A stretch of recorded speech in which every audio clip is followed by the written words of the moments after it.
All right. Good morning, everybody. Morning, afternoon, evening, whatever magical time zone you happen to live in.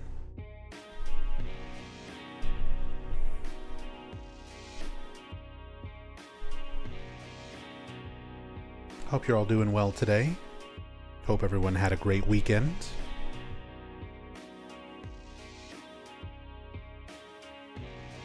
Nap Timu. Nap Timu with the 6 months. Half a year. Thank you so much for the resub. Good to see you. Thank you so much for the support. Thank you. Hope you're doing well today. What's up, Sale? Perfect start to back to work week. Hopefully can get you a little entertainment.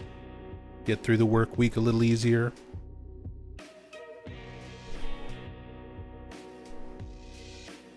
What's up, Andy? Glad you could be here live. Finishing up work. Nice. How are you? How is your health? Pretty good. Still very much on an upswing in terms of health. I've got my first ever MRI this week. So this might be another week where not a whole lot of streams. Wednesday is going to be my first MRI. And then Thursday, I've got a follow-up with my primary care doctor just to go over everything I've learned from the MRI, from the orthopedic specialist, and from the cardiologist, all the specialist doctors I've been seeing. So I'll be following up with my primary care on Thursday, getting my first MRI on Wednesday. But in general, doing all right. Hopefully they'll have some good news for me. Nothing too messed up in my body. Nothing requiring.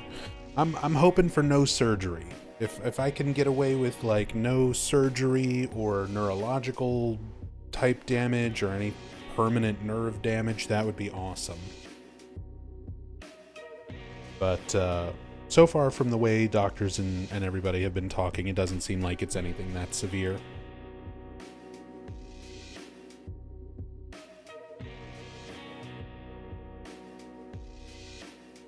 How's it going, Bach Holdoy? Hey, Tassadul, good morning.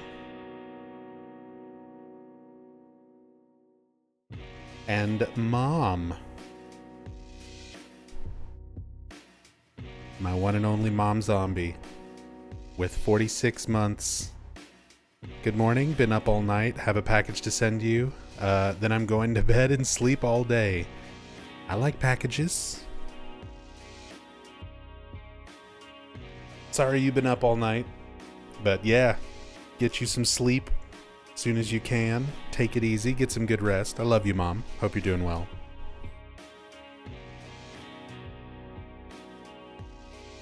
I've been up pretty early today. Not all night. I'm slowly but surely adjusting my sleep schedule. Which is the way you're supposed to do it. Of course, that's going to immediately get messed up with my doctor's appointments this week. I've got an MRI on Wednesday, and it's like 7 p.m. It's like the latest doctor-related visit thing that I've had to do so far.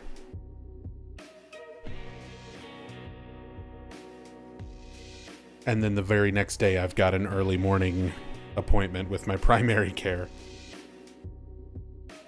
Not that bad, though.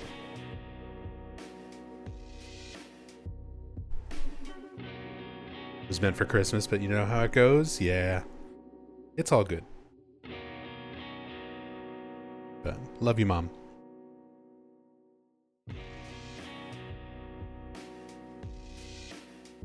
Hey, Techno Jester. Hey, what's up, Wex? Good afternoon.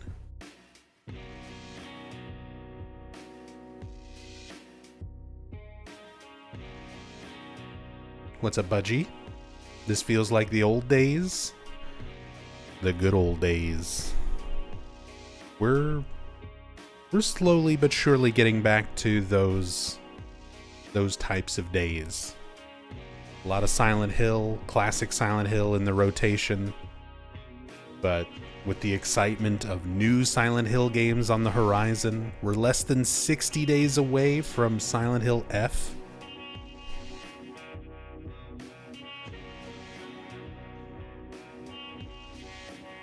Crazy. But it does feel good to be back to a point where I can stream regularly again. Play a lot of these games that I love. It's great seeing all of you still here, still enjoying what I do, still supporting me after all this time. Means a lot to me. Thank you.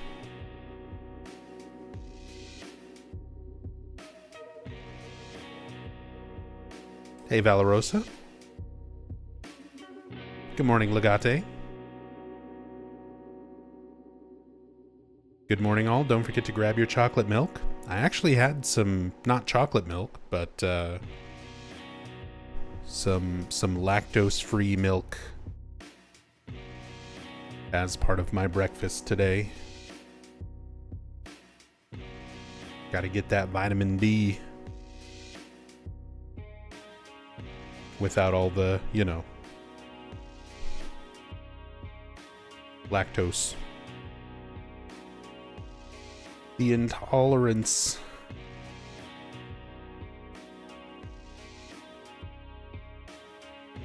You like oat milk? I like oat milk. I like almond milk. But we've just been getting regular lactose-free, like whole milk or whatever it would be called. Regular milk, just with the lactose removed.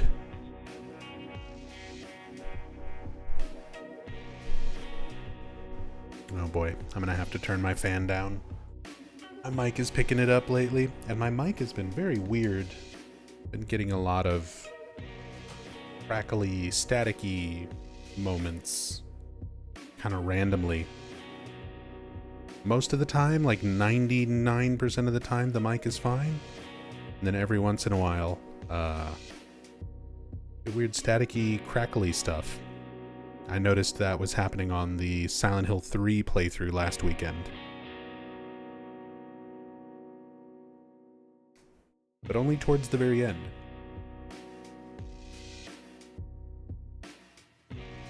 Was that a fast production on Silent Hill F, or is time just going super fast these days? Well, keep in mind that the games are in development from before the time that they're announced.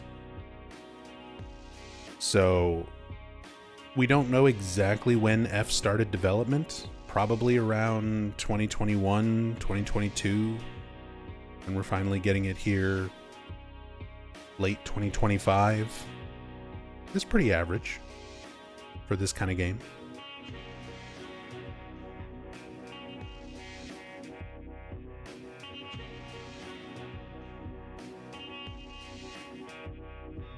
Hey, full of nap.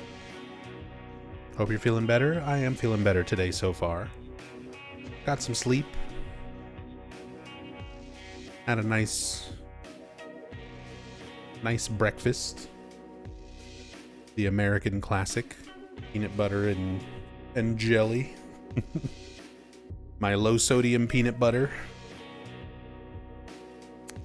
And some blackberry jam. A little glass of lactose-free milk. I'm powered up. Still woke up earlier than I wanted to, but that's all right.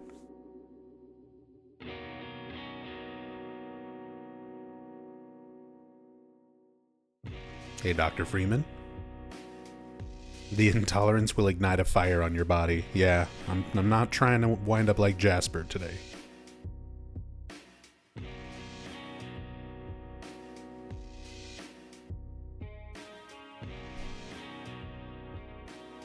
Hey, Warden.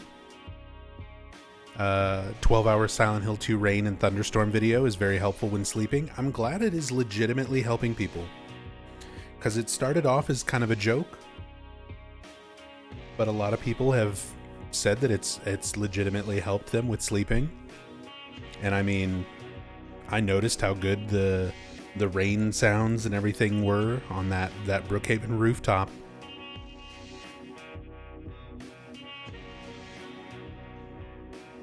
So, had the idea and just kind of ran with it, and people enjoyed it. So, if it's helping people get some sleep, that's awesome.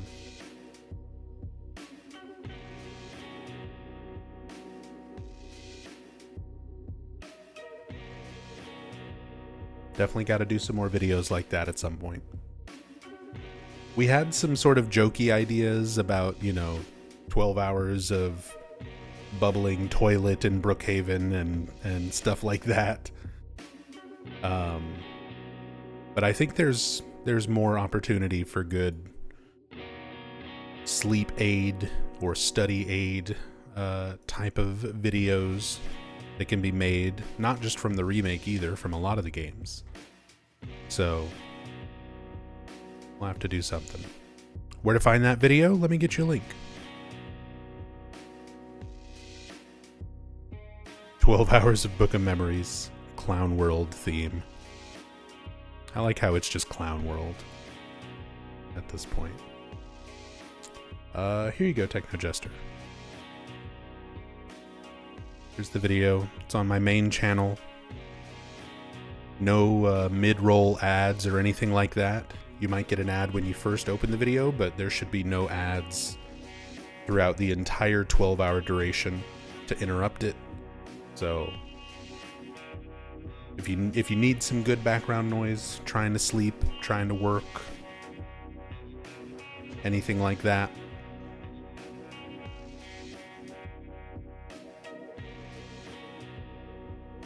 we got the rainstorm on Brookhaven rooftops to help you out.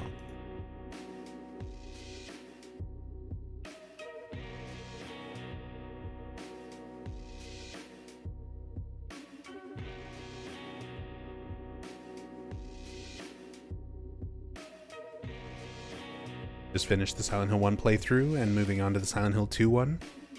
Hopefully you like them. With the marathon streams, it's a little more rushed than a typical story playthrough. I don't get to go over everything as thoroughly as like an in-depth playthrough, because I'm just trying to get through a long stream of multiple games, even though it took me like 24 hours split up between Saturday and Sunday just to get through 1, 2, and 3. But we're also doing Silent Hill 4. We started yesterday. We're about 6 hours in. We just finished Water Prison the first time around. So there's still a lot of Silent Hill 4 left. Not sure if we'll finish today. Ideally, I'd like to finish today or tomorrow so that I can get it done before all my doctor's appointments and stuff this week, because I probably won't stream Wednesday and Thursday.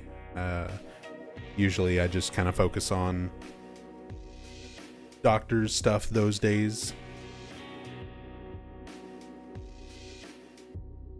It's hard for me to have my brain change gears for streams and stuff like that when I'm like stressing out about going to the doctor. I'm not good with driving, getting myself there and coming back home. I used to love driving. Now it's makes me anxious. But a lot of my anxiety and stuff, like I said, has improved over the months. So it's not as bad as it used to be. But still, I'm usually not in a good headspace to stream on days where I've got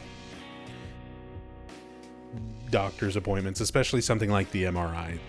It's my first time getting an MRI. I know they're very standard for a lot of people, and they're not usually a big deal. But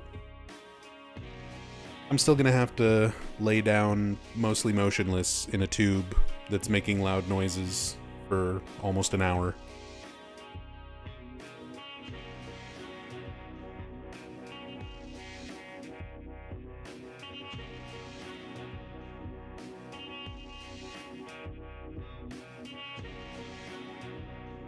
So I'm not looking forward to it, but I'll get through it.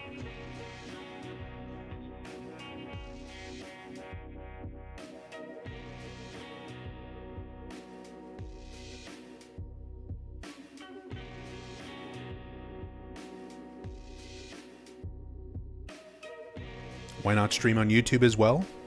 So there's a lot of stipulations that go along with your agreements as a Twitch streamer.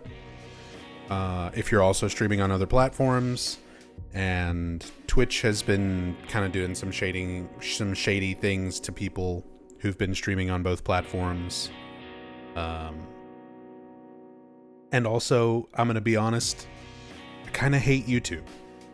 They have a really broken copyright system that is constantly abused by people. I had to deal with that recently, taking down my Silent Hill 1 playthrough and editing out music because I got flagged by a musician named Edgar Rothermish, who has done music and scores for movies and a lot of other stuff over the years. And he did a cover album of Silent Hill 1 music, or a lot of Silent Hill music, and flagged my video for copyright because of the ending theme. Even though I was not playing his cover, I was just playing the 1999 video game Silent Hill with the Akira Yamaoka track.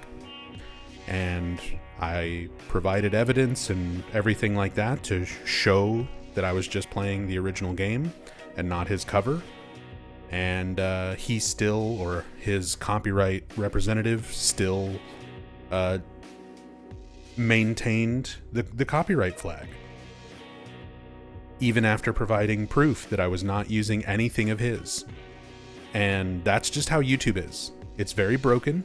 The system, because it's so broken, is abused, especially against smaller creators like myself, who can't really afford to fight back and make appeals against all of those sorts of things. So I kind of hate YouTube. There's a lot of my audience who likes watching my stuff on YouTube, so I put forth the effort to put my videos and make videos and stuff for YouTube. But when it comes to streaming, Twitch is my home. It has been since 2011. I've made and deleted YouTube accounts over those years because YouTube just frankly keeps pissing me off with how bad the system is in terms of copyrights and disputes, and how often they change their policies with just sort of random, I don't know, whatever. It's YouTube frustrates me. So yeah, I'm not interested. I'm not interested in streaming on YouTube. It's just a big can of worms in many, many ways. And a lot of stuff I don't want to deal with. So VODs will always go up on YouTube. I've got the archive channel specifically for the raw unedited VODs if people want to watch those. And I've got the main channel for all my edited content to go up on. And I've got Twitch here for the live streams for anybody who wants to be here and interact live. And that works perfectly fine for me.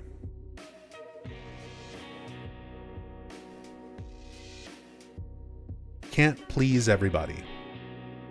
So I just try to do what works for me.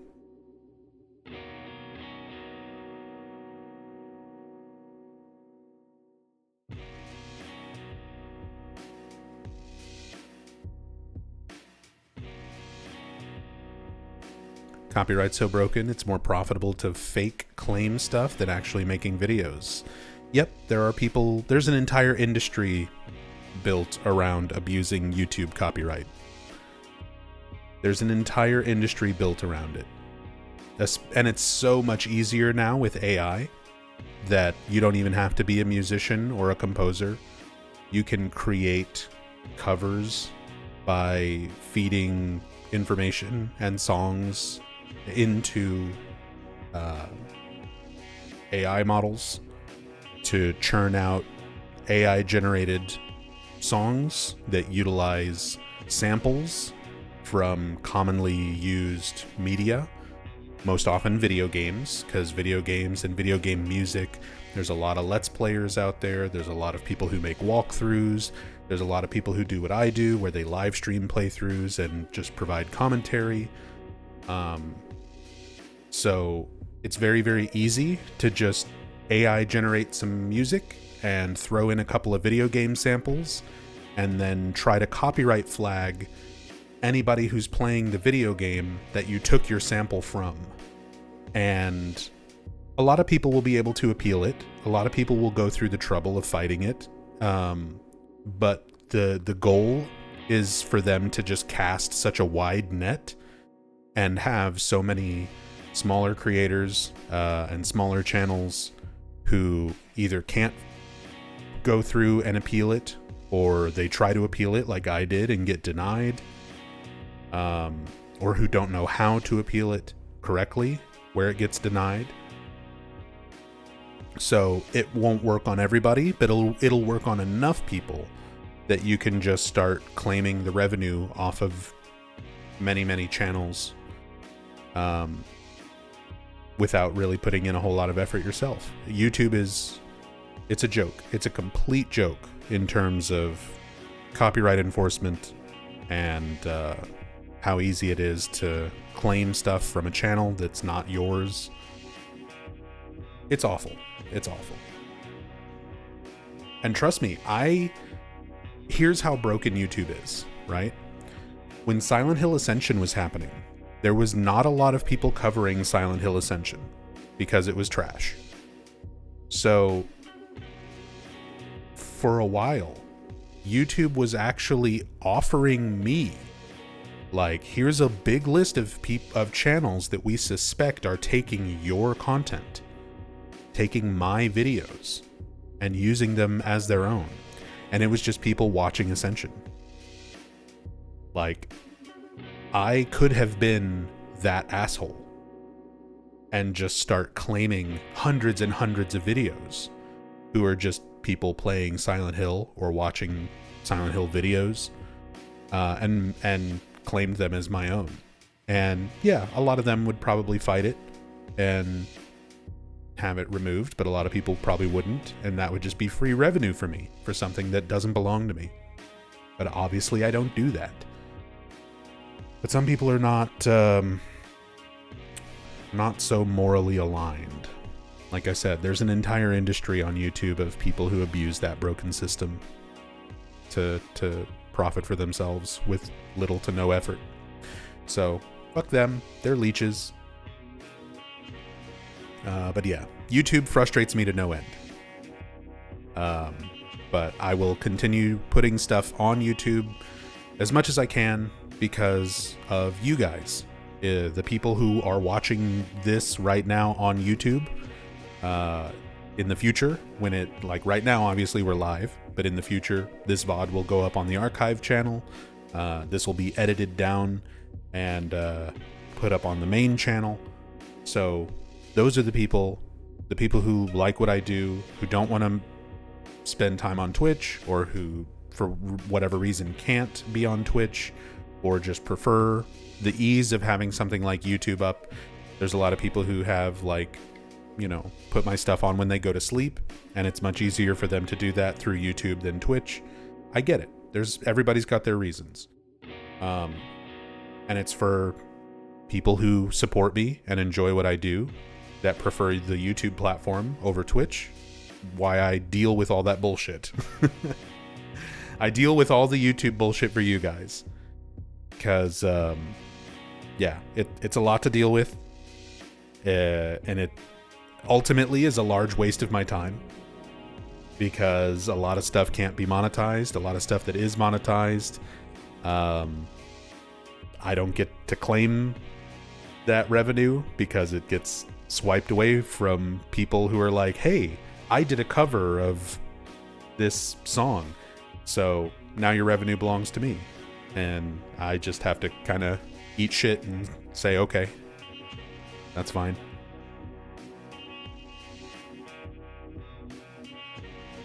So yeah.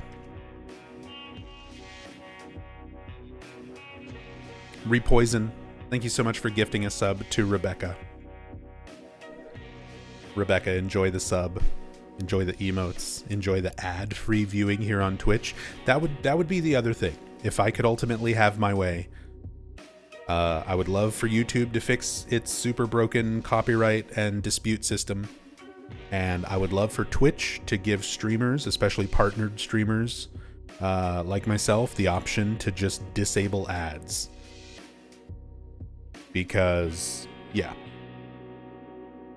I don't get hardly anything from ad revenue on Twitch, and I would much rather people just have an uninterrupted viewing experience, whether they're subscribed or not. So that would be a feature that I would love to have, that Twitch will never implement. Because they make money off the revenue. I get barely anything. I might make like $20 less a month if I completely disabled ads for everybody. I'd be willing to eat $20 less a month for the sake of everyone just being able to watch my streams without interruption. But sadly, not an option.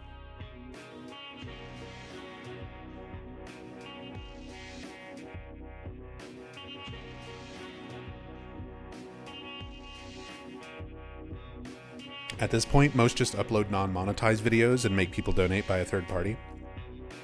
The third party options are there. You know, I've got my PayPal. I shared my GoFundMe on the post page when I was asking for help with the medical bills on YouTube. It's there.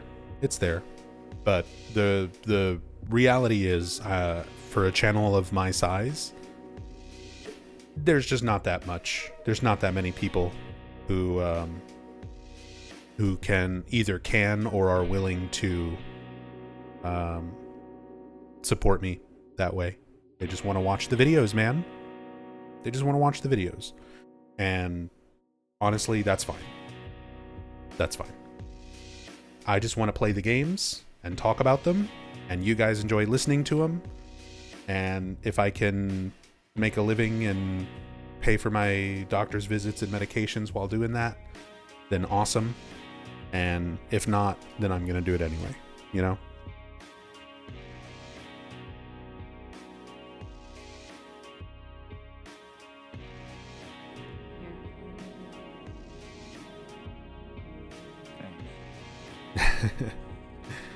And we do get some wonderful people in our community like this, giving a lot of love and support, helping to keep us going, helping me pay those medical bills, helping me buy my groceries, and continue getting by doing what I love doing. So these are the real heroes. Repoison, gifting that sub to R. Rotem, and Canna Snails, getting some stick bugs, getting some people get stick bugged. Envion, Fifi4242, Just Evil 12, Mulkeen 7, and Blubby Faced 98. Get stick bugged. Thank you so much. Like I said, you guys are the real MVPs. You're what allow me to continue focusing on streaming as much as I can and working on videos, editing stuff, and putting so much of my heart and soul and effort into what I do here. So thank you guys. Thank you so, so much.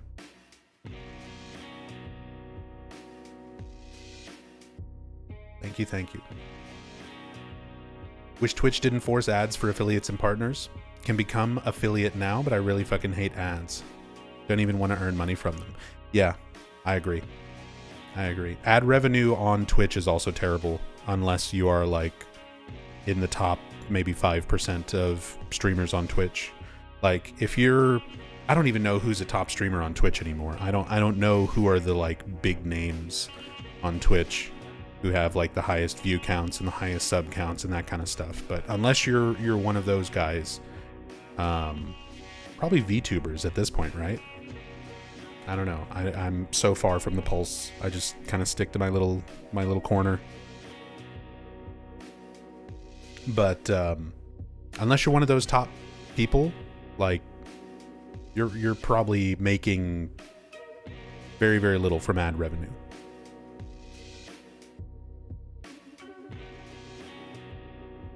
Like I said, it's not. It's definitely not worth it for me. If you have under like 2K average viewers, ads really don't matter, and even then, it's like $200 if you stream daily, if that. I'll actually look at my numbers right now. So I've been streaming relatively consistently for the last couple months, for June and July. Not as much as I wish I could, but we're getting back on track, you know? So, complete transparency here. For the month of June, which is what my Twitch paycheck was for July. Like, you get whatever you earn on the following month. From June 1st to June 30th, I streamed for 73 hours total. Again, not great. But I'm still working on getting back to full time, where that'll be closer to like double for a month, closer to 40 hours a week, 35 to 40 hours a week. I made $535.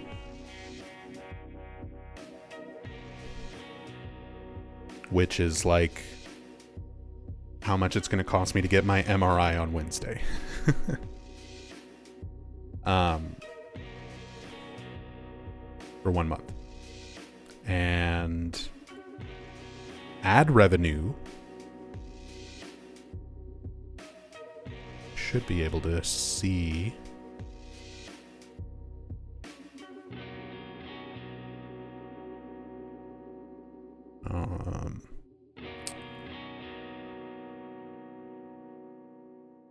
No, it doesn't give me.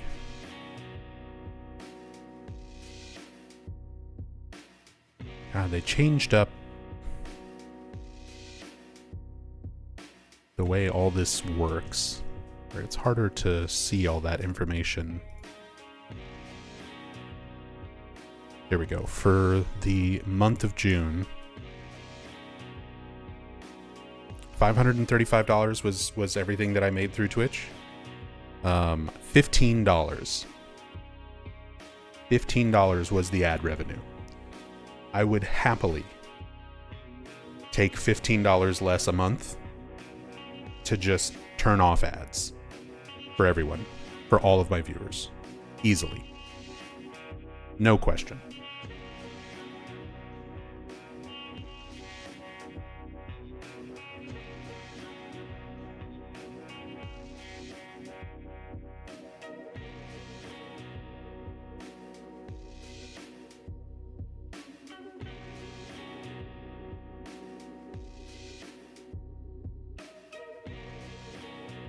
Mythic Talent Agency has a lot of the top streamers signed. Yeah.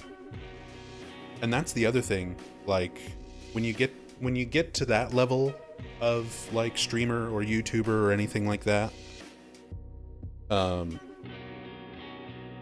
it's not even really about ad revenue. It's not even hardly sub revenue at that point. You're getting paid through sponsors and, you know, things like that.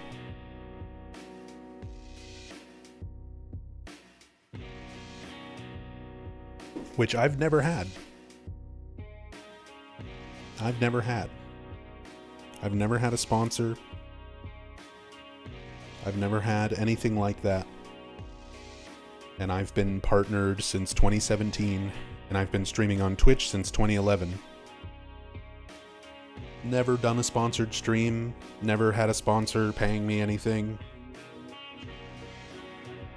I just play my video games, man.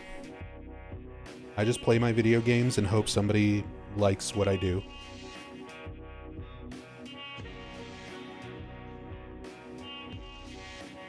And you guys keep me going.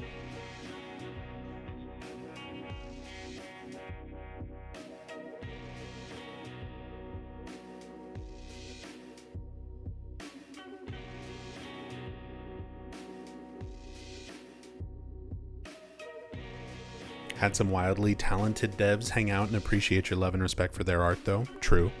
True. Having people like Hiroko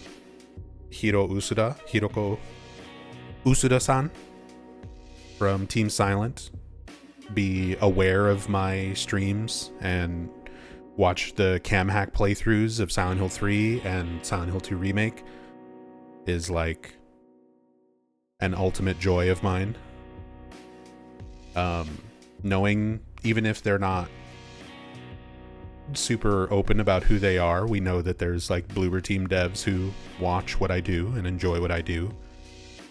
There was even developers from Ascension who were watching me when I was going through all of that.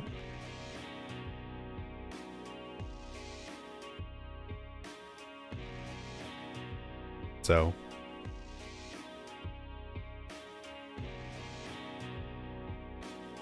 it's just cool.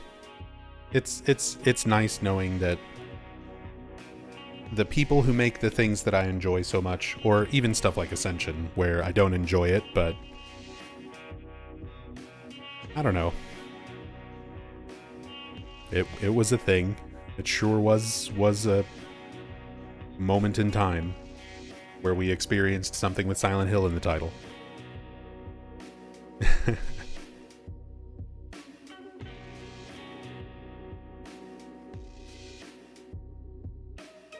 It's cool that they're aware, even on some level, of who I am and what I do.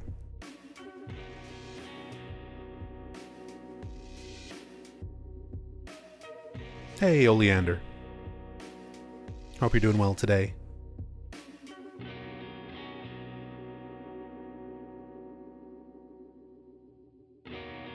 Hey, Zamchi.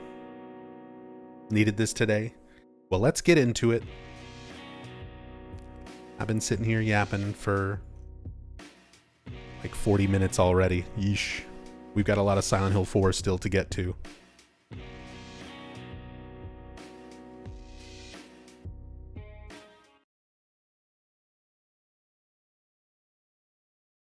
Still got a lot of Silent Hill 4.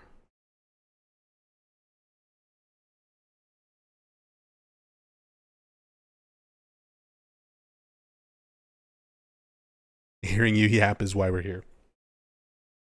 I mean, we definitely get the people who are like, just play the game. I had to time out somebody who was like a regular for this community for a long time, who should know better. Last weekend when we were doing Silent Hill 1.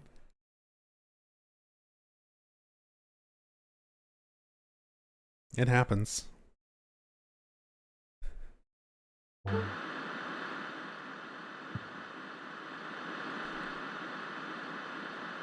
All right.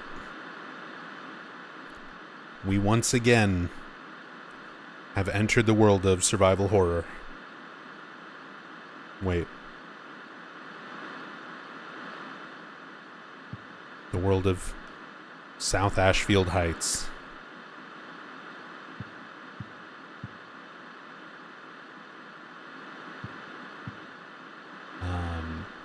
We just returned from Water Prison World. Oh yeah, we had the scene of Superintendent Frank Sunderland slip us a note under the door. Let's see what Frank told us. It's stained with blood, and I can't read it. Thank you, Frank. We'll just file that away in the old scrapbook. Yep, Super Nintendo Frank.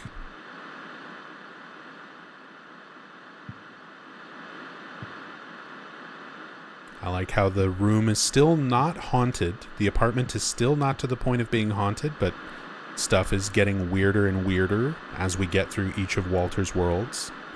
The TV that has been powered off the entire time now is stuck on static.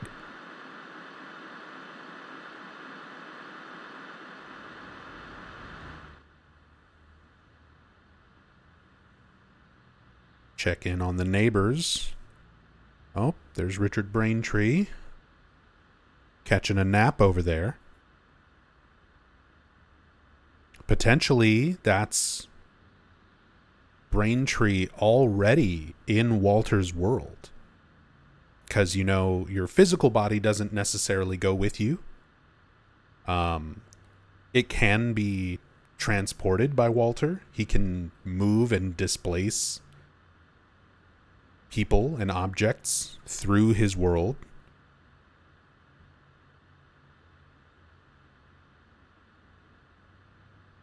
But similar to Henry sort of waking up back in the room after returning from Walter's world, like, kind of get the implication that your soul, your spirit is what goes, and your physical body stays where you were.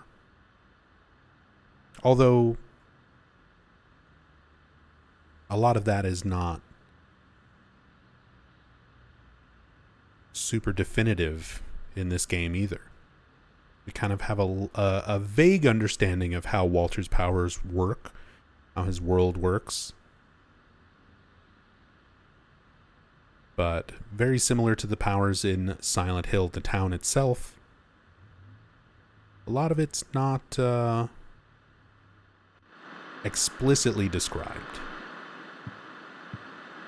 Just enough to kind of give you an understanding of how things work in a very rough sense.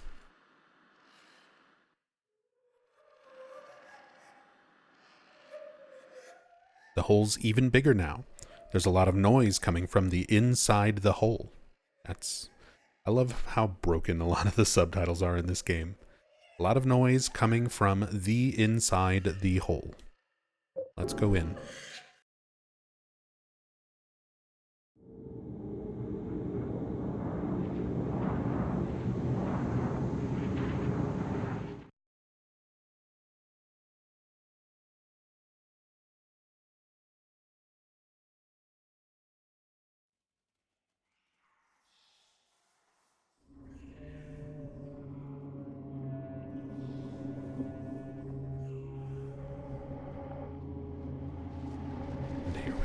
Here we are in Building World.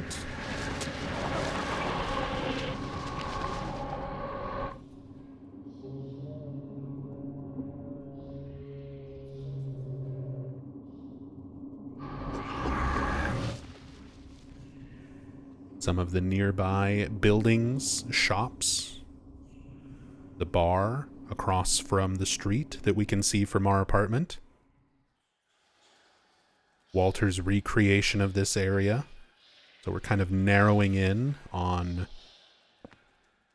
South Ashfield Heights itself. And this is also why we saw Richard Braintree sleeping. Because he is already here. Hey, Noxina. Thoughts on what we've seen of Silent Hill F? I'm excited to play it. They're looking like they're trying to do some different things. I'm curious to see how a lot of that gets handled. I can't wait to get some new Akira Yamaoka music. I'm curious to see what Kensuke Inage's soundtrack for the Otherworld, or the Dark Shrine as it's called in that game, will be. I can't wait to figure out what those meters are used for in the combat and the gameplay. What a lot of the items and things are used for. And I hope the story is good. I hope there's some meaningful tie-ins to established lore. And that it's not just Silent Hill in name only. The way Short Message and Ascension were. there's not really anything tying it to Silent Hill other than the title. I hope Silent Hill F has some meaningful connections. But we'll find out in like 55 days or something. Also, Gumhead's jumping from rooftop to rooftop there. If you tilt the camera up, get a nice glimpse.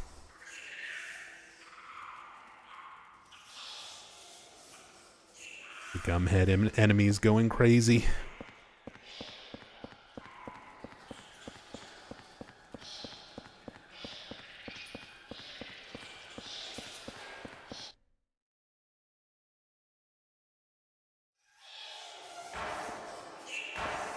And there you can hear Braintree's fighting off Gumheads. He's shooting them, and we can hear like injured noises from them. What's a car doing here? Angry monkey sounds?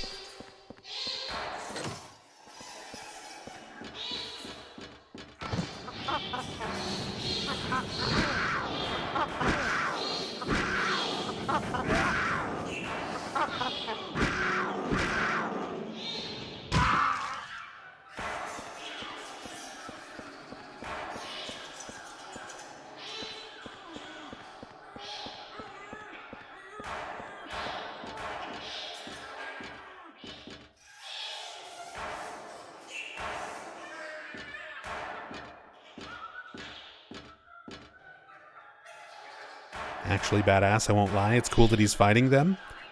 I mean, you want to talk about being a badass.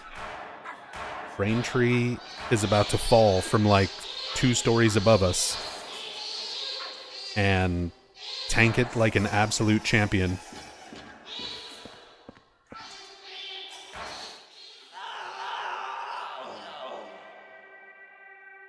Ouch! Damn it. Where the hell am I?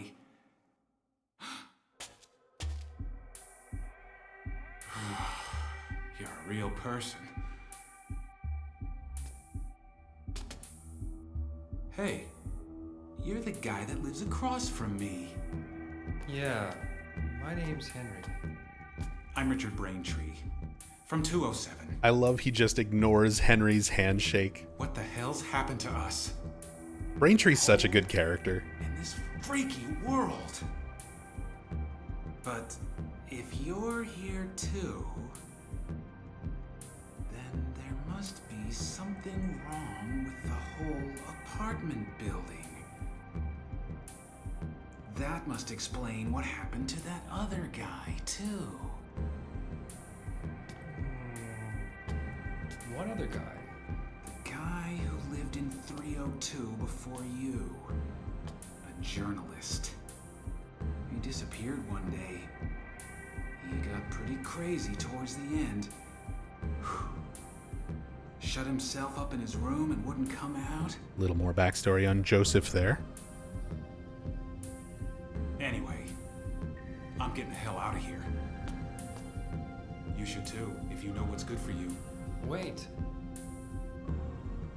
Watch out for that kid. It's like, nah, whatever. And then immediately more Gumheads drop down on us.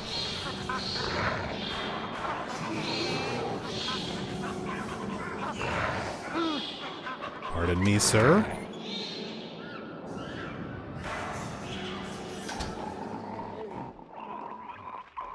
What is Braintree's tie? It's an original piece of artwork that is sort of like loosely inspired by a lot of classical religious paintings. And I think Hiroko Usuda did the artwork for the tie as well. It's very similar to her art style in a lot of the paintings and stuff that she does, like the Saint Alessa painting and Saint Jennifer painting and stuff like that in Silent Hill 3. It's very much in line with her art style.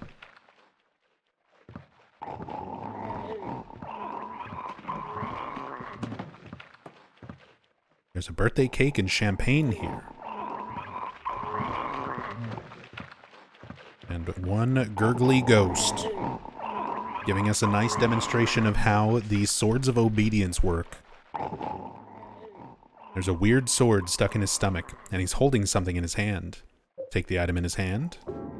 You got the ghost's key, the key that the ghost was holding. It gives us the option. There's a sword stuck in his stomach. Take it out. So we can actually remove this sword of obedience. But it's not a bad idea leaving it there, keeping this ghost pinned. It's one less ghost to deal with in Building World, which is already kind of an annoying area in the game. So he can just stay there and gurgle.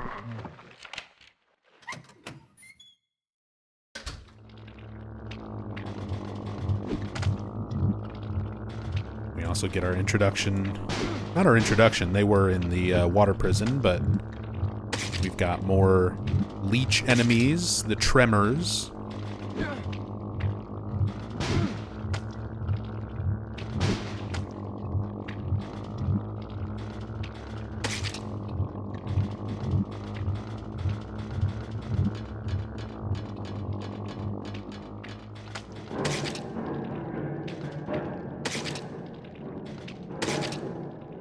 Squish.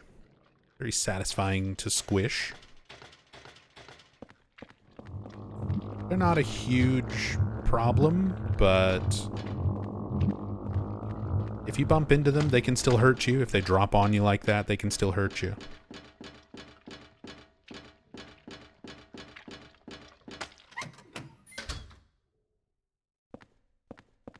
Hey, shadow noises.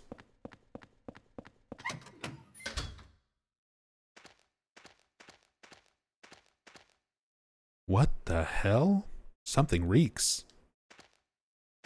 I really need to do a proper what the hell counter for Silent Hill 4 sometime. Like, how many times is it actually said in the game? Through text or voice.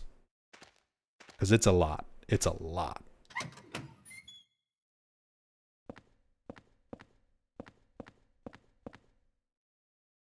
An aluminum bat. Aluminum alloy bat, reasonably powerful and easy to use as a weapon. Decent melee weapon. Slight upgrade from the steel pipe. Takes a long time to charge up. That's its main weakness. A little bit less range than the steel pipe, but better damage. There are all sorts of sports supplies, but nothing particularly interesting. You also get another golf club, the 5-iron, for the collection. It's a golf bag, but there's nothing inside. There are a bunch of golf clubs in here, but it looks like they're all bent and broken, which is what will happen to the ones we can use as weapons. Because you pretty much only get a few swings with them, and then they break. Filled with volleyballs. That'll be part of the puzzle when we return here later. Assuming we actually do it, I'm always tempted to just do Building World skip whenever I play Silent Hill 4, because it doesn't really skip anything storyline-wise. You don't miss out on a whole lot of, like, any cutscenes or major, like, memos or things. And it makes it so you just don't have to deal with this world the second time around.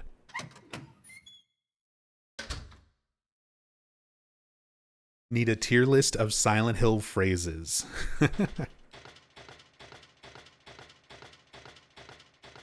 S tier is, have you seen a little girl? A tier is, what the hell?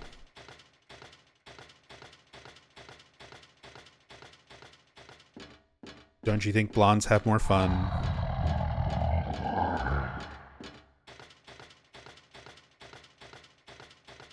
Anyway, what do you mean anyway? S tier for the original Silent Hill 2 version of that. A tier, maybe B tier for the remake. Gyromancy got to be up there. It Was Foretold by Gyromancy is excellent. That's definitely like S tier. Schmack. Schmack.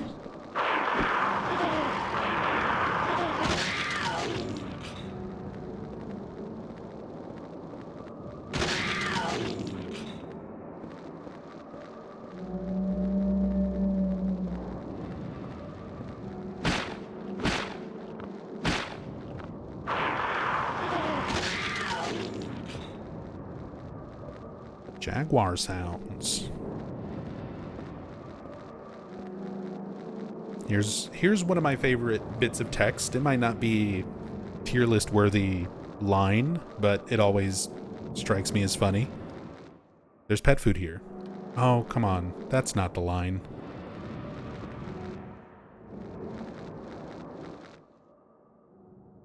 It's enough cat food for an army of cats.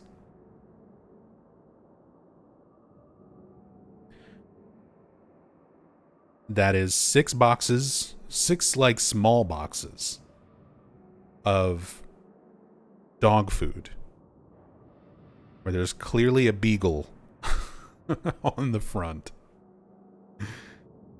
We love Henry. He's our special little guy. Enough cat food for an army of cats.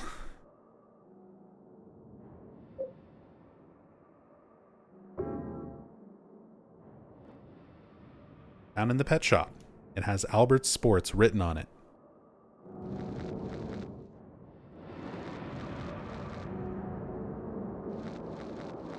Yeah, there's 2 types of boxes on this shelf, and both of them have dogs on them. Hey, Henry's not a veterinarian. He's not a pet owner. He doesn't know. He doesn't know the difference. He's doing his best. Sorry, you're right, a basset hound. Not a beagle.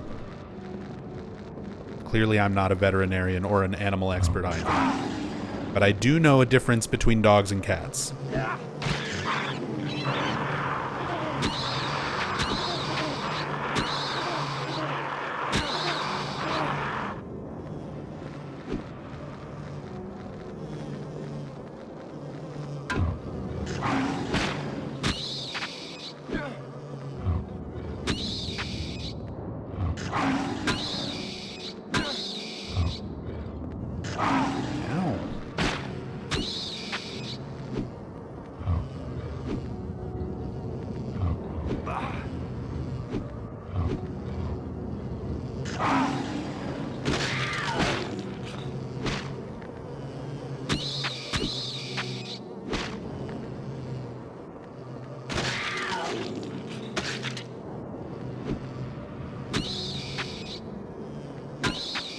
Want to explore and look at things.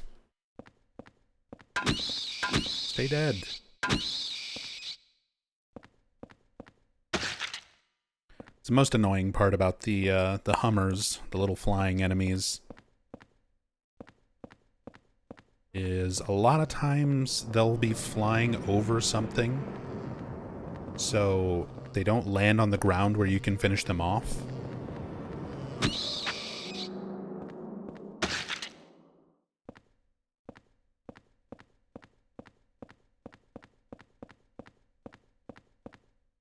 Looks like a cage for a dog or a cat.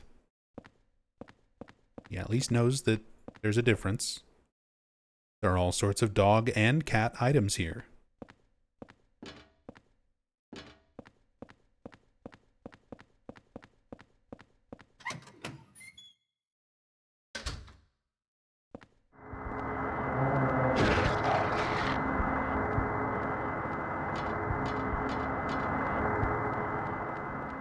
Come on, buddy. Leave me be.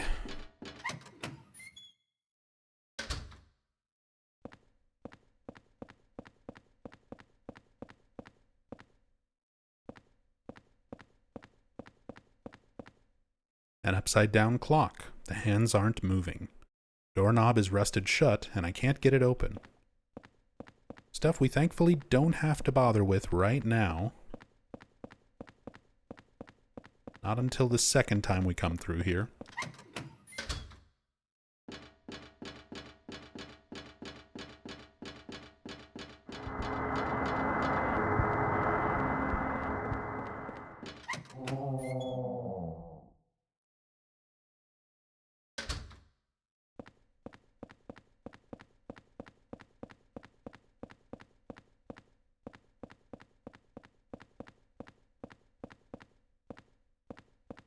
Also, what are these aisle-like sections?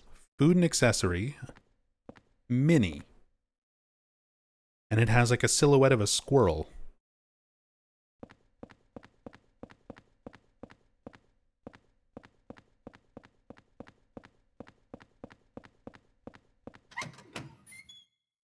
All your squirrel supplies.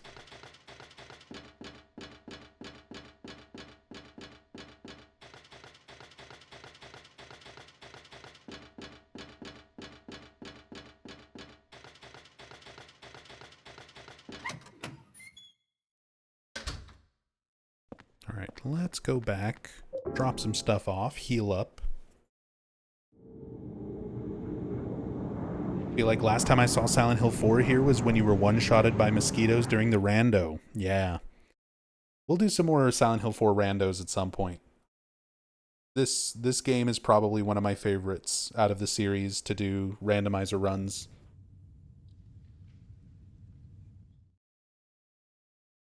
And it's just a more involved randomizer. Like, I've got a randomizer for Silent Hill 2 and Silent Hill 3, but it doesn't affect items and stuff. It only affects enemies. So only having enemies randomized is not as interesting or fun.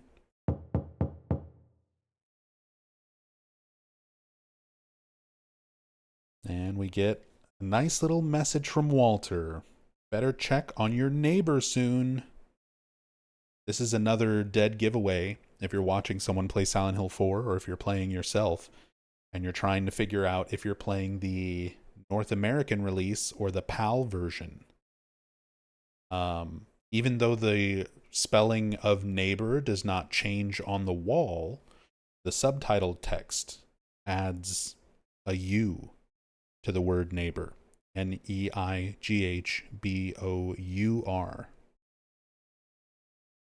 For the PAL version. Which is what if you get this game on GOG, it's using the PAL version. So you'll notice mom is changed to mum. Neighbor is spelled with U. That type of stuff.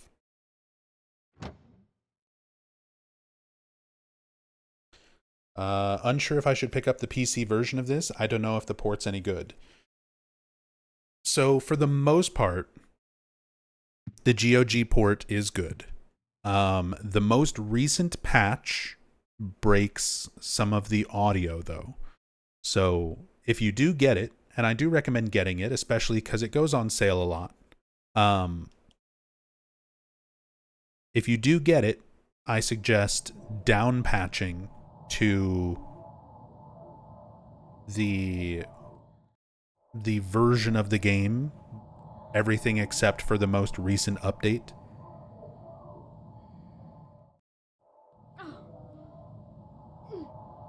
Oh, Eileen just saw the new Friday the 13th trailer. She can't handle it. Too scary.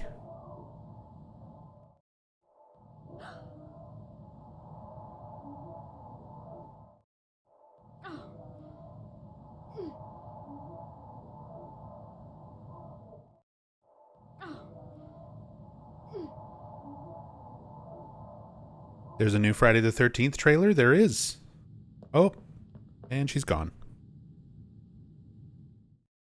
I actually just watched it before the stream. It's not called Friday the 13th. I've already forgotten what it is. What it's called.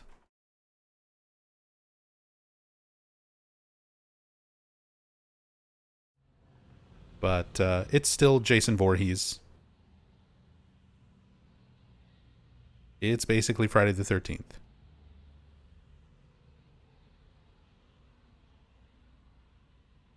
What was she actually reacting with fear to? I don't remember.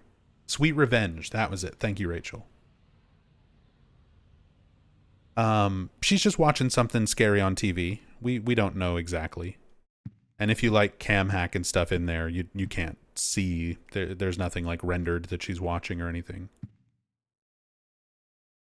It's also random. A lot of her animations, whenever you come back to the room, what she's actually watching, because she can be watching something scary or she can be watching something funny. I like it more when she's watching something funny because she's got a really weird laugh.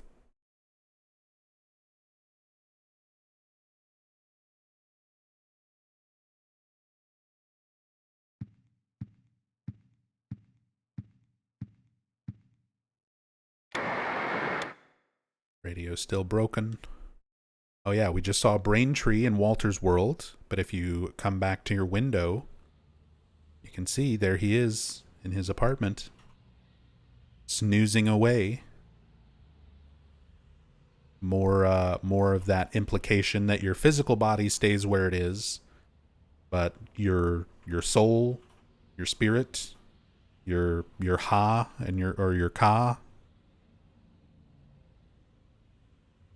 travels into Walter's dream world.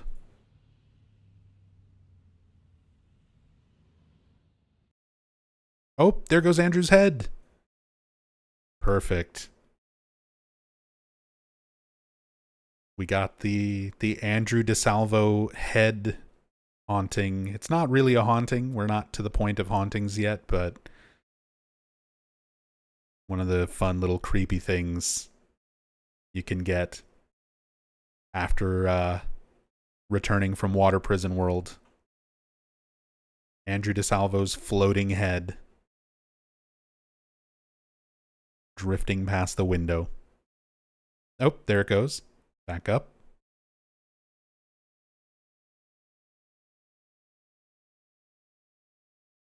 Crazy weather today, huh? Yeah, if you just hang out by the windows, you'll see it float up and down.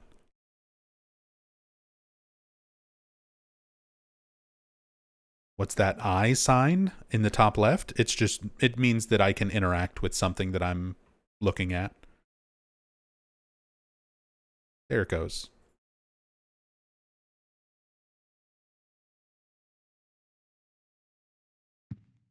So it's showing me that I can interact with the window to like check on the neighbors and stuff. This is South Ashfield Heights. I wonder when it was built. Same descriptive text as earlier. Same stuff when examining this about Frank Sunderland. Heard his son and daughter-in-law disappeared in Silent Hill a few years back. Little Silent Hill 2 Easter egg. Silent Hill 2 referenced.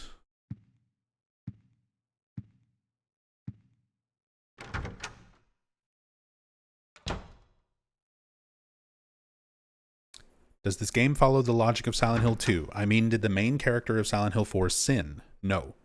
Out of all the original games, Silent Hill 2 is unique in that it is about a protagonist who has darkness in their heart.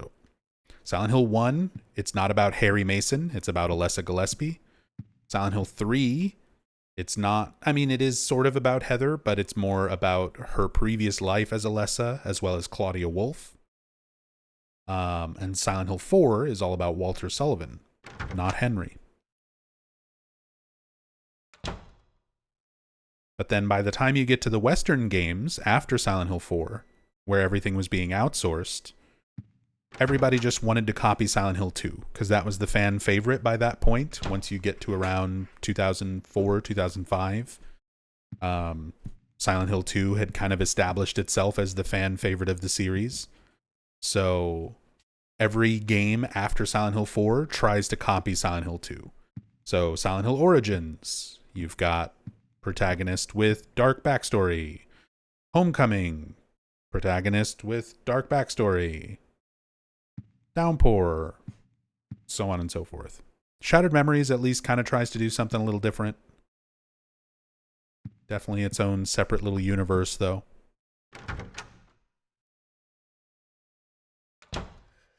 Hey, piece of cherry cake. Welcome. Glad you could be here and catch the live stream.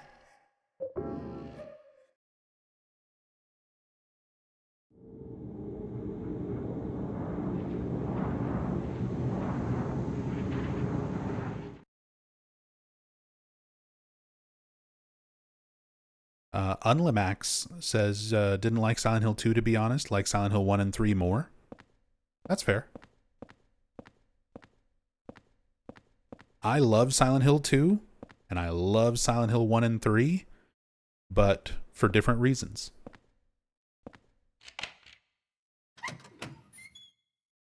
Different reasons.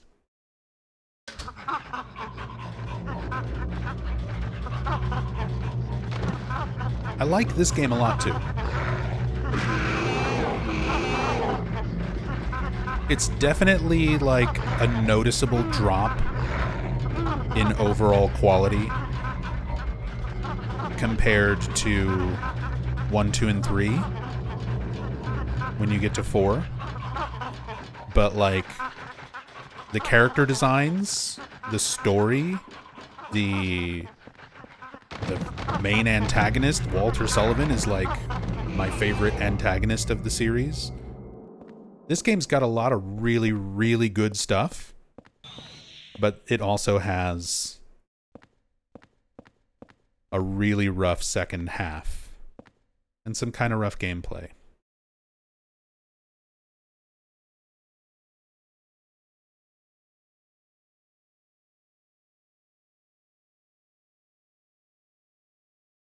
Hiro Usuda. Hold on. Let me get this shout out here. Hiromokyu Raid. Queen of the Mokyu Mokyu Kingdom. Queendom.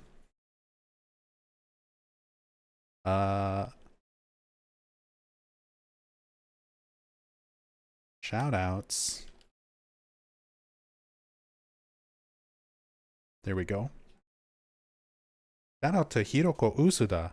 Usuda-san, thank you so much for the raid. And for anybody who's here, not already following Usuda-san, please do. She's responsible for many of the artwork and the environments for this game, as well as Silent Hill 3, Metal Gear Solid 3, Metal Gear Solid 4. One of the main environment artists of Team Silent. And very talented artist for many, many other things. Magic the Gathering. And a lot of stuff.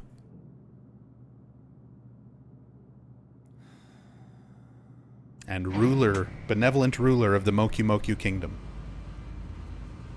And a wonderful artist, streamer on Twitch as well. Thank you so much, Usuda-san. Arigatou gozaimasu. Welcome, everybody. Are you the kid he was talking about? You live in that apartment too, huh? Say, you look a lot like a little punk that I once caught sneaking around there. Do you know something about what's going on? Hey, you! Stop! Since you're here, Usuda-san, are you responsible for Richard Braintree's tie? Did you design his tie? It looks a lot like your paintings.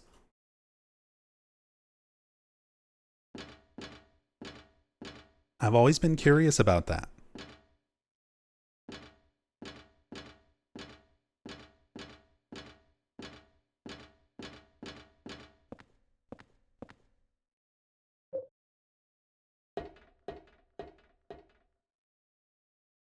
Or was that Shingo Yuri?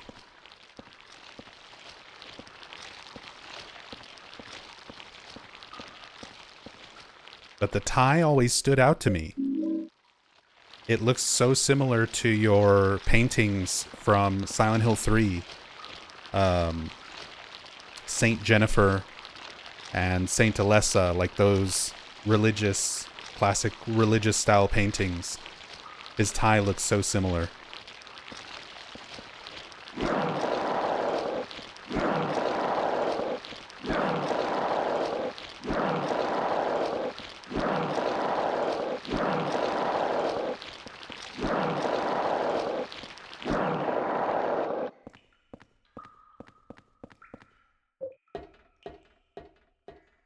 Hey, Snake, welcome.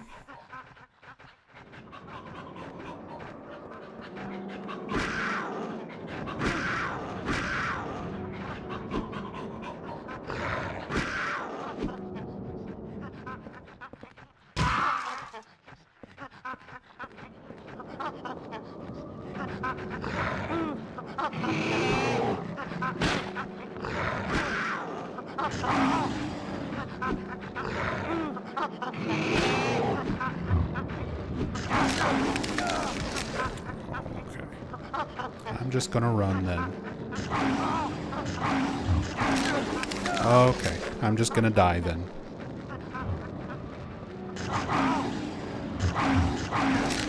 Yeah. I'm actually gonna get eaten by dogs.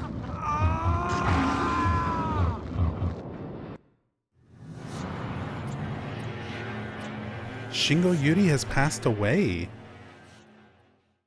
What? I didn't know. I did not know that. Shingo Yuri has passed away. He was a wonderful, positive person, like the sun. Oh, that's so sad.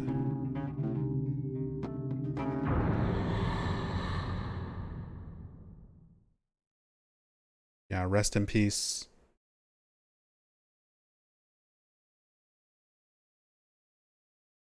That's very sad to hear.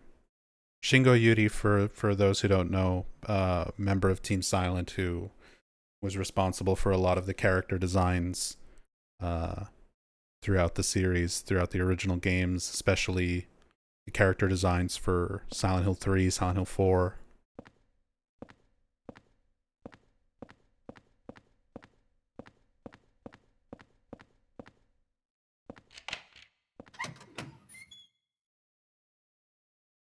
Passed away a few years ago. I was completely unaware.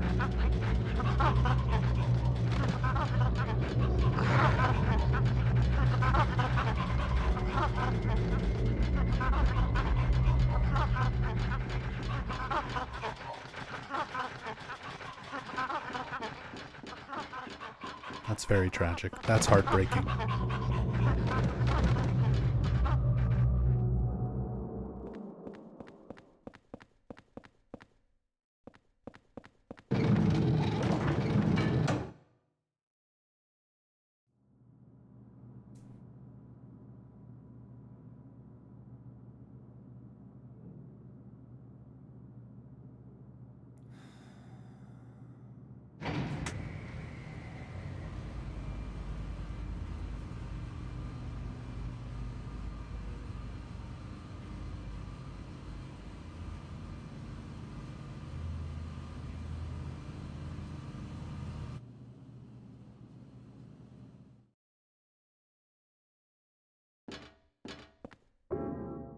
Okay, this time we need to run through.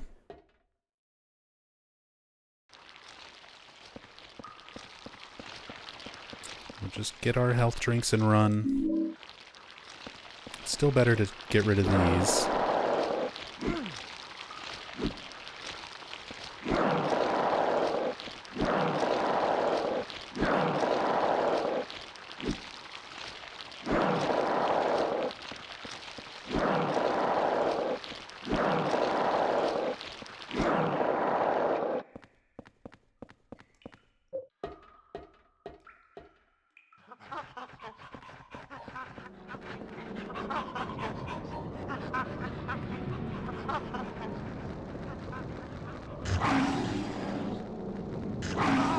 Oh, that still hit.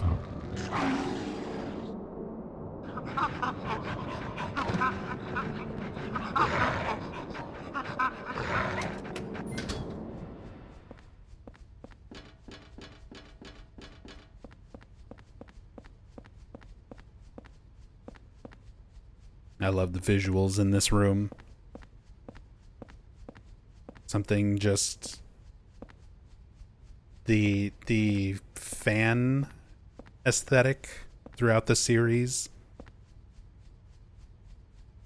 And the fact that it's just kind of a normal ceiling fan, but with the lights above it, casting such a large shadow across the room.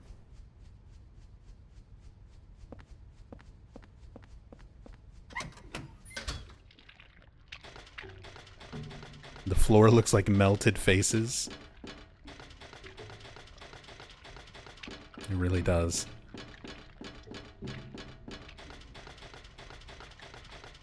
That pareidolia kicking in.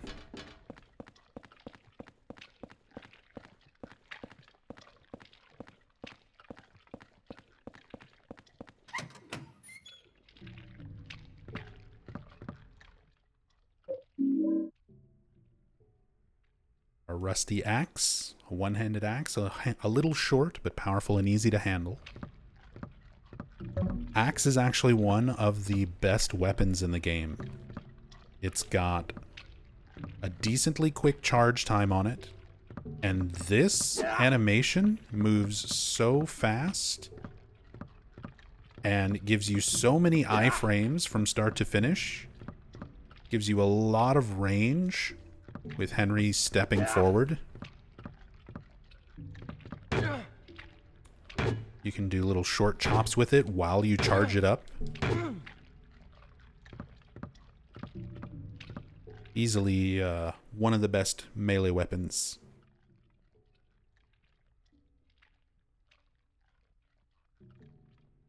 The boss said that the number this time is the last 4 digits of this store's phone number, but the phone number is written right there on the sign on the roof.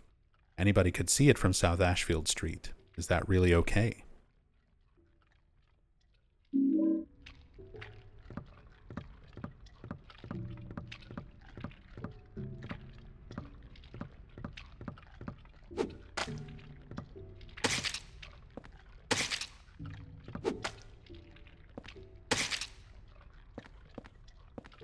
I think that wonderful people tend to pass away early. Are they being called to heaven by God? Maybe. Probably. Tabun.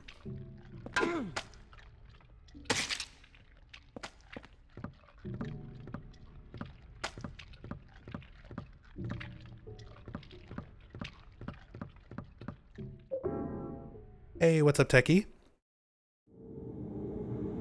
Henry's Big Adventure.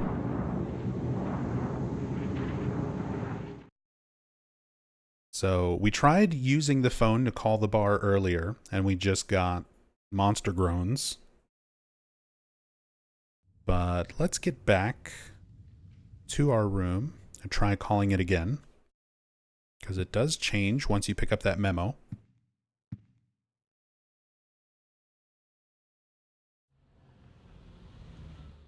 Or I think it changes. That might not be until second time around, actually. But 555-3750.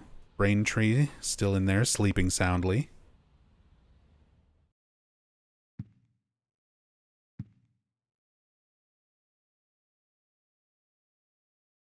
Why am I trying to use my mouse like I'm playing the PC version?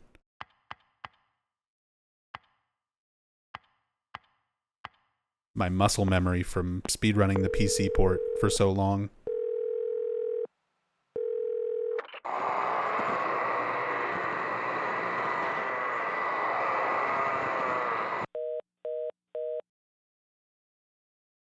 That noise just now, what was that?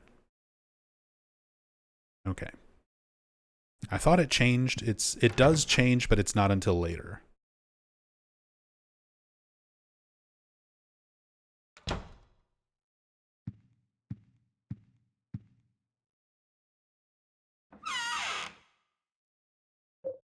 Put our health drinks away. We want to save those for after the room stops healing us.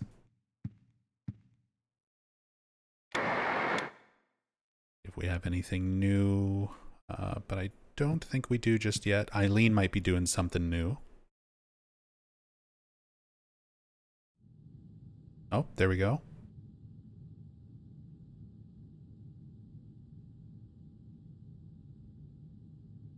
Just sitting on the bed reading a magazine.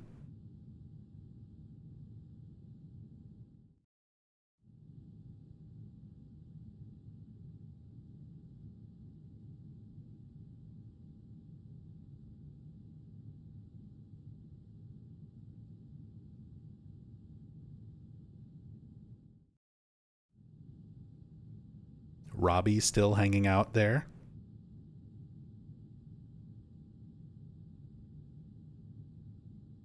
I never realized how long Robbie's arms look on this doll from this angle.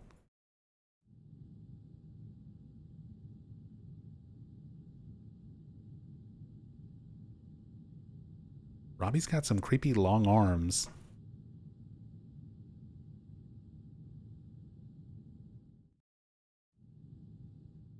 Well, we'll just let Eileen enjoy her People magazine, whatever she's reading. War and Peace. Oh, hey Frank.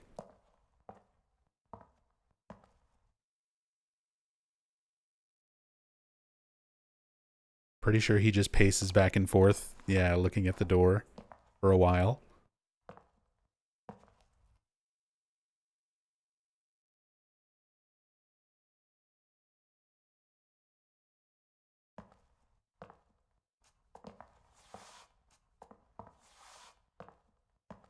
Like father, like son. Yeah, we mentioned this during yesterday's stream, but I love the character design for Frank. How much he was really made to sort of look and even kind of move like James.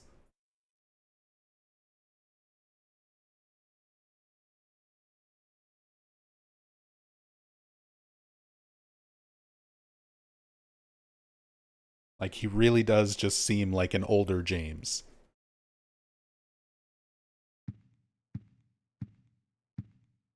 Which, if they remake Silent Hill 4,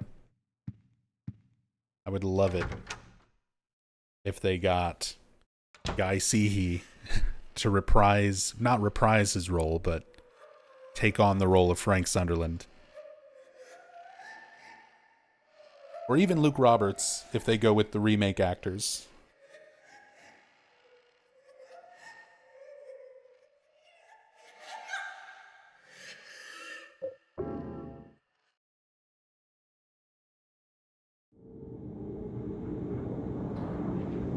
Nub, what's the background info about the scrapped James Ghost and the James jacket again? It's fan-made. It circulated the internet a lot and got touted as like data mined or promotional image type thing. But it's not official.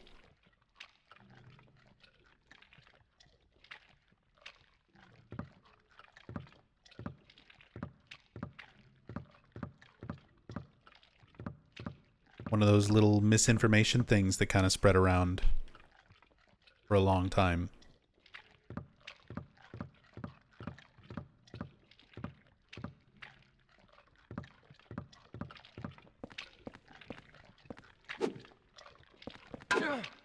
Plonk. What about the jacket asset in Silent Hill 4? Most likely just like some of the other little references, just kind of an Easter egg. Oh, not 302. That's the water prison code.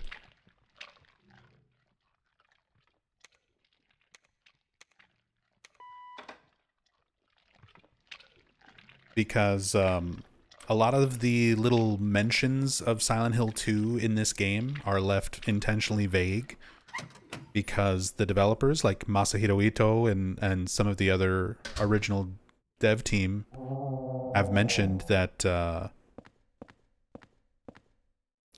all of the endings for Silent Hill 2 are meant to be valid, unlike, Silent Hill 1 having a canonical ending that sort of leads into Silent Hill 3. Silent Hill 2 is meant to be left open. There's no confirmed canon ending over any of the others. So anytime they kind of reference Silent Hill 2 in the games after 2, it's just kind of meant to leave things open. Even UFO ending? I mean, UFO ending is the real canon, if you think about it. Excuse me. Pardon me.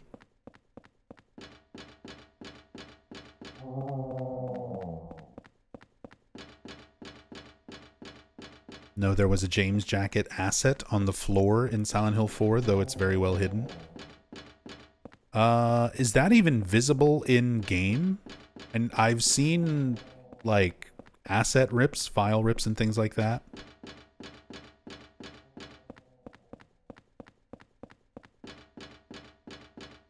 But isn't that in, like, one of the trashed apartments later on or something, where you don't even really get to see it?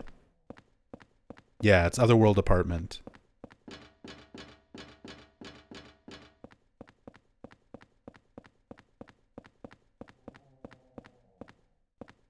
All right.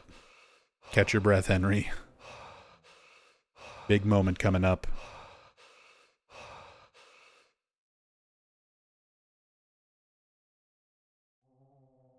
Think it's in the water prison. There is clothes and stuff that you find in, like, the little chamber where Andrew's dead. Is that what you mean, Unlimax? Those, it's not the same jacket.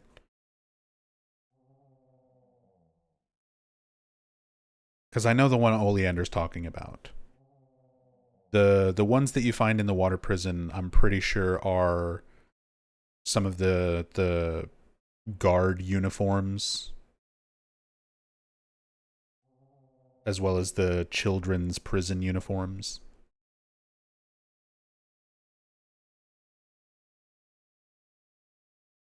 What's this? It's door number 207 from my apartment building. Richard Braintree's apartment. There's a plate on the door. The Chaos placard.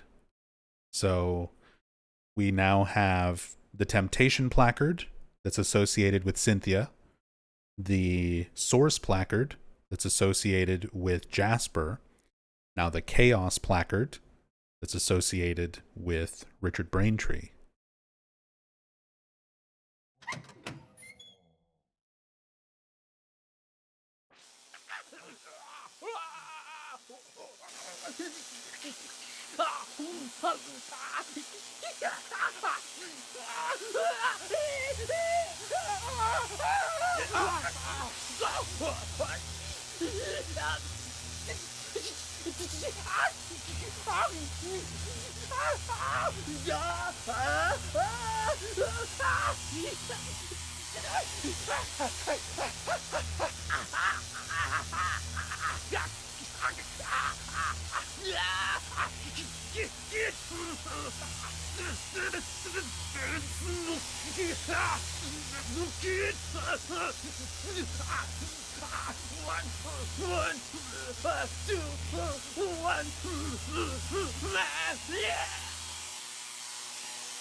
How Henry can understand a single word without reading the subtitles is beyond me. He doesn't even know the difference between cats and dogs.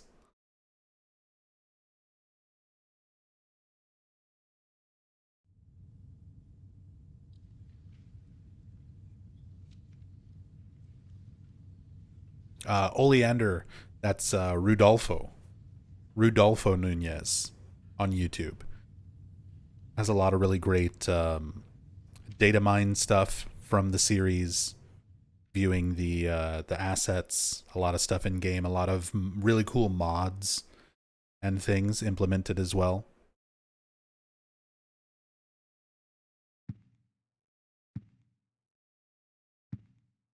Great source for a lot of if you're into kind of the data mining and cut content, hidden stuff in the code type of videos.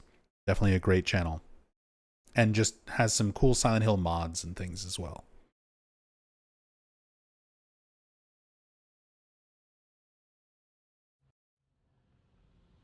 There's a man in 207 pointing his finger. He's pointing at room 303, Eileen's room. So we see Walter in Braintree's apartment, pointing at Eileen's room. He's gesturing his polygons. He's definitely pointing his manimal paws in Eileen's general direction.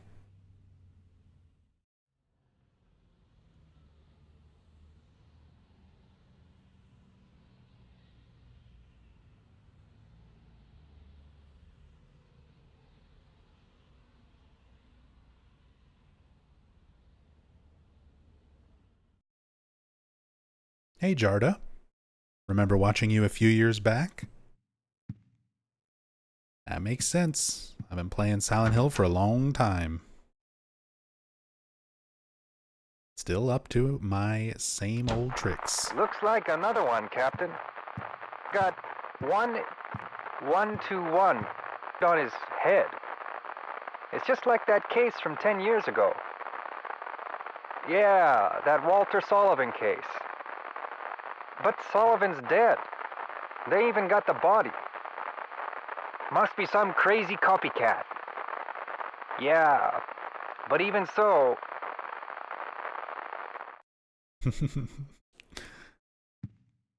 Love the voice of the whoever that is. Detectives. Coroners. Broadcast, they have almost have a transatlantic accent. Yeah, almost. Must be a copycat. Poppycock. And then we're back to static.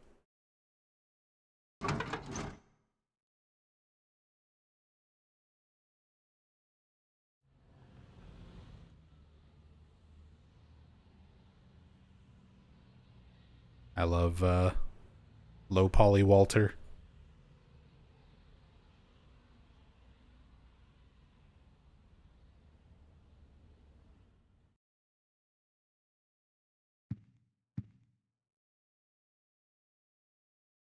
New item descriptions, new descriptions for things in the room.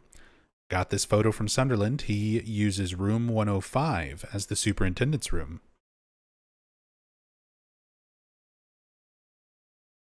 South Ashfield Heights, U-shaped. That one stays the same.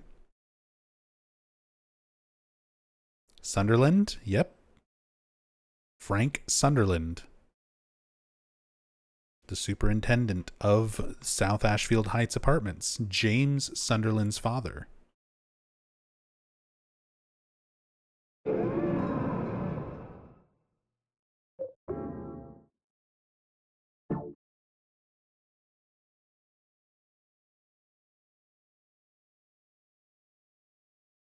There's a remote control, a car magazine, and stuff like that, but nothing useful.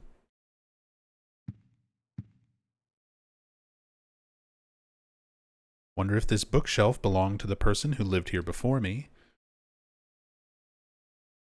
Clock has stopped. I wonder how much time has passed.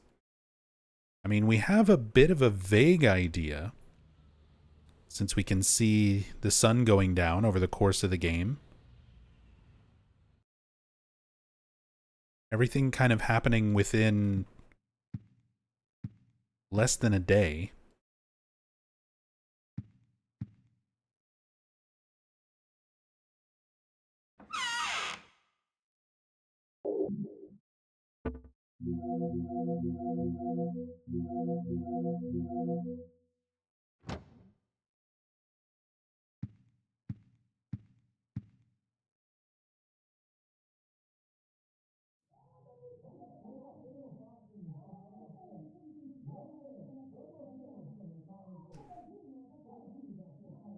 Frank arguing with his internal demons, working out some trauma.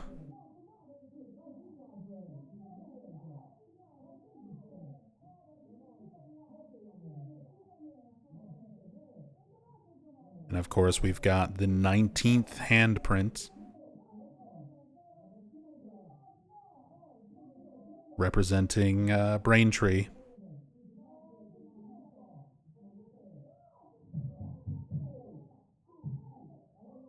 handprints at the bottom look new? That's because they are.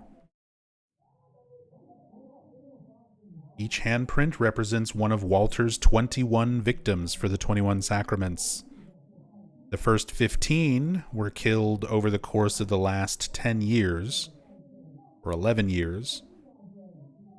And then 16, basically 16 through 21 are the events of this game.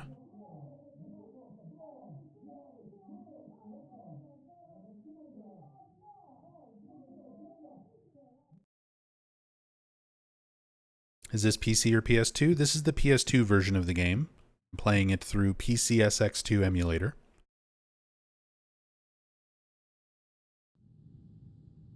Oh, Eileen's in her party dress.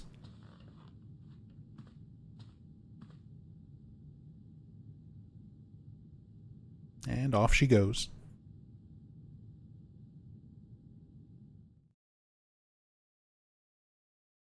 Hey, Heat Packer. I'm playing on normal.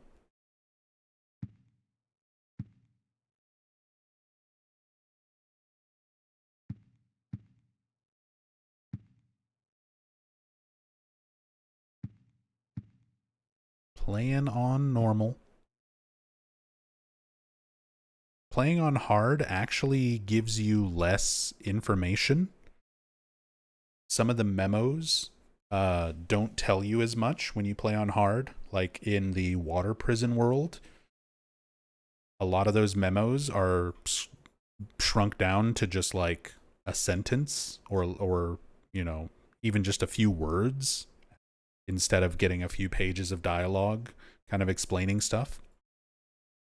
One of the few games in the series where your difficulty actually changes like memos and info.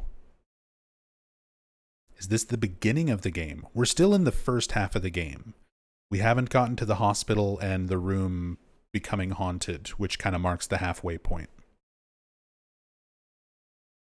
I visited Silent Hill lots of times when I was that age. So Henry going and taking photos 3 years ago is not the first time that he's been to Silent Hill. Also, which age? Because there's 2 photos of him. There's one of him graduating and one of him as a child. But we get the idea that Henry has been to Silent Hill multiple times. Just from that little bit of dialogue.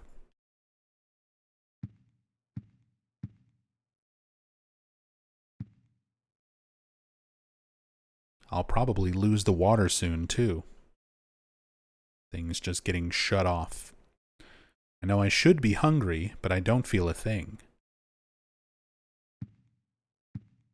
Will this be on YouTube? Everything I stream is on YouTube. The raw stream will go up on my Nub Zombie Archive channel, and the edited version will be up a couple days later on the main channel. The TV, the radio, the phone, the window, the door. What the hell is going on here? Add another one to the what the hell count.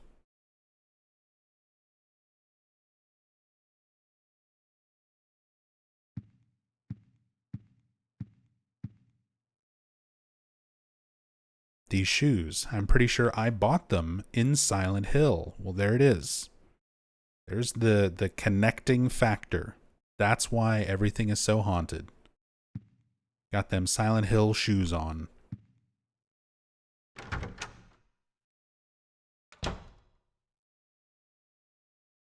The cursed shoes.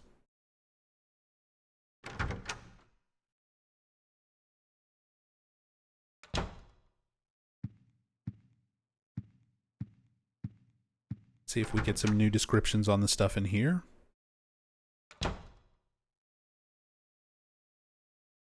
It seems there's some kind of ancient native religion still active in Silent Hill. Henry is being a good receiver of wisdom.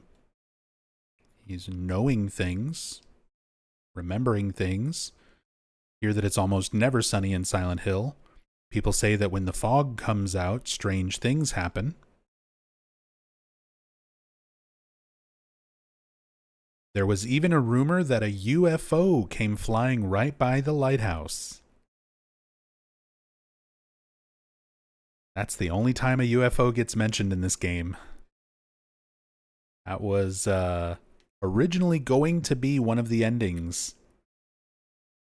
Since we were talking about data mined stuff earlier, there were UFO endings planned for this game, but they didn't get finished. They didn't get included. But if you data mine the files, you can find the blue gem, the channeling stone, and like an icon for it and description and everything. So there were some items kind of relating to a UFO ending still in the files. Maybe that orphanage in the forest and the cylinder-shaped prison were both somewhere in this photo too.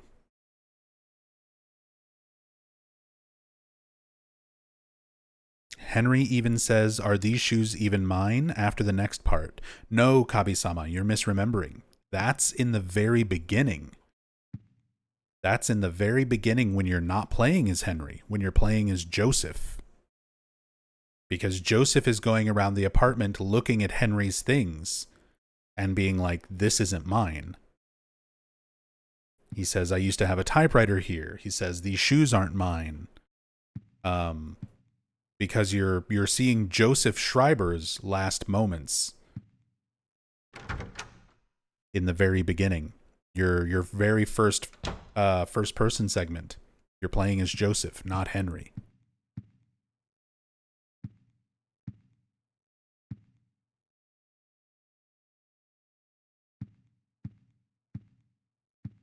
All right. Let's see if this is where we get the toilet Easter egg. Yeah. There's something in the toilet. Should I grab it? Should I reach into the toilet and just start grabbing stuff? Not even roll up the sleeves? James Sunderland style? I'm not brave enough to do it.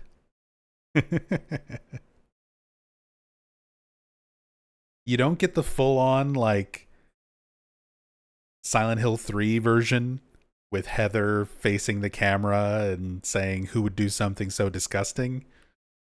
But I like that we still have the toilet callback. The great Easter egg. Very easy to miss, too, because I think you have to do it during this moment between building world and apartment world.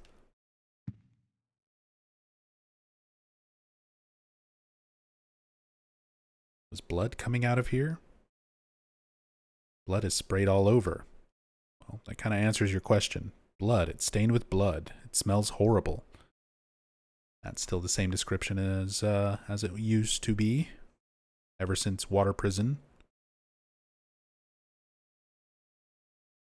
Typical stuff you'd find around a sink. Nothing particularly interesting.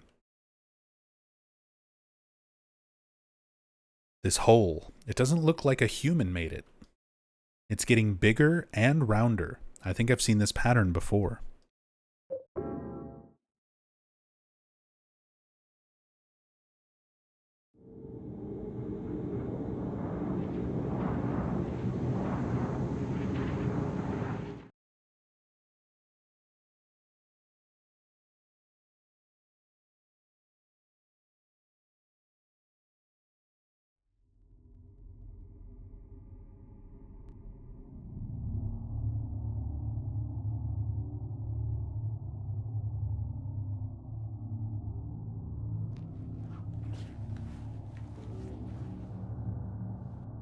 All right, Henry.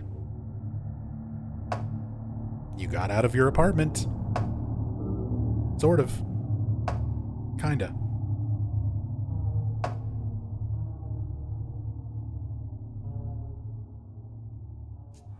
Don't answer the door, Eileen. Don't do it.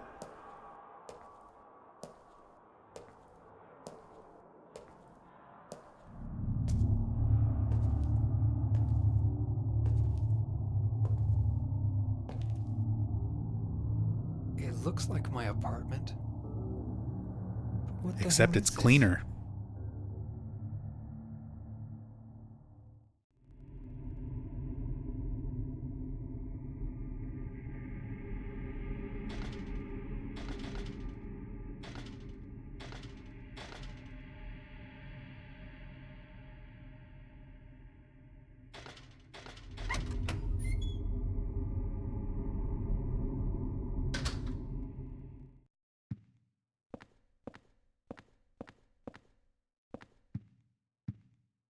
So we got to start with, wow, look at all these porno magazines.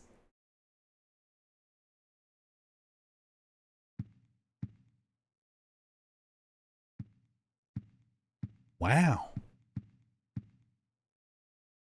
There's a diary here. The last few months, Joseph, the guy next door to me, who gave me that rare porn magazine, looks like he's been working super hard. So, Joseph Schreiber trading rare porn mags to his neighbor for information. What a dedicated journalist. He said if he found another rare one, he'd give it to me, but he hasn't shown his face around much lately. He said he was a journalist and he's always investigating stuff, but I think something strange is going on with him. He's been shut in his apartment and I can hear all these weird noises coming from there. July 1st, Mike. So we start learning a little bit more about the other people living in South Ashfield Heights. And Mike is one of the worst. He's weird, he's creepy, he's stalking one of the other tenants, Rachel, who has a boyfriend, the artist, the painter, who will be exploring his apartment later and learning a bit more about the tenants through his paintings of them. Oh, my beautiful Rachel. What's with the note on the red paper? I thought you'd written a note back to me, but I guess maybe it was somewhere else. So a lot of people speculate that the Rachel in this game, because she is a nurse, is supposed to be the same Rachel as Silent Hill 2, the nurse who looked after Mary in the hospital, as well as Laura. But they spell the name different. Who's Rachel? Who's Rachel? He took it along with my clothes. Those were my best clothes. July 2nd, Mike. So, Braintree was tired of Mike's weird creepiness and decided to beat the fuck out of Mike and strip all of his clothes away from him. Commuting to Silent Hill? Rachel didn't work in Silent Hill. Mary was not a patient in Silent Hill. They went there on vacation. Mary got sick, and then they went back home.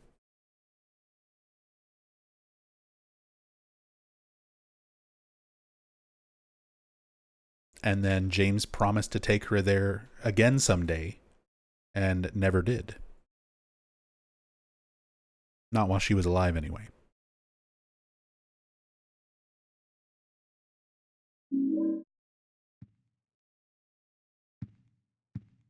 Some tourist kid sneezed on Mary. Yeah, that's the Book of Memories explanation. It's a red piece of paper with nothing written on it. Gib. Gimme.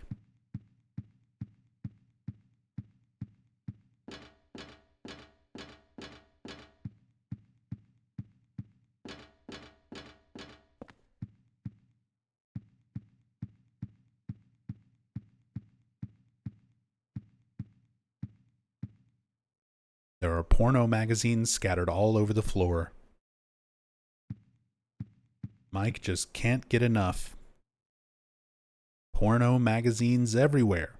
There's no time for that right now. Maybe later, but definitely not right now.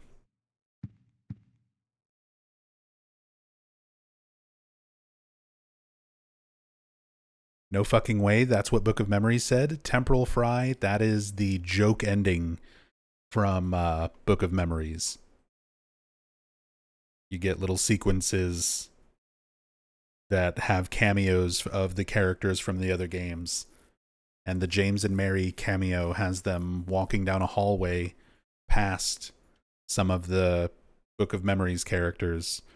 And one of them sneezes on Mary. And James is like, "What if you catch something?" And Mary says, like, "Oh, you worry too much," or something like that. There's a magazine lying open. Teaching Despair, Wish House. So this is the article that Joseph Schreiber wrote as kind of an expose on the town and the cult. Pretty important stuff in like the overall view of the story from game to game, because a lot of what was going on in Silent Hill was only really known to like the locals. And this gives the impression that journalists like Joseph were able to publish things about them, make what was going on with the town more known outside of the town itself, which then leads to people who are interested in the occult or in true crime type stuff becoming fascinated with the town, which is what brings Jasper and his friends to the town. They are in-universe Silent Hill fanboys. Like, they are fans of the town of Silent Hill and all of the weird stuff that is reported to go on there, which is how Jasper and his friends wind up crossing paths with Walter in the first place. This article also is first found in Silent Hill 3. You can actually find an early version of this article. It's basically the same word for word, except for the name of the orphanage is Hope House in the Silent Hill 3 version, which was then changed to Wish House for the release of Silent Hill 4. My theory is that they changed it because there is an actual organization that helps find homes for orphans called Hope House. I think they're based out of Ukraine. But it's an actual organization that was around back when this game was made.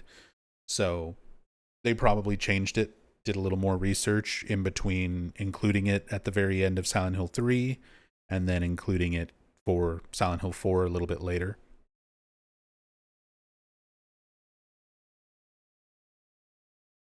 Teaching Despair, Wish House.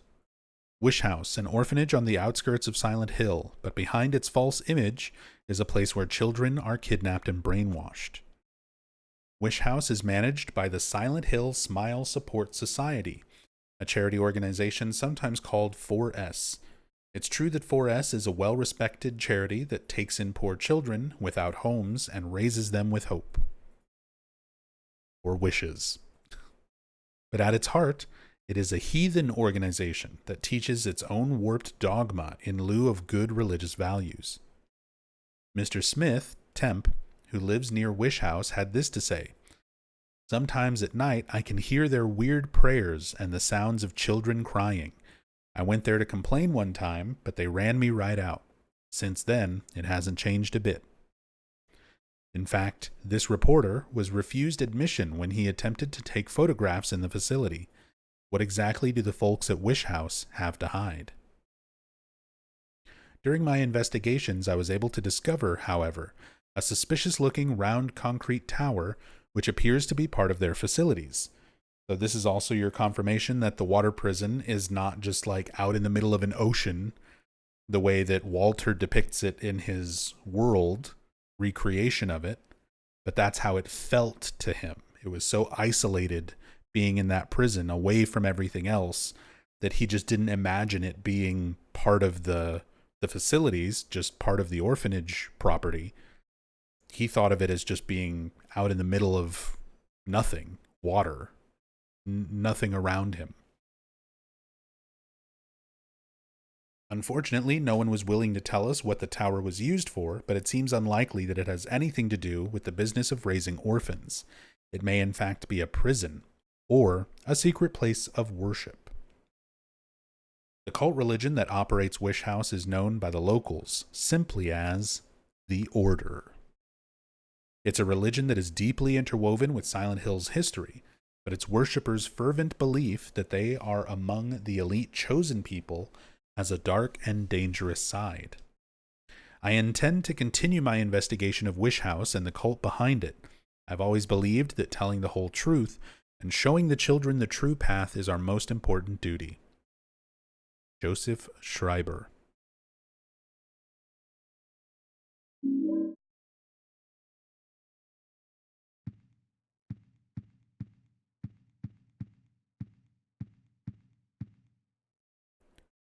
It's a photo of a nurse. It says, "I love you" on it. There's a key taped to the back of it. You can open up locker 106, Rachel's locker. This guy. Is it the super? Kind of hard to tell, but yeah, there's like a man and a woman standing here, and the face of the man has been all scratched out, presumably Frank Sunderland. He was much younger in this picture. There's a key taped to the back of it.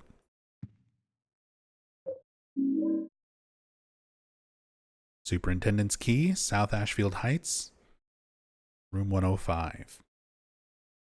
So this could potentially, we could speculate that if this was Frank, this could be James's mom. We don't hear anything about her. There's no like mention of a name or a note or anything like that, but possibly who that is in the photo. If he was much younger in the photo. Yeah.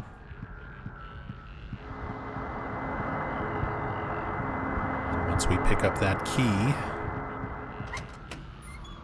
more of Walter's victims start spawning in.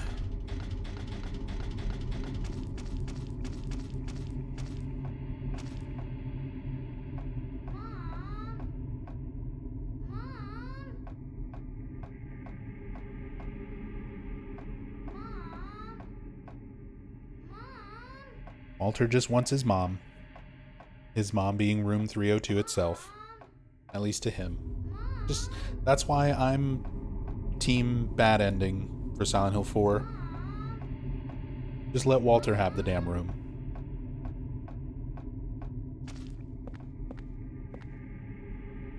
Just let him have it. It's locked. There's a scrap of red paper stuck under the door. This is the same way they show up under my door. Boink. Eventually we'll have to go back to our version of 302 to read all of these scraps of paper that we're putting under there. It's locked. What was that guy doing here?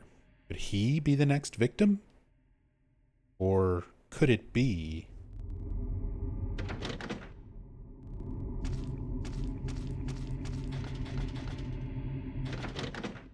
locked?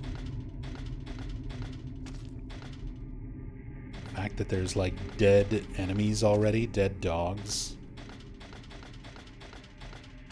Walter's already killing things.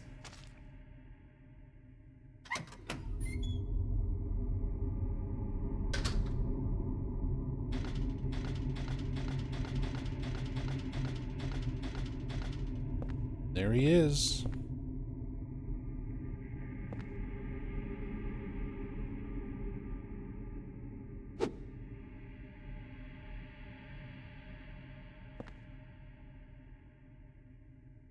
I got this from Miss Galvin.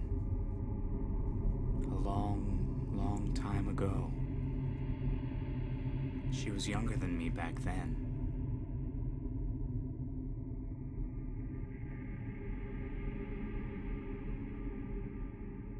She looked so happy, holding her mother's hand.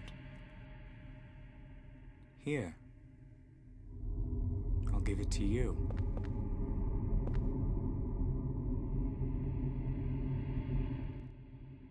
Will you take the shabby doll? So this is optional. And for me, I like picking this up. A lot of people don't like picking it up, and it makes trying to get a good ending if you're clearing all of the hauntings, because the only two things that affect your ending are clearing enough hauntings as they start to happen in your apartment, and whether or not Eileen lives during the final boss fight. That's it. Those two things are the only thing that affect your ending.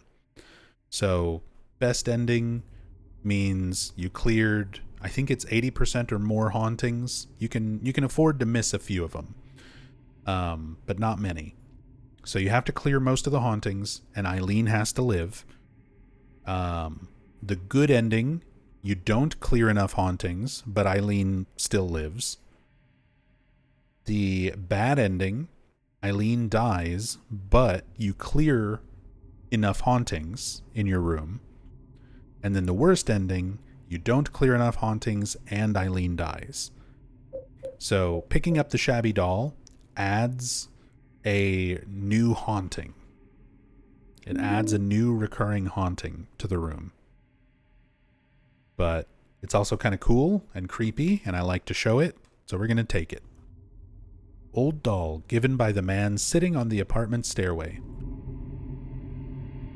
You know, for a receiver of wisdom, you're doing a bad job of understanding who this man is by this point, Henry.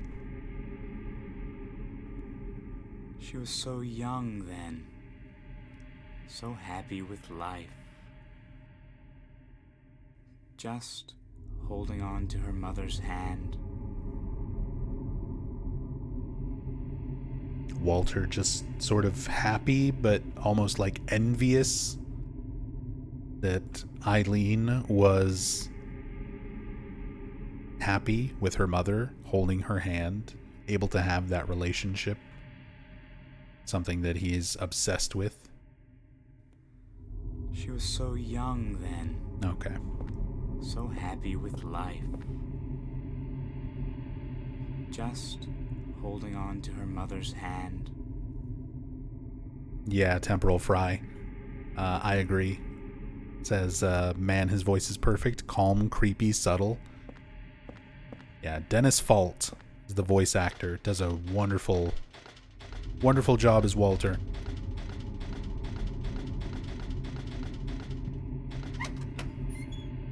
It's not like overly done, trying to be like super over the top or anything. And it's so creepy because of that. That type of performance. We need to go to Frank Sunderland's room. Get his key so we can start exploring all the other apartments.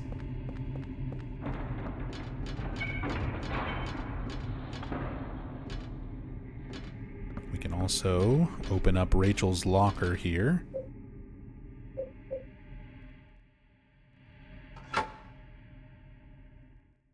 I love you, Rachel. Signed, Mike.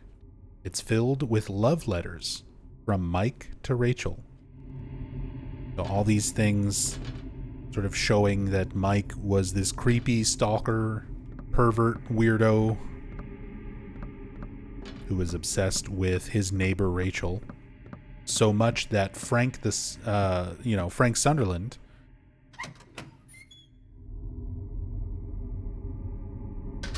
actually assumed that Rachel and Mike were a couple rather than Rachel's actual boyfriend, the painter.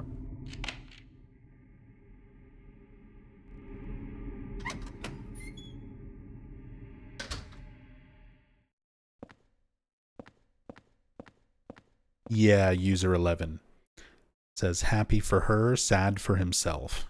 That's a good way to describe kind of his tone when he's talking about Eileen as a child holding her mother's hand. Piece of red paper. Grab all these, slip them up under our door so that we can read some more notes from Joseph. Hastily scribbled memo. Found by Nurse Rachel. Return it to room 302 together with the part her boyfriend, Mike, tore off. So that's where we learn that Frank is making the assumption that Mike is Rachel's boyfriend when he's just the stalker. There are keys for each apartment here. Keys to each apartment in the building. Actually, looks like 303, Eileen's room, is missing.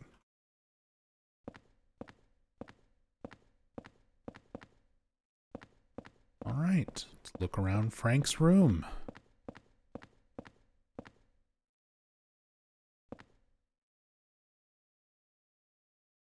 He has like CCTVs, little monitors. I never really see security cameras posted up anywhere. Most important thing in the game, in this little box right here on the shelf. It's a red box. Man, this thing really stinks. It's practically bringing tears to my eyes. Inside that box is the last physical remnant of Walter's body. The umbilical cord from when he was born, that for some freaky weird reason Frank decided to hold on to.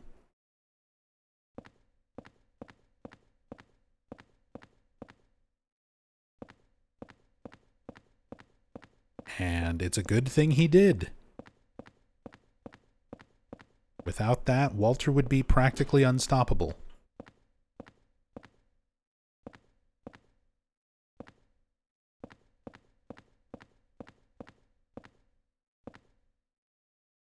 It's a diary. The red box seems even stranger today. It's giving off a terrible smell.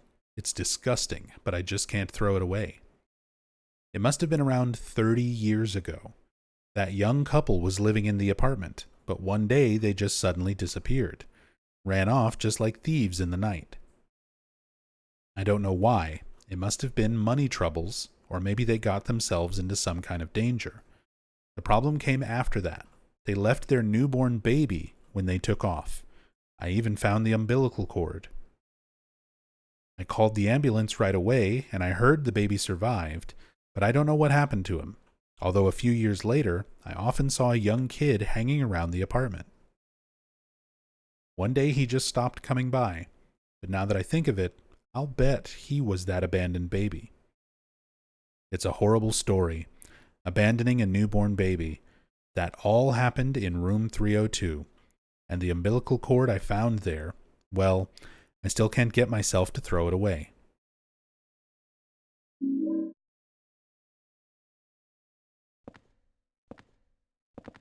After like 20 years, wouldn't it have become completely desecrated and dry? Must be spooky magic that keeps it putrid.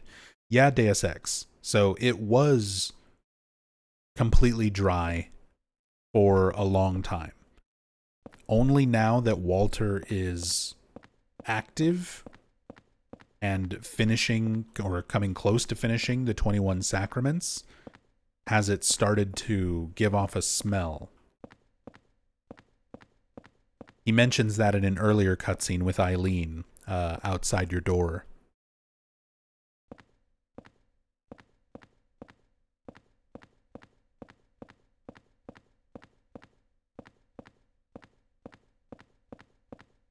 All right.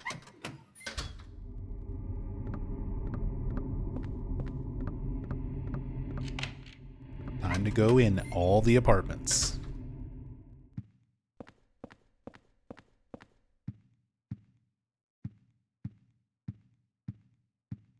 Check it out. Reused asset from Silent Hill 2.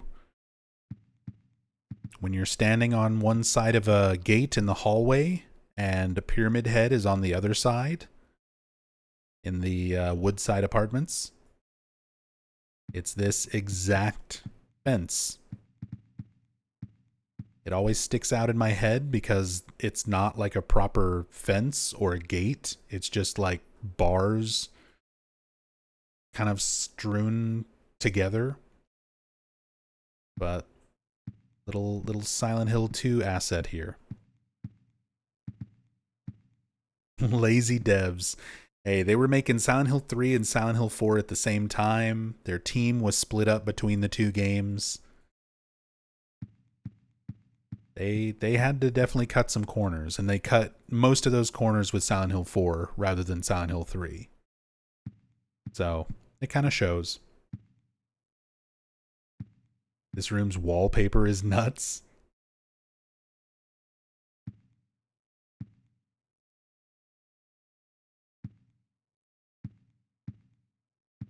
Hey Rachel, can we paint the bedroom like this? God, no, is the response I got.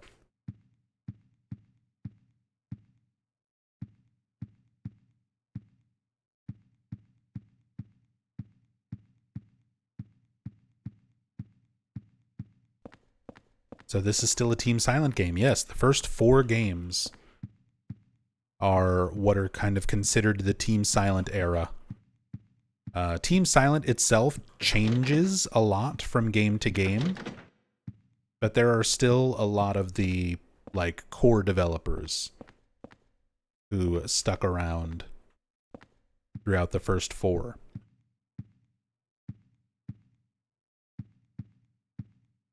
But this game was different from the first 3.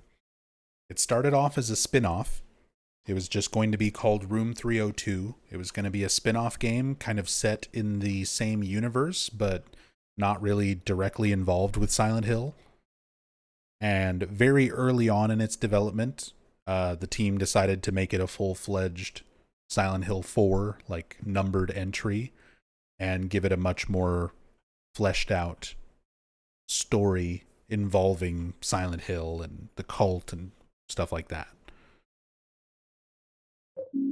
But they wanted to experiment. They wanted to try some new things in terms of gameplay. Having a hub world, no flashlight, no radio, limited inventory. Trying to shake up the formula since the first 3 games are very similar to each other. They wanted to try some different things. So they were making the spin-off to try those new gameplay elements out. And then the story wound up becoming the main focus and more involved with the town. So it became a full-fledged numbered entry. But still a lot of main Team Silent people working on this. One of them is here in chat, rated us a little bit earlier, Hiroko Usuda, who did the environment art for Silent Hill 3, who also does a lot of the environment art for Silent Hill 4.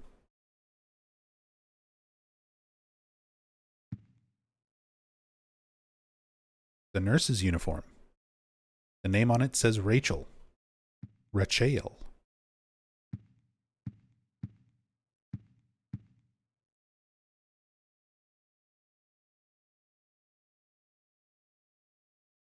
It says my darling's number. And there are some phone numbers that look like a phone number. Will you press these numbers? So if you hit yes, a phone will start to ring in the apartments. And this is basically just to tell you who is, quote unquote, my darling. Since this is Rachel's apartment. This is Nurse Rachel's apartment. So this is to narrow down, like, Mike is not her boyfriend. The painter is. And that's the only reason for making this phone ring. I am not going to do it, because once you do it, it just constantly rings and rings until you get to that apartment. And we're going to be taking our time exploring all the apartments before we get there, and I don't want to have an annoying phone ringing the whole time.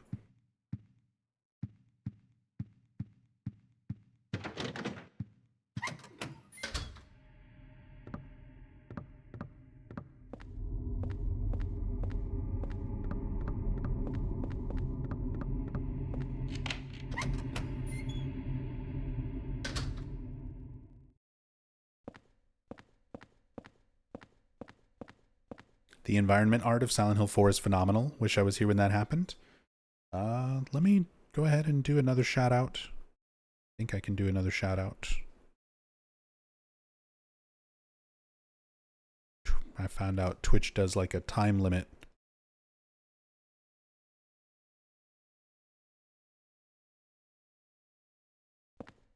Yeah, there we go. Hiroko Usuda, or Hiro Usuda, streams on Twitch and does artwork live. And again, her and the Mokyu Mokyu Kingdom are very welcome here and have joined us for several of our playthroughs and cam hack playthroughs of the games in the past.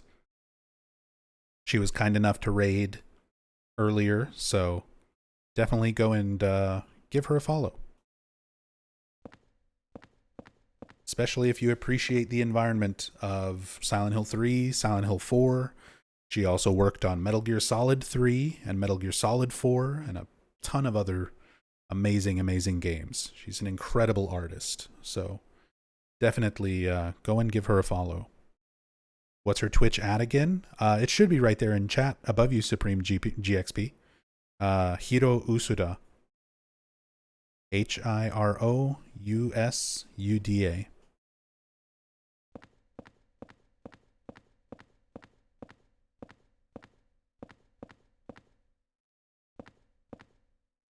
So here we're in the apartment of the music lover, the audiophile.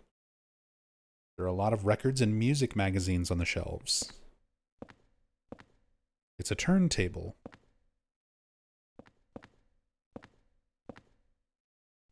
Gigantic speakers. Speakers built into the walls.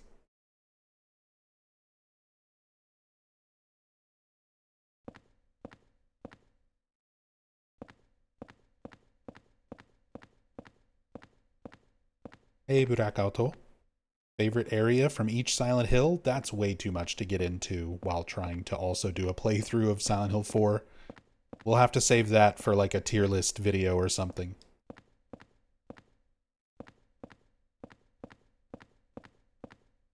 A conversation for another day.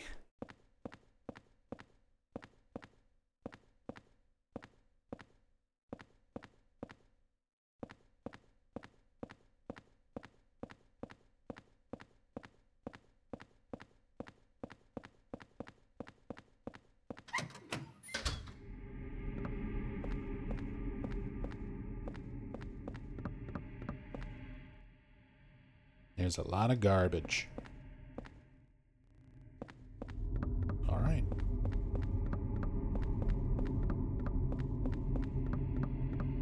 Favorite written text piece. Yeah. Some good ideas for future tier list videos.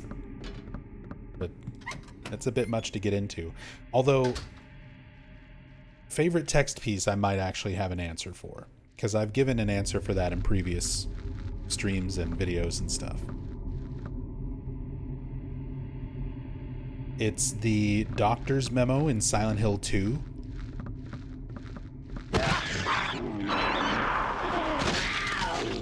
Talking about Joseph Barkin.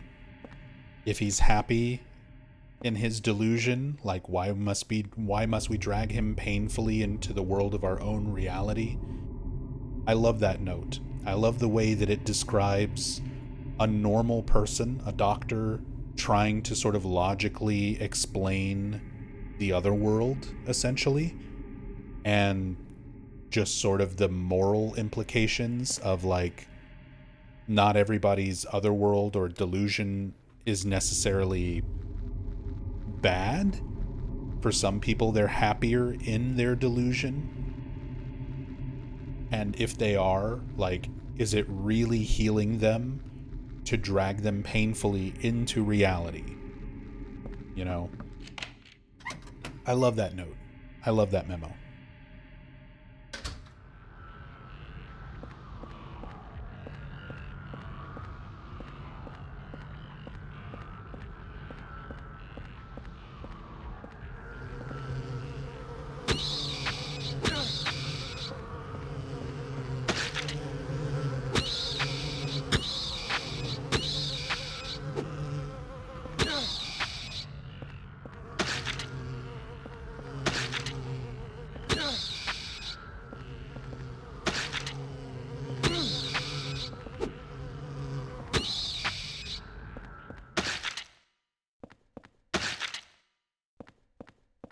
Hand axe is so good.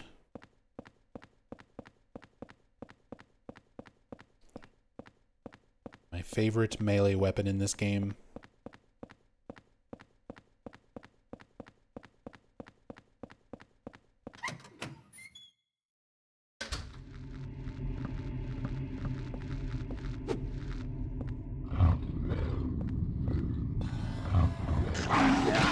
See? Iframes? Even though the dog pounced me mid-animation, it's got so many iframes on the charge swing. Just does not matter.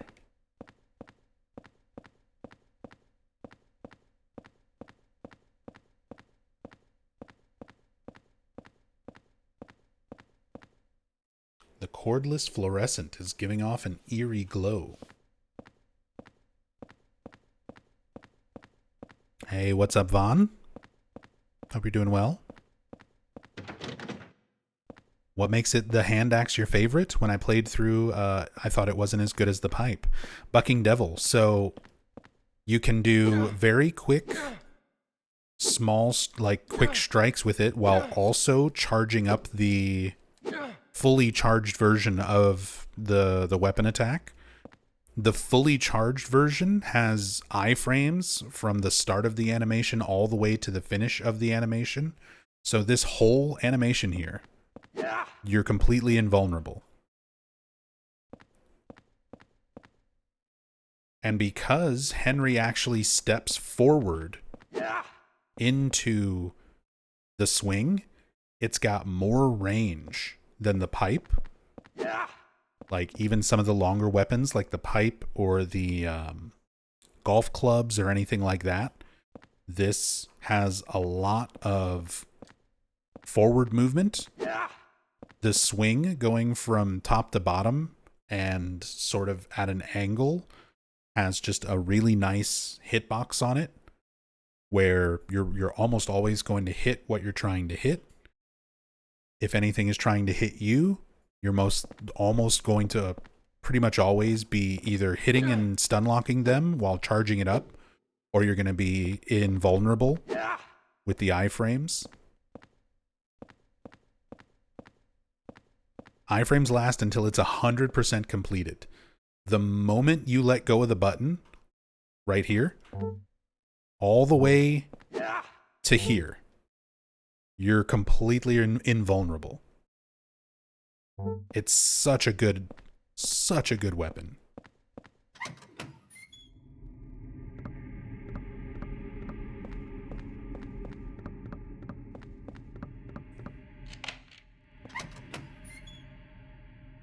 Iframes that make Monster Hunter fans blush. Yeah.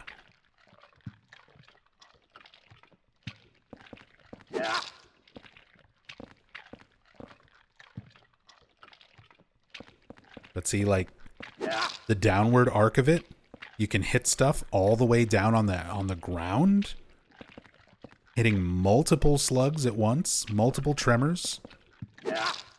You won't, like, accidentally step on them because you've got the iframes.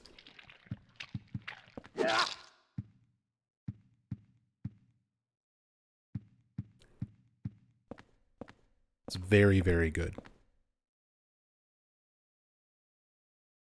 Smells terrible. Open it up.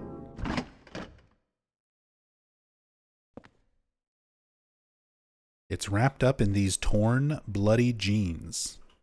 It's the body of a dead cat. There's a torn red paper in one of the pockets.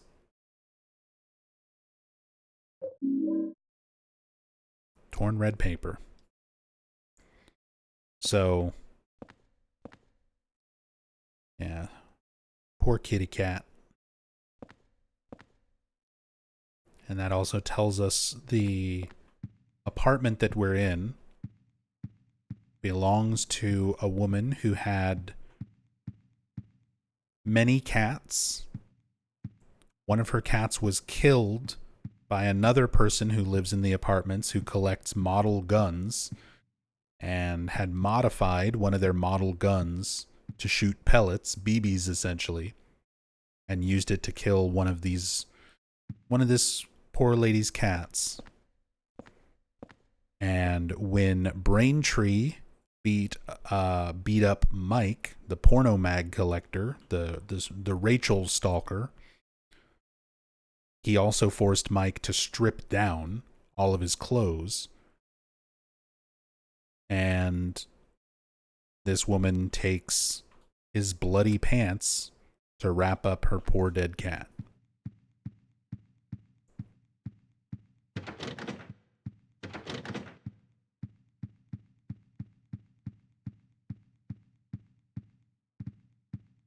Furniture seems to be covered with some kind of animal hair. That's just life. That's the only life I know. Everything is covered in cat hair.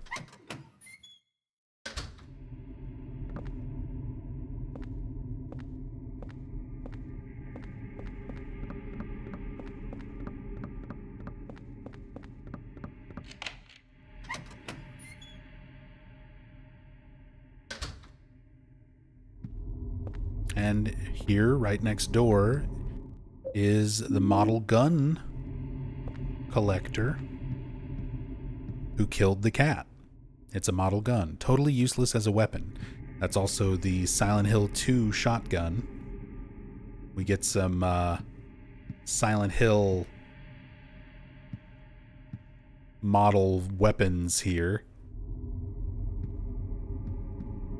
The silenced handgun from Silent Hill 3, the rifle from Silent Hill 2, the flamethrower from Silent Hill 3, the normal handgun from Silent Hill 2, the chainsaw from Silent Hill 2, the submachine gun from Silent Hill 3. All the guns here are just models. It's a paper target from a shooting range.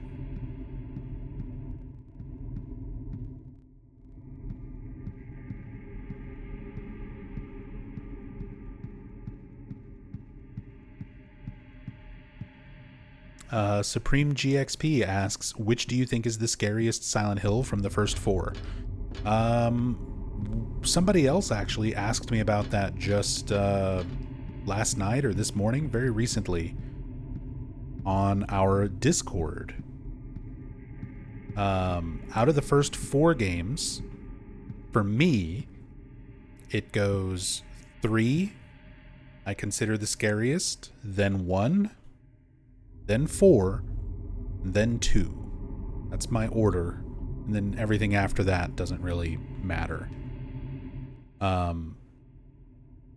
And here's the thing. When you're talking about scariest, when you're talking about fear, fear is an extremely subjective thing. I can already see people reacting in chat. Fear is a very subjective thing. I have been a horror fan since I was a little tiny child.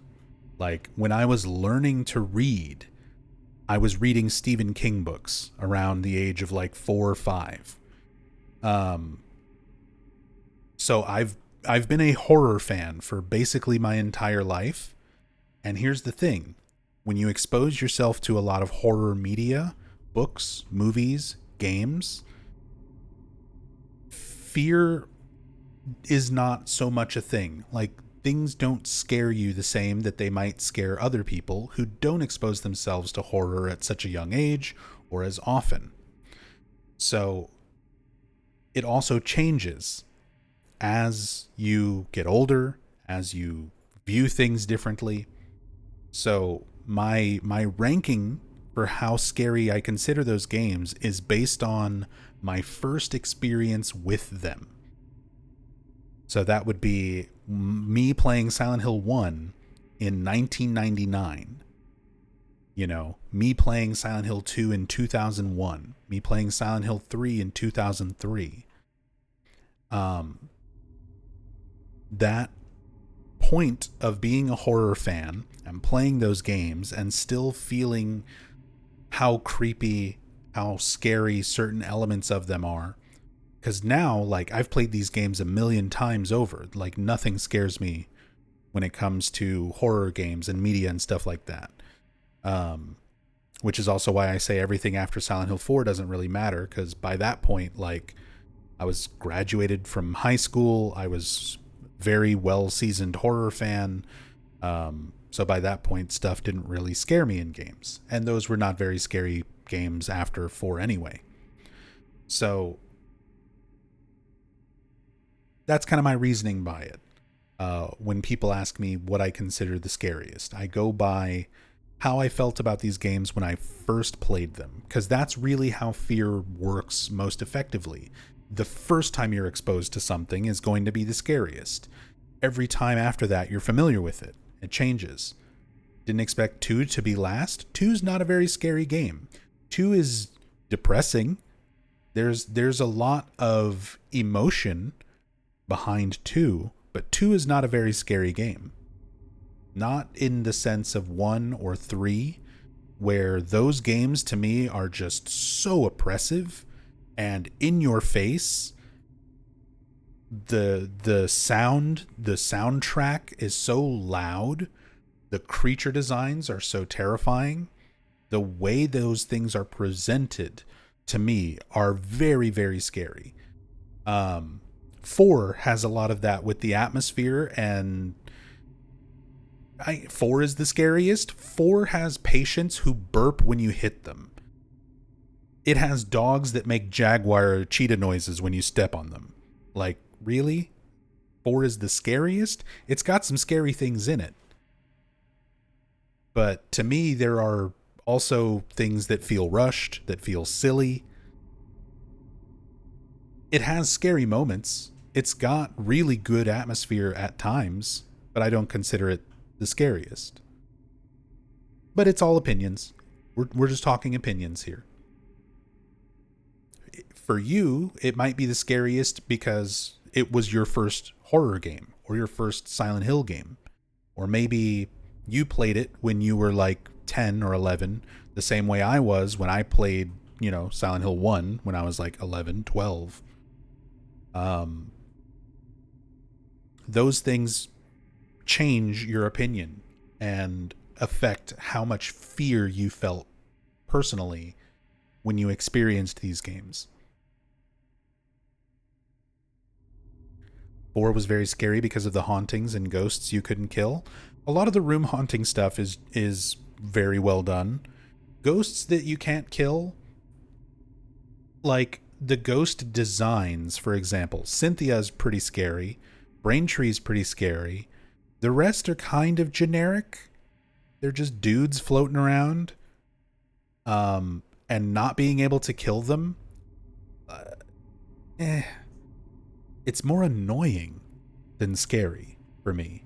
But again, that has a lot to do with the point in my life in 2004 where I'd already played so many other horror games.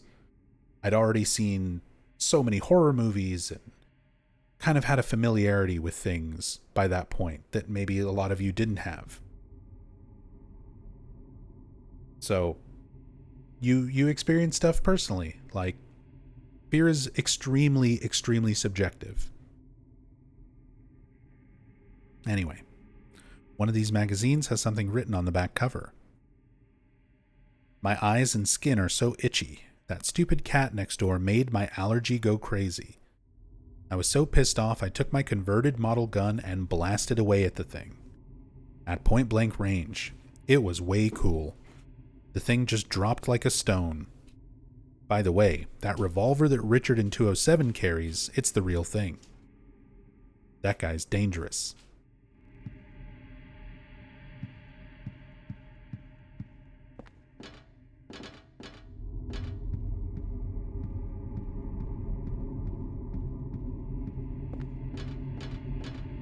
R. Rodham says, even though I consider 3 the scariest ever made, to me Silent Hill 2 and 4 are more disturbing. That's the other thing. Fear, there's different kinds of fear. Oh, get stick bugged.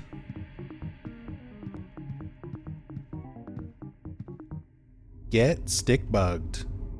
Setso. Gifting out 5 subs to the community. Pantotini, Tenrai Daze, or Tenrai Days, RJ Chili, Mitsoyama, And Kosken Korva tomato juice. Get stick bugged. Get gift subbed. Thank you so much, Setso. Very, very much appreciate the support. Thank you, thank you. You're helping me pay for my MRI later this week. So I really, really appreciate that. Thank you so much.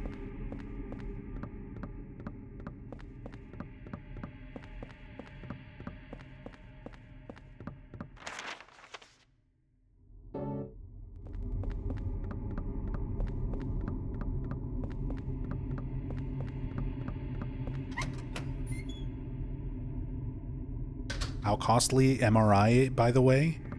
That remains to be seen. I won't even know until I go get it done.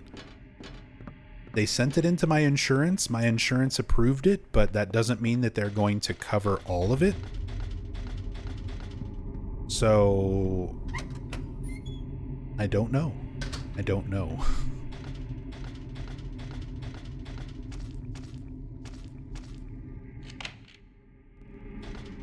Hope it's nothing serious.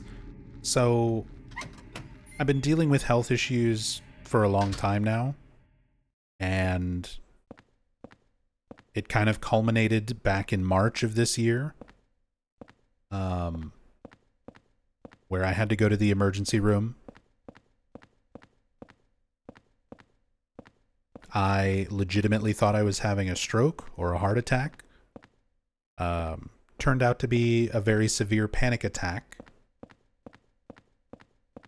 So I was treated for anxiety disorder, put on some medications, but the reason why I had my wife take me to the emergency room was because I've had panic attacks before. I'm used to how they normally feel and how they affect me physically, but I had this apparently very severe one where the left side of my body was numb. My face, my arm, my leg, like everything on the left side of my body went numb, which is why I thought this was a stroke or a heart attack or something serious. So since then, since March, I've very drastically been improving my health. I've been on medications to help with the anxiety that have helped immensely. I've been on blood pressure medication because I had really high blood pressure. I've been taking vitamin D supplements because my vitamin D was extremely low. Exercising more, completely cutting out smoking, drinking, salt. Like I have a very low sodium diet now. I've lost a lot of weight. I've gotten more in shape. I'm more active. Medications have been helping, so I haven't had a panic attack now in about 2.5 months. So that's improved very, very drastically, but I'm still having random pain and numbness on the left side of my body. So I've already seen an ultrasound specialist to check for blood clots because I'm a streamer and have been streaming and doing videos for the last over 10 years, basically. 2015 is when I started doing this full time, and I've been doing it ever since. So I spend a lot of time sitting in a computer chair in front of a computer.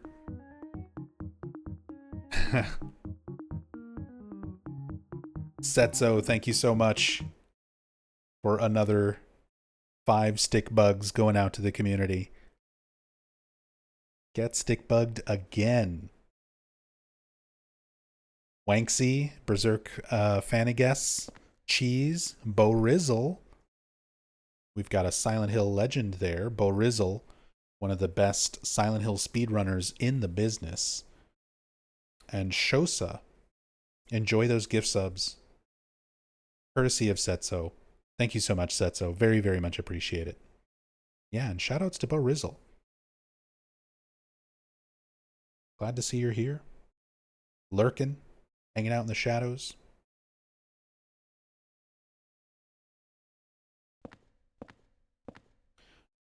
But yeah, my health has been a big concern, but I've been doing a lot to fix things. We've taken care of all the anxiety side of things just through lifestyle changes and medications and everything like that.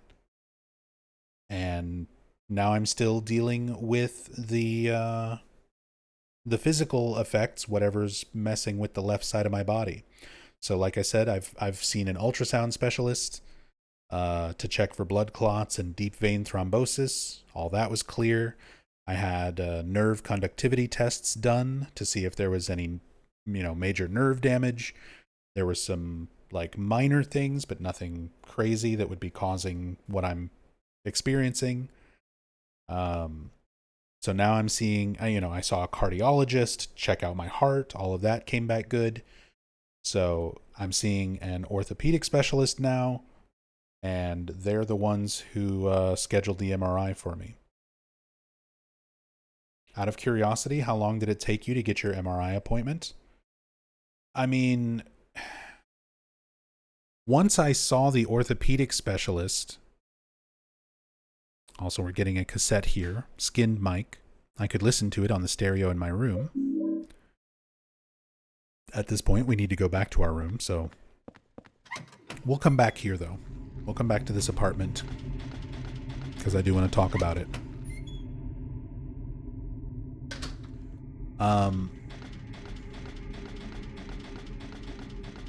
But yeah, once I started seeing the orthopedic specialist, which was just like last week, we made the appointment for the MRI yesterday.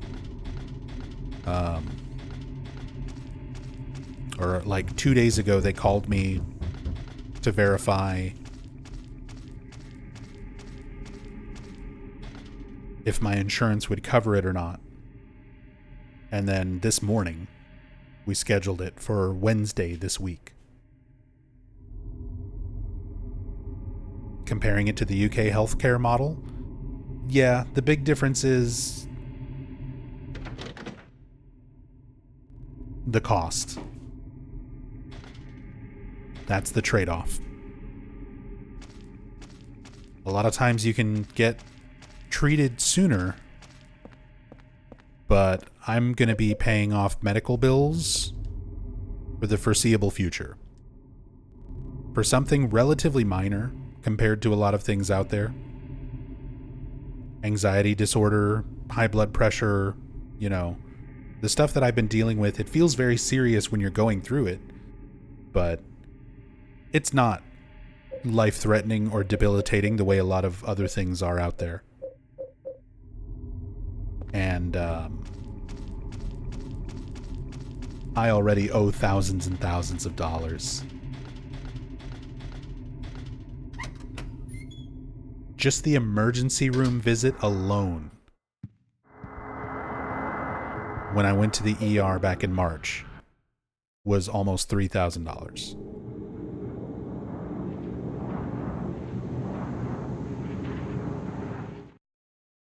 And since then, I've had blood work done, 2 nerve tests done, an ultrasound on my leg done, 2 EKGs on my heart, a wearable heart monitor, an ultrasound on my heart,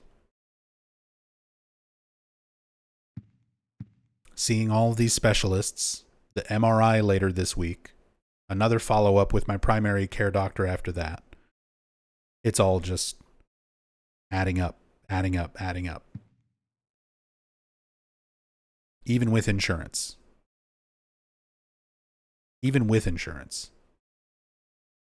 It's a lot. But I've got the medication that I needed. I'm seeing the doctors that I need to see. I'm getting the tests done, even if it's putting me in debt for a long time. And my health is improving, which means I can do this. I can work on videos. I can stream full time again because my health has improved. So that's the trade-off. All right, we've got a lot of stuff here. Let's listen to the skinned mic cassette because it's one of my favorites, and then we'll start reading some notes.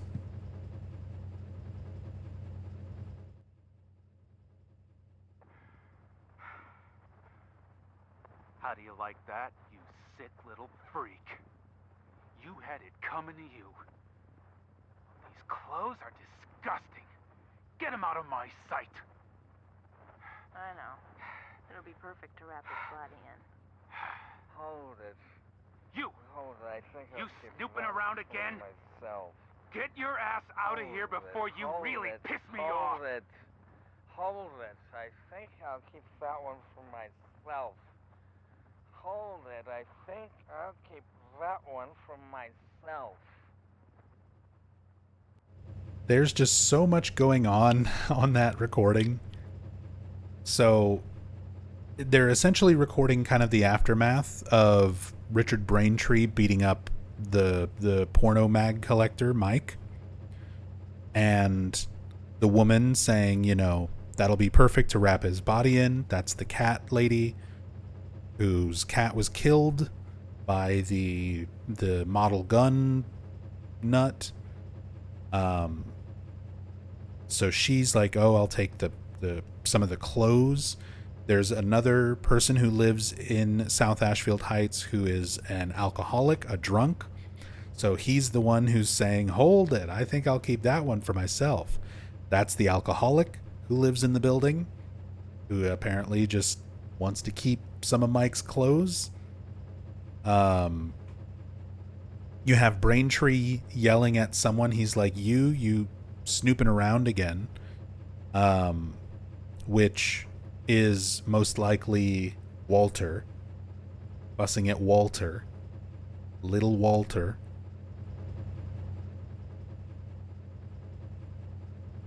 Although it could also be Joseph, the investigative journalist snooping around.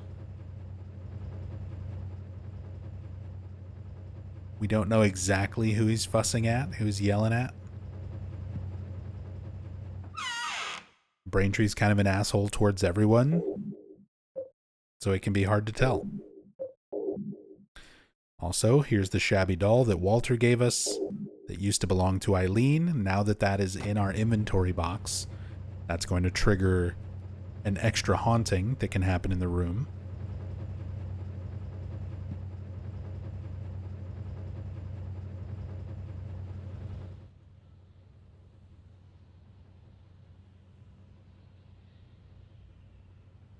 And we can even see some of the people living in the building that we're going to learn more about once we get to the painter's room. We kind of get more information, and as we explore the apartments themselves, there's this apartment where they talk about a family having too many kids. So there's kids like climbing all over the furniture and playing. The elderly couple that lives down there. Of course, Richard Braintree, who's no longer there because dead.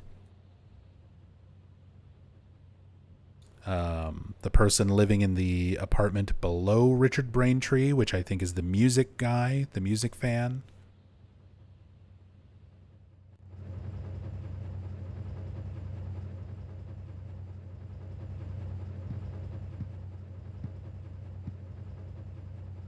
Oh, don't read that.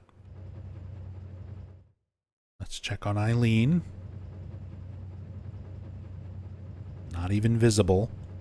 Just got our weirdly long-armed Robbie sitting on the bed.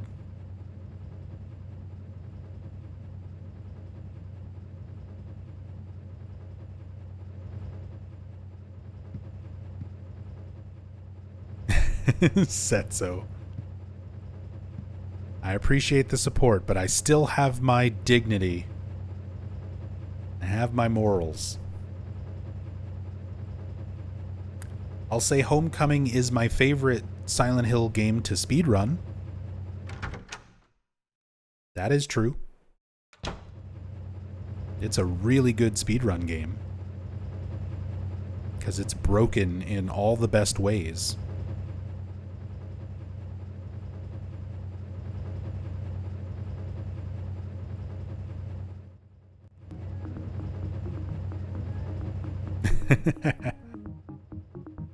The best Silent Hill game for speedrunning. Just add that parentheses to the end of it. Homecoming's the best Silent Hill game in parentheses for speedrunning. I'll take it. Thank you so much. Getting 5 more people stick bugged. Gibble, Master Yoshi, Slonic 1975, Sunhill Desperado, and Burb of Hermes. Enjoy the gift subs courtesy of Setso. Setso, thank you so much. Helping me make a dent in the medical bills. Helping support me so that I can keep doing these playthroughs, making videos, doing streams. Very much appreciate the love and support. Thank you so much, Setso. Thank you, thank you. And thank you all just for being here. I appreciate everybody who comes out and just enjoys what I do. It's the biggest motivating factor. To just keep working through it, take better care of myself, and keep doing this. Thank you guys. Also, what the hell counter +1. The hell is this? The dryer sprayed blood all over the place. It's a washing machine. Don't need that right now.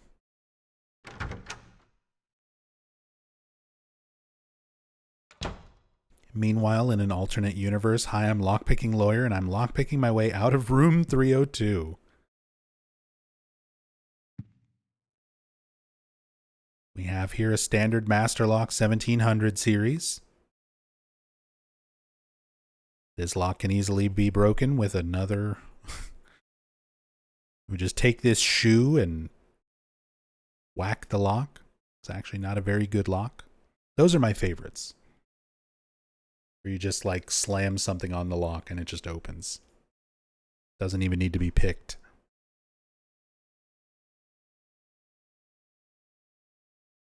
All right, let's read some memos. Got a lot of red paper that we've stuck under the door. I picked up the key that Eileen from room 303 must have dropped. I thought I'd return it, but she wasn't home. I guess I'll give it to the super. May 20th.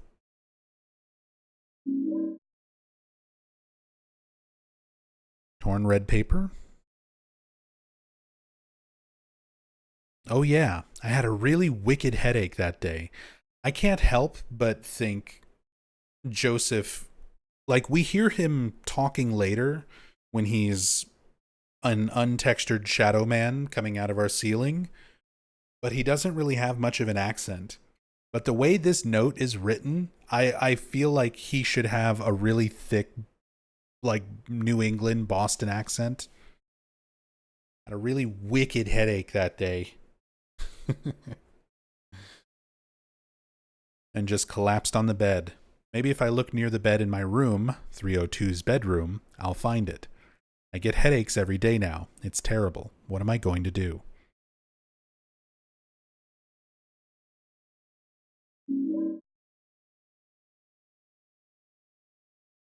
He's wicked smart. It was 4 years ago that they discovered the body with 1221 carved into it. Right away, I had this terrible feeling and couldn't stop shaking. The victim had been murdered 6 months earlier, but Walter had been dead for 7 years, having committed suicide 3 years before the murder. So a little bit of timeline on Walter's ritual, how long things have been going here.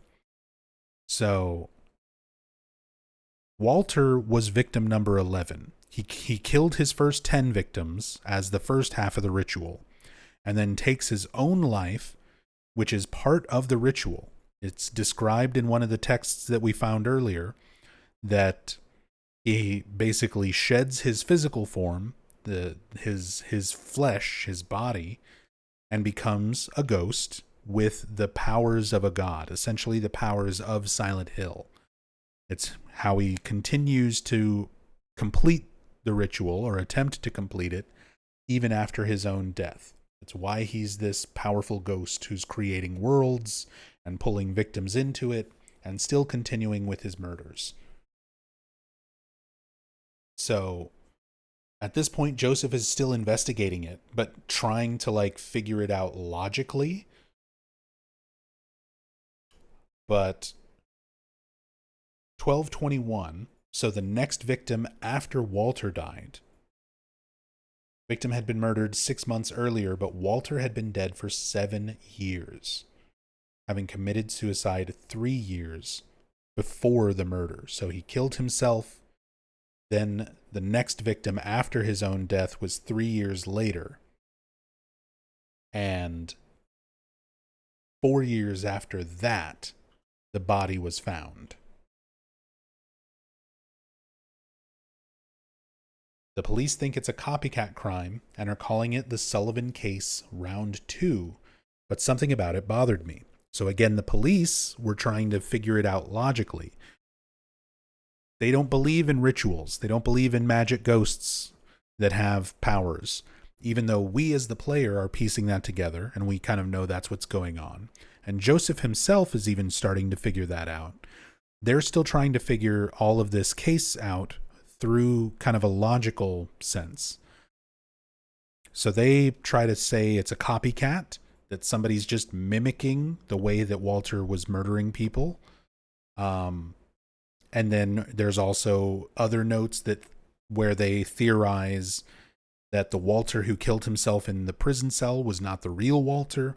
They're trying to every explanation to figure things out without jumping to crazy ritual ghost magic. May 14th. Did Walter brick himself behind the wall before he killed himself? No, that was after. Walter killed himself in his prison cell. Stabbed a soup spoon into his carotid artery in his neck, which is described in a note in Silent Hill 2 as well as in this game. He then became an all-powerful ghost ritual man who can move his own body to room 302 into the storage room and set it up in the back.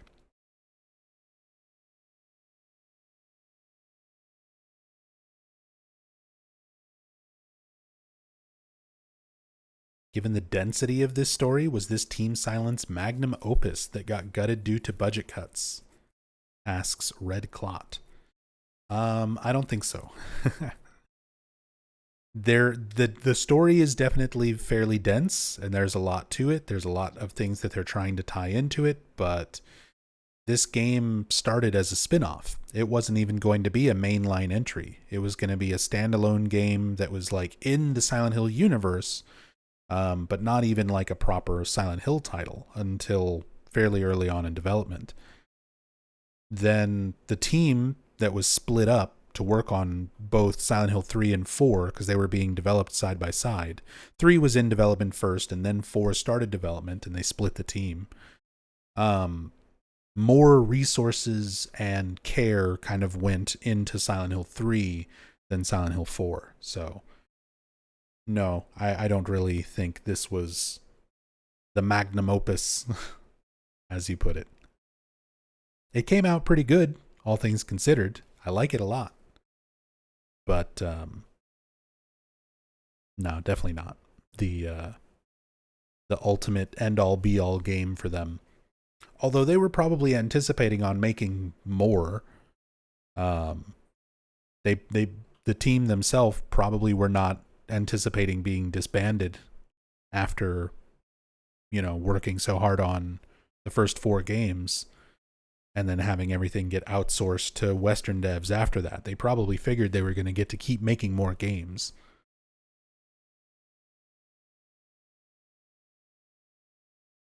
Maybe one day. Maybe they'll reunite. Make another one for us. There's a torn red paper stuck in here. I lost the key to Eileen Galvin's room. I've got to find it and bring it back. Let me think. The last place I saw it was... It's ripped here and I can't read the rest. So, that's the first half of the torn paper that we read earlier. The wicked headache.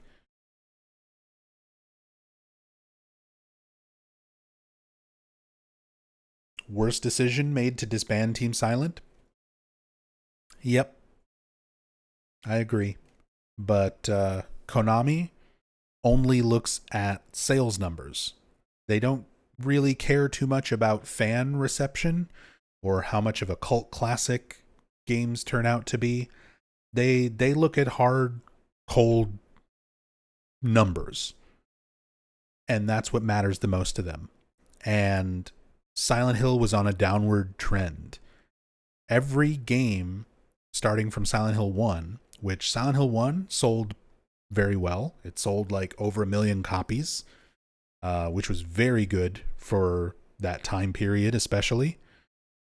Silent Hill 2 sold less than Silent Hill 1. A lot of people don't understand that because Silent Hill 2 is like the fan favorite by today's standards, but back then it wasn't. There was a lot of fans who didn't receive Silent Hill 2 very well. A lot of the Japanese market that didn't like Silent Hill 2 because they were fans of Silent Hill 1 and they were expecting a sequel. And then Silent Hill 2 was not Harry Mason, not Alessa Gillespie, not the cult, not even in the same part of the town. Like nothing familiar for fans of Silent Hill 1 was in Silent Hill 2. It was a huge departure because they wanted Silent Hill to be more of an anthology series with all these separate little individual stories that weren't really connected. After the poor reception of Silent Hill 2, Silent Hill 3 was already in development, but it was a very different Silent Hill 3. Developers like Masahiro Ito have said that the first version of Silent Hill 3 they were working on was similar to Silent Hill 2. It was an anthology game, completely unrelated to the first two entries, and it was going to be an on-rail shooter that was basically turned into the Silent Hill arcade game. That wound up being the on-rail shooter game. But that first version of Silent Hill 3 that they were working on got scrapped after the poor reception of Silent Hill 2 and so many of the fans kind of wanting a proper sequel to Silent Hill 1 and not getting it with Silent Hill 2. So they made Silent Hill 3 as we know it, the proper sequel to Silent Hill 1 to appease that part of the fan base.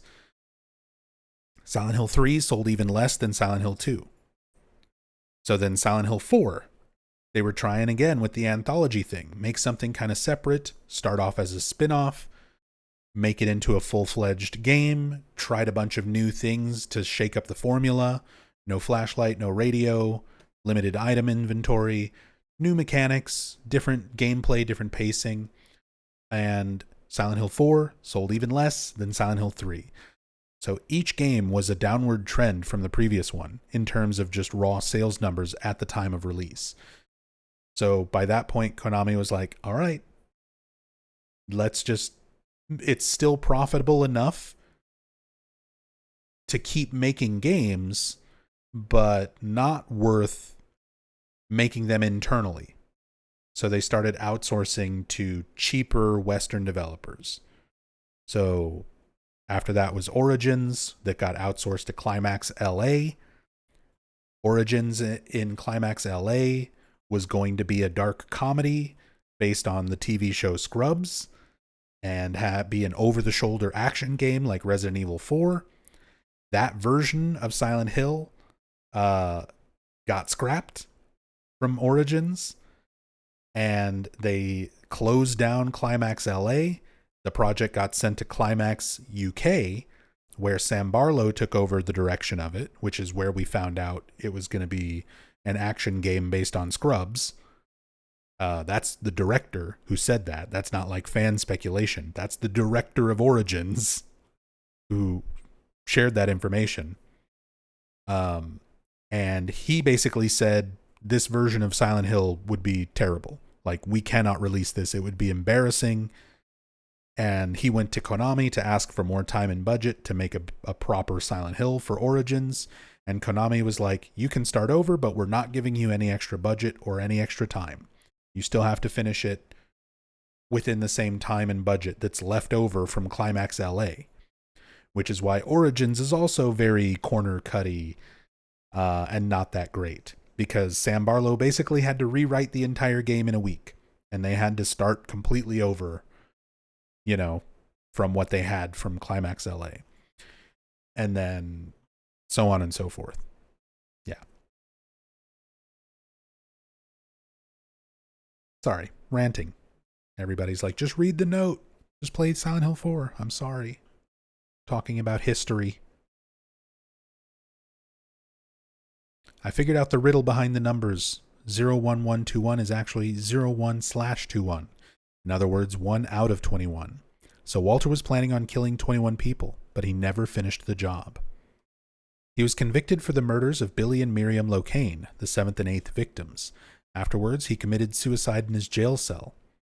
The grisly mass murder of 10 people shocked the world and came to be known as the Walter Sullivan case. There are 2 big puzzles here. The first is, what was the motive for the murders? Ritual. The second is, why did he kill himself before completing his task? Was he simply insane? May 2nd.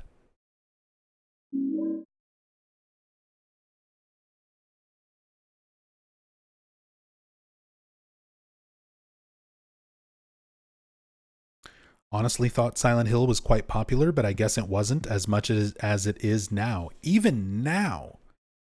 Even by today's standards. So, I mentioned that the games were on a downward trend ever since Silent Hill 1. Silent Hill 1 selling like 1.5 million copies back in the day. And that's including over the years, like when they re-released it on PS3 digitally and stuff like that. Was still the best-selling Silent Hill game all the way up until Silent Hill 2 Remake. Last year. Only since last year with the Silent Hill 2 Remake has there finally been a Silent Hill entry that has surpassed the sales numbers of Silent Hill 1. And even then, it was only by about a million copies. It sold like 2.5 million compared to the 1.5 million of Silent Hill 1. If you look at all of Konami's franchises, 2.5 million sounds like a lot, right? Compared to something like Metal Gear Solid, counting everything in the franchise and those sales numbers, Silent Hill has sold about 1/7 of the total units of Metal Gear Solid. Even less if you compare it to things like Pro Evolution Soccer or Yu-Gi-Oh! Konami has so many more franchises that are way more profitable for them than Silent Hill. Silent Hill has a very dedicated fan base. Like, the fans love these games, and we appreciate them. We kept this series alive when Konami was doing nothing with it. Canceled PT, no new games, no nothing for years. A terrible run of kind of shitty outsourced games before that. The fans love this series and are very, very adamant about keeping it alive.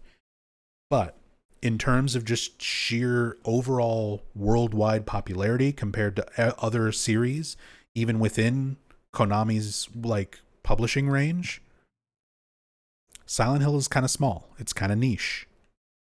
It's a very specific kind of audience and game that doesn't appeal to everybody as much as something like Metal Gear Solid or Yu-Gi-Oh! Or Pro Evolution Soccer or eFootball as it's called now.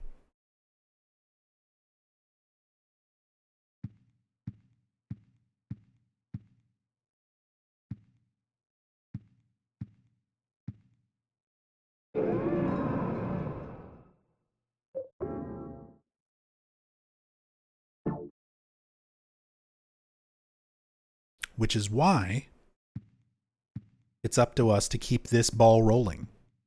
If you want to see more Silent Hill games, if you want to see the quality of Silent Hill games continue to be good or improve in any way, because most people I talked to enjoyed the remake. A lot of people maybe didn't like it so much.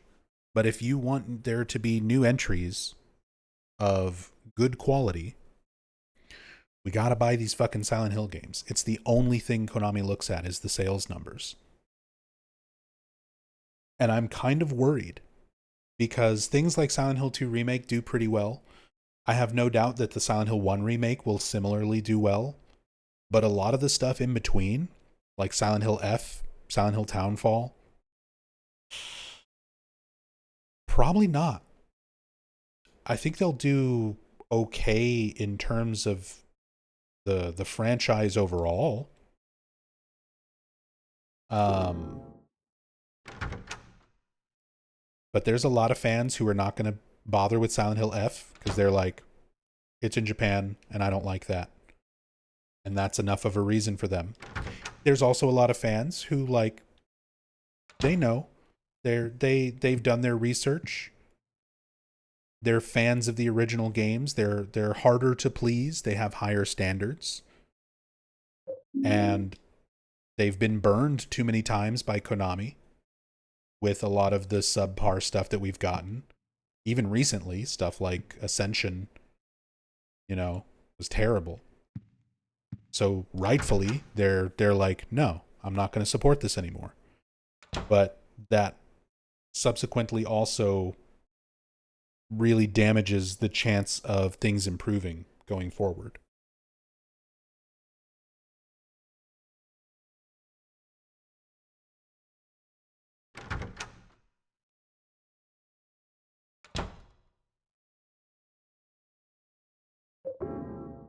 If Silent Hill 1 Remake is bad, it's over.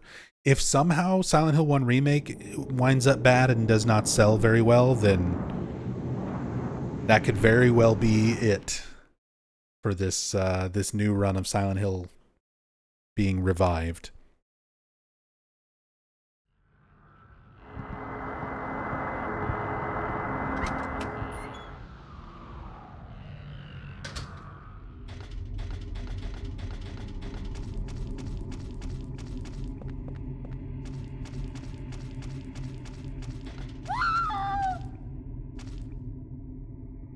I'm sure she's fine. Let's go back to exploring other apartments.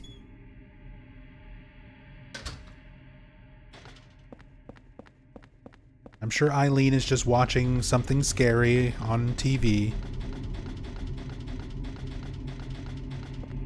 Probably a Lego under her feet. Yeah, she stepped on a Lego. Maybe she saw a roach. It's kind of how my wife screams when she sees roaches.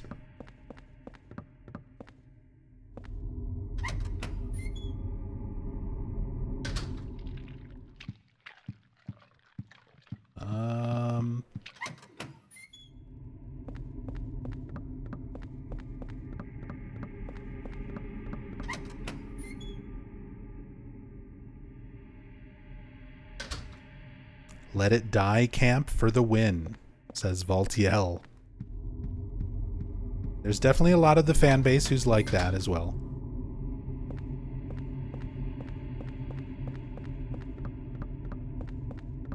The Doomers, who think that Silent Hill should just be a dead franchise.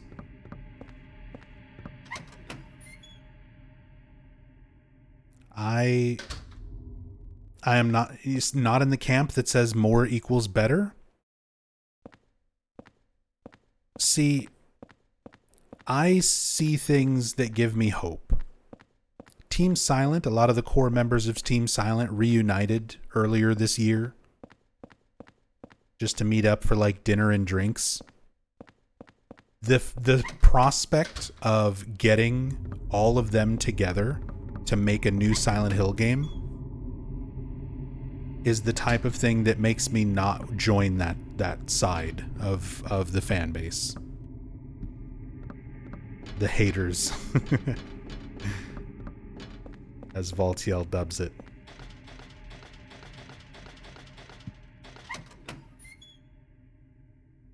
Not to mention stuff like Silent Hill 2 Remake. I know it wasn't everyone's cup of tea, but I enjoyed it.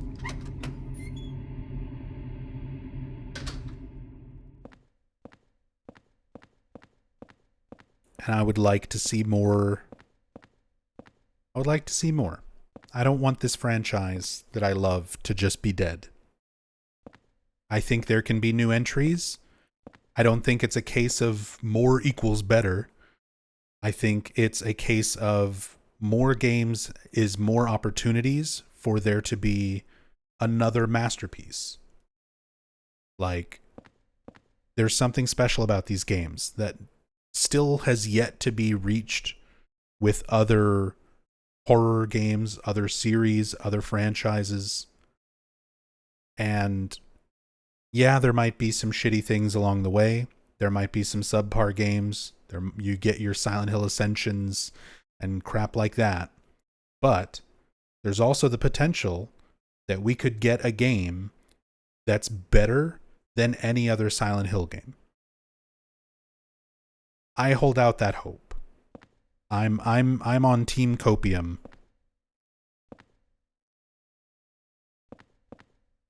That there could be a new Silent Hill game that helps evolve the psychological horror genre, bring it back into more of a mainstream, not even a mainstream thing. It doesn't need to be mainstream or modernized, as you put it there in your comment.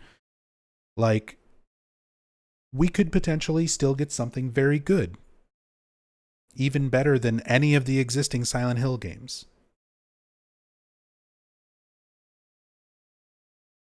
And if the franchise is just dead, you don't even have a chance. Even if it's a very small chance to get a game of that quality out of this franchise going forward, 5%. It's more than zero if the franchise was just dead. That's kind of how I see it. But everyone's entitled to their side of the fandom war. And here's the thing, even if more doesn't equal better, which I agree, even if the new games and everything that Konami tries to do with Silent Hill going forward is subpar, nothing that they do will take away this. Like, Silent Hill F might be bad, but it doesn't make Silent Hill 1, 2, 3, and 4 stop existing. If it turns out bad, just whatever. You ignore it. You don't buy it. But these will always be there.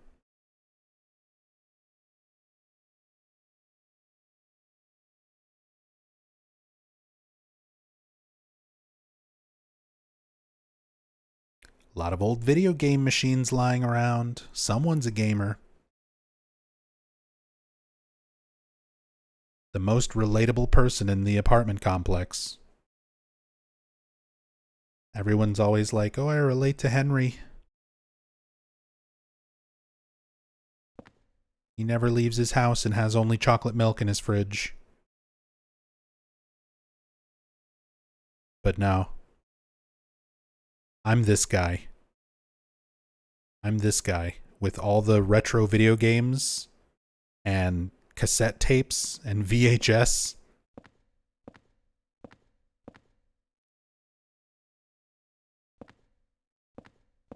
And dumbbells. I need to get some dumbbells. Barbells. Lots of old game machines and other devices that I have no idea about. See, Henry's not a gamer. He doesn't know. He doesn't recognize the Commodore Plus 4 standing in front of him. Or the Super Famicom down there. Actually, that looks a little more like a TurboGrafx. They're not actual like licensed consoles. They're sort of original things that look very similar to licensed consoles. That one does look a lot like a Commodore. Not the 64, but maybe like a Plus 4. That one it does look like a PC Engine. TurboGrafx. Down there in the bottom. Although it's got a cartridge thing on top, not the little cards.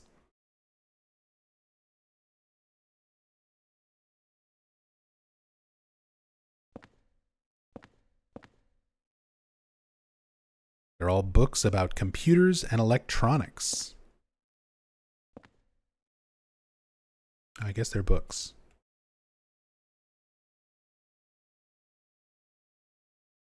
I thought they were all VHS tapes.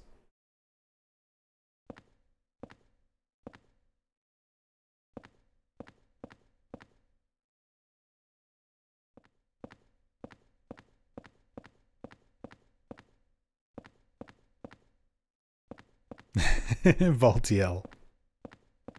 Have very little faith in proof that they can improve upon what was near perfection, especially Bloober, who has done nothing but copy other games, but hey, it means I get to keep arguing with everyone forever, which I love.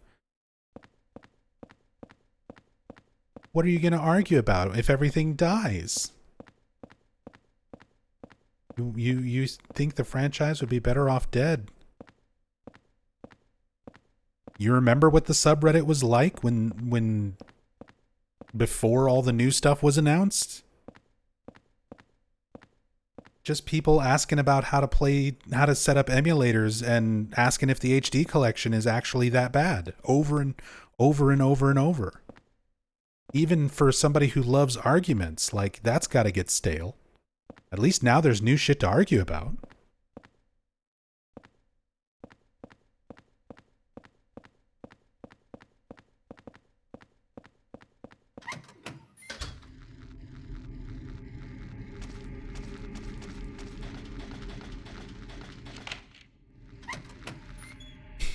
You got yourself banned from there, but the discourse never ends.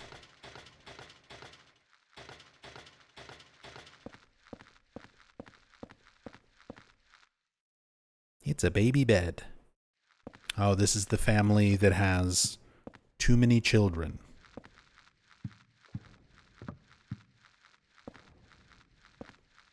It looks like a kid's graffiti. The writing is so jammed together, it makes me feel sick.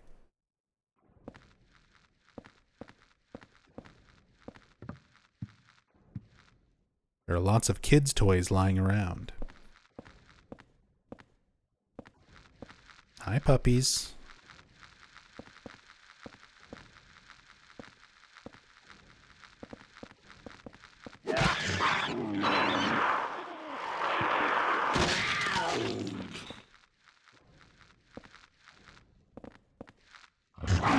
Hi, frames.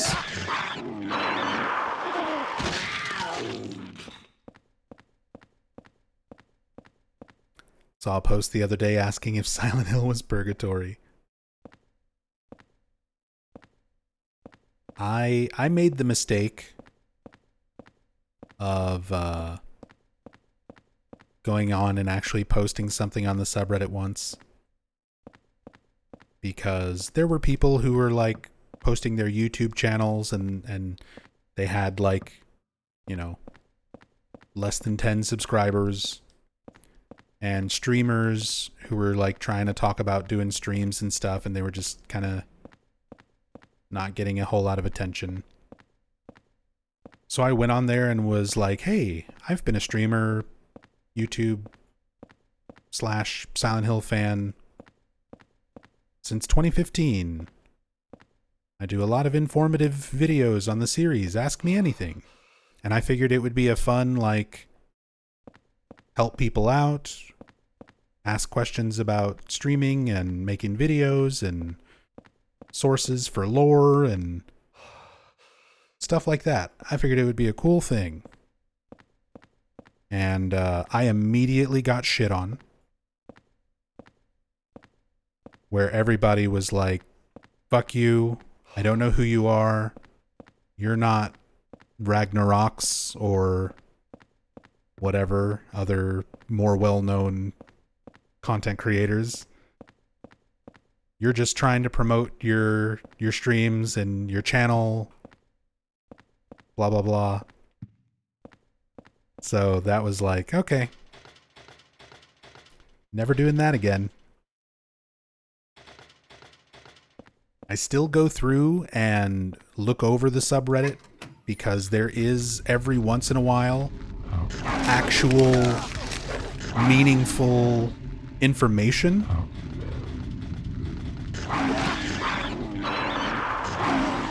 but it's like 1 in 100.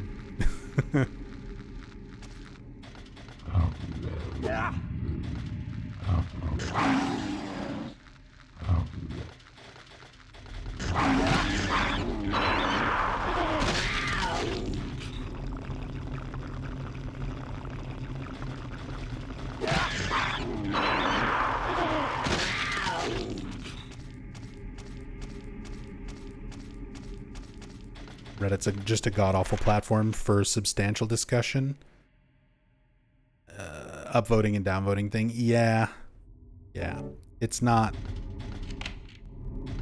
well suited for a lot of actual meaningful discussion, like you said. Oh, we get a glimpse of Walter. Oh, no, wait, that's later. I'm mixing up a lot of my building world second time around, or apartment world second time around. This is the gun Richard was using. The revolver. I have this. Holds a maximum of 6 bullets, easy to use with moderate stopping power.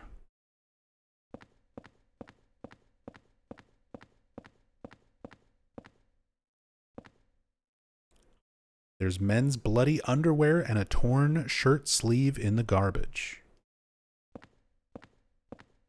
So this is Richard Braintree's apartment.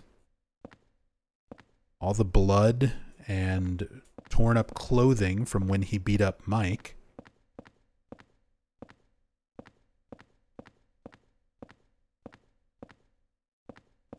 Luckily, we get the revolver. We can also steal one of his golf clubs. His putter.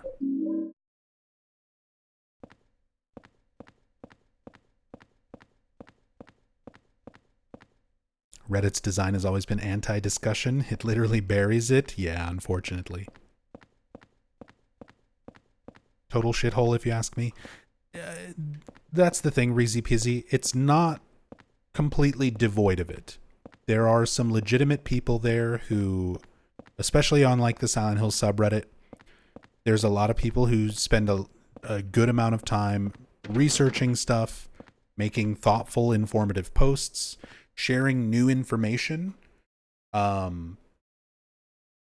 the first person who solved the Silent Hill 2 remake photos, that Easter egg, shared it on the subreddit. So like every once in a while, there is something really, really cool and interesting posted there. But like I said, it's like 1 in 100.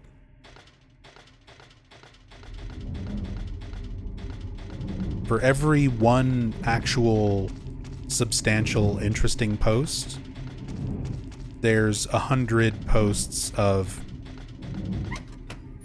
people asking if the HD collection is really that bad, and then a bunch of people defending it, surprisingly. And I'm like, what magical version of HD collection did you guys play? Because I played it many times, and they forgot to put fucking audio in a cutscene.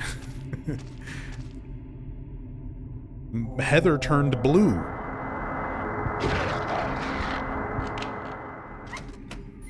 And they're like, oh, if you don't know the originals, you won't notice anything wrong with it. It's perfectly fine. What are you, like, crazy? Plenty of cooking tools, but nothing I need right now. This is the woman who cooks a lot. There's always good cooking smells coming from her apartment.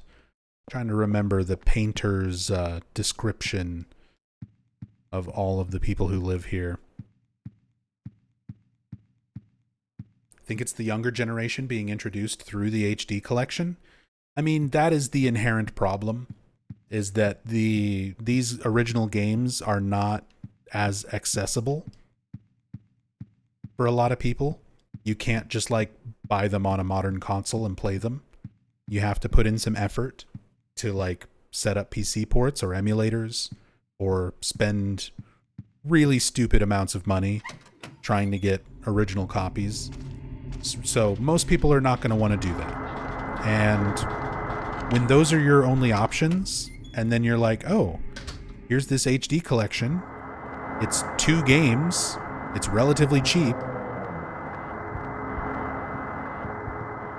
I can understand why a lot of people kind of rely on that as an entry point. Stop it. You get the bug spray. You stinky. You stop it.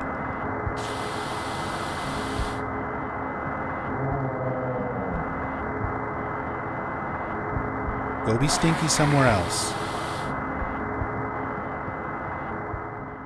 Bloodstained shirt. Torn red paper in the pocket.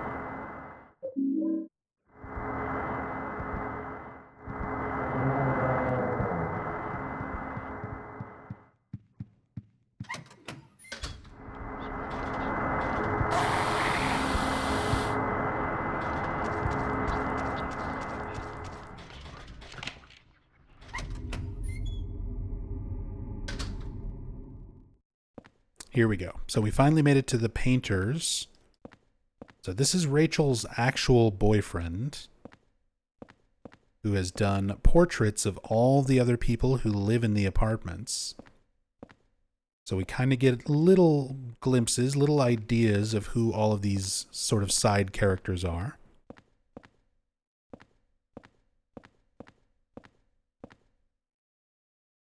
It's a painting of a woman holding a cat. The memo says 102. She loves cats too much and missed her chance to get married. I kind of felt sorry for her while she was mourning for one of her dead cats.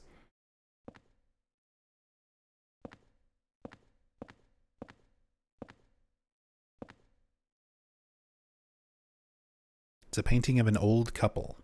Memo says 304. A nice, sweet old couple. Zomchi. Nub, I noticed in a previous Silent Hill 4 playthrough that you use a sort of obedience on a ghost who isn't one of the newer Sacraments. I think you didn't pin Richard or maybe Jasper. Why is that? I honestly don't know. I would have to rewatch whichever playthrough that was, because I've done a lot of them over the years. And my motivations kind of change on a whim. Sometimes it's just a particular ghost is annoying me. Sometimes I just want to look at a particular ghost maybe closer, and pinning them is an easier way to do that. Wondered if it was purposeful? Nah, not really. Because I'm used to going through these games very slowly for the sake of story playthroughs, but also very efficiently for the sake of speedrunning. And most of the time, it's either going to be something story related, where I'm just trying to oh, I really want to take my time and read this note or look at these things in the environment, and this ghost is just bothering me, so I pin it to keep it out of the way. Or in the sake of speedrunning, I don't bother with any of that. I pretty much only pin Andrew DeSalvo, because he's the only one who's necessary to put a sort of obedience through. And I just ignore all the other ghosts. I just run past everything. I think it was the last option, if I remember, or to show how the tech worked. That could have also been it. Sometimes I try to show how fighting the ghosts works. Some of the mechanics of weakening them with holy candles or saint medallions. Or if it was a randomizer playthrough, I might have been in a desperate situation where I just really needed to pin a particular ghost because of the randomizer. Lots of situations potentially there. And yeah, I don't know which playthrough you're talking about, so I don't know. Painting of a plump woman. The memo says 204. She's always eating something, but I wish my girlfriend liked to cook like her.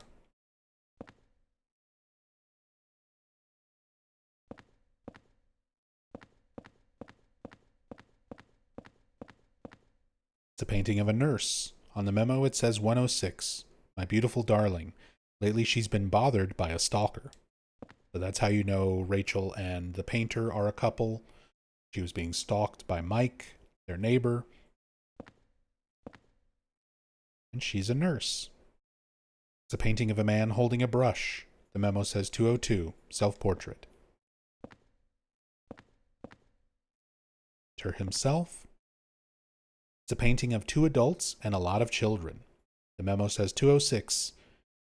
How can they even sleep with so many noisy kids? Besides that, they have to live next to Braintree.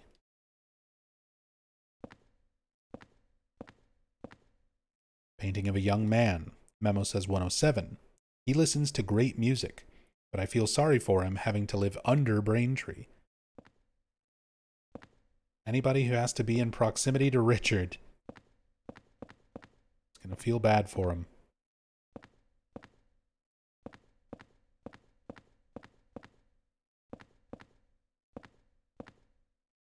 Painting of a man drinking alcohol. Memo says 203. He's so noisy. I wish he would stop all that drinking and fighting.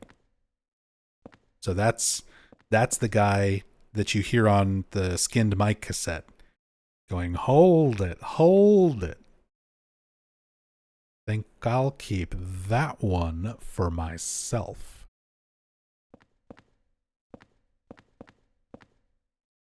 This must be Richard Braintree. Memo says 207. Braintree, that prick. He's always yelling at kids, especially that weird one that hangs around. But he took Mike into his apartment and peeled his skin off. So he's my hero. So the cassette is called Skinned Mike, and the description from the painters talks about peeling his skin off. But I don't think they mean that literally. I think it's just he beat the shit out of him and took his clothes.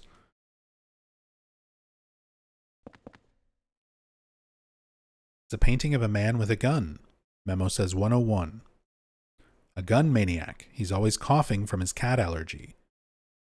That's the one who shot the cat lady's cat with his modified model gun. It's a painting of a man holding a porno magazine. The memo says 301. That perverted stalker. He got what he deserved. There's Mike. Looks like Frank. This must be the superintendent. Memo says 105. Sunderland, the superintendent. The super mistakenly thought that Mike was Rachel's lover. There's the gamer. The big buff retro gamer. Just like my hero Bakba Soup. Must be the guy who plays video games. The memo says 205. He's always shut in his room. It looks like he has lots of weird interests. I heard he tape recorded Mike getting beaten up by Richard.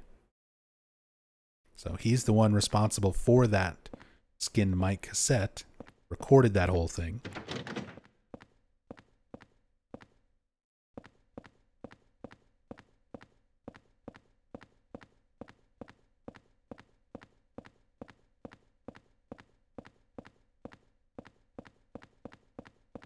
So there we go. A little bit of insight into all the other people who live here.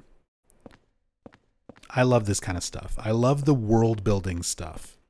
Even if these other tenants in South Ashfield Heights are not like really directly involved with kind of the main plot and everything going on, I like learning about them. I like that they took the time to kind of give you some character sort of traits and attributes for all these other people living in the building. Kind of some minor subplot stuff going on.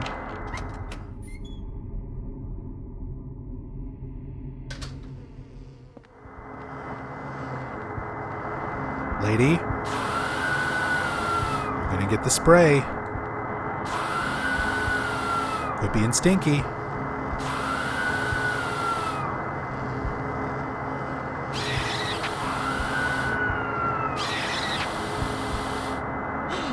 Stop.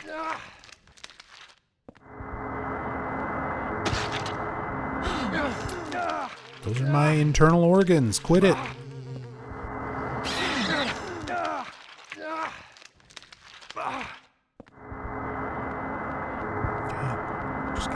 just unlocked. Trying to deal with the bugs.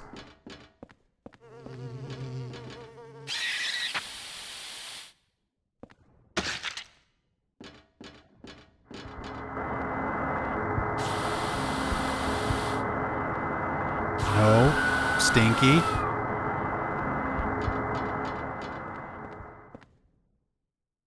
The writing is all blurry. I can't read it. When we come back here the second time around, we can actually read all these signs.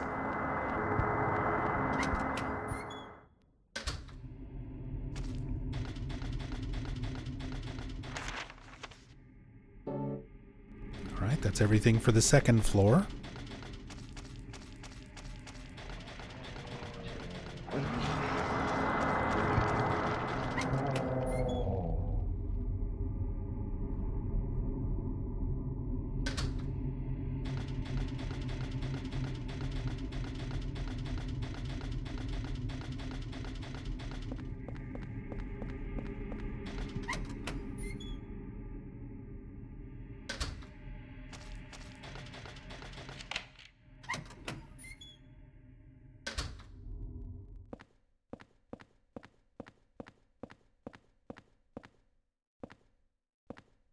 Hey, there's another reused asset.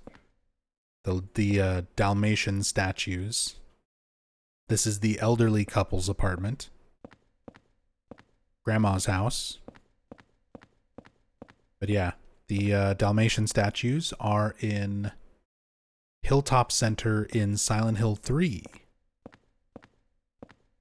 In one of the furniture display rooms.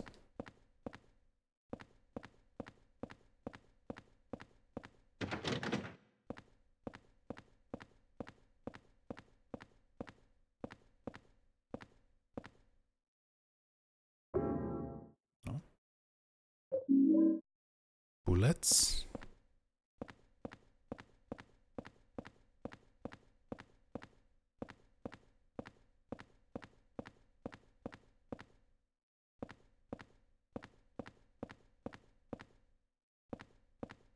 It's one of those like mirrors, stand mirrors, but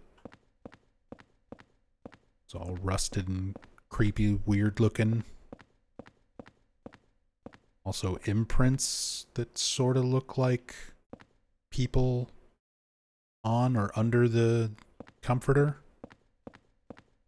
Slightly creepy.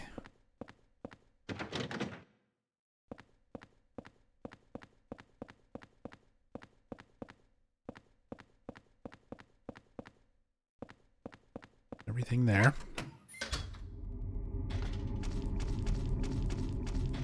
I'm sure Eileen is doing just fine. But we have time to go back to the room, put some stuff away, read this last scrap of paper.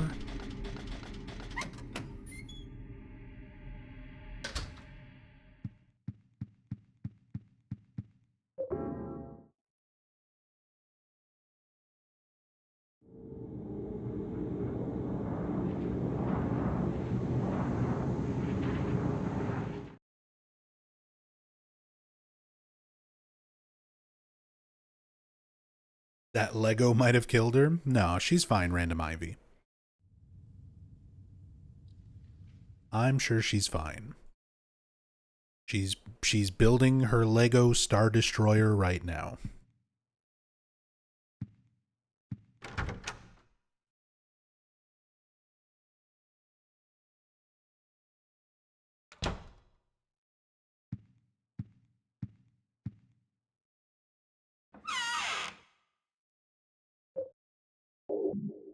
Done with the keys. We don't need the revolver, the bullets, the spray, as much fun as it is.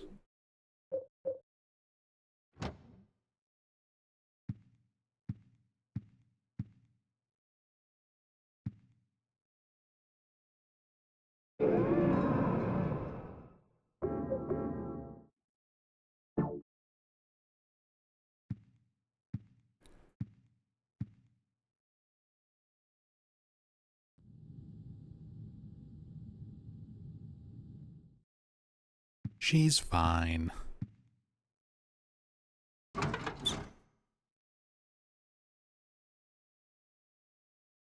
Take one last look around.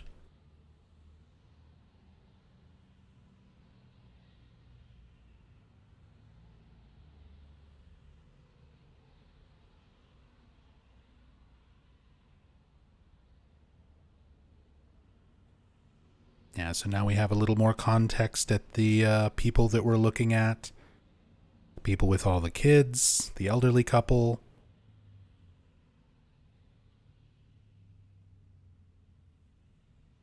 The guy under Braintree who likes all the music.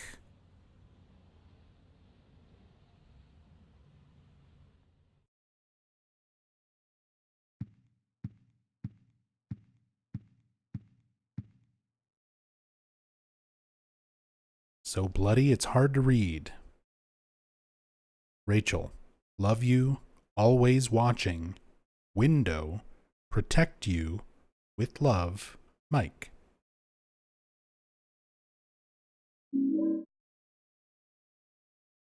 Stalker writing creepy love letters to Nurse Rachel.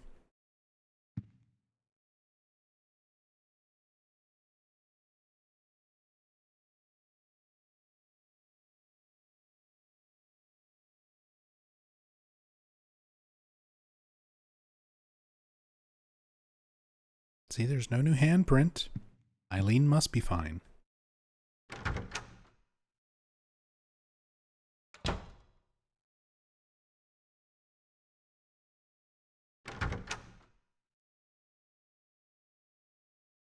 But we're done with everything else, so we can go check on her now.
Thanks.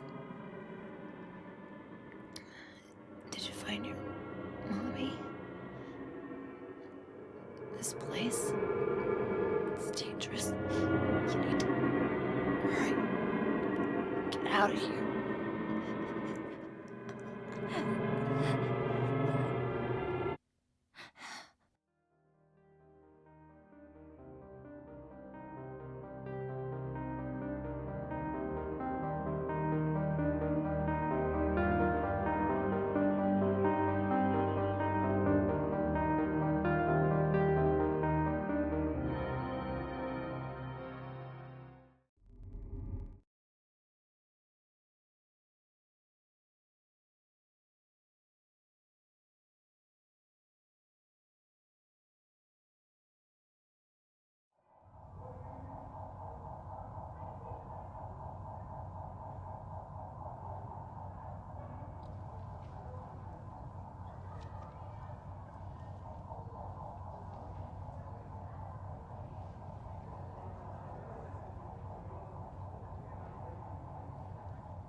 Henry hearing sirens and not wondering what was that.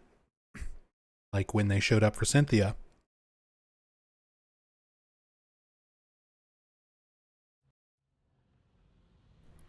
Eileen.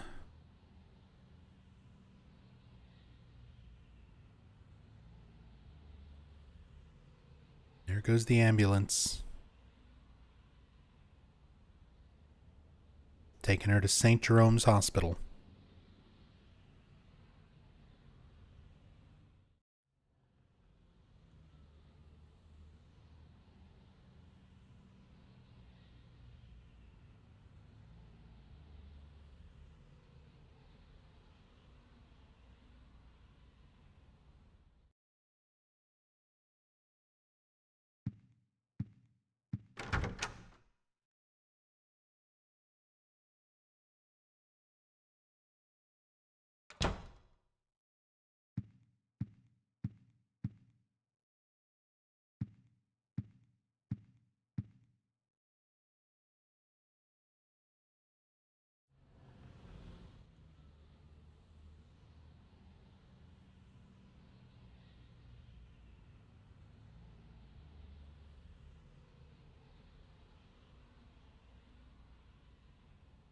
Now it's actually nighttime.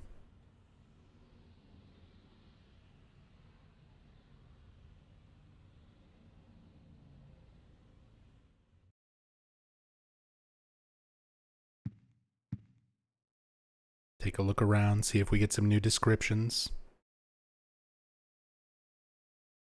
Got this photo from the superintendent, but there's nothing very interesting about it. South Ashfield Heights. Is there something screwy going on with this whole apartment building? Kind of looks like Venice. I believe it is, actually.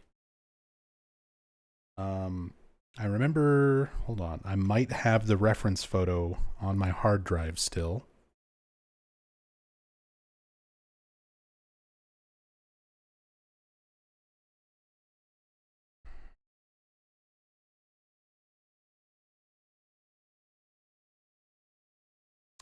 You went there last year. What a beautiful place. Nice, Ezio. That's awesome. Yes, it is Venice. Here's the comparison photo. As I said, I've got all this stuff saved in my my notes and stuff from over the years of researching and everything else.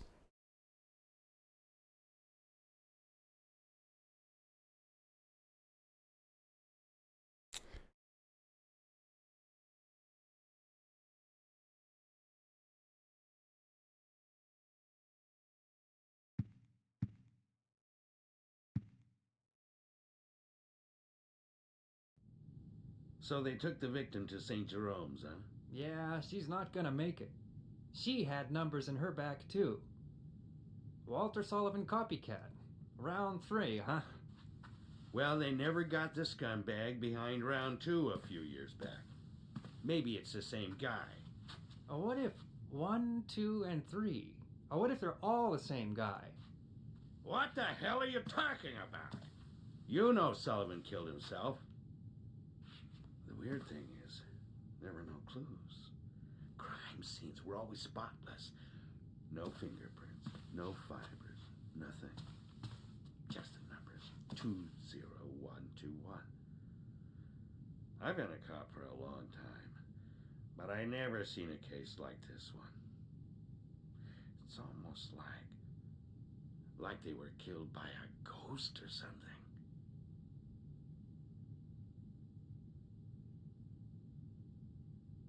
What are you pointing at, Robbie?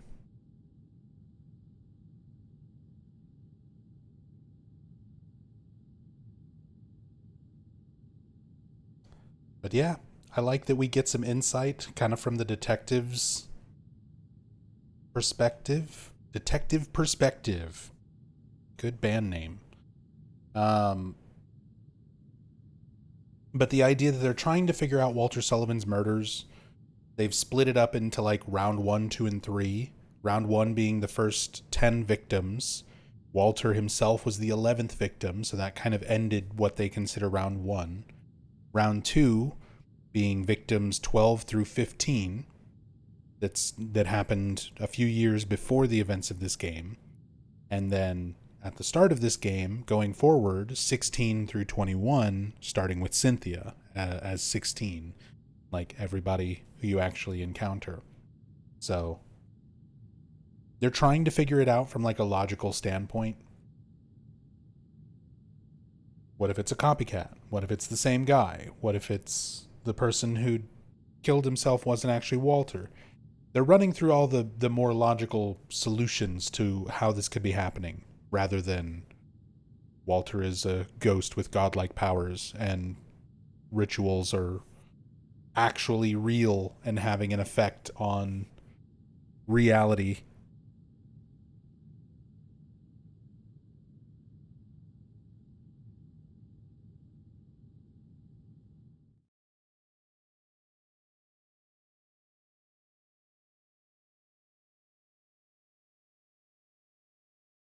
Nothing new on that description. What's this? First little indicators of the room starting to become haunted, which will start once we return from the hospital world.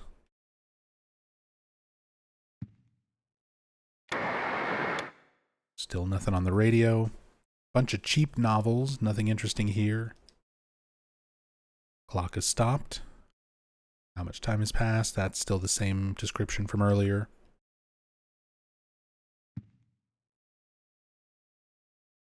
Won't even examine the TV anymore.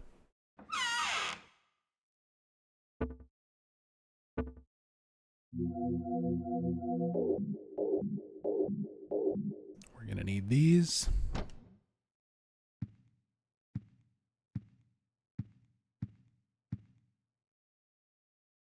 Scrap of red paper. Papel rojo. I don't think I can protect myself. He's truly insane. I can't hold on any longer. His powers can't be measured. I was so scared today that I sealed off the back of the storage room.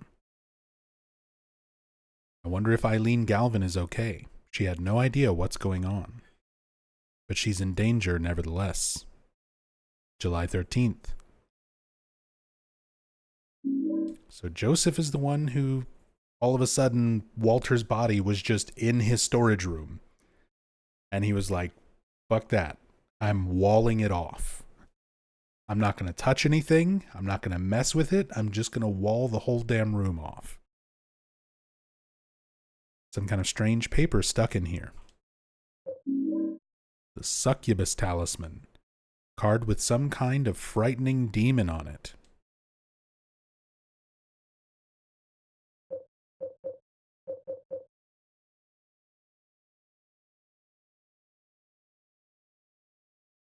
These shoes, are they really mine? Oh, I take back what I said earlier.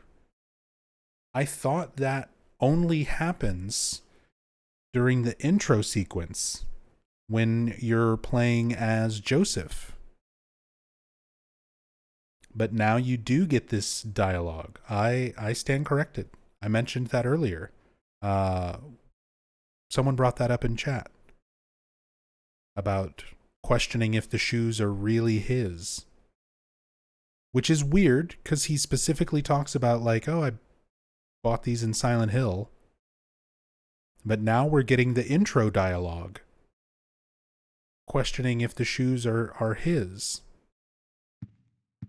I didn't think that text came up again, outside of the very beginning part, when you're not playing as Henry.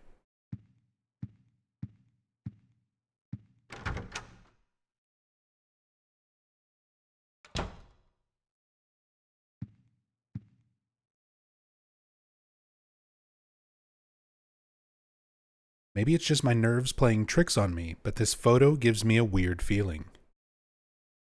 The lighthouse from Silent Hill. Maybe it's my imagination, but I get that weird feeling looking at this photo too.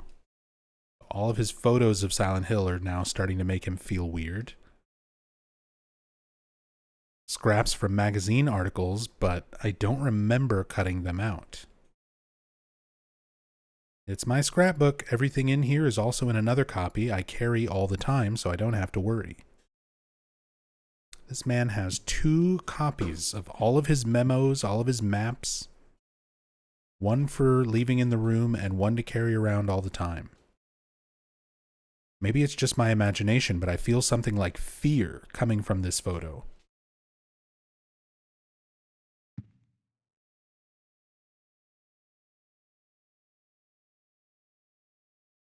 The red diary said under my bed. Yeah, we already solved that mystery, Henry. We picked up that key.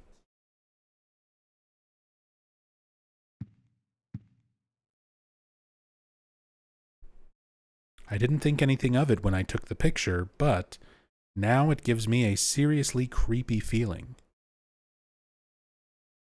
And you can actually get a haunting where Walter is possessing this picture of the church.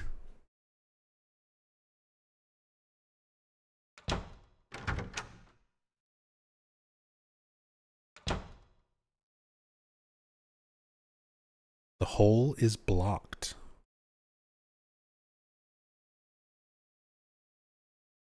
Don't need to use the toilet. All holes are blocked. Haven't changed the shower description.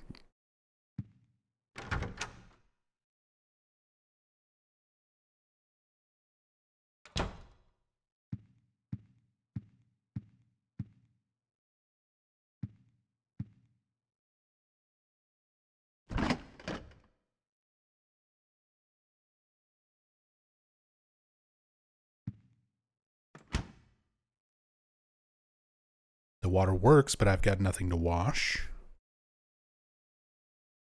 The burner won't go on. Just seeing if we have anything new.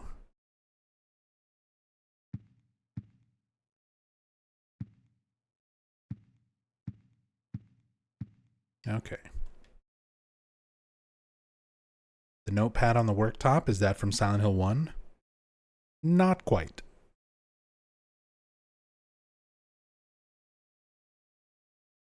It's just kind of a generic little notepad.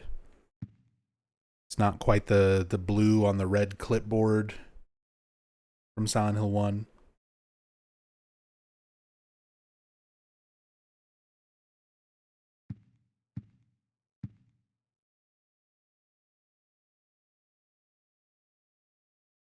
No new descriptions there. Alright.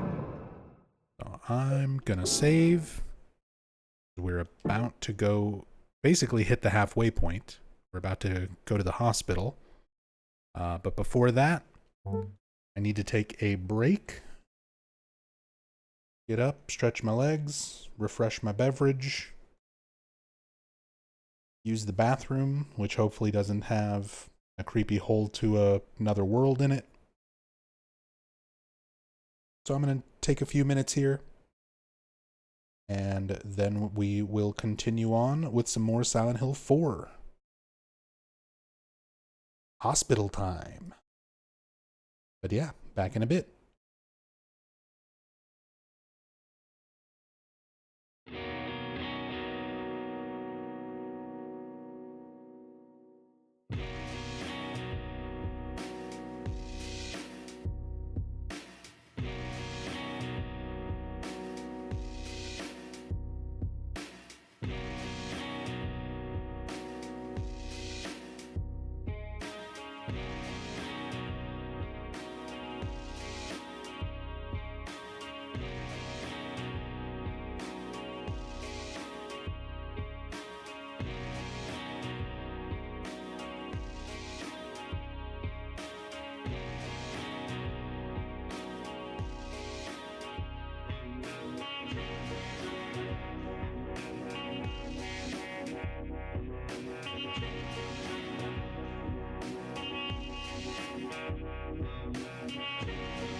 All right.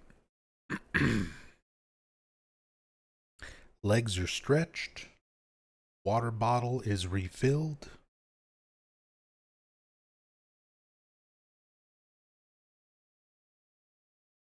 Add some yogurt for lunch real quick.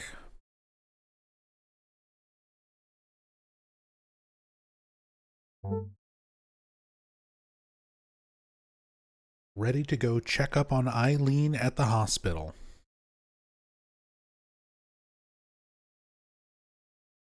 Yo, what's up, Stoner Gohan? Happy Monday. Big Monday. Hope you're doing well. So healthy? I mean, I gotta be. You're a yogurt man too, Wex? I wasn't really big on it before. But yeah, ever since the emergency room visit back in March, I've been doing a lot to like fix my not so healthy lifestyle. And it's grown on me a lot. I've gotten big on yogurt. I'm a strawberry banana man myself. And yeah, as far as drinks, I don't drink anything but water anymore. I did have a little bit of sugar-free Dr. Pepper Zero because I kind of wanted a little kick of caffeine to get through the longer stream today. That's the first bit of caffeine that I've had in like 3 weeks. Very, very rarely will I treat myself to some caffeine. Most days I just drink water.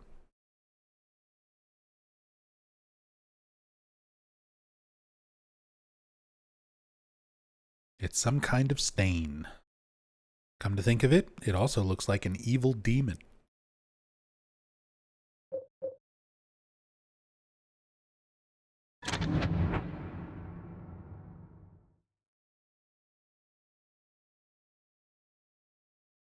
What the hell?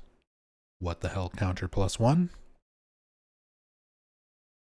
After he did the ritual of the Holy Assumption, other worlds began to force their way into his universe, and it began to swell horribly. But his universe is different than ours. It has limits. And in the limits of that universe, he rules as a king. And in the deepest part of his kingdom is his mother. Walter has some things to work out.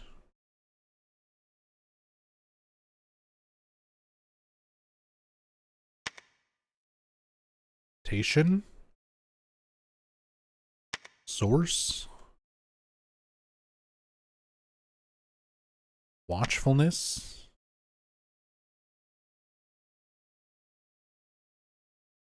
and chaos.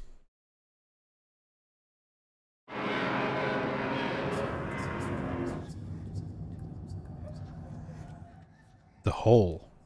Where will it lead to this time? Eileen. I wonder if she's okay.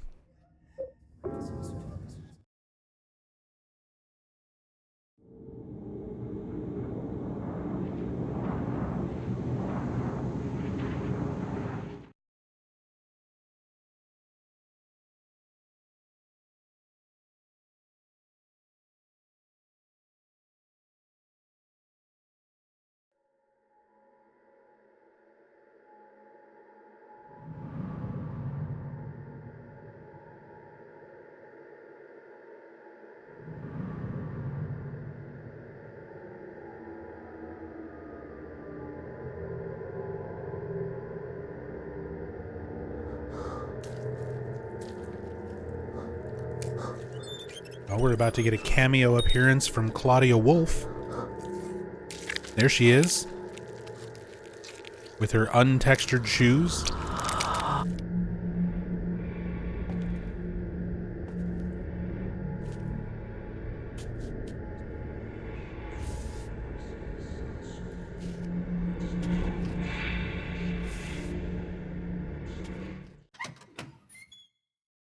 But yeah, they reuse Claudia Wolf's model from Silent Hill 3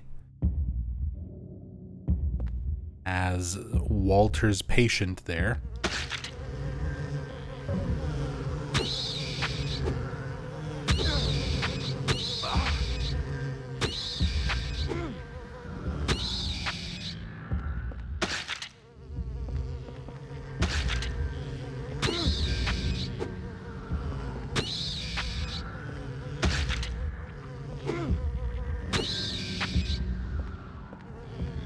Oh, come on.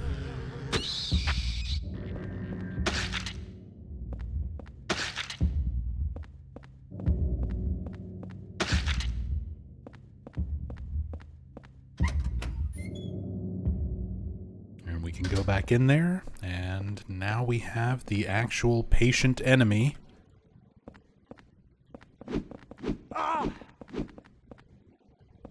Everyone's favorite sound effect. The burping patients.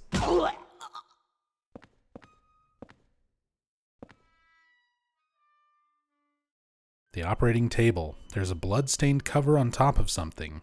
I don't even want to imagine what's under that cover.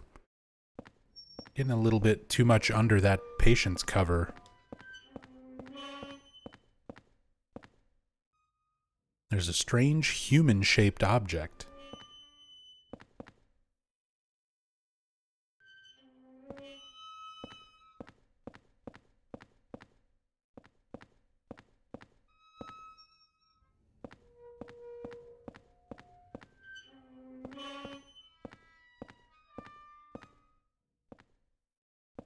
If the patients made proper horror sounds, they would be one of the scariest mobs in the series. The design is good. I like the design of the enemies themselves. And once they start like aggressively swinging on you, like they are pretty threatening. But yeah, then they burp. Then they have a stock burp sound effect. It's a bloody operating table. That guy. What in God's name was he doing here?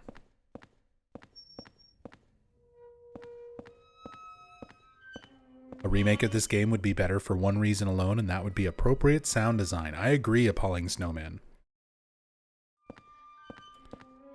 I agree.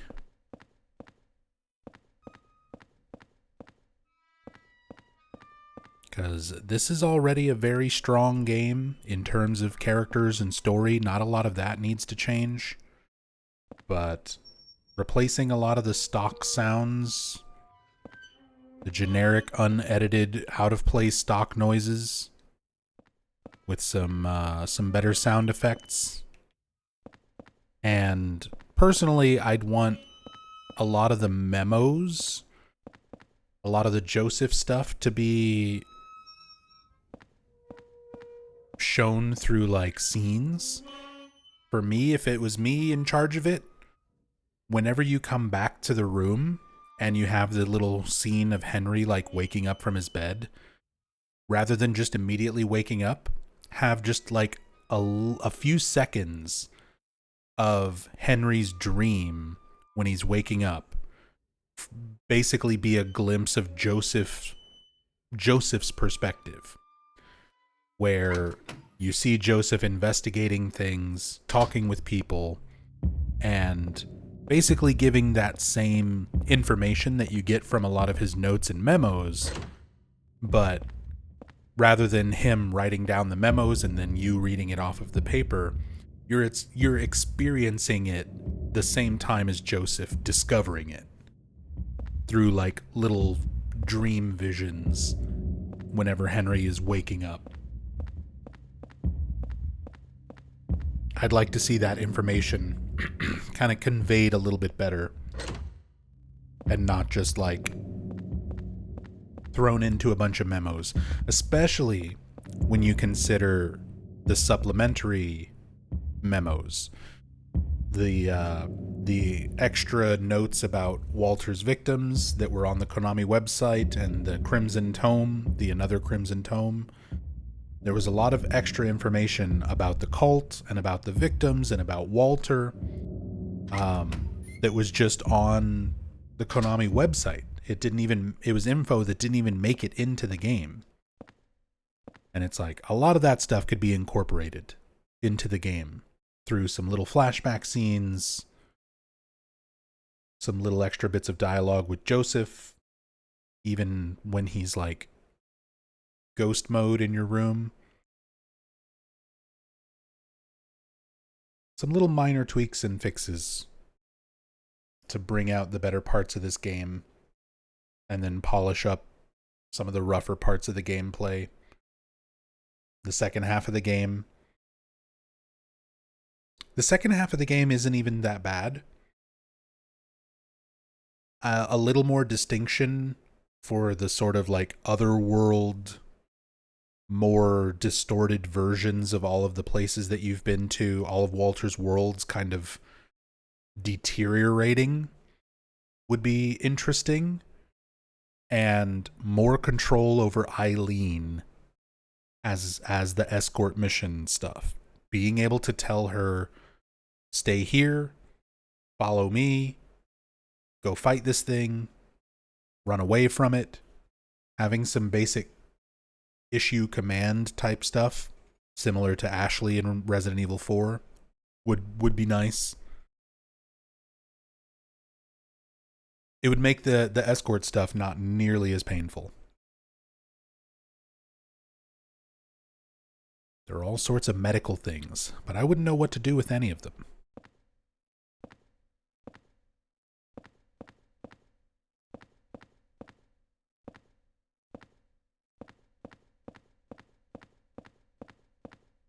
Not too fond of remakes, but I'd love a well-done remake of this game. That's a great username as well. Buy Signalis on Steam. I have Signalis, I still need to play it. Been meaning to get around to it for way too long. It's a paper cutting knife. It's a box cutter. Originally made for cutting paper. It's hard to use as a weapon. So, I've talked about how much I like the hand axe as like one of my favorite melee weapons in the game. A lot of people might write off the box cutter because it's very short range. It's not a lot of damage. It's actually still pretty good. So it charges very fast so that you get that full charge attack, which again, Henry steps forward, lunges forward with it, so the range isn't too terrible.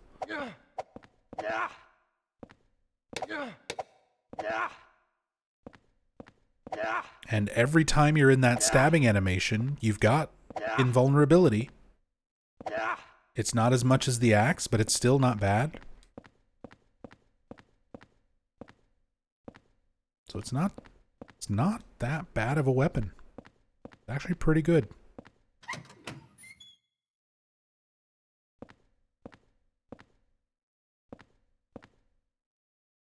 Here are what are supposed to be X-rays of Eileen, and these over here are like photos of Eileen on the right side. But these over here on the left are like gum heads. Some of the monkey enemies.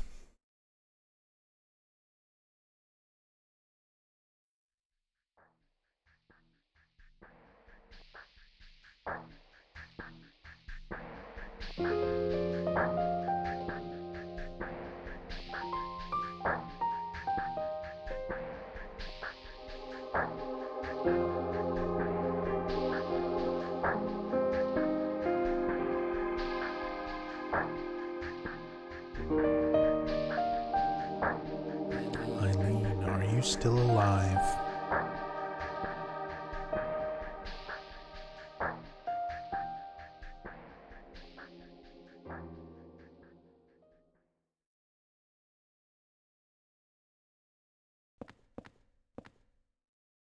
It's a really good song. It's a shame we don't get to hear more of it. There are lots of forms with the name St. Jerome's Hospital on them. St. Jerome's Hospital. That's not too far from my apartment. Bunch of medical equipment and stuff. Nurse's memo. I lost Eileen Galvin's hospital room key. She was a patient brought in with severe injuries. I wonder if I left it in one of the other hospital rooms. I really hope not. Lady, come on. It's like the same day. She just got brought in. How did you instantly lose that key? What's this note? Eileen Galvin. E.N. Galvin. Ilan Galvin. Eileen Galvin. I'll N. Galvin. Ian Elvin. E.N. Galvin. Eileen Gain. Eileen Gown. Eileen Vin. Walter might be just a little obsessed.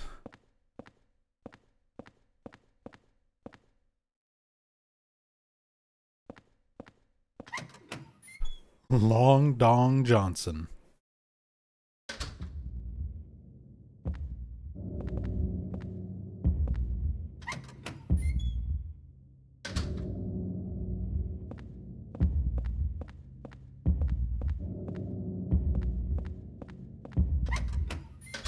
Oh, Don Piano.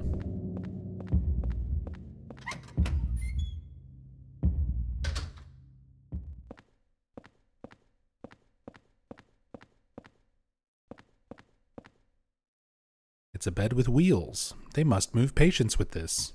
I wonder if Eileen is in this room. I mean, not currently. The light is broken and lying on top of the operating table. Nutritional beverage. Wex with the L1R1. I always have really good hospital luck whenever I'm not speedrunning. So there's a decent chance we get L1R1.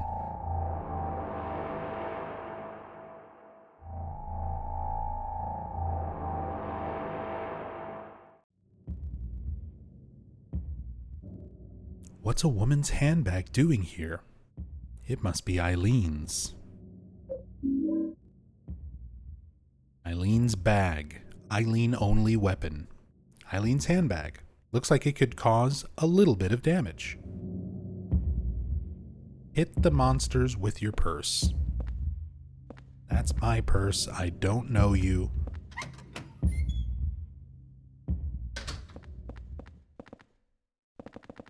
Come here. Get box cuttered.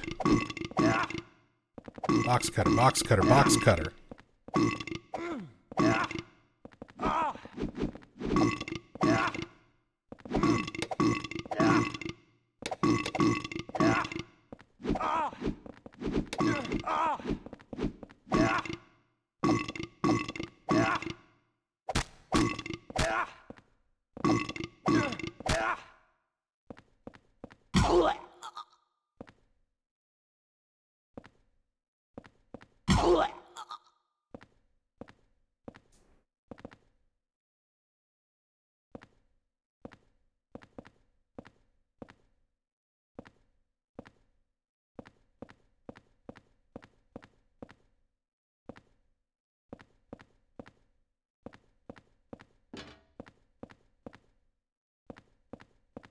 That's my burp. I don't know you.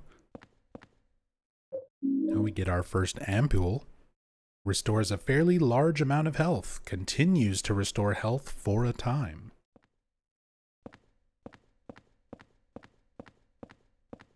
And just limbs. Hunks of flesh. Sitting on the shelves.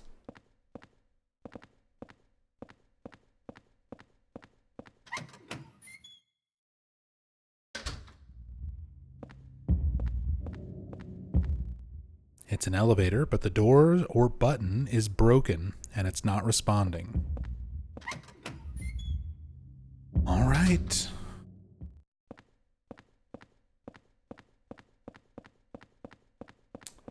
So, for anyone who doesn't know, I'm pretty sure everyone, most people here will know by now.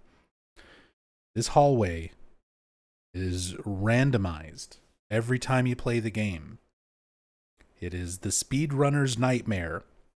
A vast majority of how much time you will save on a speedrun of this game comes down to this hallway. There's 11 rooms on the left-hand side and 11 rooms on the right-hand side.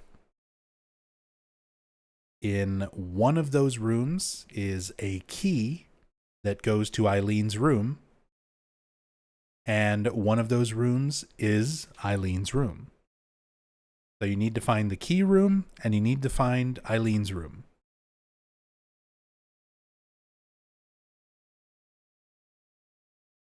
And it's shuffled around randomly every time you play the game. There's no way to tell other than going in each room and checking.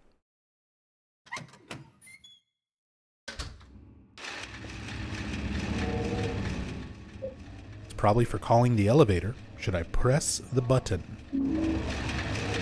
We're going to need the elevator up. We've got the most dangerous Silent Hill enemy. Wheelchairs. Also, Eileen is literally in L1. Eileen, there's only one locked door, and that's Eileen's room.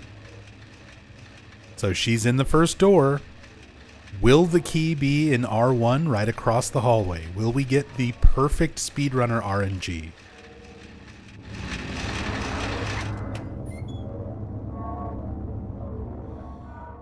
No. But we do get Eileen. Kinda.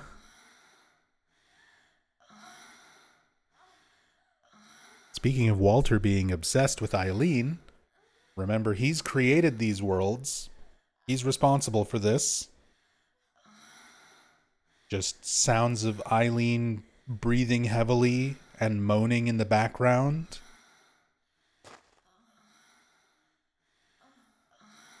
This room is so uncomfortable. Yeah. An understatement.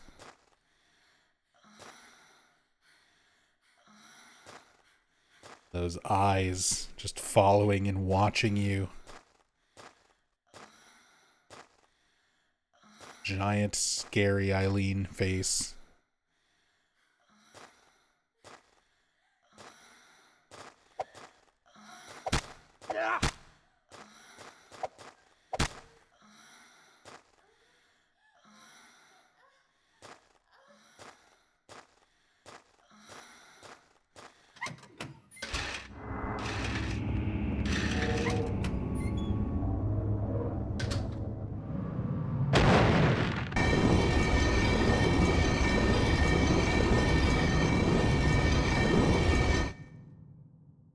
Shoutouts to Borley's Haunted Mansion.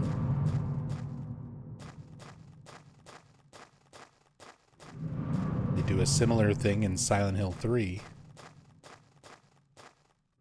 The spiked ceiling dropping down towards you.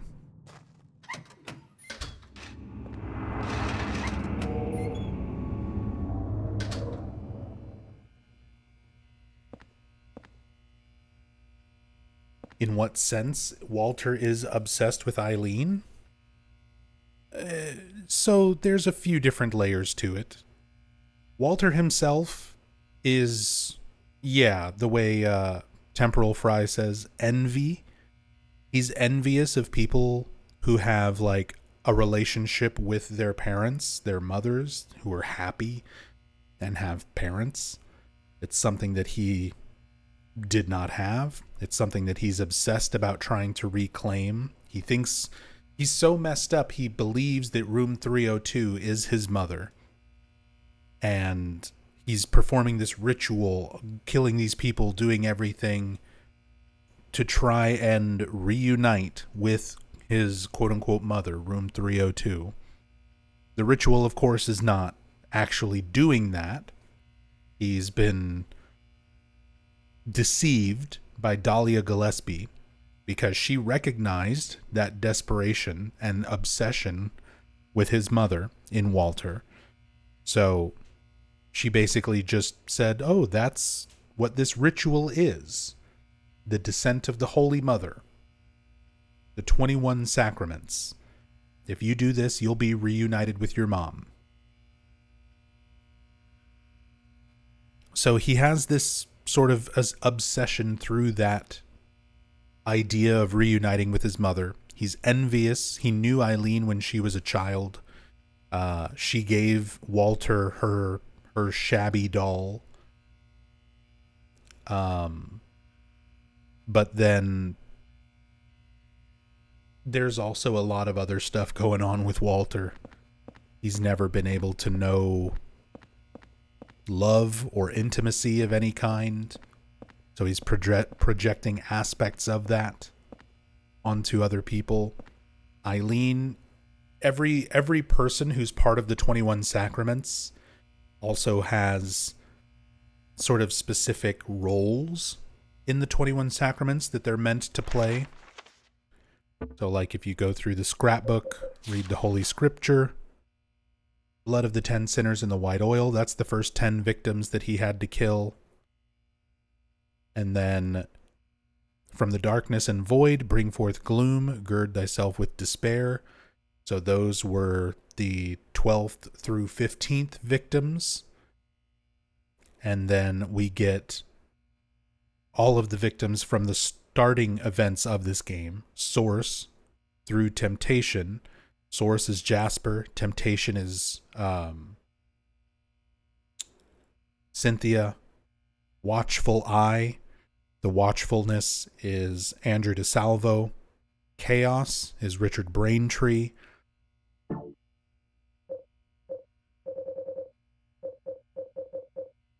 And I don't know if we have the other... Yeah, we don't have the other 21 Sacraments stuff yet. We get that when we go to Forest World the second time. But, yeah, there's a lot of stuff going on with Walter. And none of it is really accurate to what the ritual does, what he's been led to believe. A lot of that is deception. Temporal Fry says, so is the ritual he's conducting similar to what Dahlia was doing? Is he creating God basically in the guise of his mother? His mother has nothing to do with it. The 21 Sacraments is a completely unrelated ritual for bringing about the God. The Dahlia recognized Walter's obsession with wanting to reunite with his mother and basically reframed the context of the ritual, the 21 Sacraments, to make it seem like it's relevant to Walter, just to get him to do it, to get him to go through with it.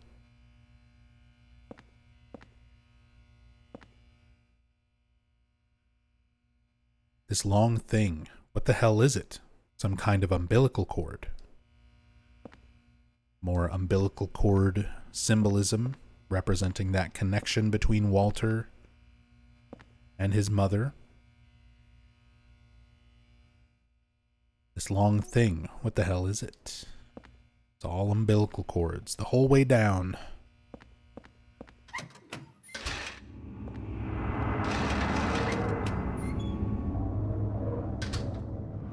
Okay, that was the spike ceiling.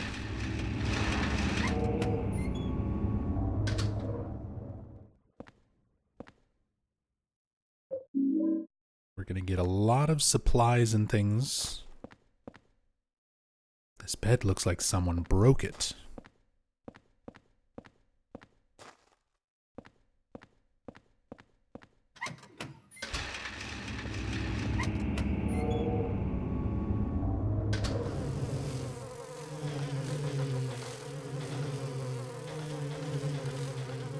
Broken bed just like suspended underneath. The chain link floor. With a bunch of bugs down there that can hit you, but you can't hit them.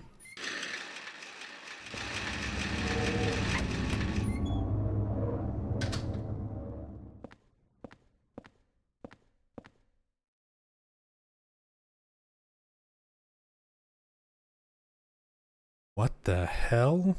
+1 to the what the hell counter. I can see legs coming out from the bottom of the cloth.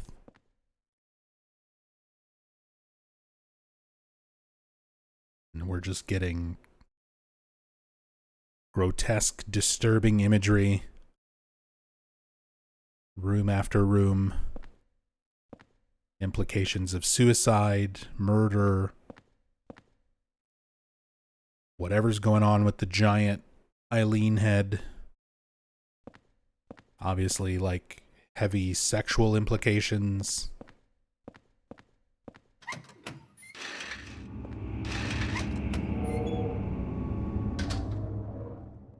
Padded rooms, meat hooks hanging from the ceilings, somewhat similar to the imagery in the water prison. A body pinned behind a sheet, very reminiscent of Angela's father and brother on the burning staircase in Silent Hill 2. That terrible smell. What's behind this cloth?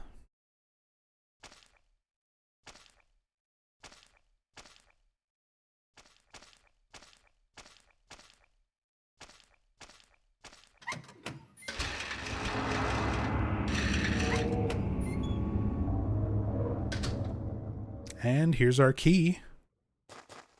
So that's the key for Eileen's room. So, L4, L1. If we were speedrunning, that's actually pretty good. Or L5, L1. That's not terrible. It's not the best. But I've definitely done a lot of speedruns of this game and gotten much worse RNG than that.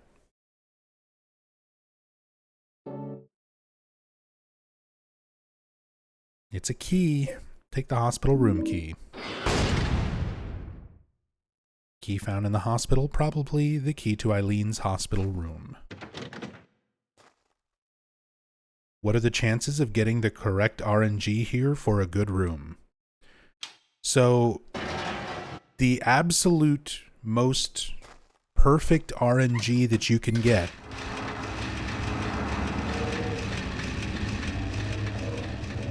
is to come out of this door, immediately go into this room and get the key, immediately run across from that room, and have this be Eileen's room.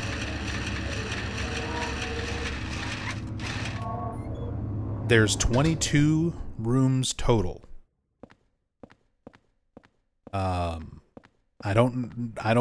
not math. I'm not good at brain. Somebody can crunch those numbers, though. But, yeah, you need both of those rooms to be exactly in those spots.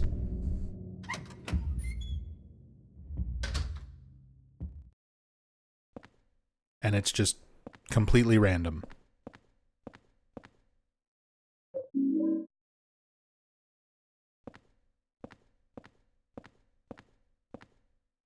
It's a baby's medical chart.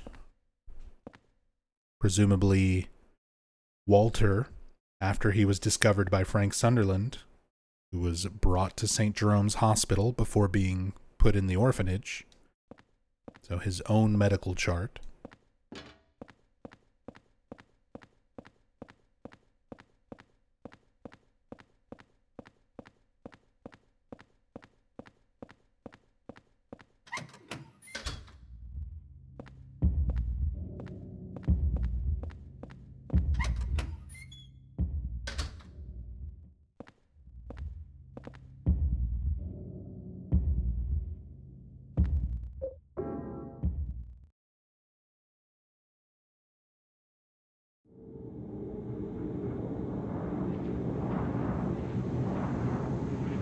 Is that it, Brodite?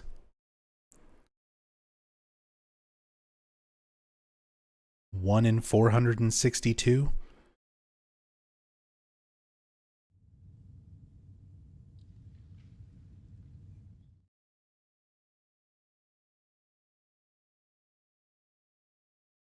And our health is still recovering when we return to the apartment. Nice mechanic, but we're almost done with it. Because once we return from Hospital World, that's going to be it. So about 0.22%.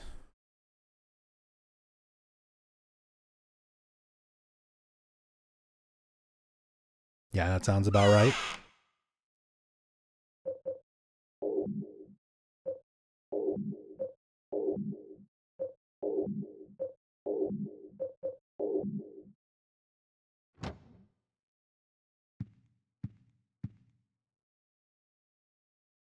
Because as far as I know, it's the probability of each room being in any given position is not weighted any differently.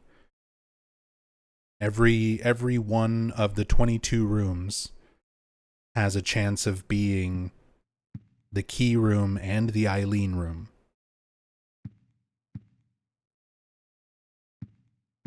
So yeah, you would have the 1 in 22 or 1 out of 22 for the first room being that first door. And then out of the 21 remaining rooms, having it be the next door over to be Eileen's room.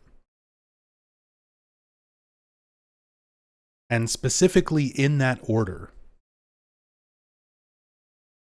You want to find the key first, and then immediately find Eileen's room, not the other way around, to be as optimal as possible. I don't know if that changes the probability calculation at all.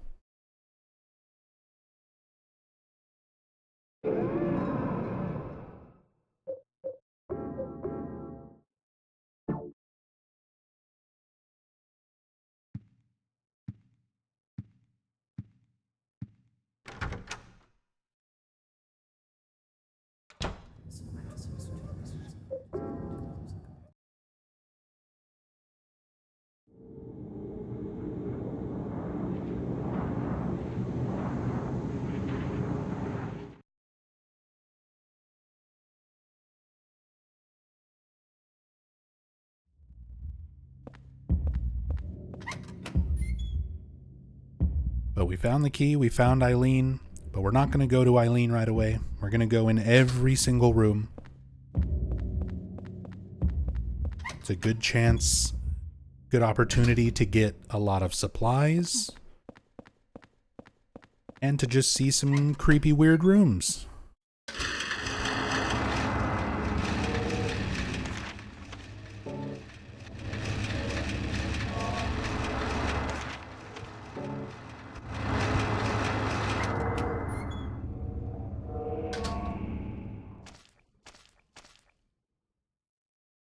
Here's our 4-iron, adding to our golf club collection. There's a horrible smell coming from inside the broken glass. Looks like a body sitting in there. Glass is broken. I can see someone on the other side of the wire net, but they're not moving. Is it a dead body?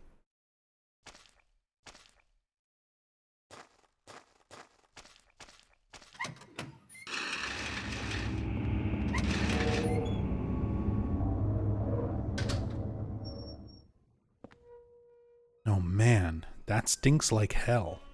What the hell is it? What the hell counter +1? I really should have just been keeping an actual counter going. One of these days I'll remember to do that for a playthrough. I mean, I guess I could still do it in editing. Get back. I have a golf club.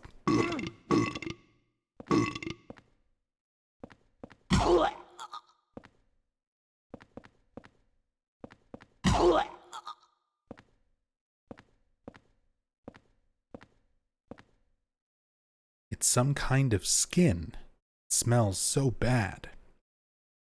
It must be fairly new. My God, is it human skin?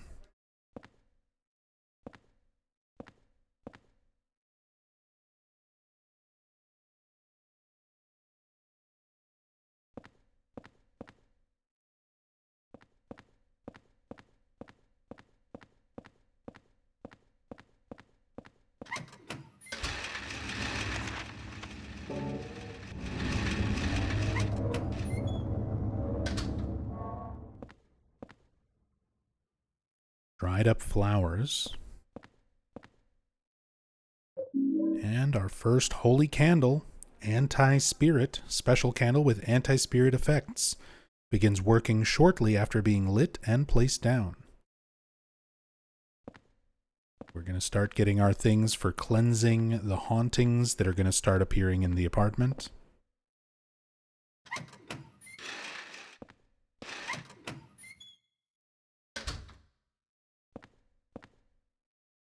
As well as dealing with the spirits, the ghosts, with our Saint Medallion. Saint Medallion can be equipped along with a weapon, anti-spirit effects while held, but will eventually break. And the medallion itself, it's hard to see like the icon of it, but it's actually the image of Saint Jennifer Carroll, first depicted in Rosewater Park in Silent Hill 2, and then also a painting of her in Silent Hill 3 in the church at the end of the game. There's a nice, soft afternoon light coming in from the window. Is time flowing differently here, or is this some kind of light from heaven? Don't start getting religious on me now, Henry. Not gonna like where that train of thought goes. This room looks like a Brookhaven room, because these are reused Brookhaven assets from Silent Hill 2 and 3. The bed, the window, the IV drip.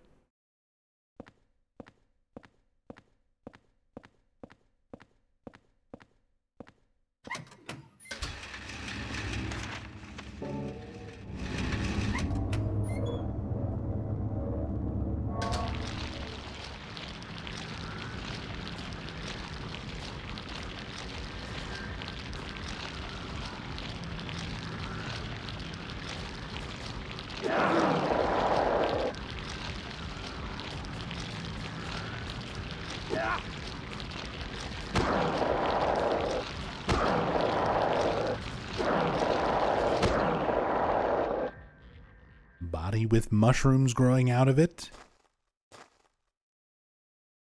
It's a man's dead body.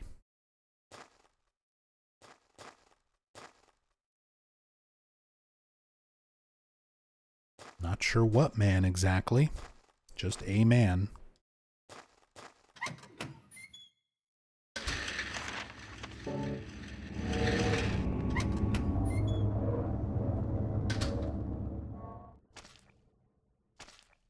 The sticky floor makes you walk around slowly.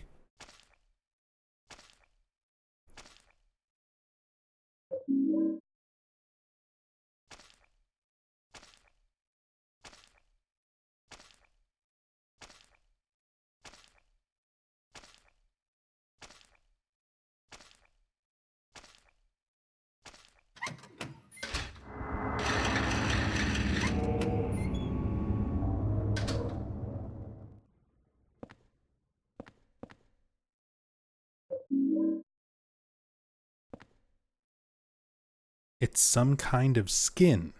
It smells horrible. There's something stuck in it.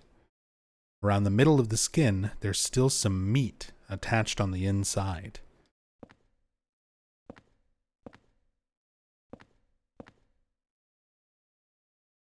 And a bunch of syringes stuck into it. There are all sorts of medicines, but I don't know what any of them are. Just start swallowing pills, Henry. We'll find out. We'll find out together.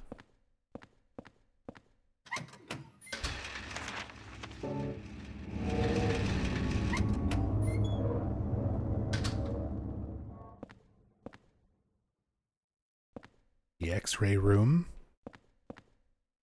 There are photos on the wall. Those are called X-rays. They're not just photos. There are X-ray pictures on the floor. Eileen. There are a bunch of X-ray pictures stuck up on the board. Are these Eileen's X-rays?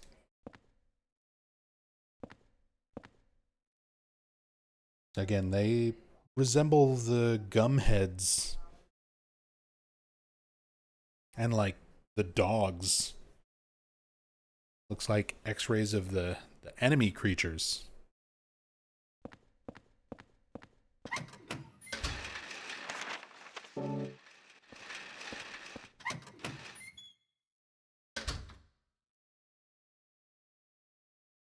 The shadow silhouette of somebody in the wheelchair standing up and then falling back into the chair.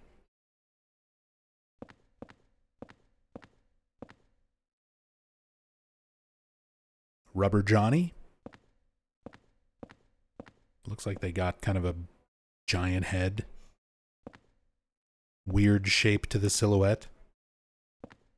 See, I love a lot of the imagery throughout the second half of this game where it's becoming so abstract. It really is just sort of like, how do you interpret this? And ultimately, at the end of the day, it's just creepy fucking imagery that can mean a lot of different things to a lot of different people. I like that kind of stuff. Take the revolver bullets. Large diameter bullets for use in Richard's revolver. Reasonably powerful.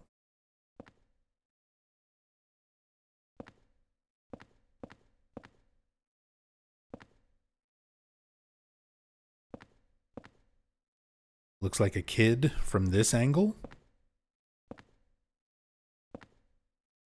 Possibly.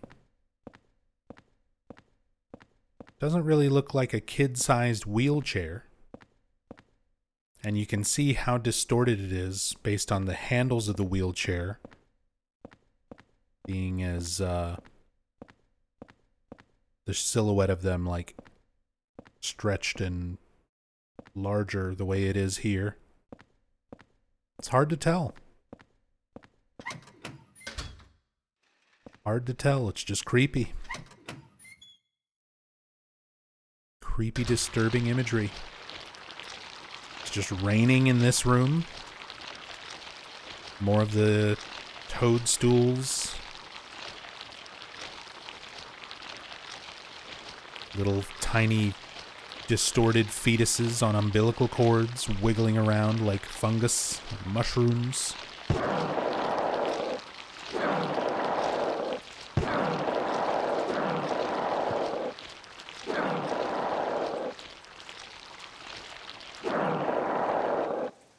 They look happy? Not no more. It's wet from rain.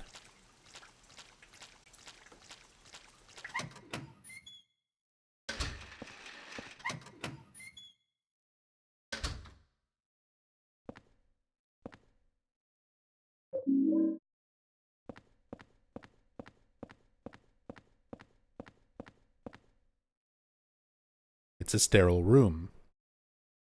Which one is the sterile room? Yeah, it's like a mirrored room. Actually, no, they are separate.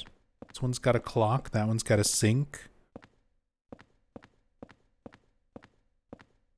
Sink's on the opposite side here. Neither room looks particularly sterile.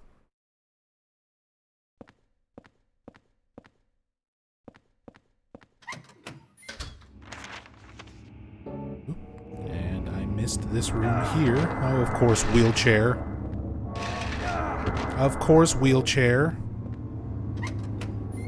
Got one room left to check, and now I'm gonna suddenly get hit by all the wheelchairs. Iframes.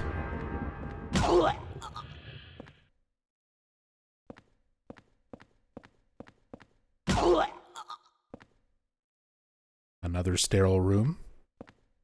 Also not looking very sterile with the corpse hanging through the sheet.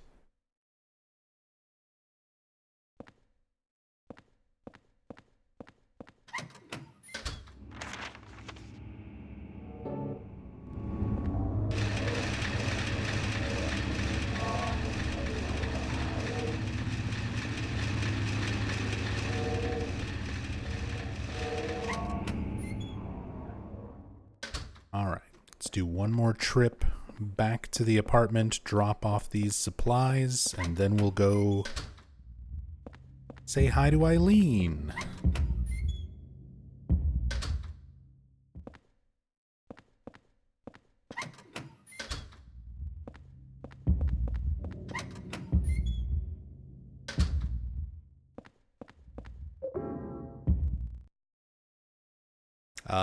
Existential Shrew says, I remember hearing somewhere the bodies belch when you hit them because their corpse is releasing air.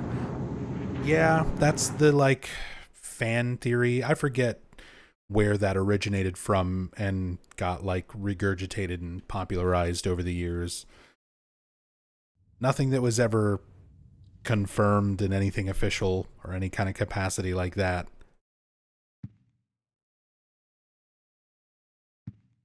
And kind of a stretch. Kind of a stretch.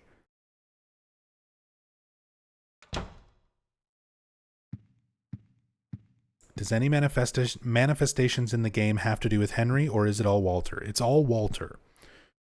People need to understand that Silent Hill 2 is the exception in the Silent Hill games. When it came to the original Silent Hill games, they were not about your personal demons being reflected and manifested back at you by the town. That was something very specific to Silent Hill 2. Silent Hill 1 is not Harry Mason dealing with his internal personal demons. It's everyone, Harry, Kaufman, Sybil, all experiencing Alessa's nightmare. Silent Hill 3, Heather is experiencing manifestations from her previous life as Alessa Gillespie, but also things being manifested from Claudia Wolf. Silent Hill 4, everything is coming from Walter. Walter has created these worlds that we're going to. The ghosts that inhabit the worlds are the spirits of his victims. as part of the 21 Sacraments.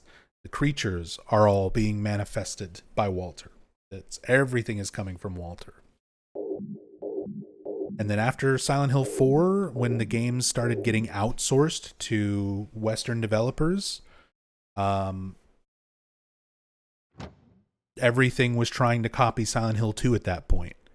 And that's when the trope of like main protagonist with dark history and personal trauma and demons being manifested into the reality, like everything copied Silent Hill 2 after that. But that was not the way the original games were made to be. Only Silent Hill 2. Heatpacker asks, why are the voices in the Japanese version English and not Japanese? Because these games, the original 4 games, were made specifically for a Western audience. They were not made in the way that a typical Japanese game was developed. They were trying to make these games to appeal to an American and Western English-speaking market. So the mocap was all done by the English-speaking actors. The English dialogue is the originally recorded dialogue. The script writers worked with English-speaking writers and translators. Like there is technically a Japanese script, but the English translation, the English recording of the voices, the English actors performing the mocap was all how these games were made in the first place. It wasn't like most other Japanese productions at the time where you'd make it in Japanese and then just dub it over with English voice actors. Everything was done basically in English from the ground up as much as possible. So it was Western horror through kind of a Japanese lens. It was Japanese developers who were fans of Western horror. They were fans of Stephen King, David Lynch, and that sort of style of horror. So they were kind of sharing their view on that, their take on that for these original games. But that's why if you get Japanese versions of the first 4 games, or any of the games for that matter, they're in English. The only thing that changes is the subtitles. The subtitles and the menus and stuff will be in their respective languages based on what region release you get. But the dialogue is all English. There's only 2 games in the entire series that have like a Japanese dub with Japanese voices. Book of Memories on the Vita, the Japanese version of that has Japanese voices, and Silent Hill 2 Remake has Japanese voices. Every other game in the entire franchise is done first and foremost in English. Or exclusively in English, I should say.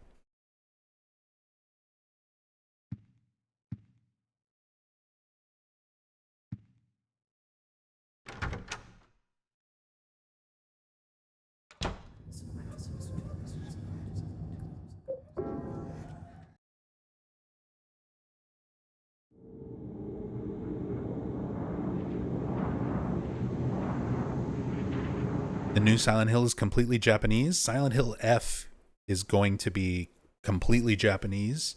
It's set in 1960s Japan. It's a complete Japanese cast. The mocap actors are Japanese, or I believe Taiwanese from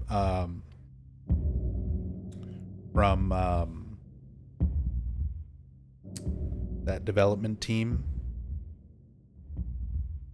Neobards.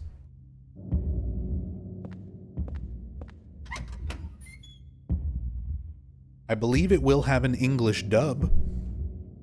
Going off of the information on the Steam page, it does say Japanese and English. So I think there will be an English dub available. But otherwise, the setting, the characters, the actors, everything else about it is distinctly Japanese.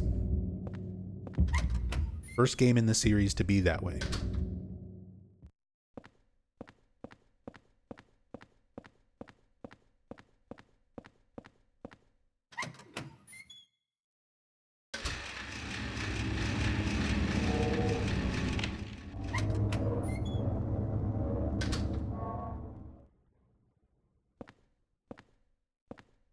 Hey, Eileen.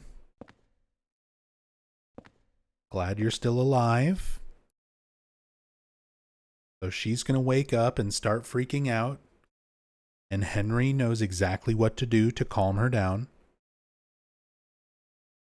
Grab her tit and scream in her face. Calm down.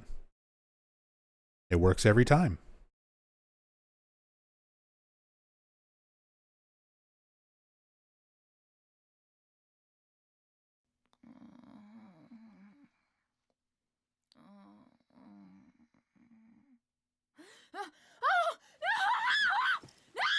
Eileen!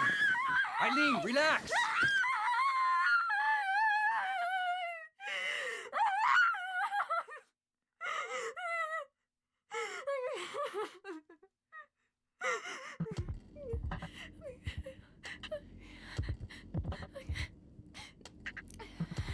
Henry? From next door. What are you doing here?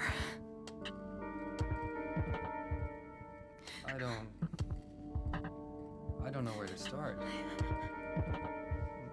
There was this strange hole in my room. I saw people getting killed. All these weird other worlds. And I saw you get attacked too. What are you talking about? I'm supposed to believe that? But it's true. And there was a kid with you.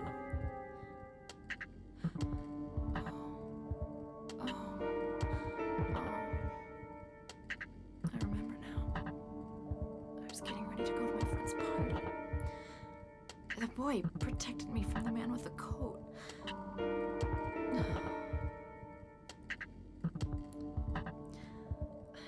I'm sorry I didn't believe you. I guess there's something wrong with me. I just feel so scared. This place. Where is it anyway? I don't know either. But I do know that if you get killed here, then you die in the real world too. Anyway, the only way out of here is through that hole. Okay. Okay, take me with you.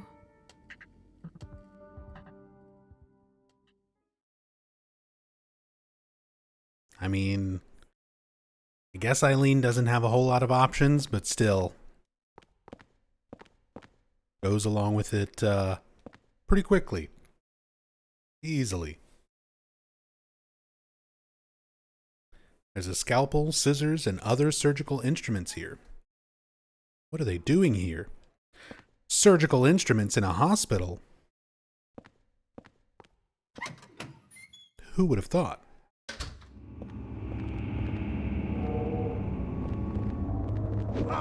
Oh, my charge attack.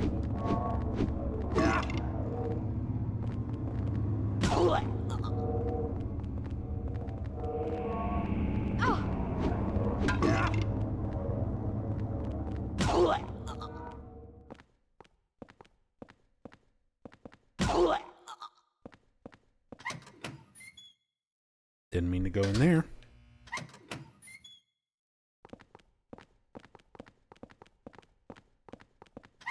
Let's get to that hole, Eileen. Don't take that out of context.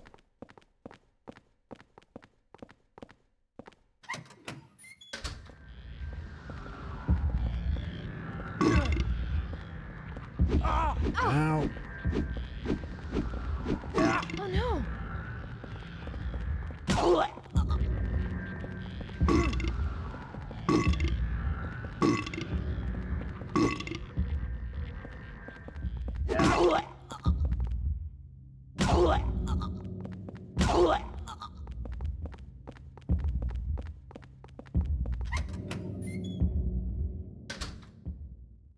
The belching sounds. That's what I'm saying. Like, there's moments where this game is really good. And, like, that whole scene with Eileen. the voice performances, the background music, the atmosphere, a lot of the creepy rooms in that hallway. You see how well this game can do when everything is kind of working. It's very jarring to then exit that room and start smacking patient monsters while they burp in your face. That's why, you know, a lot of people who were saying like, oh, this game's the scariest. This game has the best sound design. This game is good. Don't get me wrong. I'm not trying to shit on this game. This game's very good.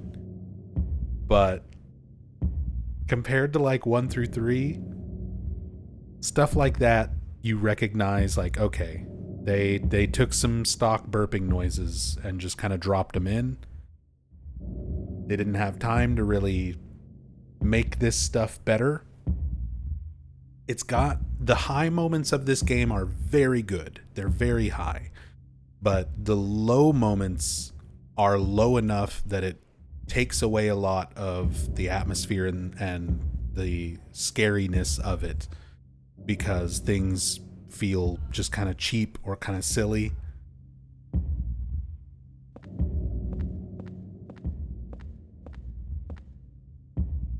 It has some of your favorite OSTs. I mean, just the soundtrack alone is amazing. Again, the high points are incredibly high. I've got this soundtrack on vinyl, and I love just playing it just to listen to it. But, you know what's not on the soundtrack is burps and cheetah noises. Jaguar sounds. Monkey noises, stock monkey noises.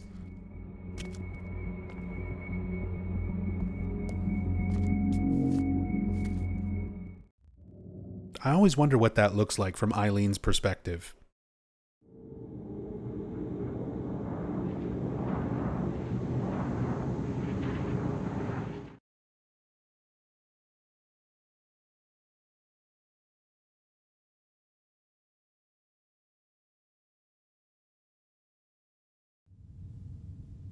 That's why I immediately believed the corpse gas story. I just needed an explanation for the silly burping. Here's the real explanation, like the serious explanation for it. Akira Yamaoka did an interview around the time that Silent Hill 3 and 4 were being developed, because they were both being developed simultaneously. Eileen, she's gone. So Akira Yamaoka was in charge of the sound design and the music for 3 and for 4. And he was also made one of the head producers for Silent Hill 4. So in an interview, somebody asked him, like, hey, what was it like being promoted up to like a producer role for Silent Hill 4? And do you know what Yamaoka's response was? He was more focused on the release of the soundtrack of Silent Hill 3, that he didn't feel like a real producer. He felt more like a musician releasing an album than worrying about the sound design of 4. He was more focused on 3 than 4, and he wasn't taking his producer role on 4 particularly seriously. Like, 4 was rushed. 4 was rushed, and Yamaoka just put more care into the sound and music of 3 than 4. So 4 has some weird, silly sound things in it, like those sound effects. He still killed it in the soundtrack department, obviously, because same thing. He felt more like a musician releasing an album rather than a sound designer, you know, scoring a game.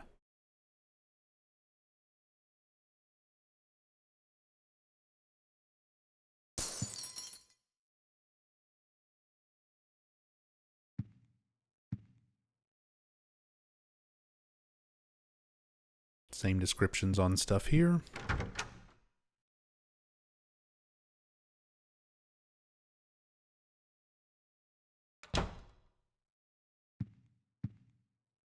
The air in this room feels heavy.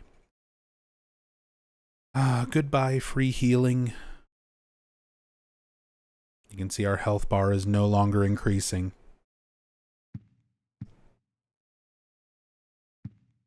Ceiling fan. Ceiling fan has fallen down. This room, it's so oppressive. So no more free healing. And soon there will be hauntings.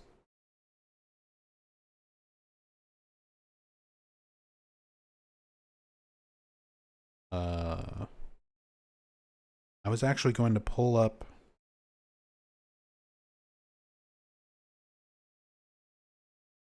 I was going to try to find that Yamaoka interview so that I can just read what he said verbatim.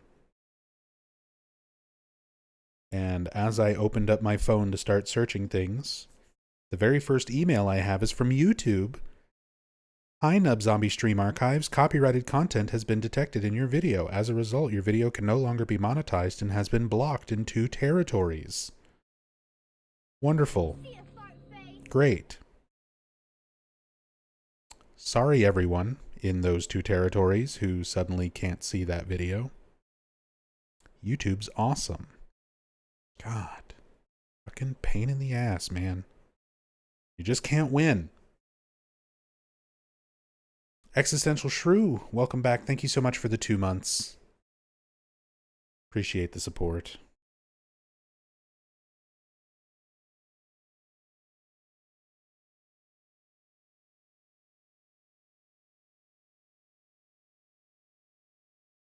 Thank you, thank you, thank you. Here it is. I've got that Yamaoka interview. This was from 2005. Interview with Akira Yamaoka for Go Game Music.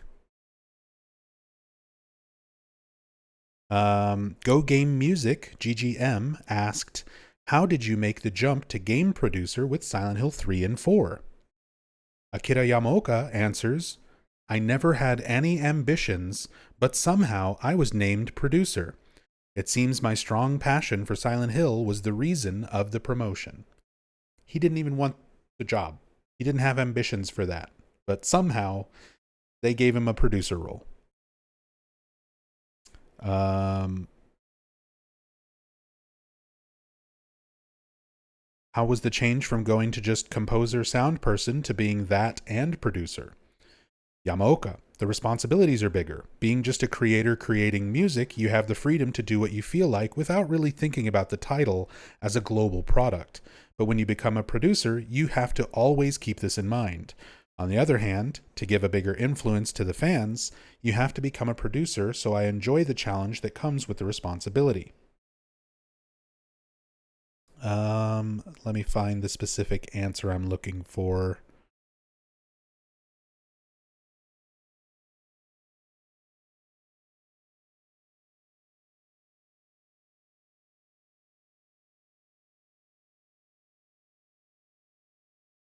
Okay. So GGM asked, please share your thoughts and experiences on the following. And then they listed a bunch of game titles. Snatcher. Yamaoka says he didn't work on the sound for that title. He was more a programmer and data implementation. Castlevania Symphony of the Night. He helped Michiru Yamane with the drum parts. Silent Hill 1. He says, this is the most memorable, the first job that I really felt motivated in and inspired creatively. Learned a lot about sound and music from this title. It taught me that it is very hard to be original. Without this title, my days would have been very boring. Silent Hill 2. I always had Silent Hill 2 in mind when I was working on the first game, so it was not too difficult. The job was very enjoyable. I switched from the Bristol-like British taste to a more American style. The CG was beautiful, so I wanted the sound to match the quality of the visuals. Silent Hill 3. The main character was a girl, so I decided to add a pop taste to it. Probably the same method which a hired musician would do. Went back to European taste from American. My first try on using vocal tracks. I had the good fortune to work with talented singers and staff. Which of, obviously, Mary Elizabeth McGlynn and Joe Ramersa. helping out with the vocal stuff, is like really awesome. Silent Hill 4. Here's what Yamaoka said about Silent Hill 4. I had the soundtrack release on my mind and didn't think much of the game. Smiley face. It is dark and heavy, and it is also my favorite. Very different from Silent Hill 1. That's all he had to say about it. Including the smiley face emoji. He wasn't thinking about the game. He had the soundtrack on his mind. He was making an album. But he was not into it for the sound design for Silent Hill 4, which is why the sound design in this game is all over the fucking place, and there's a lot of very just click and drag and drop stock sound effects. So, there you go.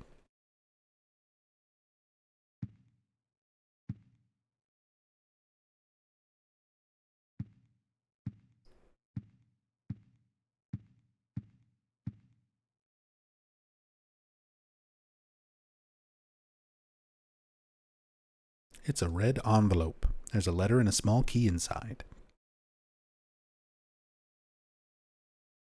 You've seen that world as well, that horrible nightmare.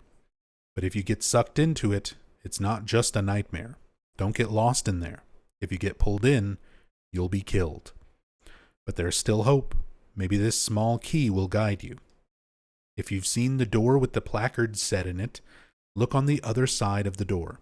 Then keep going down to the deepest part of him and look for the ultimate truth. July 20th. Joseph.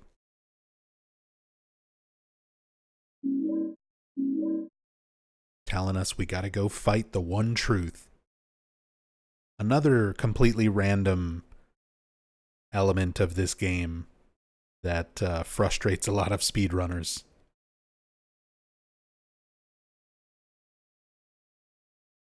I like how there's a very faint handprint here. Since Eileen is not quite dead, she's getting there, but not enough for like a full-on handprint on the wall.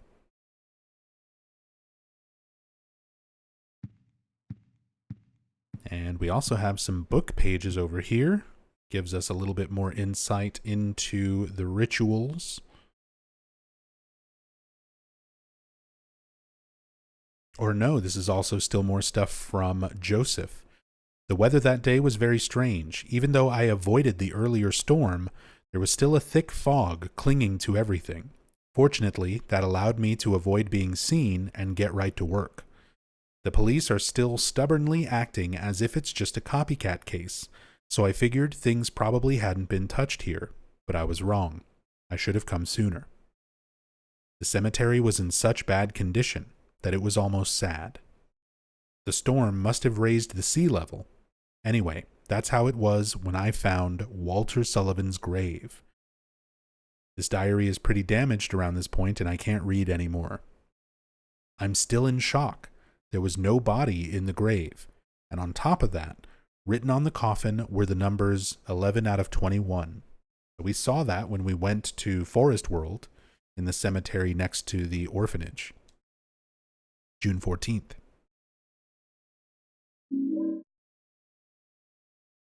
Scrap from a diary. Walter Sullivan did kill himself.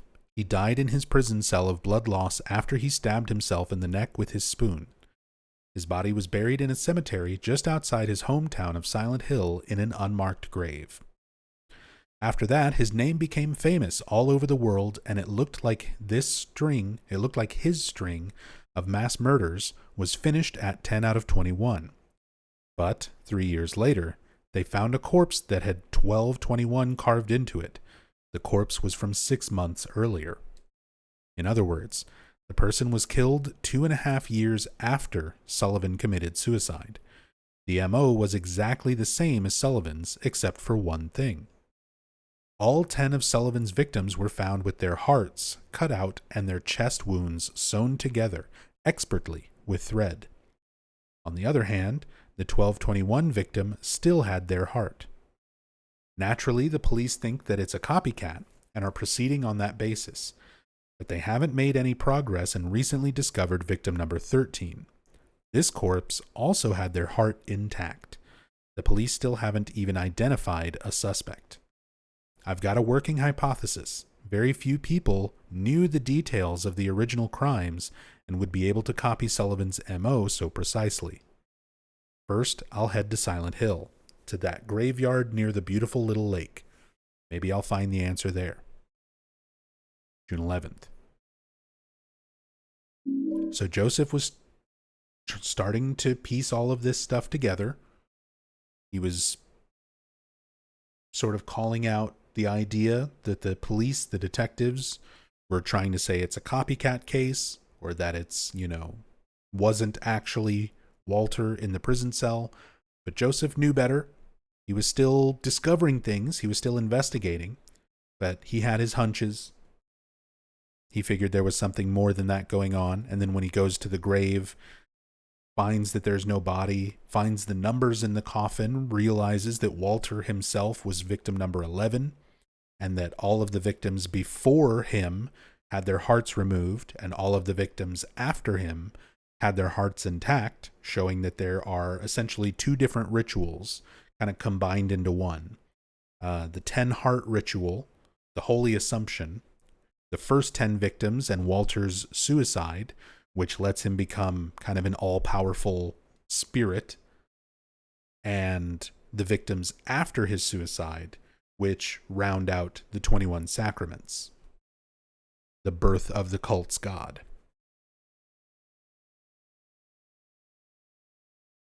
How long has it been since I left this room? I can't tell if it's been days or hours. But during that time, they found the body of 14 out of 21. I've been having hallucinations lately. I think I'm losing my mind. No date written.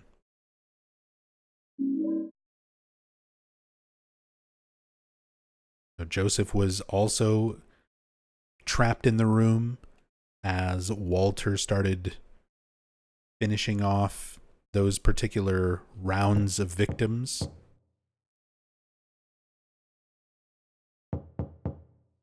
Oh, someone's at the door. Who could it be?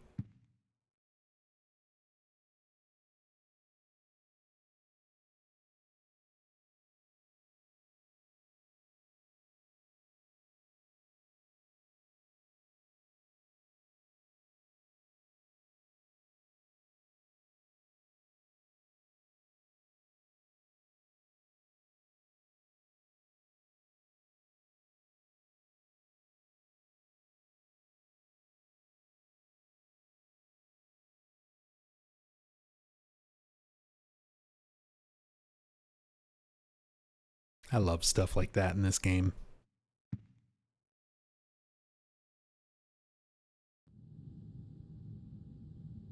Robbie just there chilling.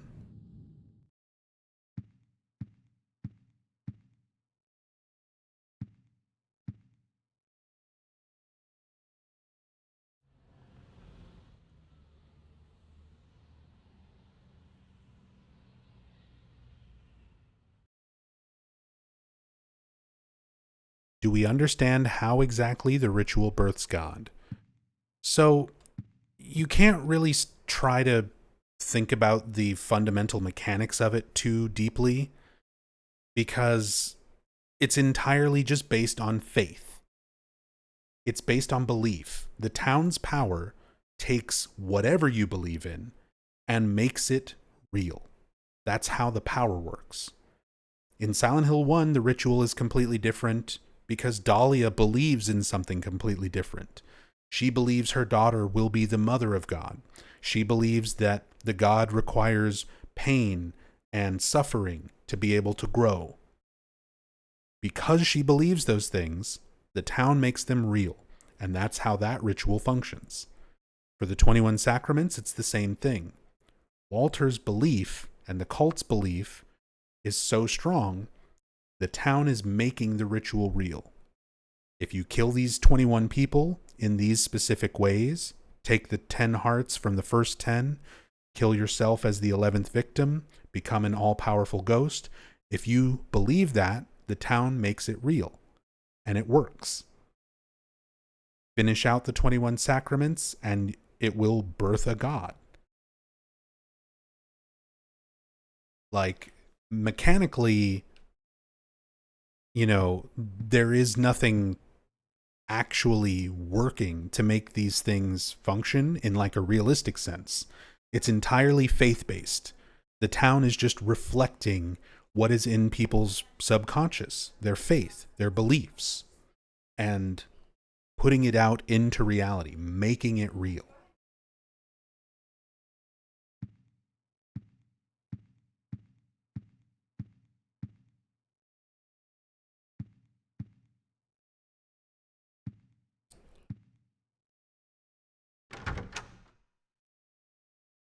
Well, we've kept Eileen waiting long enough.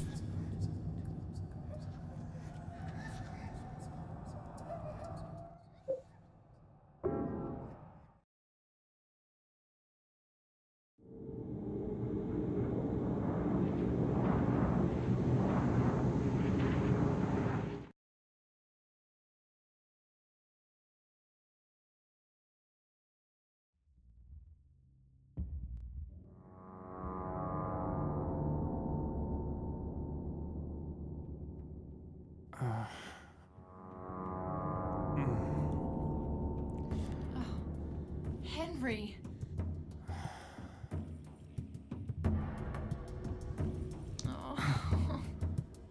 Have you been here the whole time? Yeah? And I didn't see any hole either. You just disappeared all of a sudden. I can't stay here by myself. I'll be cursed. I know it. What am I gonna do? I might know a way to save you. Do you know about someone named Joseph? Yeah. He was the guy who lived in your apartment before you. I think he was a journalist or something. He disappeared about 6 months before you moved in. But toward the end, he started acting really weird. Yeah. He was doing an investigation about a religious cult and a man named Walter Sullivan. I got this letter from him. He told me to go down into the deepest part of him, and to look for the ultimate truth. Let's do that. There must be something down there.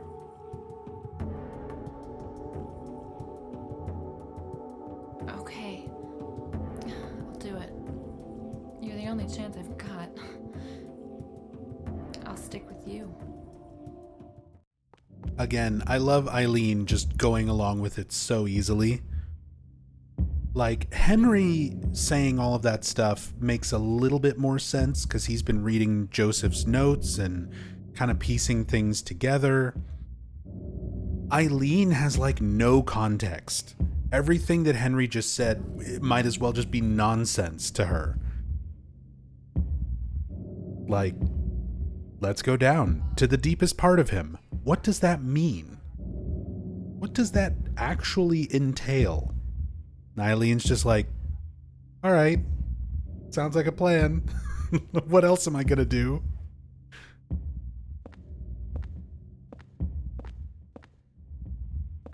Hey, Lizlocks, this is PCSX2. There is a very slight filter going on. Just for the aesthetic.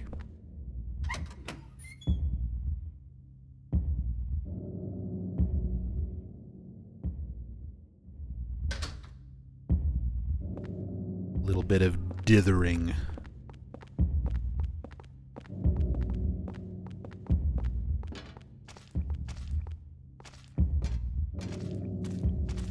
There's just bodies all jammed up in the elevator. It can't be happening.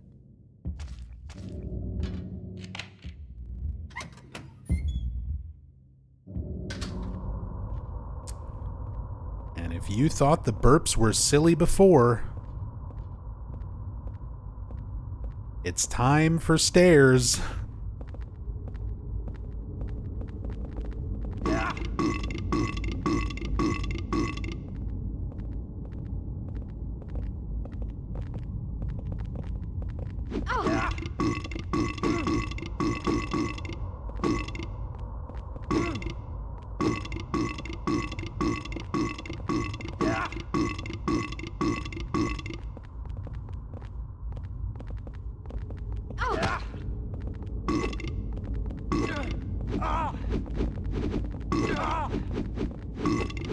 Oh, this is bad, actually.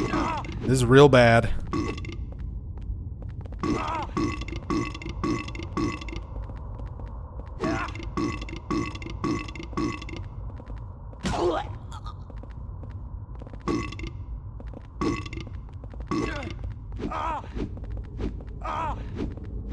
I might die.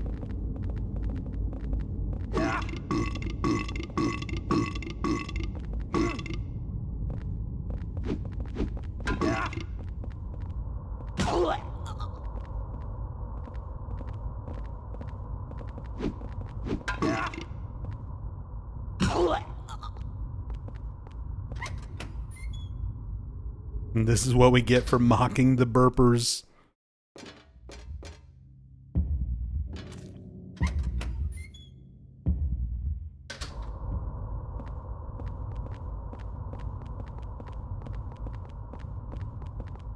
Burping nurses. Everyone always refers to them as nurses. I guess subconsciously fans have a hard time accepting the absence of a nurse enemy in a Silent Hill game. But they're patients. You see Walter operating on one when you first get to the hospital world. Ever downward.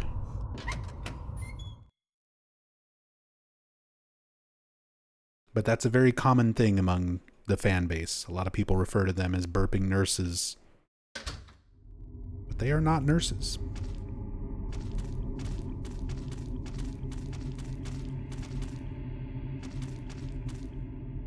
More imagery, just female body impaled in the abdomen, trapped in a cage. On second thought, they don't look very nurse-like at all. They remind me more of Cynthia a bit. Well, the model of the first one that you see being operated on is actually Claudia Wolf. It's Claudia's model from Silent Hill 3 being reused. Now, the ones that you actually fight and interact with are like different models entirely, so they're a bit different.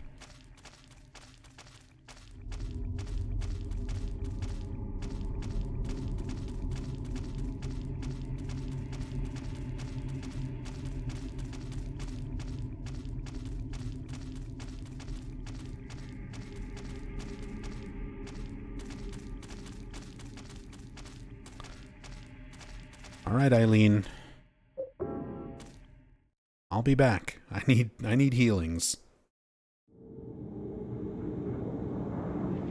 We're in the second half of the game now. Time to use some of those resources.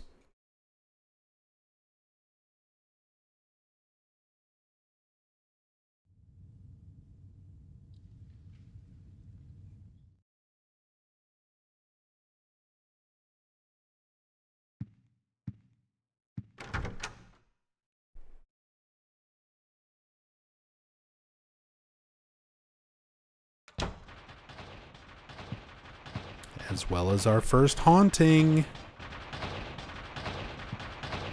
Spooky windows.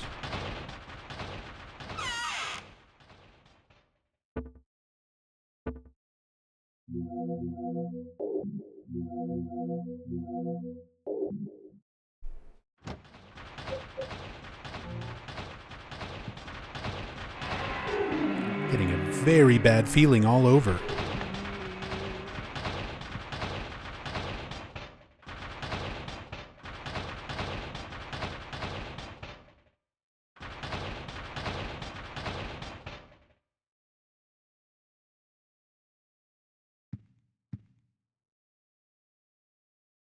Yeah, you better chill out, spooky windows. Cheeky Nandos.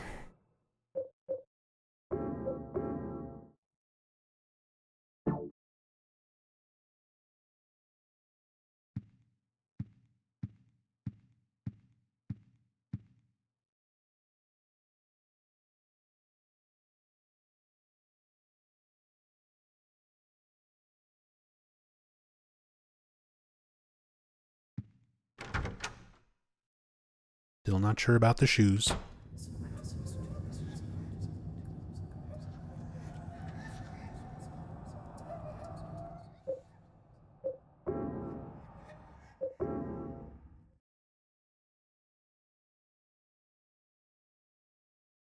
Is it weird that I like the sound effect of the haunting? Like the actual... Not the window. I'm assuming you don't mean the windows, but like the sound you get whenever there is a haunting that you're near. I like that sound too. Yeah, the like weird groaning, pitch shifted. I don't even know how to describe it. Yeah, I like it. 10 out of 10 impression. You know the sound.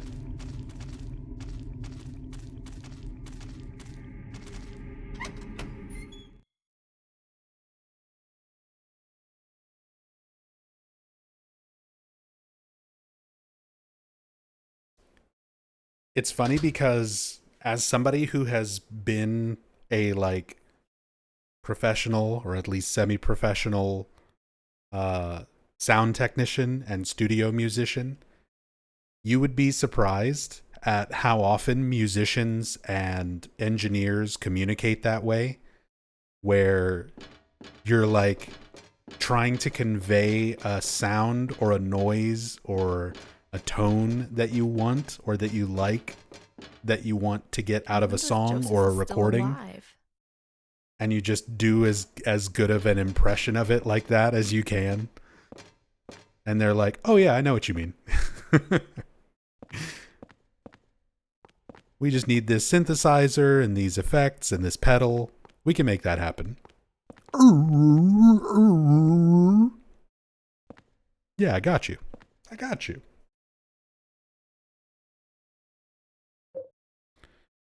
Holy candle.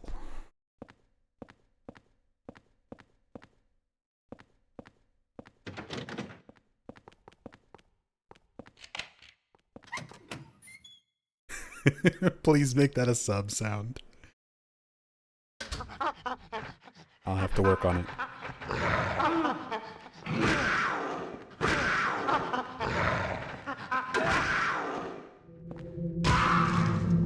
Bad monkey. These are the monkey sounds that are in a lot of things. The stock monkey noises. My favorite example is an episode of Power Rangers.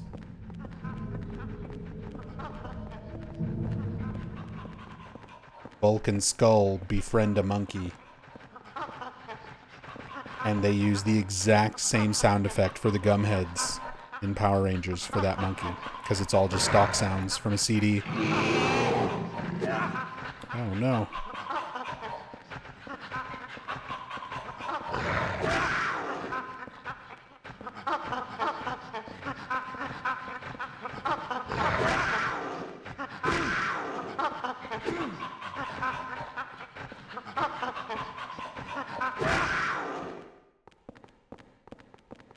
Come on, stay down.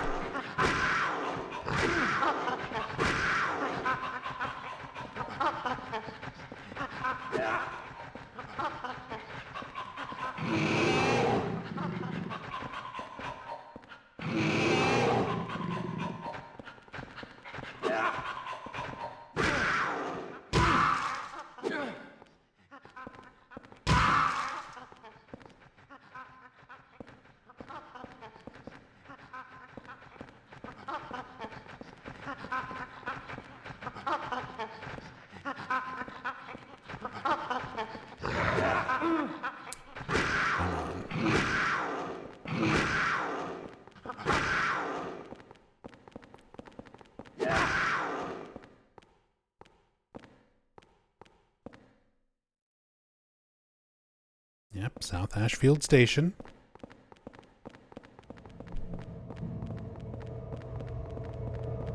Wronged asks, what do the monkeys represent, if anything? Too far ahead.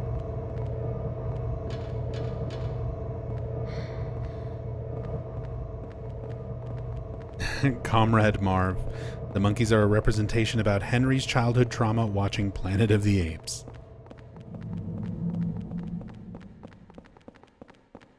It's hard to say. It's hard to say. I feel like things in 4 are a lot more abstract in terms of what they might represent.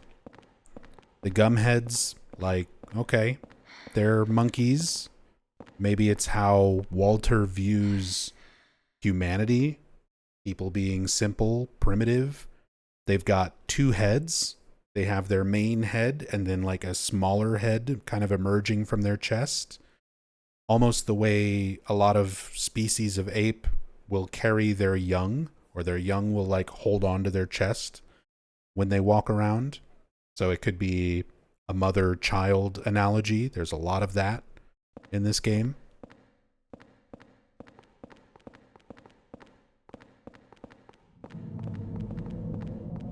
But like,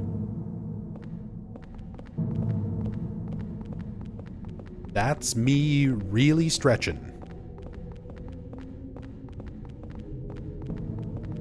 And that's after a lot of years of playing these games and analyzing them, researching them, reading all the developer commentary and interviews from everything. There's a lot less information in general on Silent Hill 4 compared to the rest of the series. At least in terms of like understanding the meaning. And honestly, I think a big reason why things are a bit more ambiguous and less questions are answered when it comes to this game, Masahiro Ito didn't work on it. Ito worked on the first 3, and he loves to answer fan questions and share his thoughts and give insight. This looks like South Ashfield Station. For all the things that he's worked on, but he didn't work on this game. Ito was busy on 3, but he wasn't involved with Silent Hill 4. So we don't have a developer who's around to answer a lot of questions like Ito does for 1 through 3, to really answer those kind of questions for 4, to like let us know what stuff means.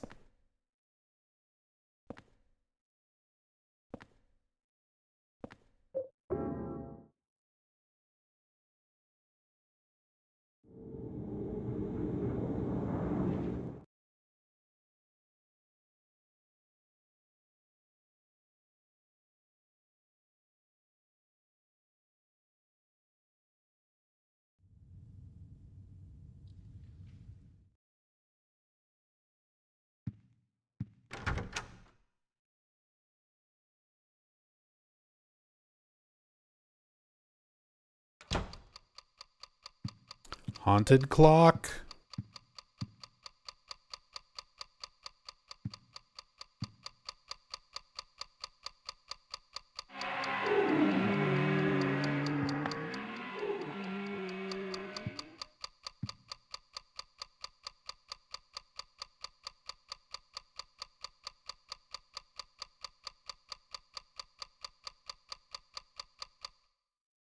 I like how it doesn't just instantly stop. You actually can watch it slow down.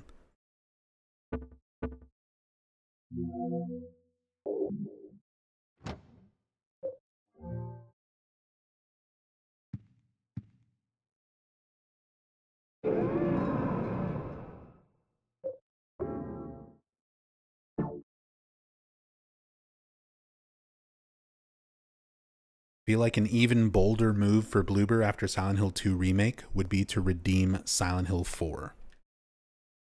Yeah, but keep in mind, Bloober are the developers, but Konami is still the publisher. They are the ultimate shot callers. And you know what Konami doesn't really go for? Bold. They go for safe. They go for let's have lots of meetings and talk about what is potentially the most profitable. And after Silent Hill 2 Remake, then the most logical step is Silent Hill 1.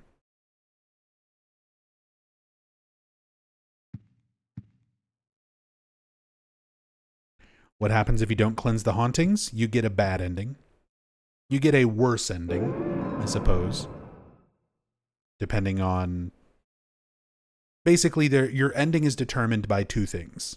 Whether Eileen lives or dies in the final boss fight, and whether or not you cleanse the hauntings. So, if Eileen lives and you cleanse the hauntings, you get the best ending. If Eileen lives but you don't cleanse the hauntings, you get a good ending but not the best ending. If Eileen dies but you cleansed the hauntings, you get a bad ending but not the worst ending. And if she dies and you don't cleanse the hauntings, you get the worst one.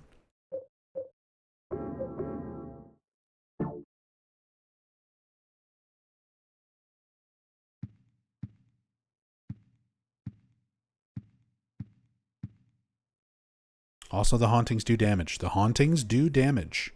If you spend too much time close to a haunting, they will hurt you. There's a scrap of red paper stuck in here. I found two mysterious and powerful artifacts that seem to be very effective for evading the ghost victims, the Holy Candle and the Saint Medallion. Not only are they effective against the ghost victims in the other world, they also seem to prevent them from invading my room. Just light the candle near where they're coming in, and its holy power is activated. The Saint Medallion seems to repel unholy energy when it's worn, equipped. I'm starting to gain some hope. July 25th.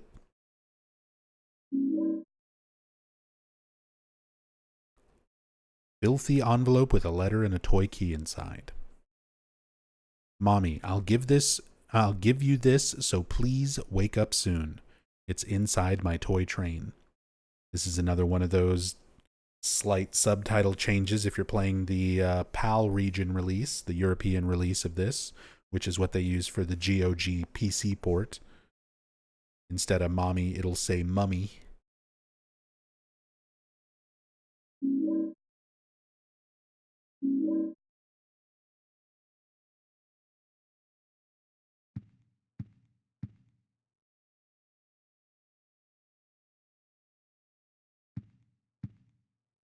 Means we won't get a redeem for Silent Hill 4 for quite some time. After 1, they're going to remake 3 for sure.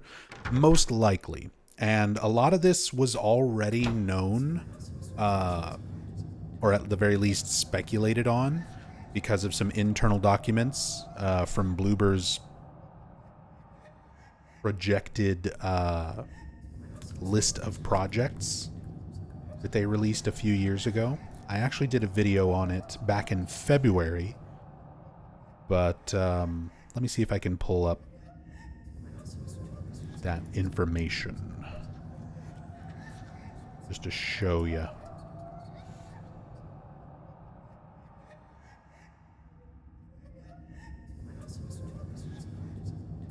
Yeah. So this was a leaked document. Not a leaked document, but a published document from Bloober. So this was their plans for 2023 through 2027. So they've got projects that they're working on with other publishers, aka Konami, which is that top row. Or main team projects, I should say. Not necessarily just Konami. Then they had sort of like side projects and other forms of media. So, main thing is that top row, Silent Hill 2. Silent Hill 2 Remake was first on the list. That came and went. Project C, which turned out to be Chronos the New Dawn, which is also coming out soon. Project G, which now is confirmed to be Silent Hill 1 Remake, Project Gillespie. Project H is most likely Project Heather. That would be our Silent Hill 3 remake. Then their side projects, who knows what those will be. Layers of Fear is already a thing. They did a remake, essentially, of Layers of Fear and combined it with Layers of Fear 2. Project M, not sure what that'll be. Project F, not sure what that'll be. And then their other media. The Medium serial, Medium something else, and then a Layers of Fear movie. Project Henry. I mean, it's just speculation, so maybe. But I think doing 3 after 1 makes the most sense. And again, Konami's not really interested in doing bold moves that are unexpected. They're all about trying to do what's going to be the most potential profit. And those are the main ones that the majority of the fan base wants to see.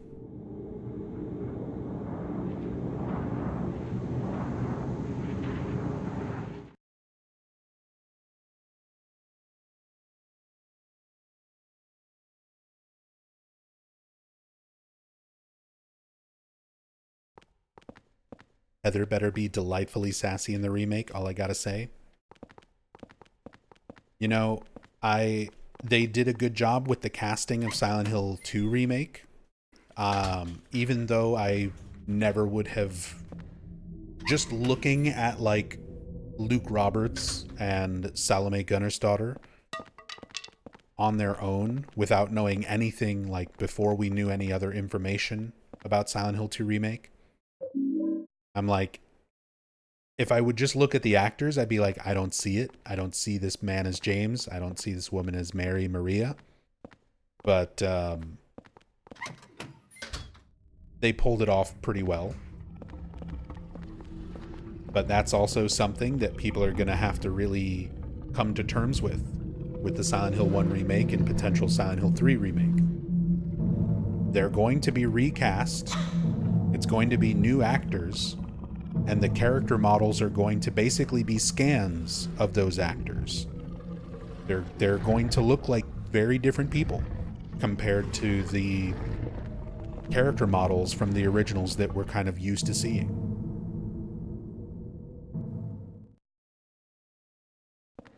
So just keep that in mind. There's going to be a whole lot of the fan base that loses their shit as soon as they start showing new Harry, new Lisa. A lot of those weird people who were commenting on like Angela when the first trailers for like Silent Hill 2 remake started are going to be even weirder and worse when it comes to characters like Lisa or Alessa.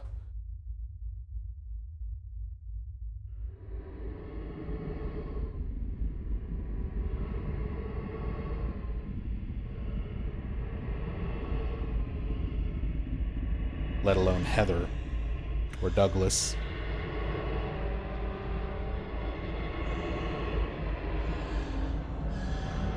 That's okay. We've got Sadako.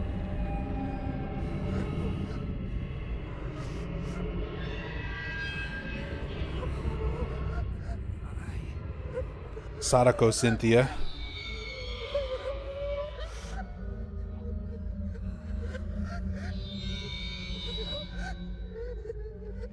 I love Henry's reaction here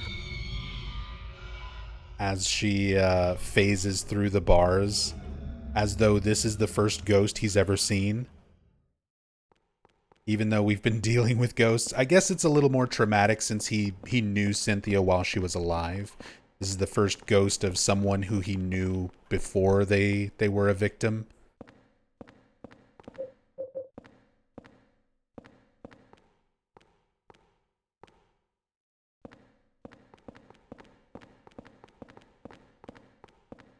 All this hair everywhere. This is what my house looks like. Because I've got long black hair. winds up everywhere. Need to sweep every day.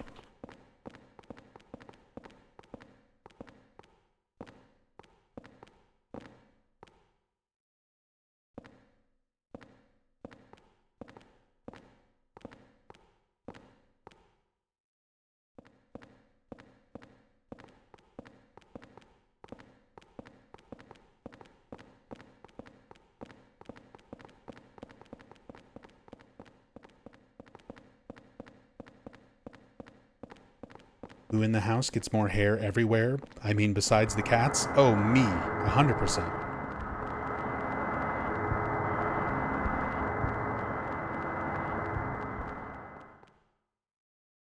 Like, the cats contribute, Rachel contributes.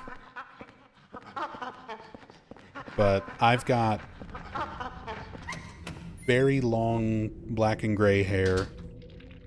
And it's also really thick, so whenever I brush my hair or even just try to like take my hair down or pull my hair up or whatever,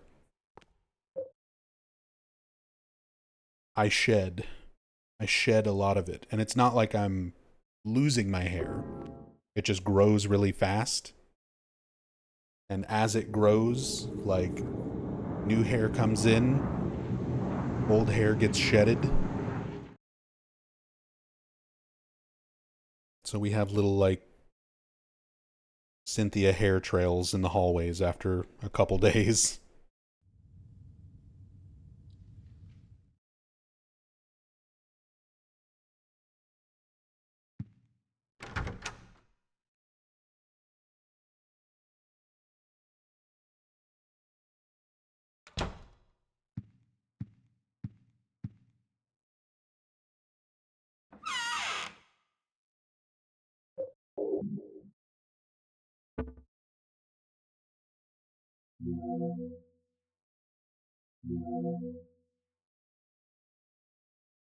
Oh yeah, just to correct something I mentioned earlier. The Saint Medallion. I misremembered. I thought it was Saint Jennifer, the Jennifer Carroll picture that's on the Saint Medallion. It's actually Saint Alessa. It's the painting from Silent Hill 3 of Alessa holding herself as a baby, her next incarnation. Alessa holding little baby Cheryl.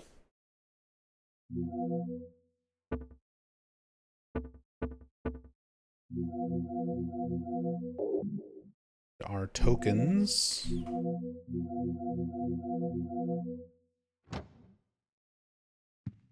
Should be it.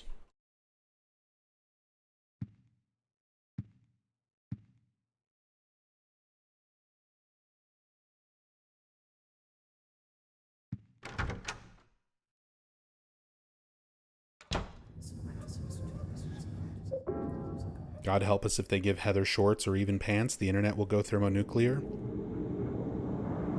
I mean, Heather's alternate costumes, her unlockable costumes, had pants. She wore jeans. Jeans and tank tops.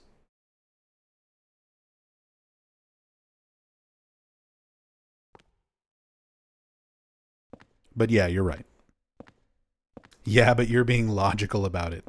The difference is I played the games. And I know those things. The people complaining about that kind of stuff are not the type who know these games through, like, first-hand experience.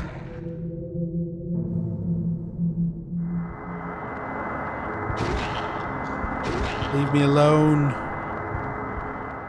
Leave us both the hell alone.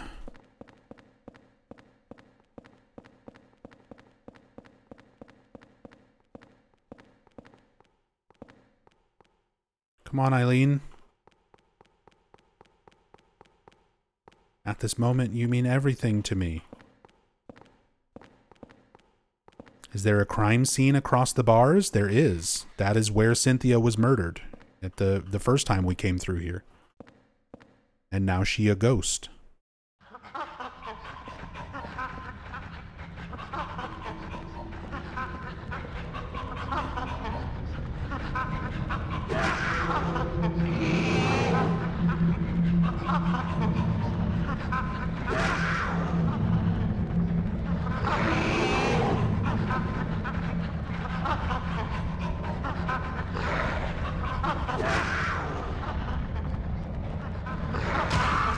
jumped. Get away from her, you monkey. You damn dirty ape. Oh, you're just leaving.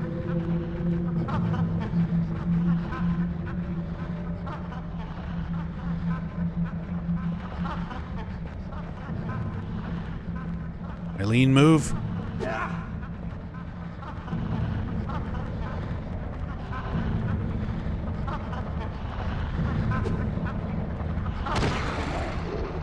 Take that, greedy worm.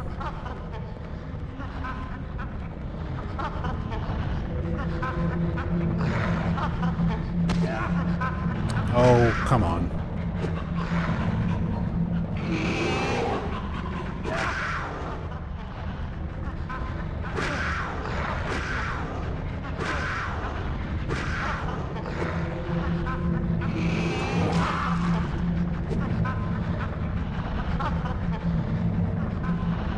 Come on, target the other one, Henry. Thank you. Iframes. Armenian backdash.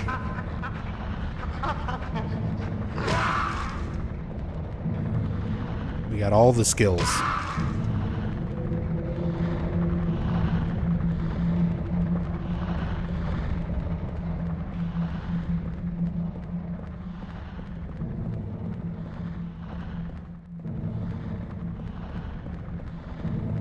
Yeah, revisiting these areas, there's a lot of new supplies around, so you kind of need to check everything.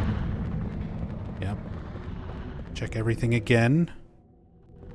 I'm scared. Silver bullets.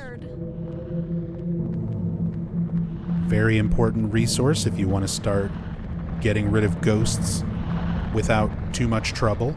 I always recommend grabbing at least one silver bullet to deal with Andrew DeSalvo.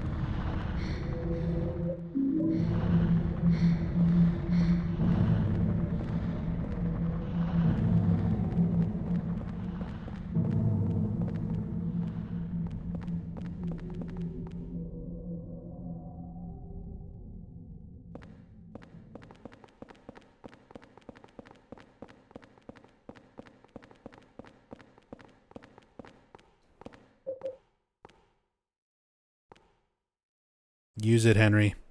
Use the Lynch Street line coin. We need to go to the David Lynch train.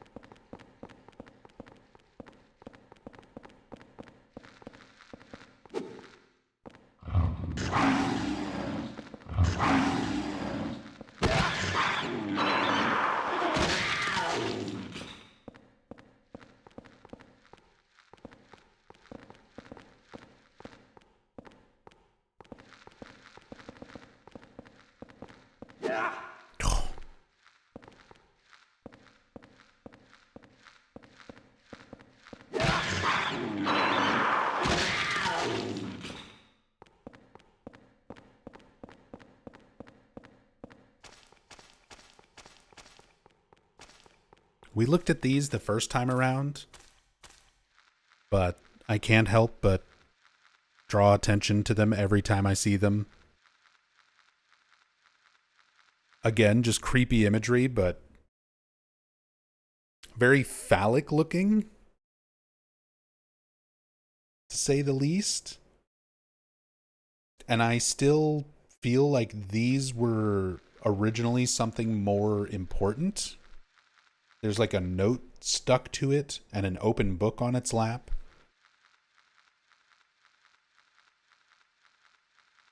It feels like you should have been able to read those or pick up the note, or these would have been somehow more relevant. And then, I don't know, the game was somewhat rushed. Feels like something that might have gotten trimmed out of the game. But there is a horse riding crop here.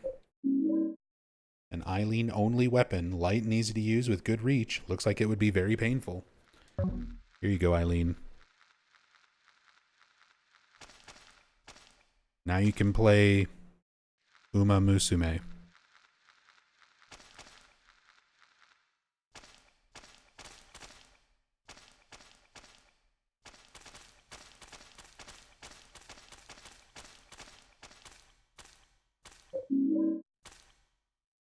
Health drinks.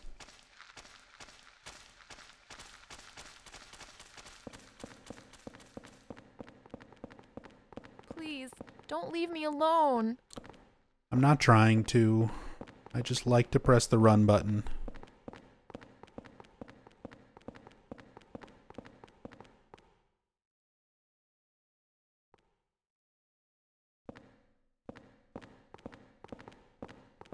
Fairly reminiscent of numb bodies. If they were walking on those legs hunched over, it'd be the same general shape. I used to live in North Ashfield.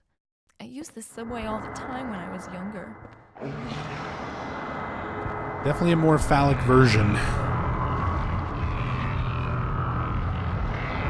Cynthia, no!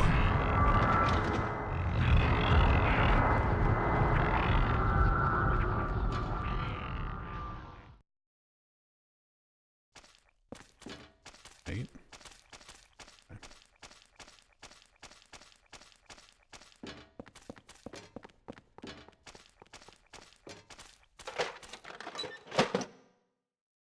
There's a filthy toy coin inside the box. Coin caked with dirt and grime. I bet I could clean it in the kitchen sink in my room.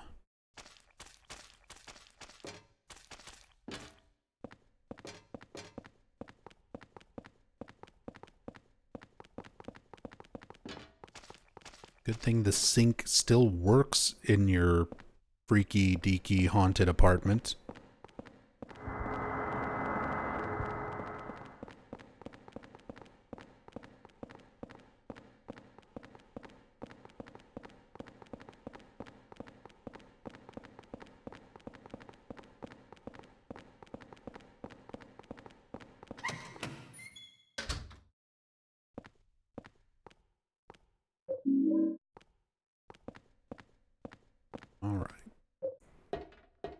This is where we get the I can't climb a ladder scene. Perfect.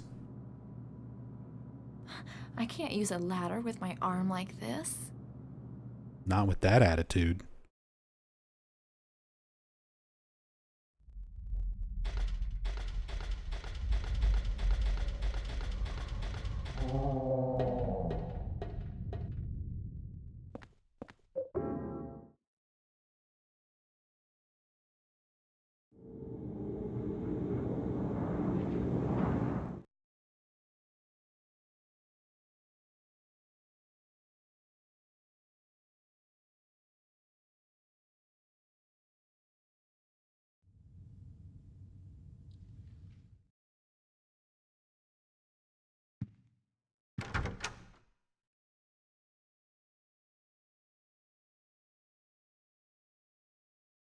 You only need one hand.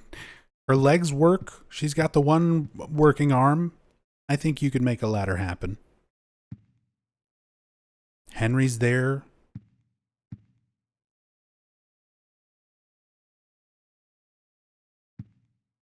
It's fine.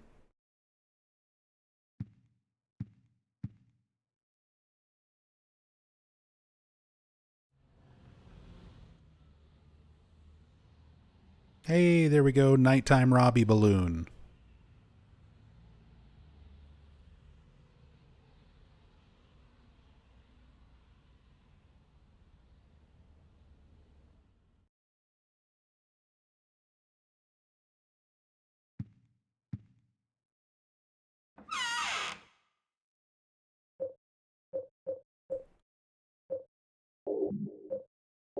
Put stuff away.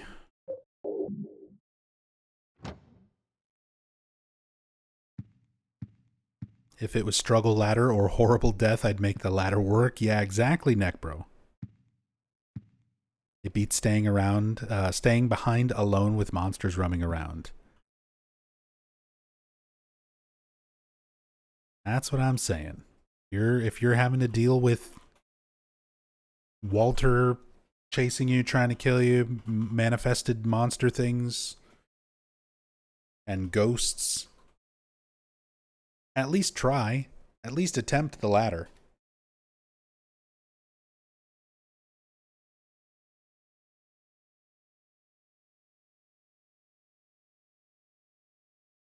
There's a red paper stuck in here. Temporal Fry could probably manage a ladder with one arm unless she's got some back pain, then I guess that'd come into play. I mean, she's pretty beat up. I'd say she's got pain all over. She's got numbers carved into her. But, you know, again, self-preservation, pain and discomfort, I would at least try. A few days after Walter killed himself in his cell, several residents witnessed a long-haired man with a coat here. Through his window, Richard Braintree in 207 saw the man moving something heavy and doing something in room 302. Even Sunderland, the superintendent, saw the man with the coat hanging around room 302 and confirmed there were signs of someone having been in there. July 17th. That's presumably Walter moving all of the ritual items as well as his own body into the storage room. After he died, his ghost moved his physical body to the storage room back here.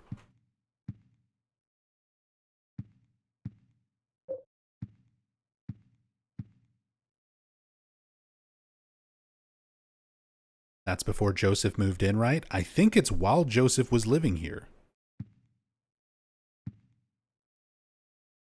It's like while Joseph wasn't home, Walter just showed up, put his body there.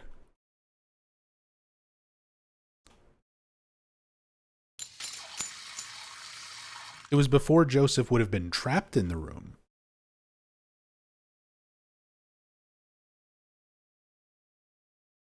You wash the filthy coin with water. Got the one simoleon coin. Toy coin with one simoleon written on it. Maybe someone meant to write $1? 1 USD?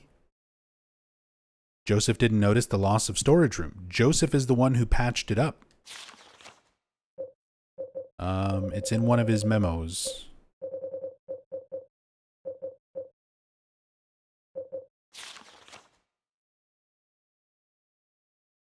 Yeah, I was so scared today that I sealed off the back of the storage room. I wonder if Eileen Galvin is okay.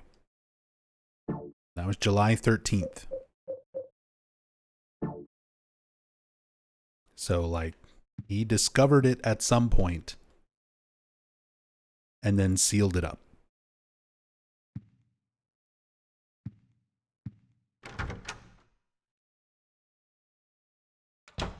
Wronged asks, Nub, would you keep the ghost mechanic in a remake?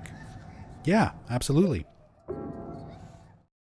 I think the ghosts being unkillable, the usage of the saint medallions, holy candles,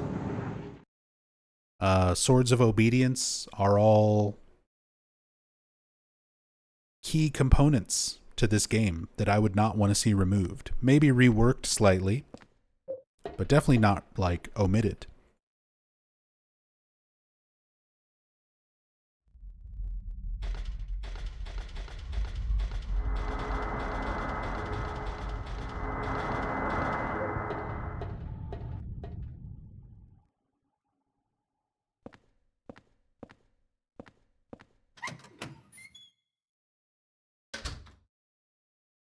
So he was just living with the body? I mean, to be fair, not for very much longer after that. But yes.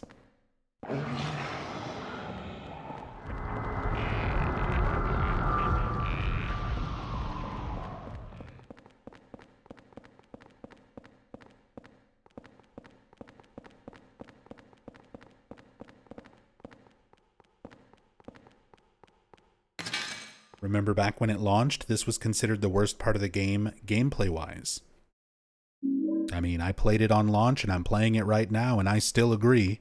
The second half of this game is kind of a slog.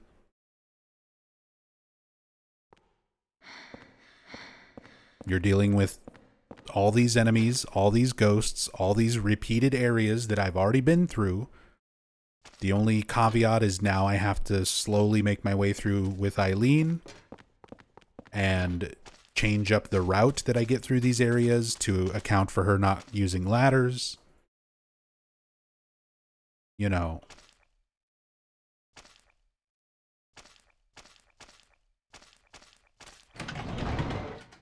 It's not my favorite part of the game. Cynthia, no! I don't want to do that.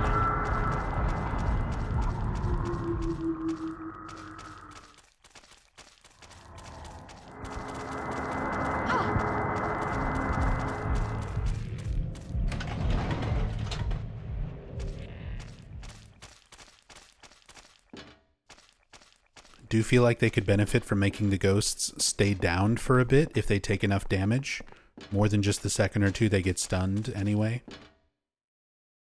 Yeah, that's why I mean, like, I wouldn't remove the core mechanics of the ghosts. But I definitely would... Oh, I need to go get the... Need to go get the ticket.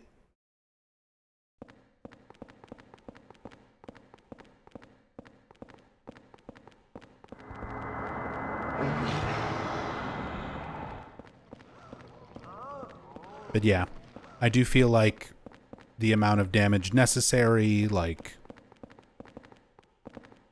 a lot of those things could be tweaked to make the ghost interactions a little bit more bearable.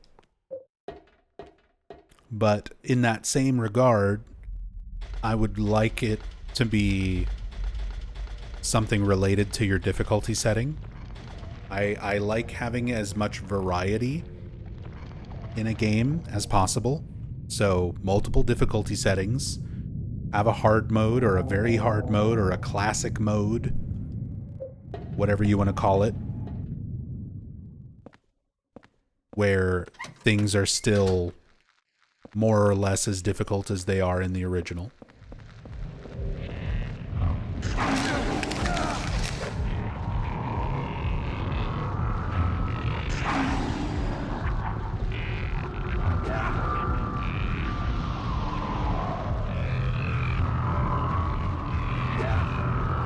But then have the mechanics be a little bit more forgiving.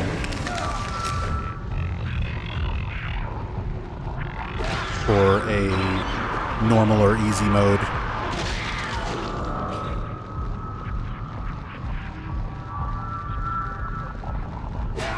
Oh, come on, Henry.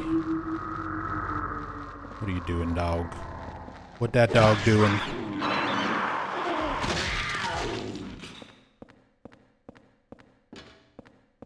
Would have to be a lot more characterized as an encounter. See, that would be a much more appropriate trade-off. The same way this game has like a couple of cool, unique ghosts. Like you have Cynthia and you have Jasper, you know, going around on fire. You've got Braintree doing his crazy teleporting and jerky animations. Make all of Walter's victims unique. Give them all their own sort of abilities and movesets, strengths and weaknesses, so that they're at least a little bit more interesting to go up against and deal with.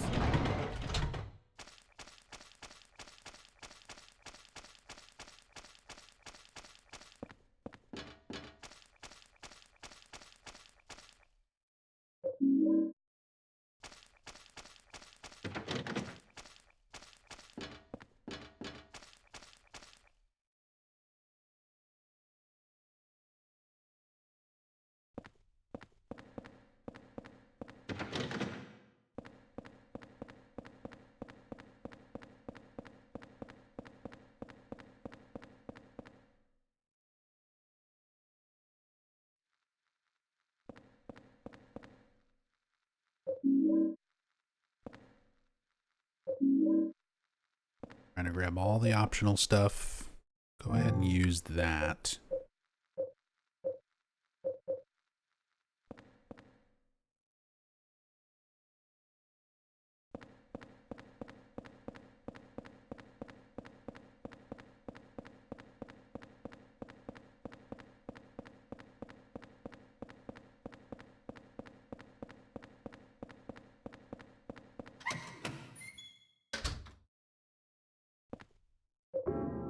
Back to the room. Stash things, potentially cleanse hauntings.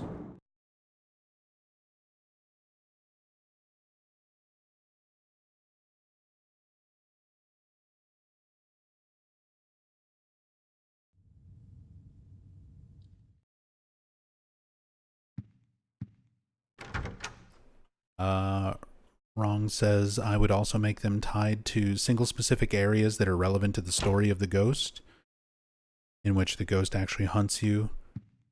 You can use the environment to run, hide, or maybe exercise them.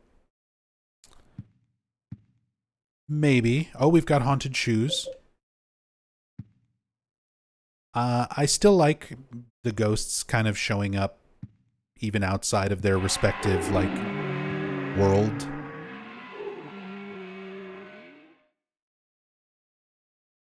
But yeah, I do like more interactions being possible with the ghosts. Take that, haunted shoes.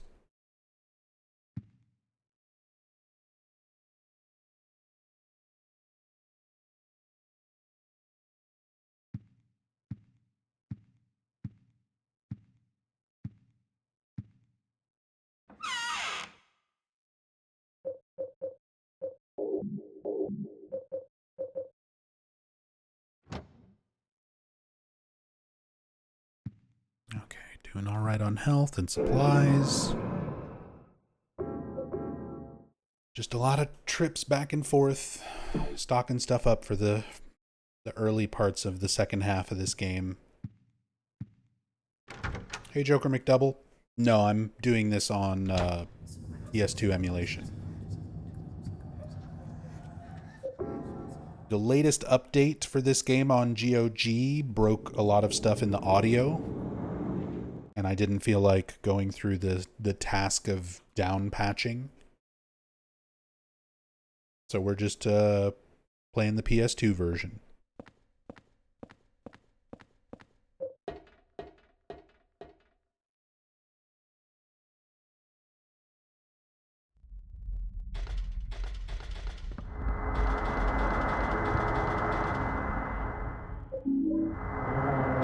No, leave me alone.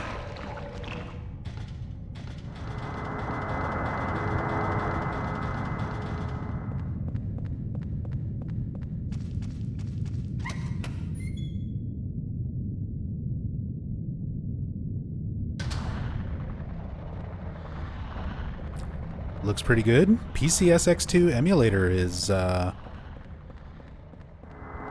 really nice emulator. If you know how to get everything set up, get all your visuals set up. I've also got a light. It's not like a CRT filter, but there's a little like dithering filter applied as well.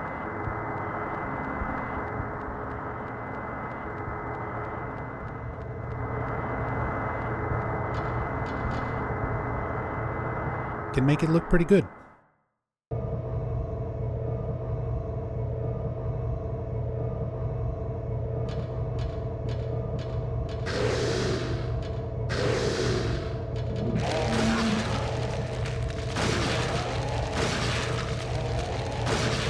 Alright, so we need to actually clear out this escalator, at least one side of it, so that we can get Eileen safely up and down.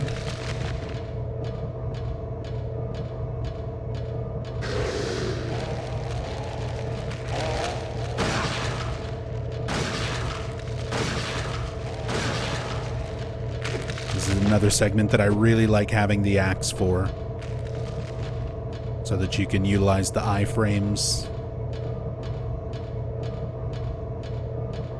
Get your attack in without getting slapped in the mouth.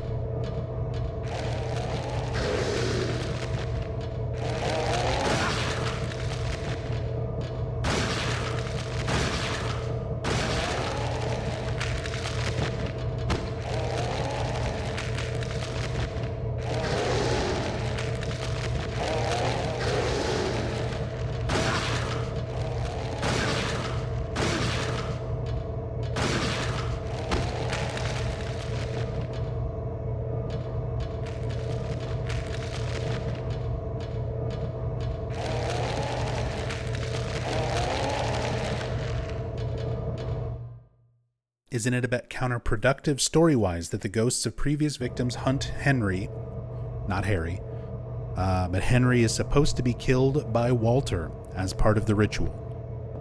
Well, there's no definitive answer, like if the ghosts necessarily kill Henry outright. When you're in Walter's worlds, it could be a situation of like Eileen being attacked. Her physical body is like in the hospital, essentially in a coma, until Walter needs her for her purpose, her part of the ritual.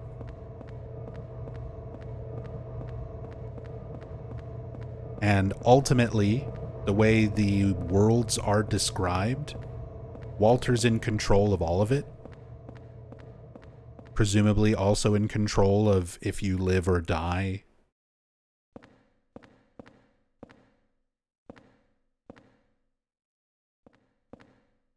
Cynthia left all this behind. I need your train ticket. Thank you, Sadako. But yeah, I always kind of assumed it's more of a matter of like Walter's in control of things, and Henry would be put into a state where he can't resist anymore until he needs to fulfill his role in the 21 Sacraments.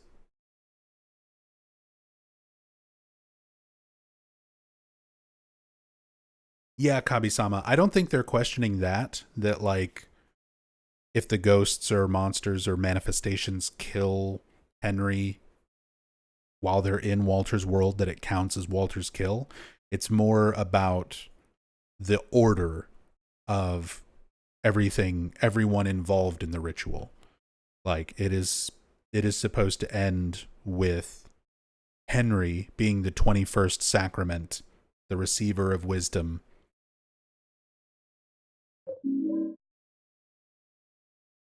The one who learns all about what's going on, and it's hard to even say what happens at the end, like if Walter is successful in the bad ending.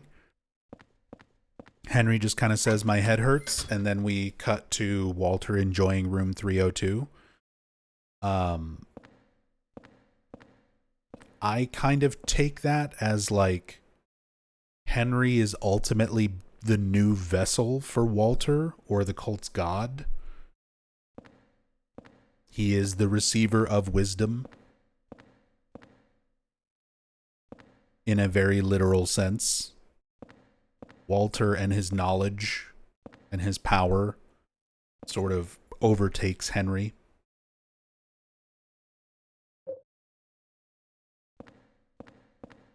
But a lot of that is left very vague, very up for interpretation.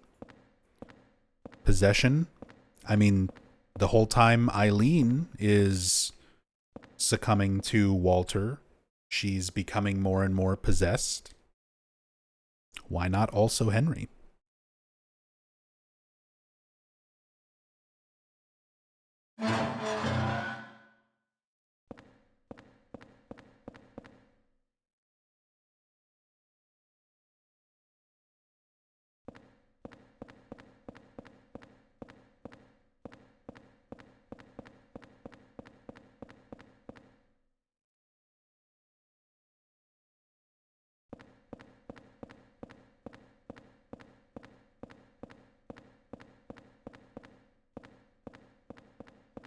Hey, what are your thoughts on Shutter Island?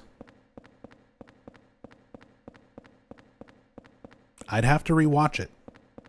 I haven't watched Shutter Island in such a long time.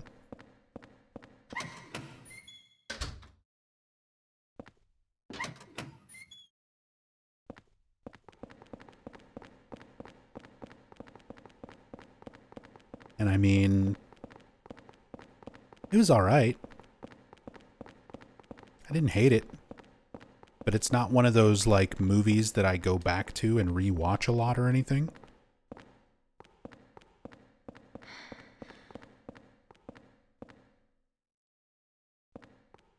Eileen, you good?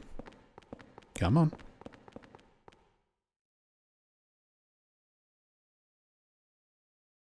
Apparently other tenants felt the effects of room 302 getting claimed by Walter. I mean, if you go off of the bad endings, everybody in the building starts suffering like weird heart attacks and stuff. So yeah, Walter just kind of claims all of South Ashfield Heights. In that scenario, anyway.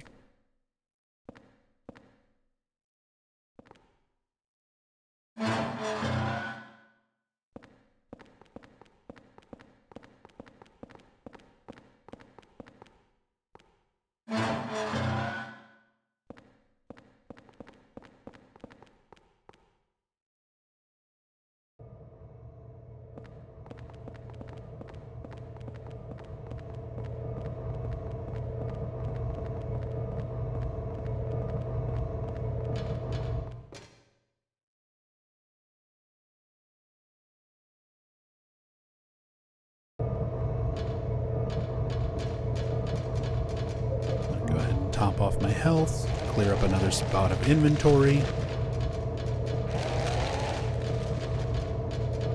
This is one of the few parts of the game with Eileen where you can just like sprint ahead and she'll just teleport to where you are once you get to the bottom of the escalator.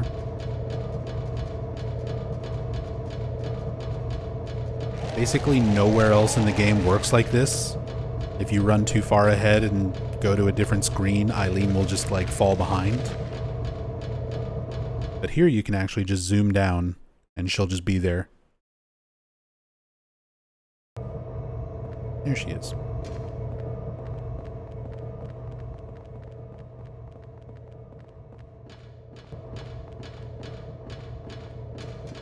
Hi, Cynthia. Get back. Back, I say.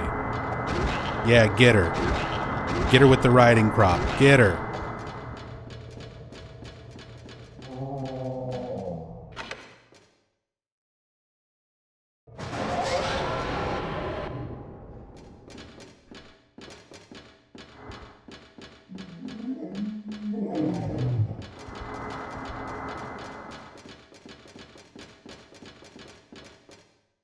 Some kind of strange sword. Our first sword of obedience, an extremely rare sword. When used against downed ghost, it stops them in place. When pulled out, the ghost is revived. So we've got our silver bullet and our sword of obedience. We want to specifically save these for Andrew DeSalvo.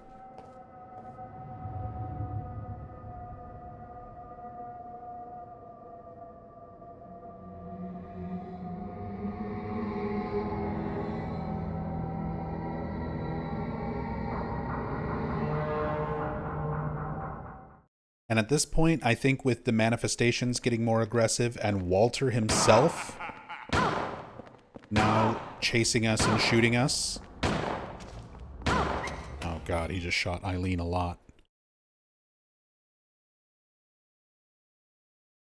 I feel like Walter understands that Henry and Eileen are capable of stopping him. So he's kind of having to take matters into his own hands, make his worlds more oppressive, more creatures, more aggro, and then chase us down himself as well.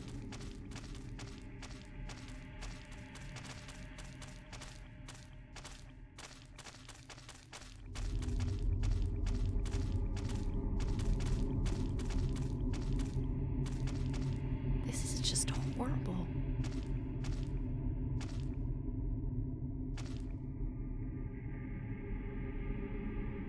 More just creepy imagery. I love all the creepy imagery on the staircases. Person kneeling down next to a very tall humanoid figure.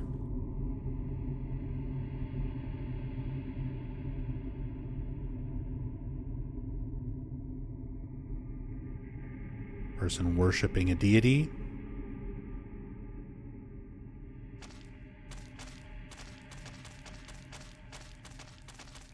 Walter's kind of cheap for using a simple handgun as a mystical serial killer. I mean, he goes back and forth between the single handgun, the double handgun, guns akimbo, the chainsaw. He does mix it up at least.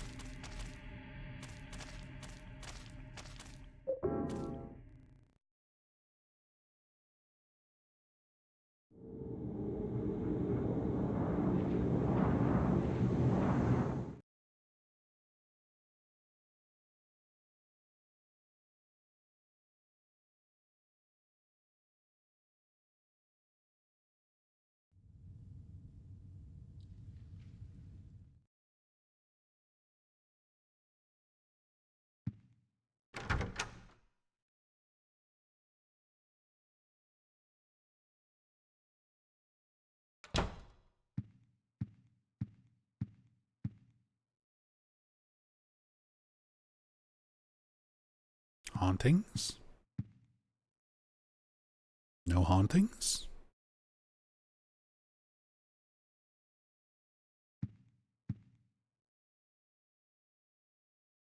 What ending am I going for? The one where I finish the game. Nothing specific. Usually for story playthroughs, I'll almost always wind up getting a bad ending.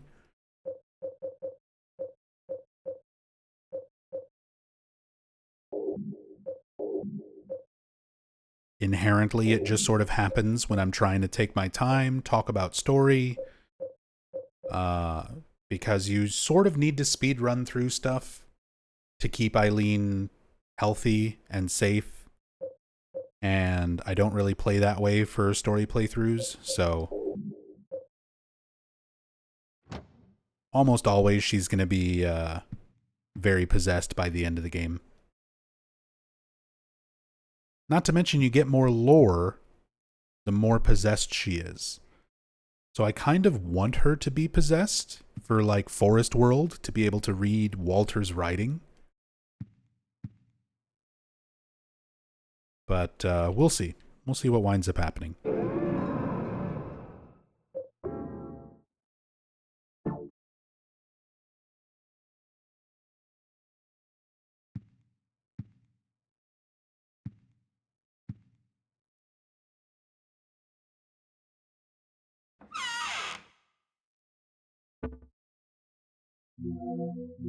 Do I want to switch anything out? I've already got this many golf clubs.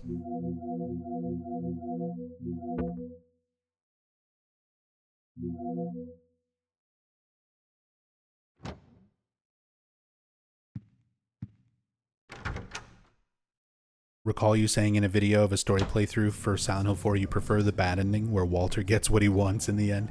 Yeah, I do. Out of all the endings in this game, the good endings are not very satisfying. Like, Eileen wakes up in the hospital. Henry shows up with flowers. I guess we're gonna need a new apartment. Da-na-na-na-da-na-down. And that's it. It's corny. I prefer the bad endings. I like the bad endings. I like Walter getting something nice in his life, or death, whatever, existence, for once. Oh yeah. Big ol' moth. Very easy to miss when you're going down the stairs here. The giant moth over here on the back side of the hole back to the apartment.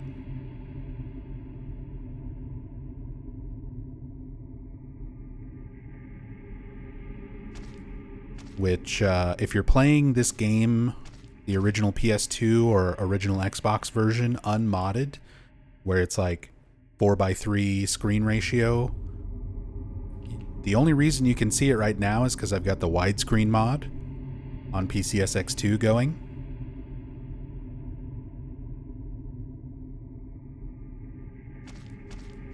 It's normally very difficult to see. Yeah, there's also the elevators. You can see the elevators going up and down in the background, heading between Walter's worlds. Maybe that's the monsters. They follow us from world to world by just jumping on the elevator. Like, damn, they got to the stairs. We'll beat them to the next world. Just take the elevator.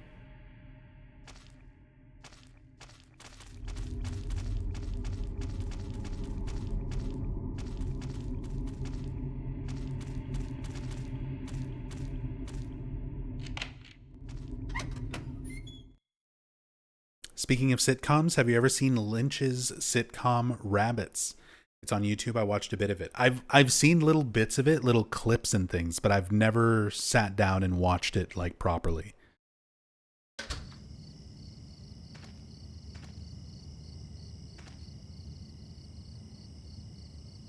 Say lore. Talk about lore, Eileen.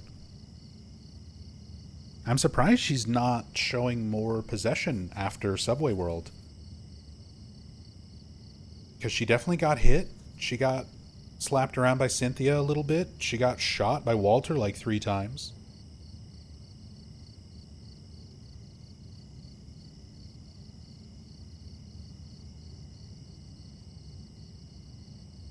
You're not going to say anything? Eileen will usually comment on like each new location.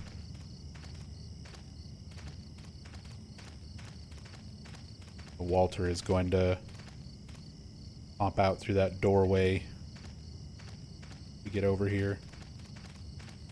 Start being a pain in our ass.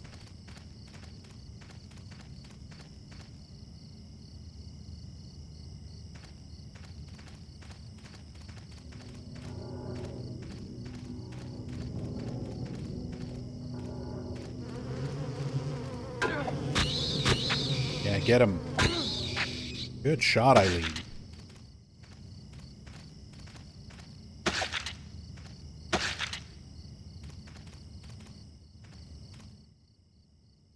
Yep. Bottom of the coffin. 11 out of 21. Walter's grave. All right, Eileen. Read the stuff. I can read this writing. It looks like some kind of a diary. Here goes. October 2nd. I played with Bob. It was fun, but I went too far away and he got angry. He being Andrew DeSalvo. Bob being one of Walter's only friends in his entire life / death existence. He was still alive. He was a child.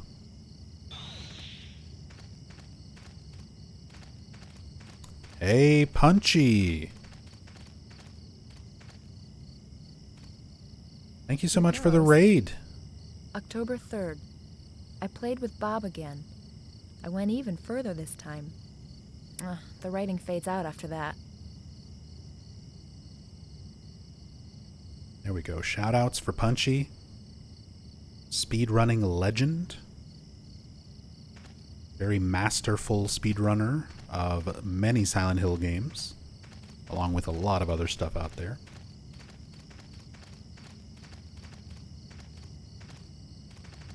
Welcome, everybody. Thank you so much for the raid, dude. Hope you're doing well. Hope you had a good stream. Enjoy Silent Hill 4 enough for both of us. I'll try. We're taking our time. We're doing a story playthrough today. For those who are new here who might not know me, I'm Nub Zombie. That's kind of my thing. I'm a huge Silent Hill nerd. Not only do I speedrun all of the games in the franchise, but I do a lot of research and in-depth lore explanations and story playthroughs for everything. And today we're going through Silent Hill 4. Something written on the candlestick. Holy flame. It's a torch. You Equipable item. The tip can be lit on fire to light up dark areas. Soak the torch in oil to make it last even longer. That's your hint that you can take it back to your utility room in your apartment and soak it in oil. And I think once we pick that up, Walter will start chasing us down here. Eventually, he's going to start coming after us.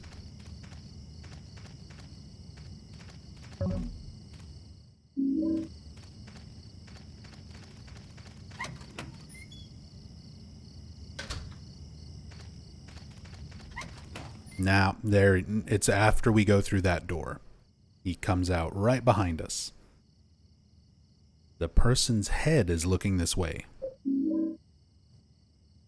A doll's head, a wooden doll's head, charred and blackened.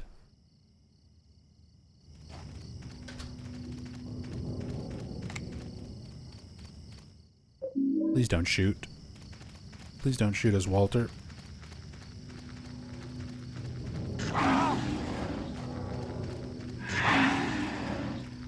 Okay, Eileen. Oh my god, he is zooming. Okay, Eileen followed us. That's good. Walter followed us. That's less good.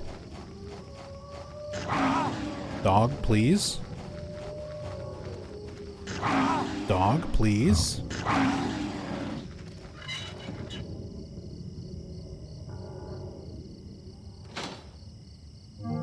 Alright, we're just going to use that. Let Eileen read some more lore. Here goes. October 15th. Bob is gone. Nobody will tell me what happened. I bet... I can't read any more than that. So this is the downside to protecting Eileen. If you're trying to do the most in a story playthrough, or if you're trying to get the most lore out of stuff, you actually want Eileen to be possessed by the time you get to Forest World 2. Because instead of trailing off there saying that she can't read anymore, she reads all of this stuff perfectly, and even reads it with sort of like a childlike emphasis if she's completely maxed possession, as though little Walter is taking over her and reading these diary entries. And somehow, despite the damage and leaving her alone and everything we did in Subway World and Hospital, she's still not possessed enough to give us our full readings.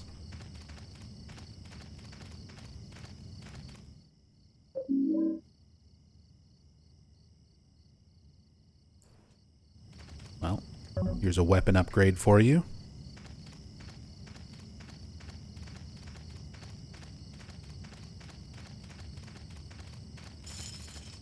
Now she can make a chain noise while she follows us around.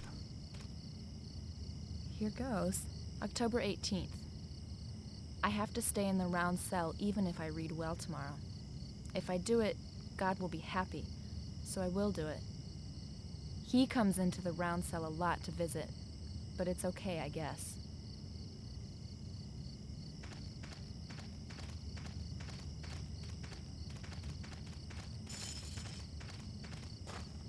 Headmaster Kuma, what are some changes you'd want in a remake of Silent Hill 4? We've been talking about that a lot for the last several hours. But the real quick recap.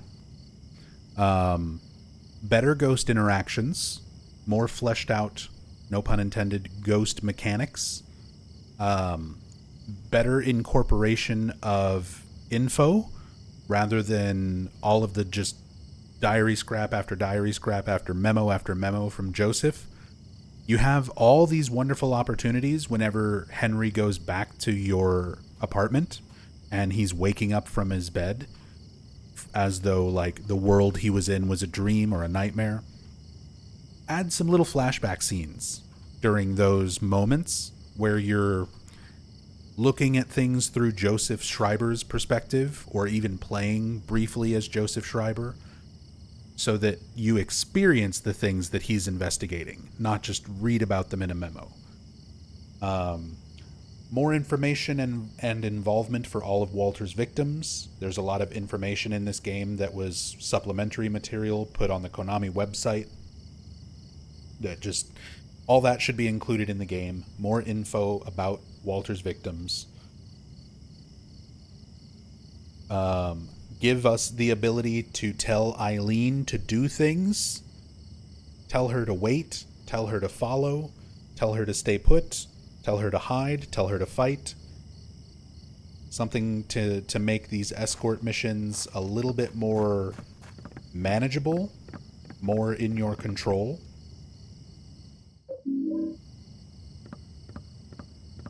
A little bit more variety in the areas when you revisit them for a second time. Those are my main things. And then redo the sound effects.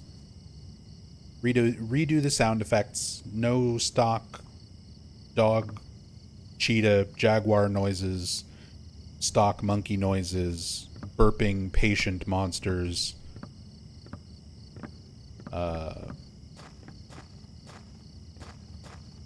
But otherwise, the story, the characters, the main cutscenes, the pacing, a lot of that is already very good as it is. Here goes. Not much would need to be done there. March 17th. I went to Ashfield again. It was my 4th time. Just like last time, my mother... something... The city is scary, and the apartment where my mother is has... I can't read any more than that. We're gonna have to get you possessed, girl, so you can read all the things. I could just abandon her in an area with some monsters, or Walter, and then come back to her later. Let her read the things. Might do that.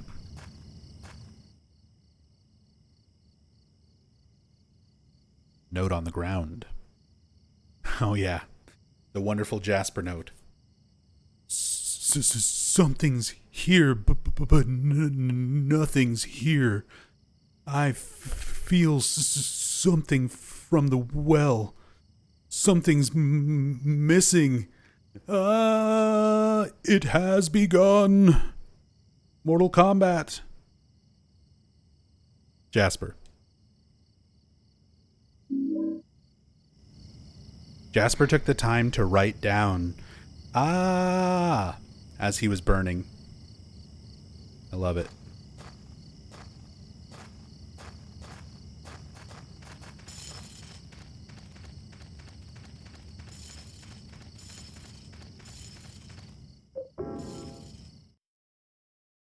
Maybe he died while writing it. If he died while writing it, he wouldn't write, he'd just say it.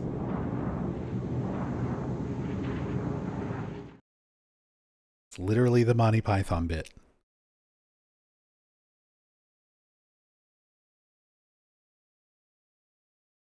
Yeah, and then he signs it after the scream. It doesn't just end with the scream. The fact he also signs it.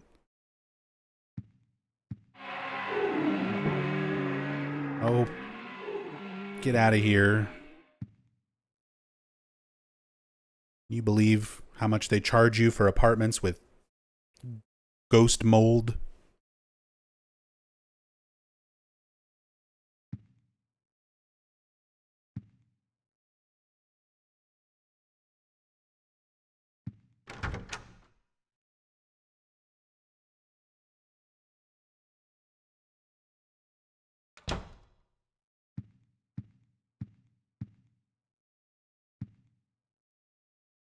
Still no inventory haunting yet, even though we've had the doll in there.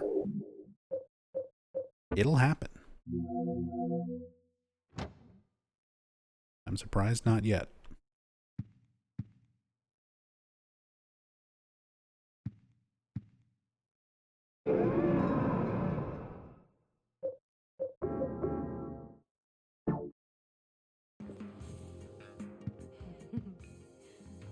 What? Airwick 118, thank you so much for that Prime sub. Thank you so much for the support. Very much appreciate it.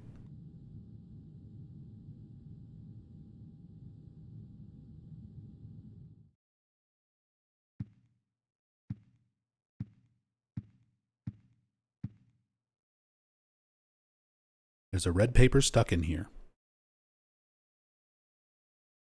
So Joseph continuing his thoughts.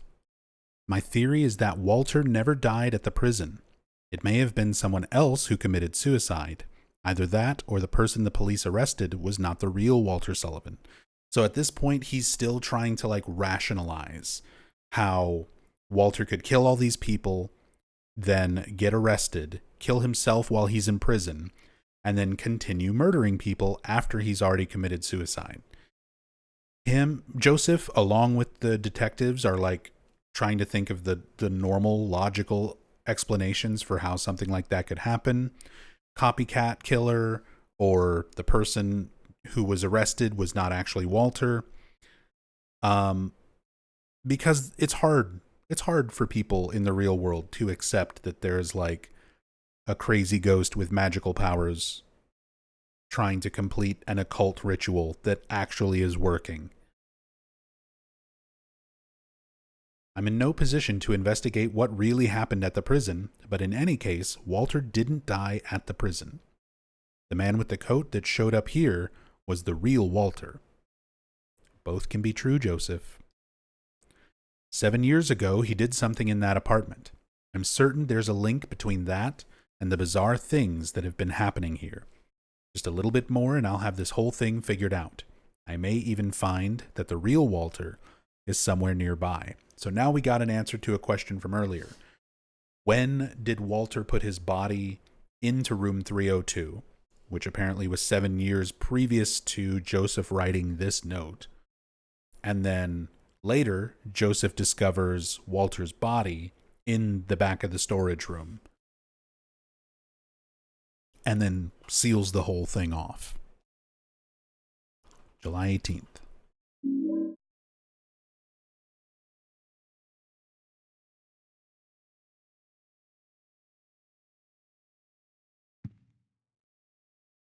No other hauntings.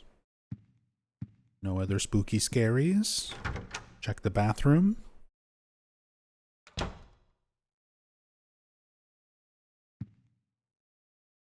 Okay.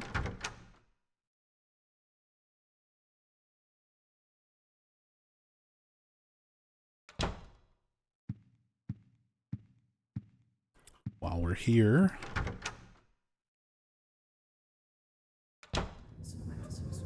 can soak the torch using the oil can. Soak the end of the torch in oil. If you light the torch now, it should burn for a long time.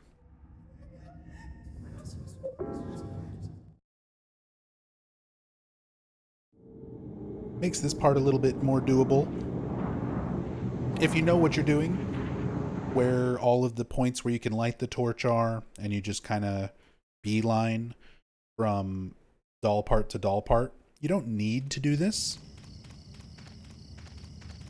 but it does make it a little bit easier, especially if you're trying to go slow with Eileen in tow.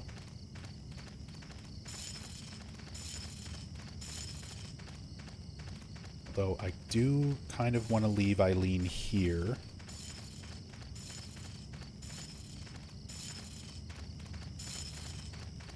Bonk.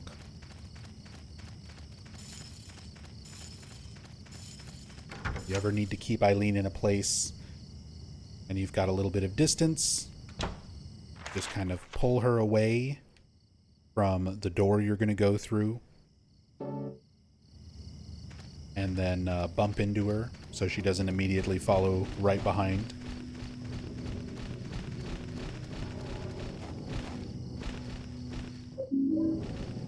Pretty consistent way to keep her from following when you don't want her to. Why are you like this? Why does your AI make you swing in random other directions? Twin victims?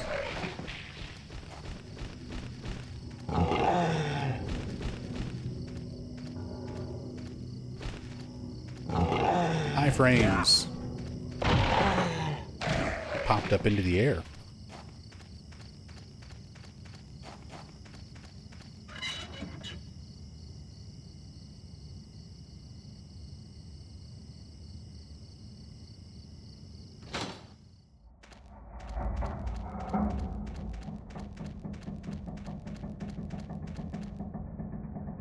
Another drink. And every time I look at it, it creeps me out more. Take the pickaxe. The pickaxe of despair. Ordinary pickaxe from a construction site. Despair is written on the handle. Very powerful. So it's kind of situational. It takes a good amount of time to charge up, but then the full charged up attack hits all around you, all directions, lots of iframes. Quick attacks are very slow, but damage is very high. I still prefer using the axe through most of the game, but this is a very good weapon for fighting Walter at the end.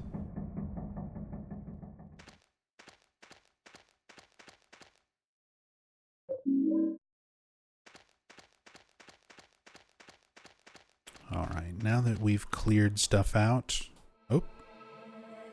Have to come back here with Eileen. Are you Walter Sullivan? That's what everybody calls me, but I don't really have a name or a home either. Well, what about a mom or dad? Yeah, but I never met them. They left South Ashfield Heights right after I was born. But soon I'll get to see my mom. Do you know where she is now? Yeah, of course. Right where I was born. Lots of people tried to stop me, but it's fine now. It says in the scriptures that I'll be with her. I gotta hurry. Mom's waiting.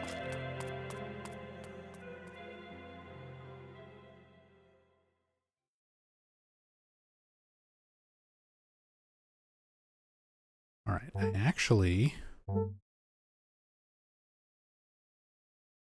of want to go back to the main menu.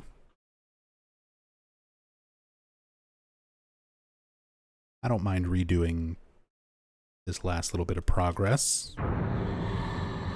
Continue should put me in the last screen.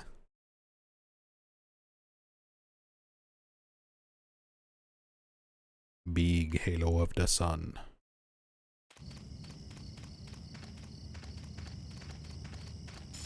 Yeah.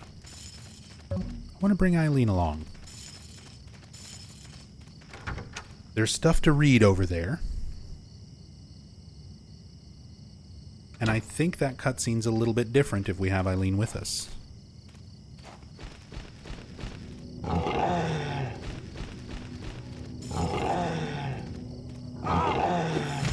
Get it, Eileen.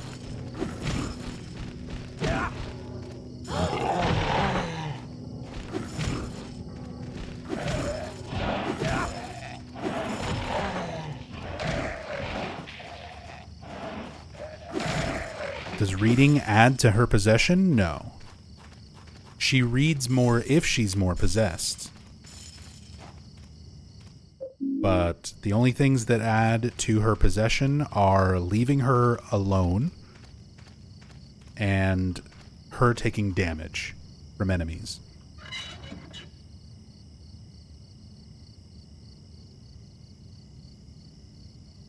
She did get smacked by the twin victims there, so that'll add a little bit.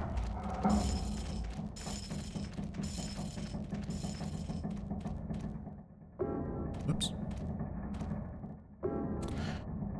Could this be Silent Hill Woods? There we go. That's what I was expecting her to say once we first got here. He usually has comments about the location that you're in. Especially if you stand around and kind of idle in certain areas.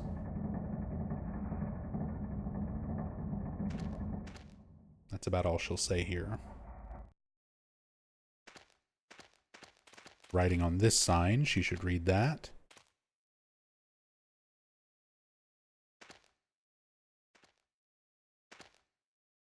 Eileen? You want to read the words? just enjoying the fog, the view of Toluca Lake.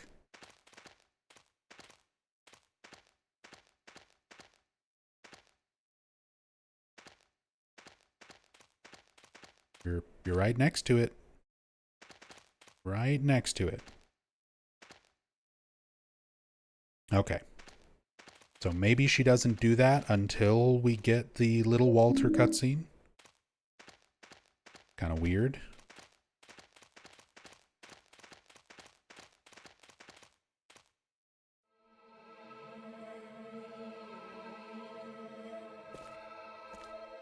Are you Walter Sullivan? That's what everybody calls me, but I don't really have a name or a home either. Okay, no. So this cutscene is the same no matter what. Dad? Yeah, but I never met him. Even if Eileen is I with you, left she just South vanishes for this Australia scene. Heights right after I was born. But He's soon I'll get to conveniently see invisible. my mom. Do you know where she is now? Yeah, of course. Right where I was born. Lots of people tried to stop me, but it's fine now. It says in the scriptures that I'll be with her. I gotta hurry. Mom's waiting.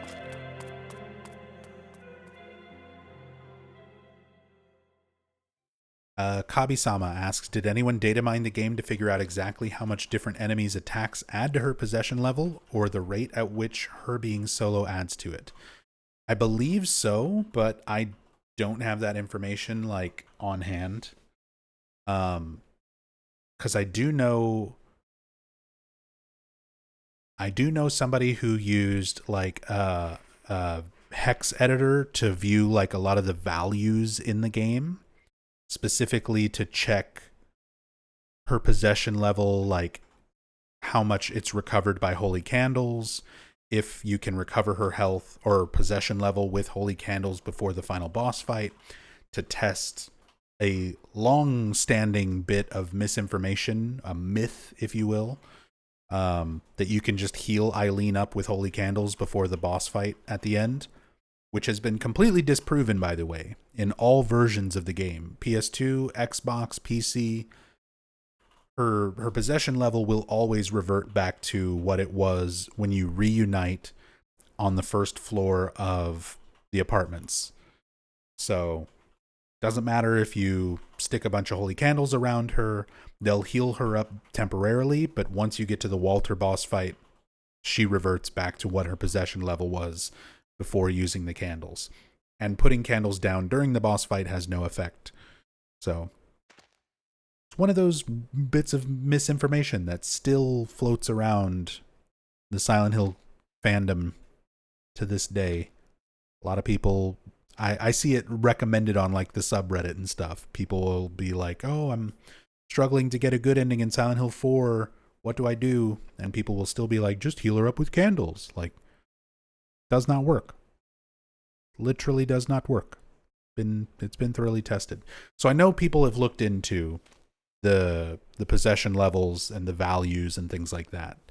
But yeah, I just don't have a lot of that direct number info in my notes. All right, Eileen. Now you'll read this stuff, won't you?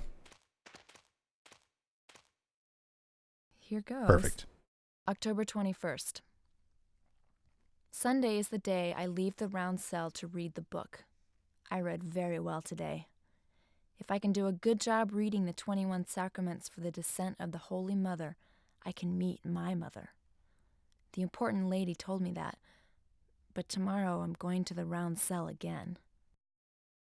So the important lady is Dahlia Gillespie, main antagonist of Silent Hill 1. So she's also been manipulating Walter since he was a child, being raised in this orphanage run by the cult, leading him to believe that if he does believe in the cult's teachings and performs the 21 Sacraments, he'll get to see his mom. February 10th. I went to visit Ashfield again. Again, something, mommy. Some of it's blurred and I can't read past there. Yeah, see, we don't get the full read on this one without her being at a higher possession level.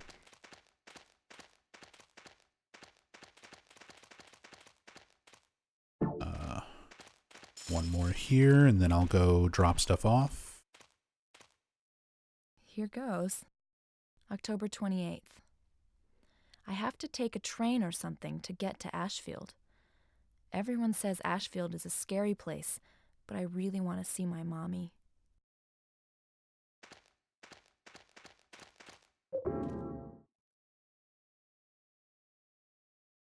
That's so messed up. It is Hank Sledge. It's very messed up. Walter Sullivan, out of all of these games, like Silent Hill 4, I like this game a lot. It's got its flaws. It's definitely got some shortcomings in some key areas, mostly gameplay related. Oh, do we have little Walter? We've got little sad Walter. Ah, stop hurting me. I'll be back with a candle for you. But in terms of characters and story, man, I love the story of this game. I love Walter Sullivan as an antagonist. There's so many layers to his character, kind of the tragic history of why he's doing all of this and how he was manipulated to do it.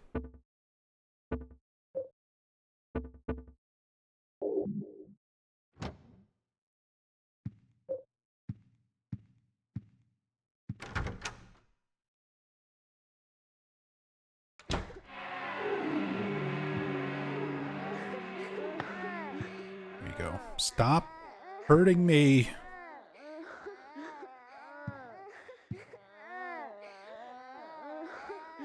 How dare you, little Walter?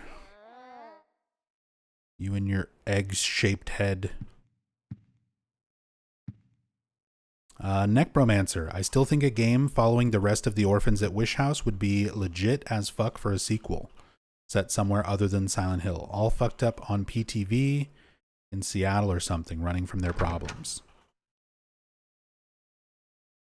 That's kind of Silent Hill Orphan. Not quite to that same degree, but that's kind of Silent Hill Orphan, the mobile games.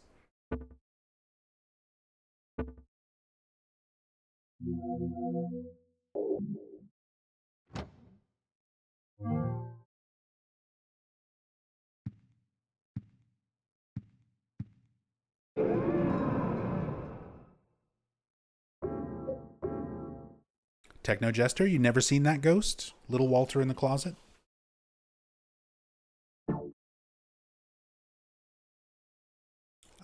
To be fair, if you're more familiar with the PC port of this game,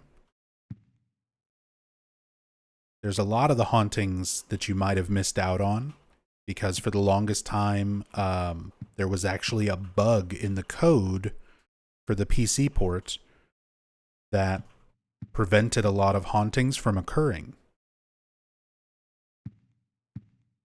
They fixed it in the in a patch, I think, a couple years ago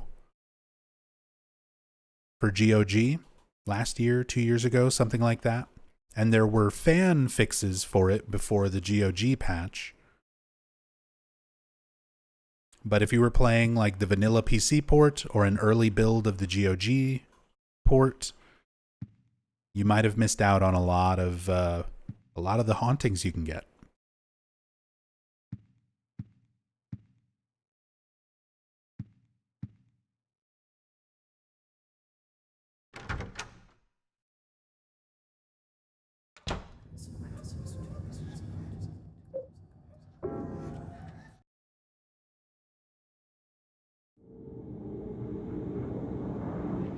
Hey, Enthalpy.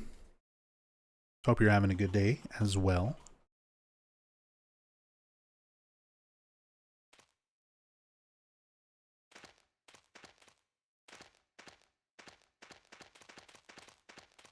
All right, we're going to need this suspicious-looking medallion. A crested medallion with a disturbing emblem carved into it. About 10 inches in diameter.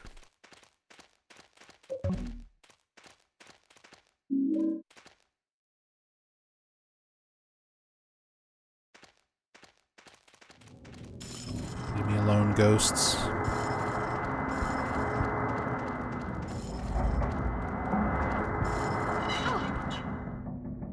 She might not have been close enough.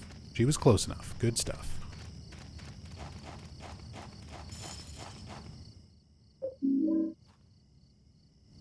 Right leg for the doll.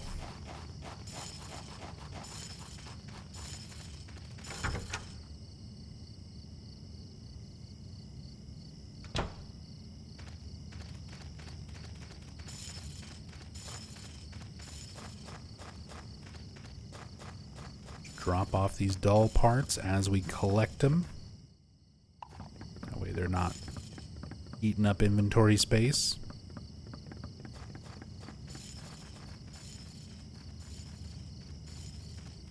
Another situation here where we kind of want to go without Eileen first to help clear things out. And then come back and get her so she can read stuff.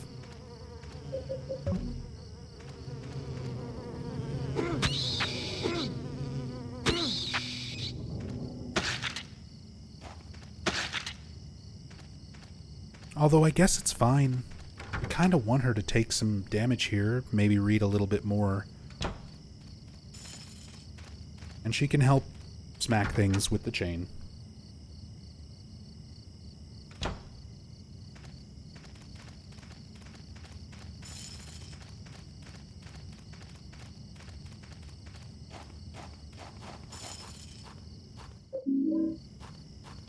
Good on health for now.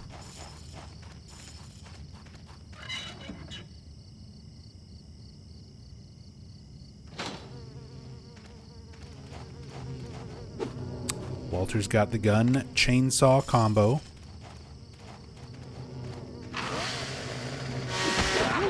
High frames. Get him, Eileen.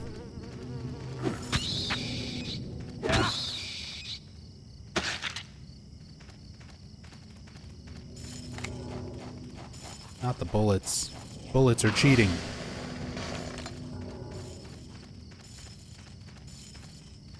Ow. Ow.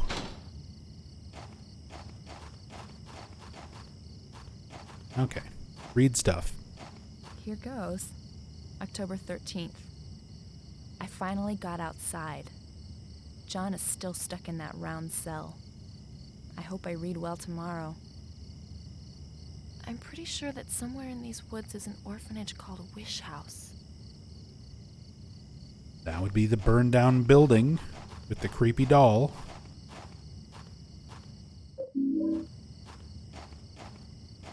She's possessed enough to read that? I mean, she will read these things no matter what.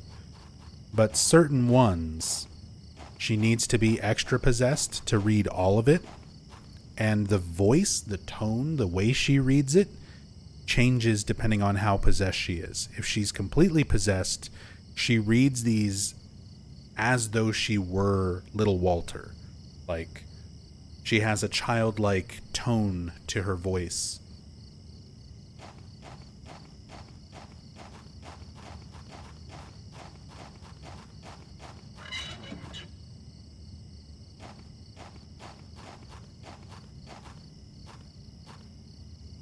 Here goes. October 14th. I did a good job reading today. I was so happy. But the 21 Sacraments for the descent of the Holy Mother was hard.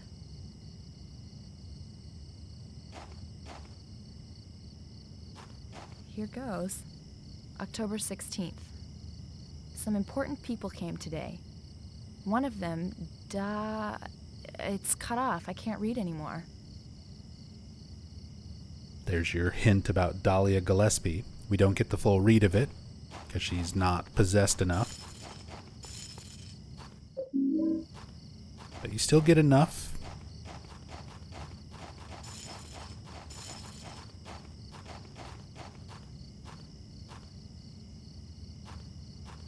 Here goes. October 17th.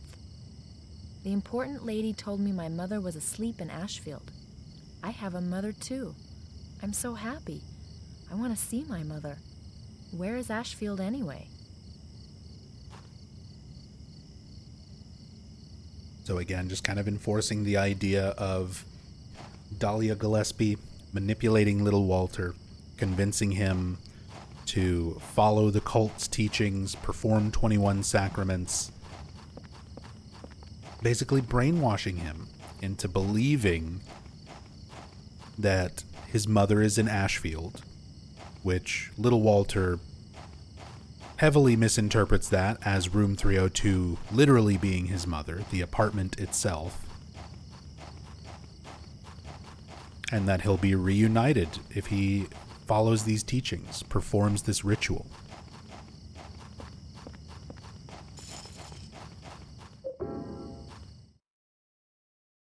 All because of Dahlia.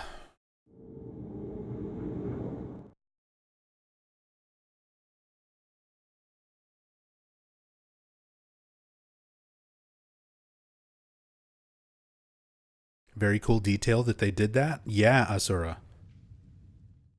The fact that they have her read things differently depending on possession level. There's also some cutscenes that are different depending on how possessed she is.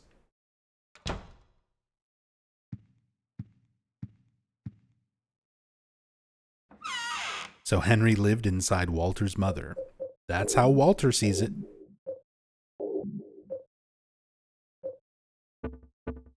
Why he's so pissed off.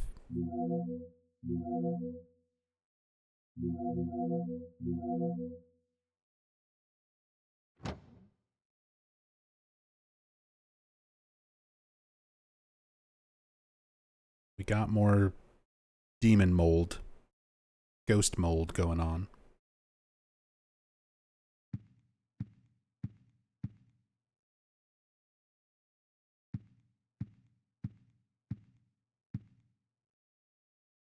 Yeah, Mr. X. This game's got a lot of interesting little secrets and Easter eggs. A lot of very easy to miss text when you're examining things in your room where the descriptions change.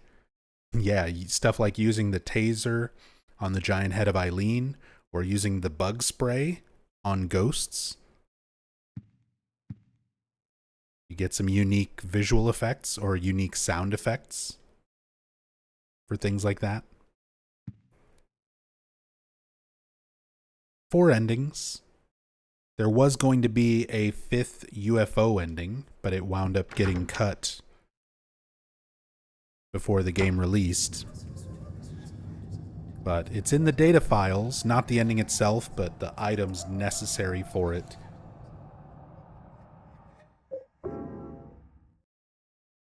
They just ran out of time and budget to do everything they wanted to do.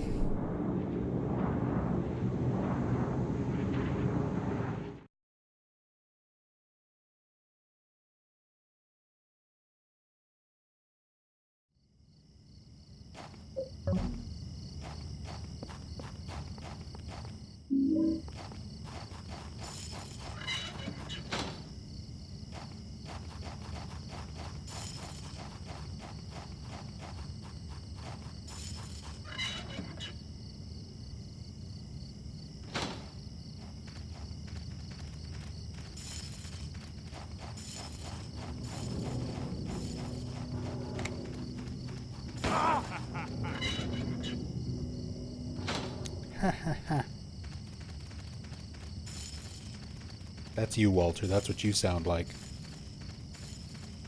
So mean.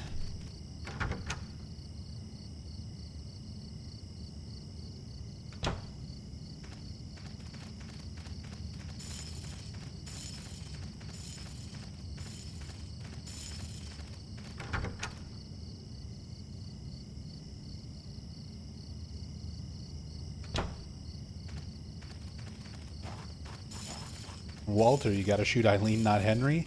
At this point, Kuma, he just shoots anything that moves.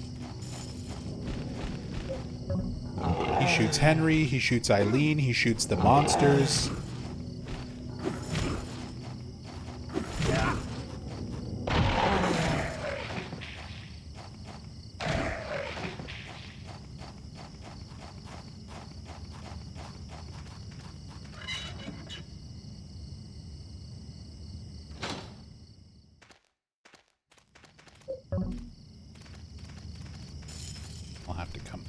through here so that I can get the doll part out of the well. So babies in cages. For all the more abstract visuals and symbolism that there is in this game, some of it's a bit on the nose like that. Walter was literally kept in a prison as a small child, the water prison, as part of his growing up in the orphanage run by a cult. Oh, hi, Jasper.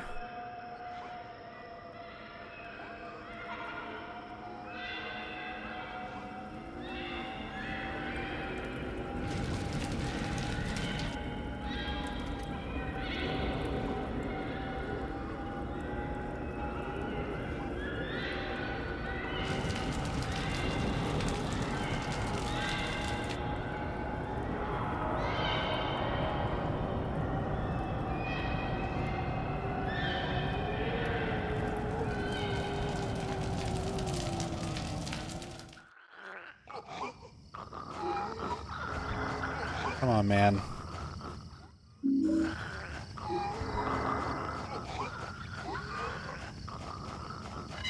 Can't you just be cool?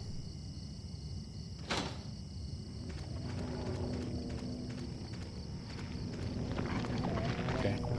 We left Eileen behind.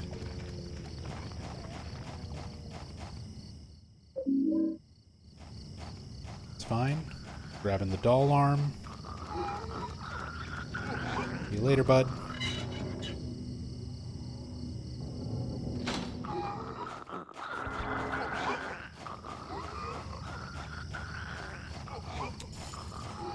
Saint medallion. There it is. I'm like, I know there's a saint medallion here. Go ahead and put that on. Yeah, that's right. You back up. Go drink your chocolate milk. Remember when we were friends and I gave you chocolate milk? Does that mean nothing to you, Jasper?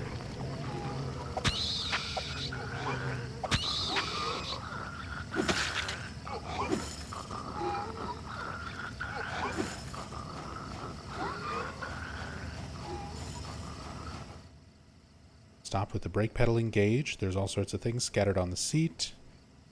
Scrap of paper. Same note from Jasper as earlier. I wasn't sure. I couldn't remember if they add anything new there.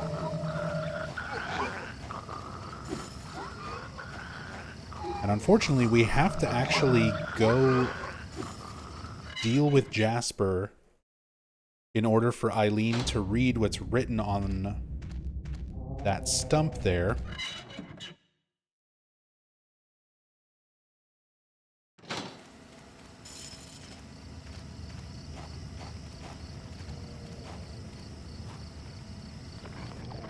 I studied archaeology back in college, but I... Cool.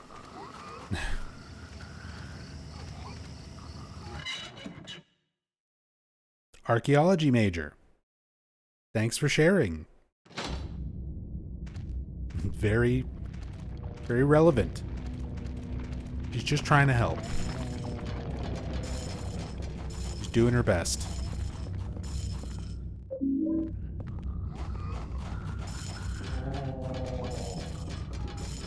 Oh, and then there's this guy. There's so many ghosts. Can't pin all the ghosts.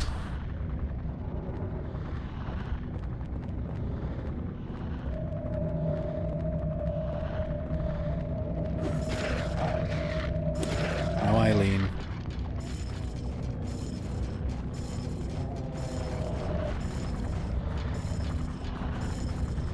She stopped to smack Steve Garland around a little bit. Just for fun.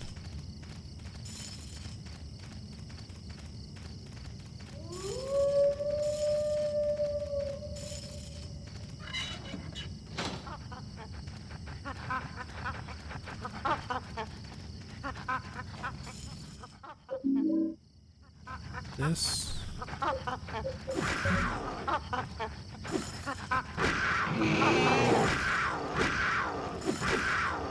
Yes. Team hyper combo finish.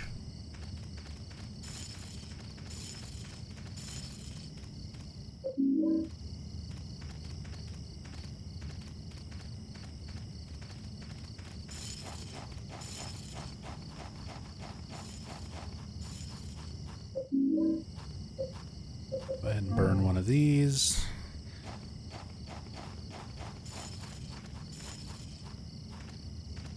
Got our doll part.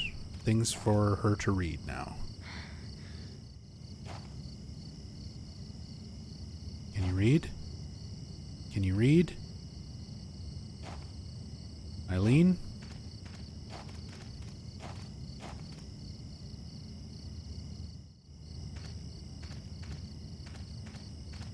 Why won't you read? Here goes. October 5th. I got hit again. I didn't do anything wrong. I wish he was dead.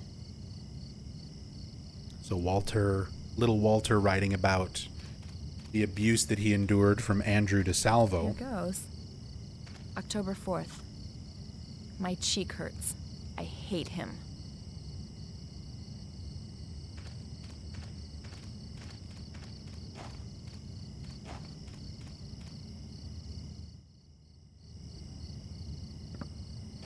Come on. Weird writing on the stump. Please. Andrew and not Bob? Question mark. Bob was Walter's friend. Bob was another one of the children who was in the orphanage. Andrew abused Bob and Walter.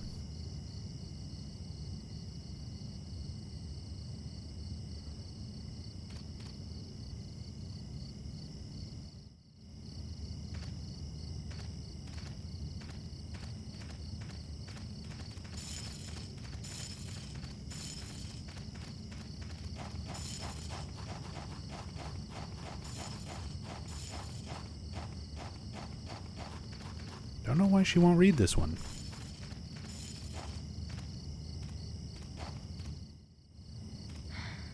Here goes. Thank you. October 6th. Tomorrow is book study in the chapel. If I can't read well, I'll wind up like John. I'm really scared. So John, another one of the kids from the orphanage.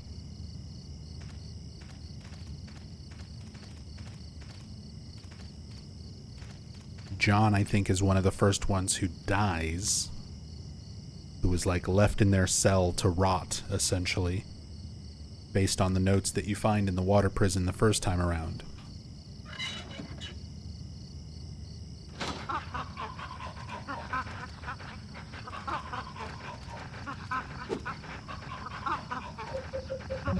Let's take the weapon off, try to just run past all the gum heads.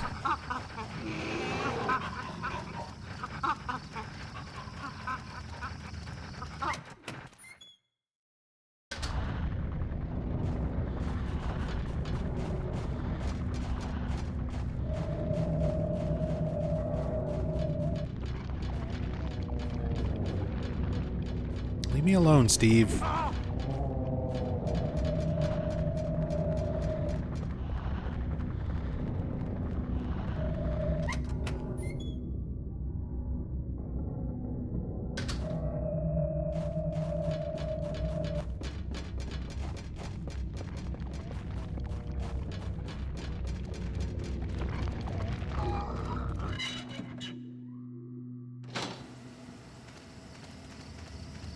Come on, Eileen, read the thing before Jasper shows up.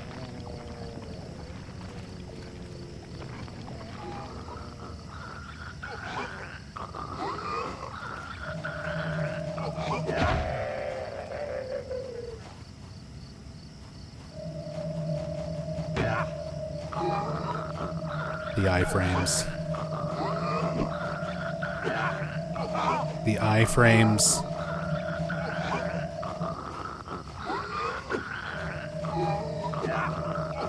Okay. I'm getting tired. Me too. Me too, Eileen. Been streaming for like 8 hours. I'm getting tired too. Let's just go. We did our best. We read most of the things.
Which well did I forget to check?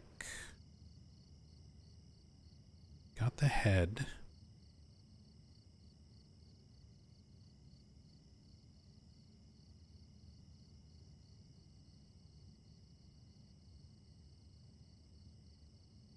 The arm.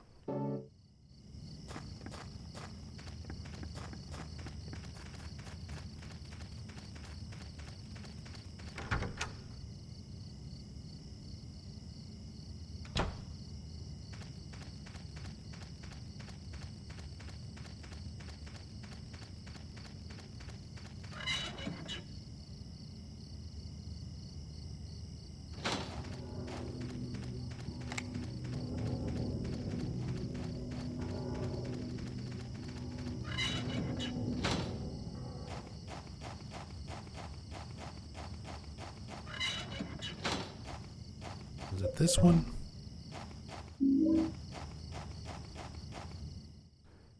Yeah.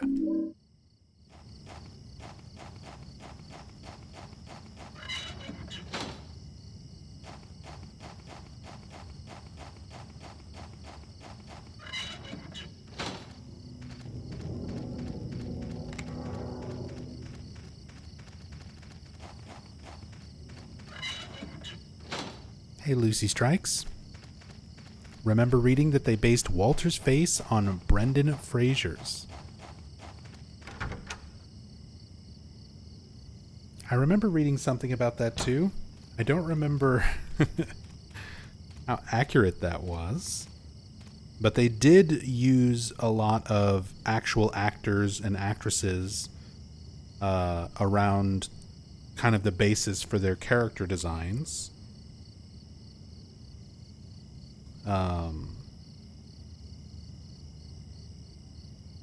Like, for example, Douglas in Silent Hill 3 was based on Ian Holm.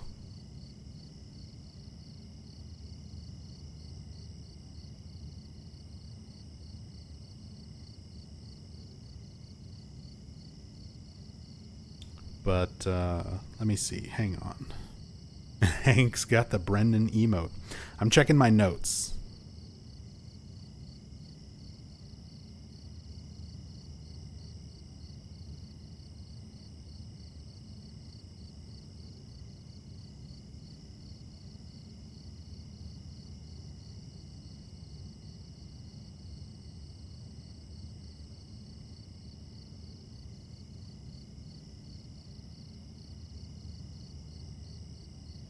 Because I remember seeing fan things.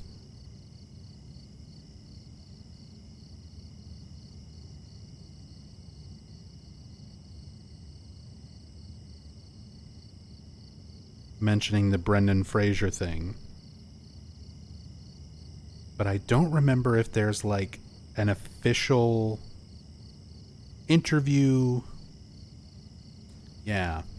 The only things I've got on my notes are like fan-made things from like Tumblr back in the day. Not like an official source. But I wouldn't be surprised. I can see the slight resemblance. And like I said, the developers back then, they did base a lot of their characters around actors and actresses. The original version of Lisa, her concept art and stuff, was based around Cameron Diaz. And they also based Maria in Silent Hill 2 around Cameron Diaz in her face. Her outfit is taken from Christina Aguilera at the Teen Choice Awards in 1999. So yeah, they did borrow heavily from actor appearances and stuff for a lot of their characters.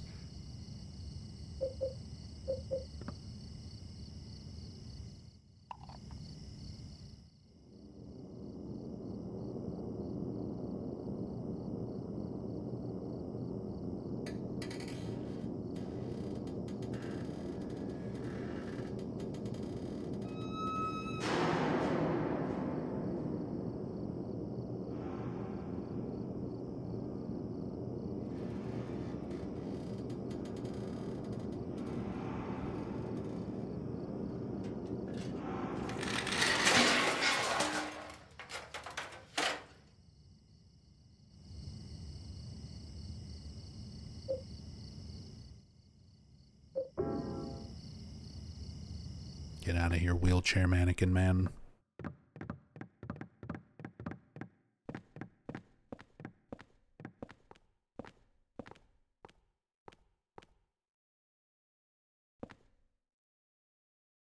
There's a book here. Looks like some kind of Bible. So now we get a little bit more definition on the ritual itself. The descent of the Holy Mother, aka the 21 Sacraments. The first sign, and God said, at the time of fullness, cleanse the world with my rage. Gather forth the white oil, the black cup, and the blood of the 10 sinners. Prepare for the ritual of the Holy Assumption. So, white oil and black cup, that's the white chrism and the obsidian goblet, which were introduced in Silent Hill 2 as ritual items for the rebirth ending. There's a lot of symbolism with those items, specifically with rebirth or bringing someone back from the dead, which makes sense that it would be part of the ritual of the Holy Assumption. Because this is essentially the first half of the 21 Sacraments. Walter gets the white chrism, gets the obsidian goblet, the blood of the 10 sinners. He takes the hearts out of his first 10 victims. Prepare for the ritual of the Holy Assumption, which is then committing suicide, taking his own life. But rebirth ending items. He is essentially brought back after death. Becomes a ghost with powers. The second sign, and God said, offer the blood of the 10 sinners and the white oil. So the hearts of the first 10 victims and the white chrism. Be then released from the bonds of the flesh and gain the power of heaven. Released from the bonds of the flesh, shed your mortal coil. Basically when Walter commits suicide as the 11th victim out of the 21 Sacraments, and gain the power of heaven. It's why he has essentially Silent Hill powers. It's for completing this first part of the ritual. From the darkness and void bring forth gloom, and gird thyself with despair for the giver of wisdom. So each of these capitalized words are representing each of Walter's victims. Jimmy Stone, and like Steve Garland. All of these people are represented by darkness, void, gloom, despair. Giver of wisdom is Joseph Schreiber.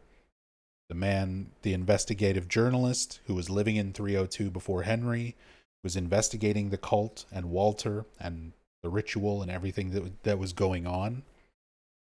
So he's the giver of wisdom.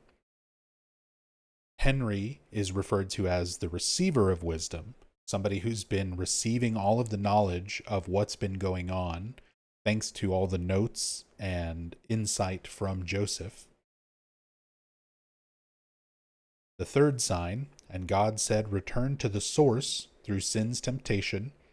So these are victims 16 and onward. Source is Jasper. Temptation is Cynthia. Under the watchful eye, watchful is Andrew DeSalvo. Watchful eye of the demon, wander alone in the formless chaos. Chaos is Richard Braintree. Only then will the 4 atonements be in alignment. So those 4, source, temptation, watchfulness, and chaos, are the 4 plates that you use to open up the second hole from the apartment into Walter's worlds. The last sign, and God said, separate from the flesh 2, she who is the mother reborn. So this is where Eileen is the 20th victim. Separate from the flesh, kill Eileen. And he who is the receiver of wisdom, that's our boy Henry. If this be done by the mystery of the 21 sacraments, the mother shall be reborn, and the nation of sin shall be redeemed.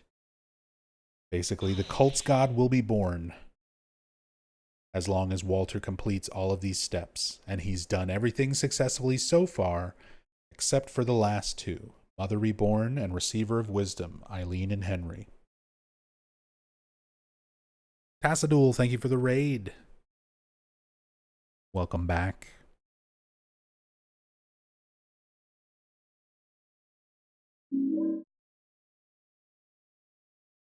Shout out for real quick.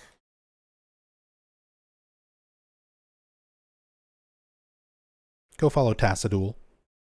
Actual star of hit interactive Silent Hill Ascension. I couldn't say show or game. It was just kind of a thing that happened. But Tassadul's in it. He's a drug-dealing blood mage. Best part of the whole thing.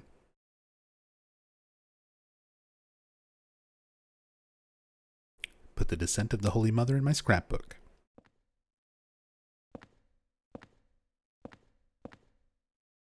There's an outline from some kind of heavy bottle here. There's an outline from some kind of narrow bottle here. So presumably this is where the obsidian goblet and white chrism were sitting before Walter collected them.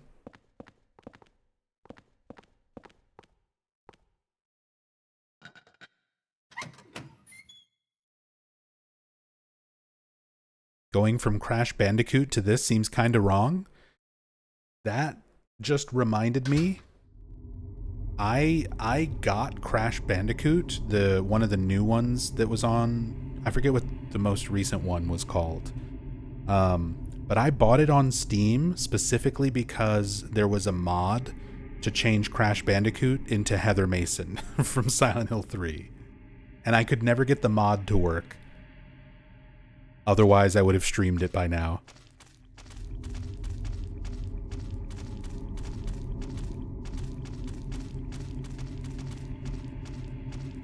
Crash 4.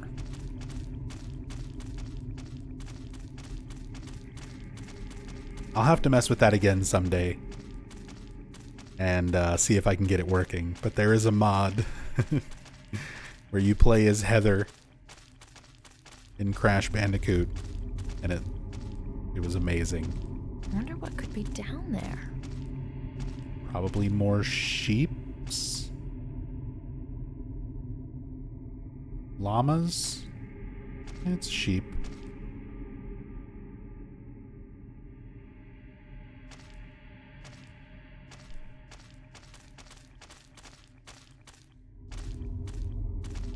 Not that this is a bad thing, but surprised I'm still alive. Yeah. We're going a bit long today. More than usual.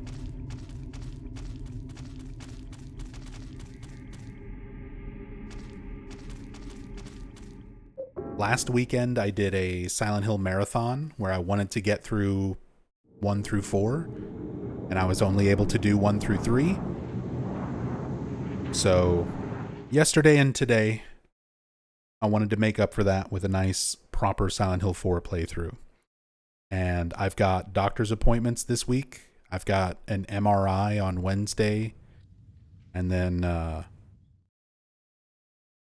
another doctor's appointment on Thursday, immediately the following day, so I probably won't be on the rest of the week.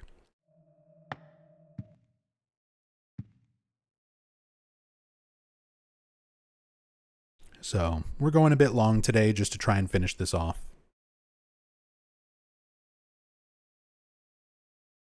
Does it look like a cartoon, Heather, or imported from Silent Hill 3? It looks more like Silent Hill 3. It's not like Crash style artwork or anything. It's just a ripped model. I think it might be a fan-made model actually, but still, it's kind of goofy. Oh, good. My sink is bleeding.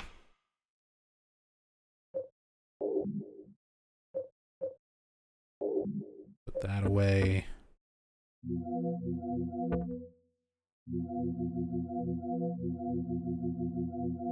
Yeah, and I've used all of my resources, and the Saint Medallion will not be enough because it's already damaged. It might be enough. Let me save.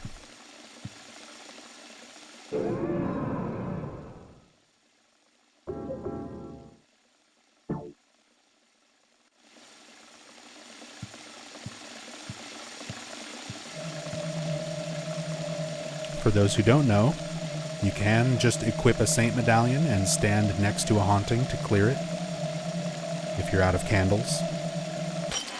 Oh, just barely not enough.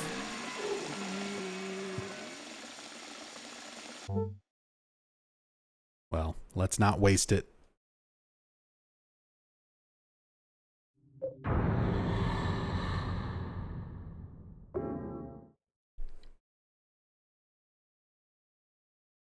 Let's not waste it on that, then.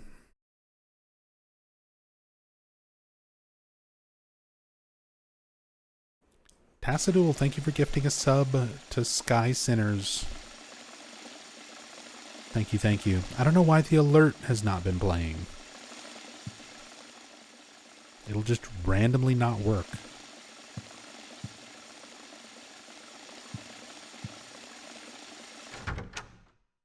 Oh, I can put the torch away.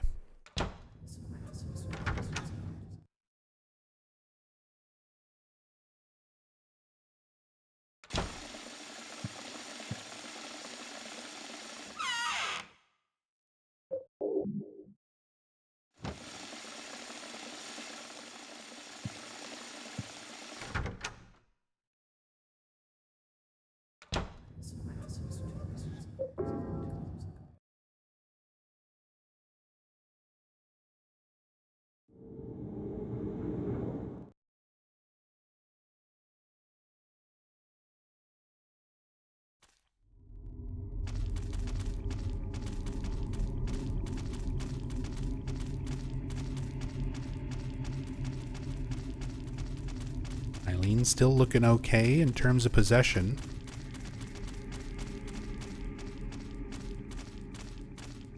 Might actually get a good ending.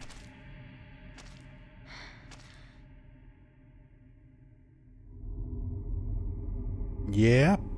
Some more just disturbing imagery.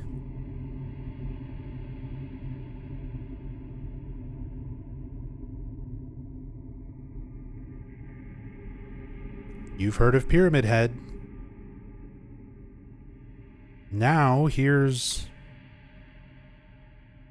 pointy face BDSM woman swinging around.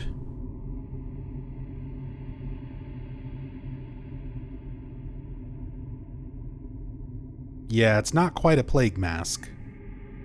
Cone girl.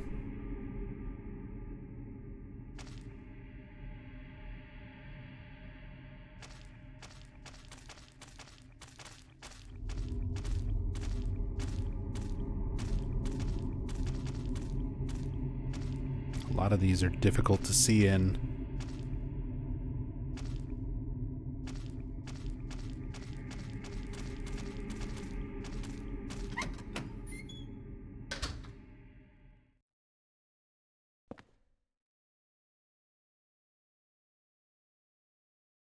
Well, we saw those elevators in one of the earlier staircase areas, going up and down, sort of between worlds. Now it's our turn.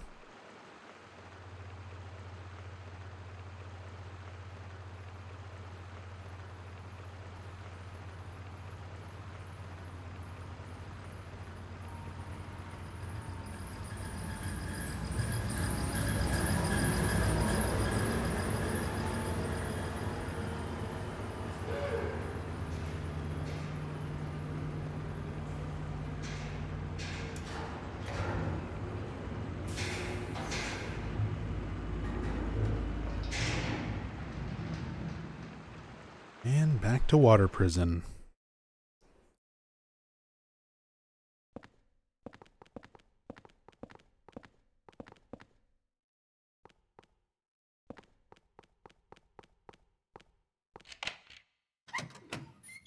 And Walter's going to be right here waiting for us.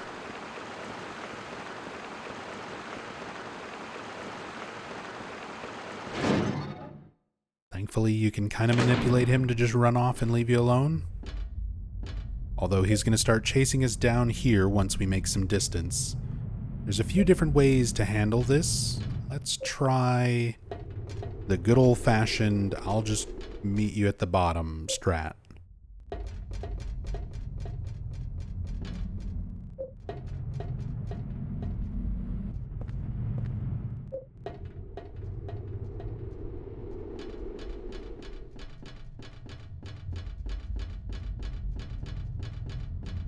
This is very RNG dependent. Depends on what Walter does. Depends on how the bugs aggro Eileen. Sometimes Eileen will just run right down here. Oh no. That sound means that something hit her.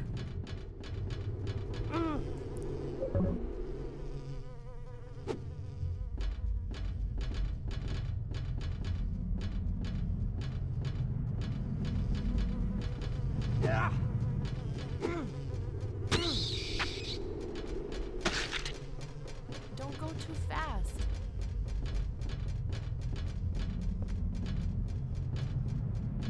Made her feel bad climbing down all the ladders.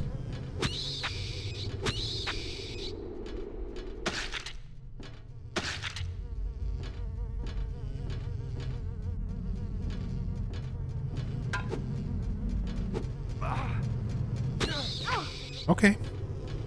Come on, Eileen. That was pretty good.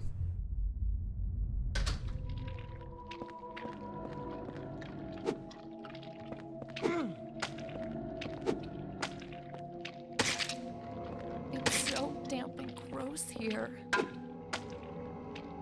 Damp and gross. I know. I know, Eileen. I don't like water prison either.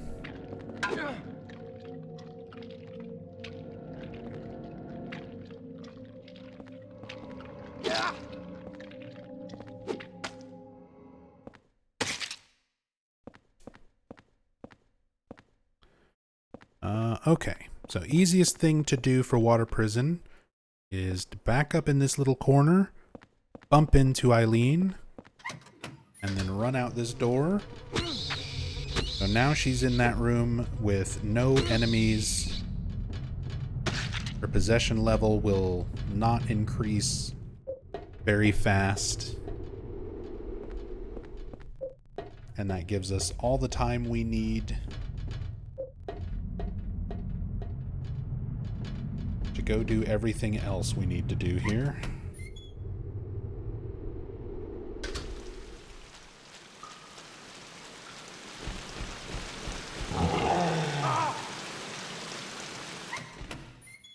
At least it should go up a bit. I mean, the possession level really matters for the forest world. We're kind of already past the, like, her reading specific things part. Going forward, it just depends on what ending we want to try and do, and I'm not really too concerned with which ending we get. It'll make a difference in some of the cutscenes that we get with her, especially once we get to Apartment World.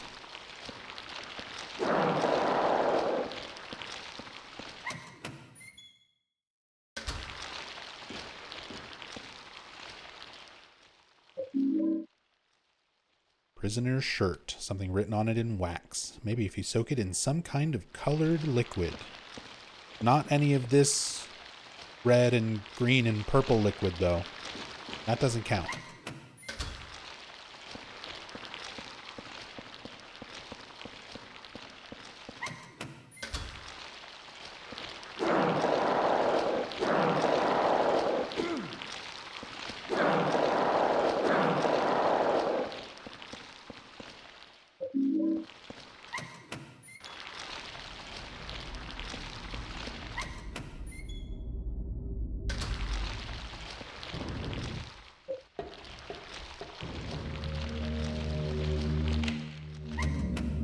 Lets us unlock this door.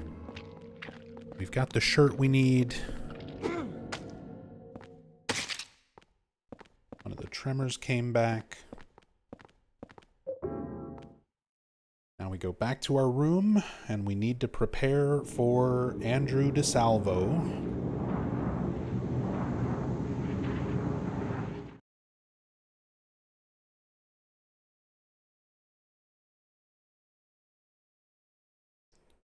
The only ghost in the game that you're actually required to fight and pin with a sword.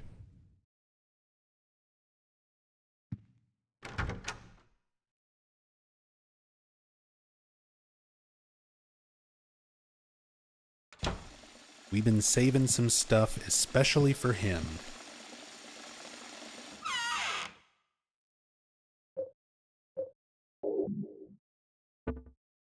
Sword.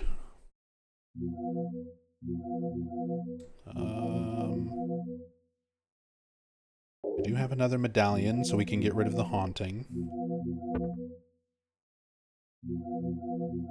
We need silver bullet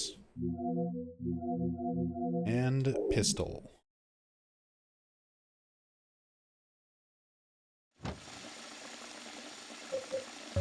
So let's use the fresh medallion.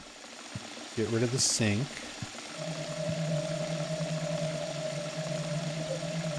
Heal up while we do this.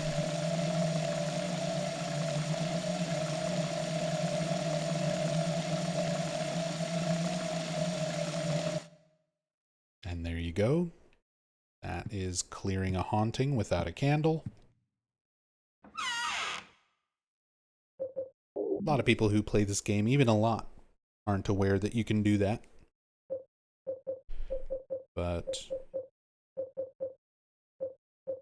yeah, medallions are good for clearing hauntings.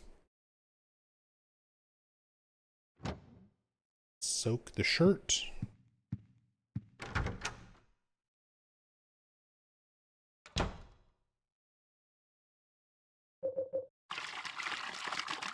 Our nice bloody tub.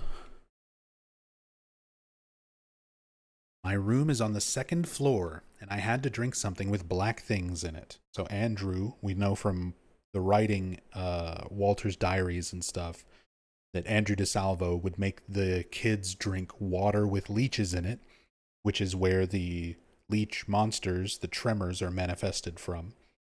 That memory. I hid the sword with the triangle handle under my bed. That guy, the fat one, took the basement key. Next time I'll stick this triangle sword into that pig and take the key. Which is exactly what we have to do with Andrew DeSalvo's ghost.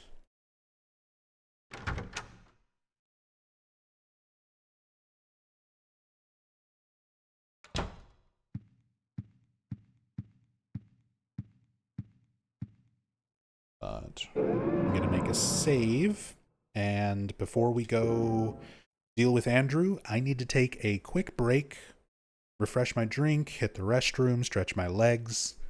I've been going for 8.5 hours now. So yeah, I'm going to take a few minutes for a break. We'll come back and we'll go stick a sword into a pig. Back in a bit.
Okay. I'm not completely back from break yet. I'm drinking some water and eating some carrots. But I do want to have some input on this conversation in chat. So with Yamaoka's music setup, there is a lot of information on his gear out there online from people just seeing what he uses in the behind the scenes footage from the making of Silent Hill 2 and the making of Silent Hill 3. They were able to piece together a lot of his kit. Plus when he started doing tours and stuff like that, they took note of the guitars and synthesizers and setup and stuff that he would have for his touring band. So there is a lot of that information out there, but something to keep in mind. One, Yamaoka used a lot of samples.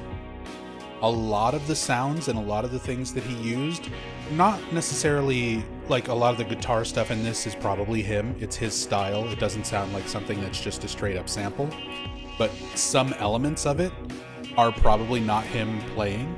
There are probably some minor sounds. Definitely the drums.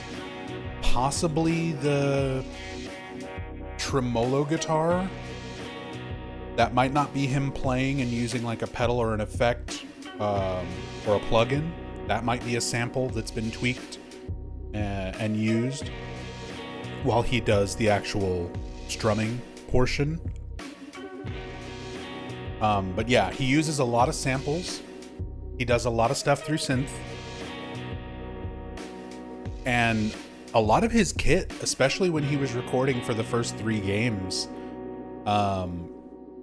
was a lot more primitive than people tend to realize. There's an interview with him where he talked about recording for Silent Hill 2, how he didn't have a lot of money, so he didn't have a whole lot of music equipment, and one of the main things that he didn't have was a bass guitar. All of the bass that you hear in Silent Hill 2, he was just literally down-tuning his 5-string electric. Like, way, way down. And then probably doing some post effects in Workstation as well.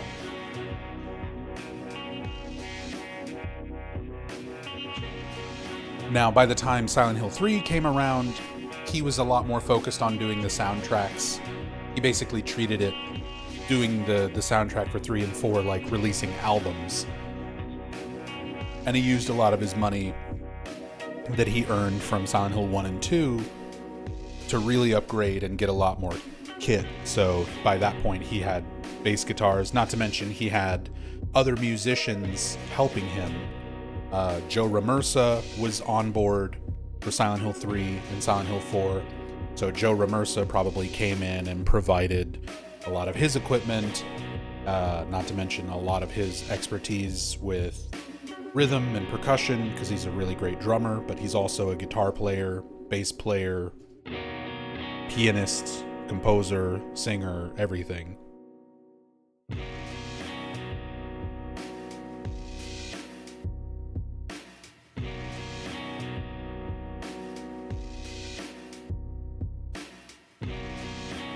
Goes to show how limited gear can push creativity. Absolutely. You don't need a ton of money or a lot of crazy gear or a super expensive setup or anything to make something iconic. You just need to be creative. Just be creative. Make use of samples in clever ways. Use the tools that you have at hand. Use stuff in unconventional ways. and a lot of times you'll get a nice, unique sound at the end of it.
Okay, I wanted to try and find the article where Yamaoka talks about stuff.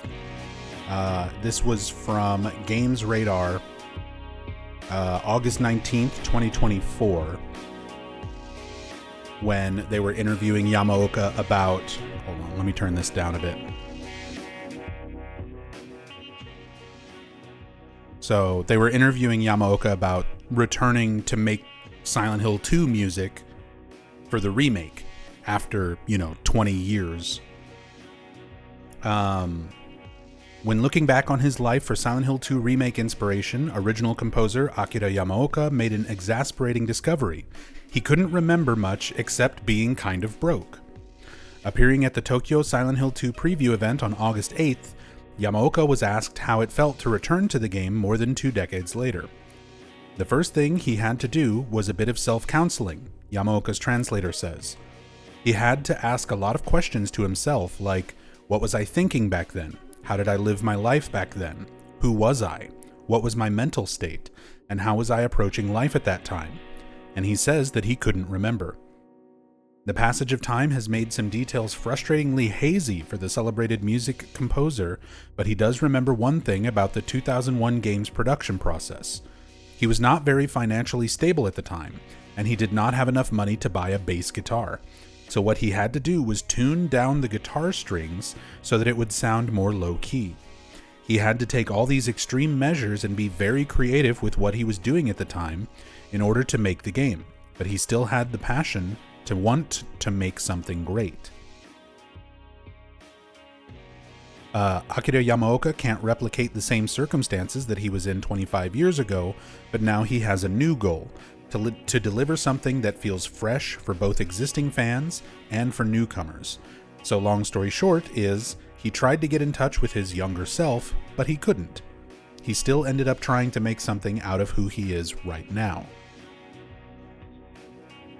So there you go. A little bit of insight into Yamaoka's creative process and limitations that he was under at the time when doing the soundtrack for Silent Hill 2. Didn't even have the money for a bass guitar, so he just tuned down his electric. And then when they brought him back for the remake, he was like, that was a whole different dude. I am not that guy anymore. So he gave up on trying to recapture that and just made something new.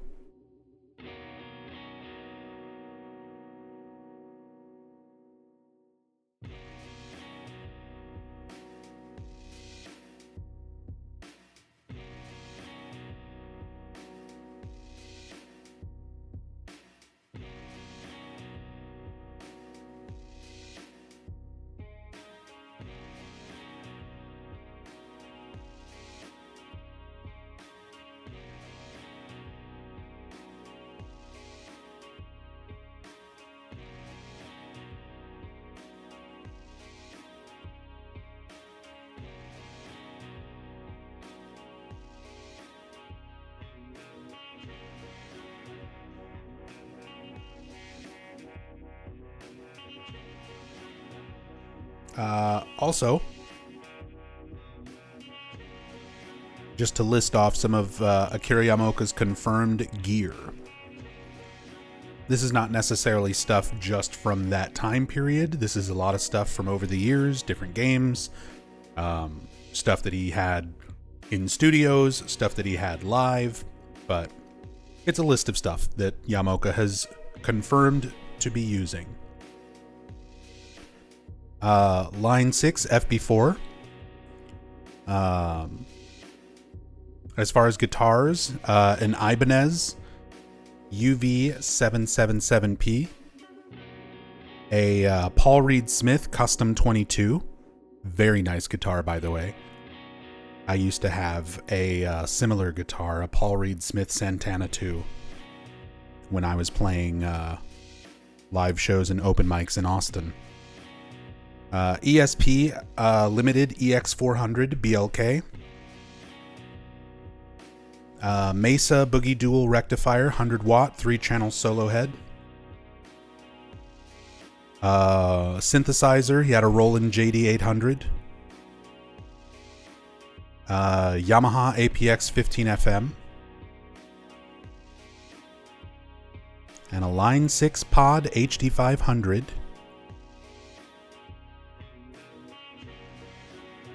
ESP 400 series electric guitar, Line 6 Pod X3. Marshall JCM 900 4100. Something that his amp head that he was using on stage as far back as 2011.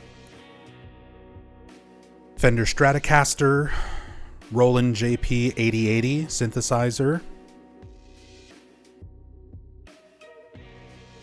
Roland DJ70, N-Sonic VFX, Native Instruments machine, Gibson Les Paul Gold Top, fancy, Roland TB303, Roland MKS80 Super Jupiter, Roland VP9000, an Akai VX600, a Korg Prophecy. Gotta have your little Korg. Gotta have your little Korg. eMagic AMT8 MIDI interface. Native Instruments Tractor Control S4 Mark II. Sequential Circuits Prophet 5. Good old Memory Moog. Oberheim OBMX. Roland Boutique VP03, Apple Logic Pro, which is his workstation of choice back in the day.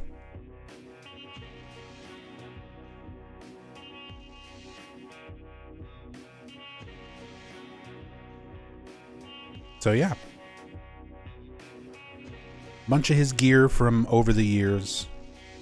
And again, that's a big mix of things, stuff that he had in his home studio, stuff that he's seen using in the behind the scenes footage, stuff that he's had on tour.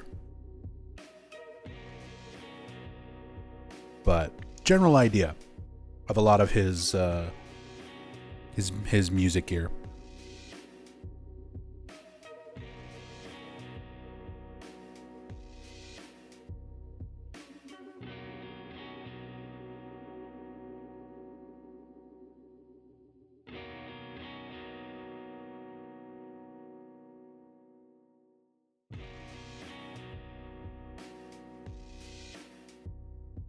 Been wanting to get an Ibanez of sorts. Been playing Les Pauls for a while now. Ibanez are nice. Les Pauls are not always nice.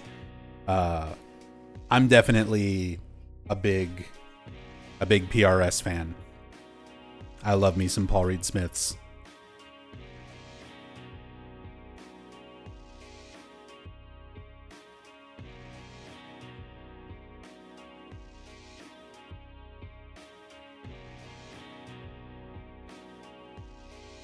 I might have a picture with my old PRS Santana.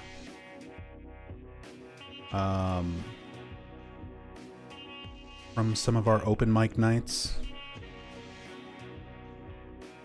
Let me see.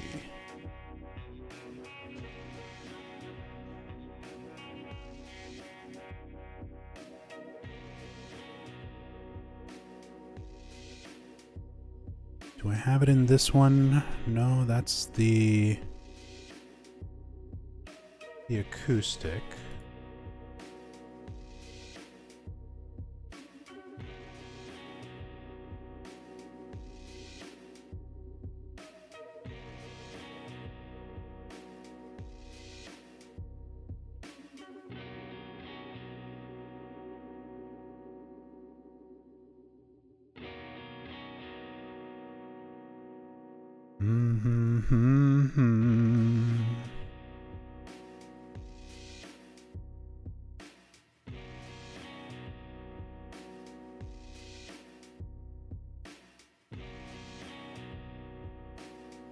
Oh, there we go.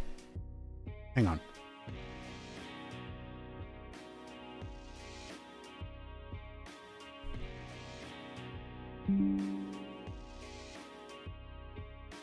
The same way Akira Yamaoka talks about trying to remember that person he once was.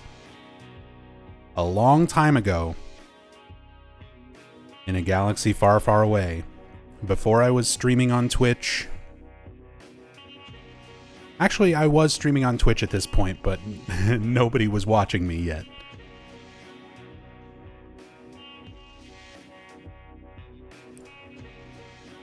This is an open mic called Breakpoint at the Boardwalk that we used to go to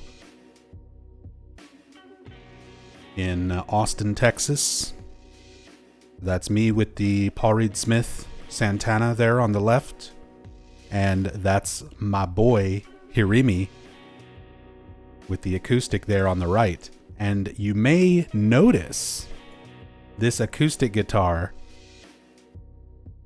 If you zoom in here, it's a bit blurry, but you see there's signatures on it. You can see that there's some signatures on that there. So those signatures are Akira Yamaoka, Mary Elizabeth McGlynn, Israel Uloa. That is Akira Yamaoka and his touring band, because this was 2014, so I was the night events director for San Japan, an anime convention in San Antonio. So we arranged for Akira Yamaoka and his band to come out to... Yeah, Israel was the drummer for the touring band. So we arranged for Akira Yamaoka and his touring band and Mary McGlynn to come out to San Japan that year.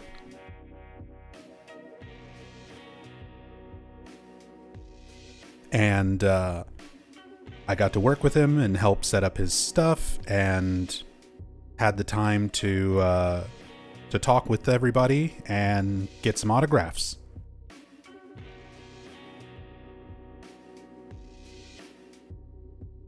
Do you still have that PRS? Nope, sadly I do not. The autograph guitar is still in Hirimi's possession. He's still got that. But I had to sell off the PRS when I was getting evicted from my apartment, and I didn't want to be homeless.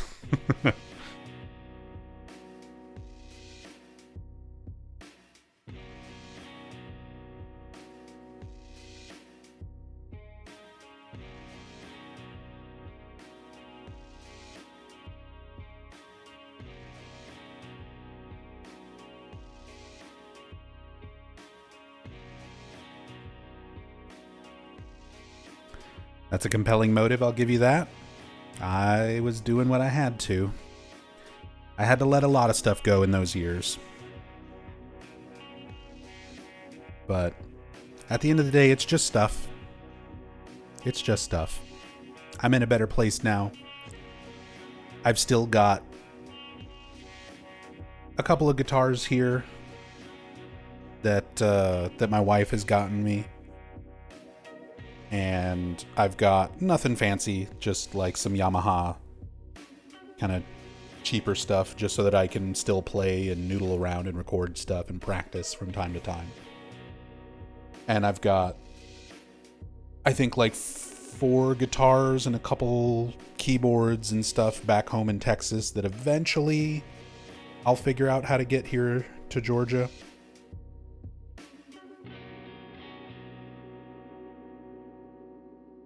Cheaper stuff has gotten better, I feel like. A lot of it just depends on the brand. Cheaper stuff in general has gotten better. Quality in general overall has gotten a lot better in the last several years. But like Yamaha, even going like low-end Yamaha stuff, their stuff's good. Their stuff's pretty much always good.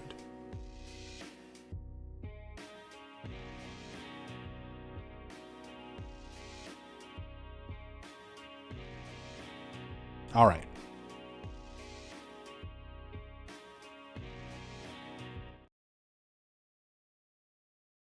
Let's get back to Silent Hill 4.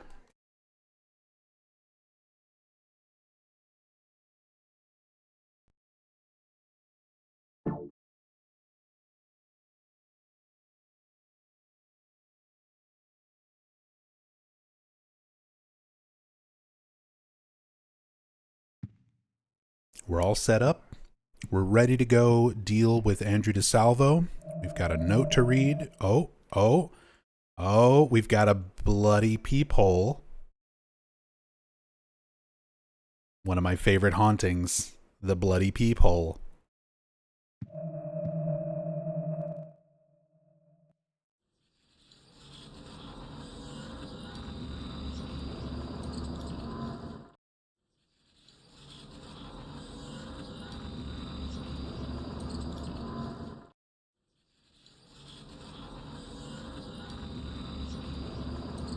Yeah. Creepy, muttering, audio looping Henry outside the door.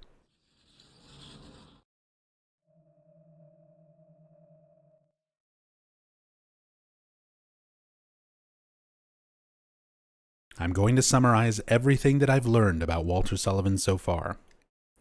He was born right here in room 302 of South Ashfield Heights. His parents abandoned him soon afterwards and disappeared somewhere, leaving the baby alone. He was discovered and sent to St. Jerome's Hospital. He was adopted by Wish House, an orphanage in the forest near Silent Hill that's run by the secret Silent Hill religious cult.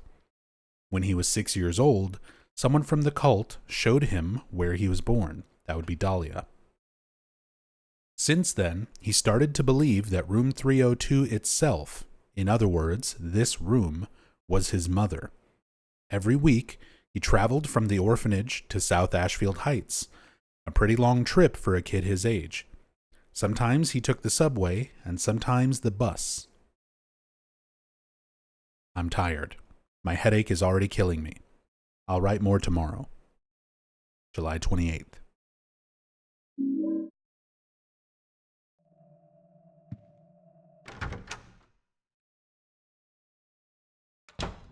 Indecipherable muttering reminded me. Have you watched Twin Peaks: The Return? Can't remember. I did, Regulus. And I loved it.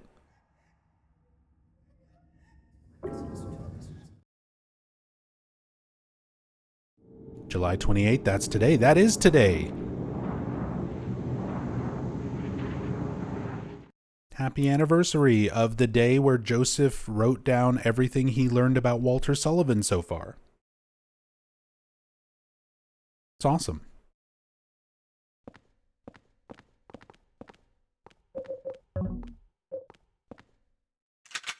All right. Pistol, silver bullet, sword. Go deal with a fat ghost.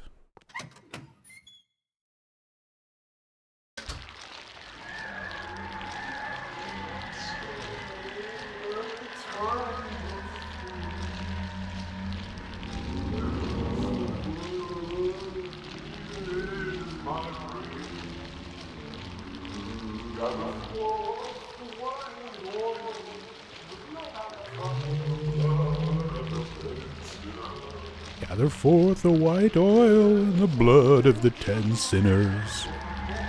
Prepare for the ritual, the 21 sacraments. He's reading the scripture. He's reciting the damn scripture. So creepy.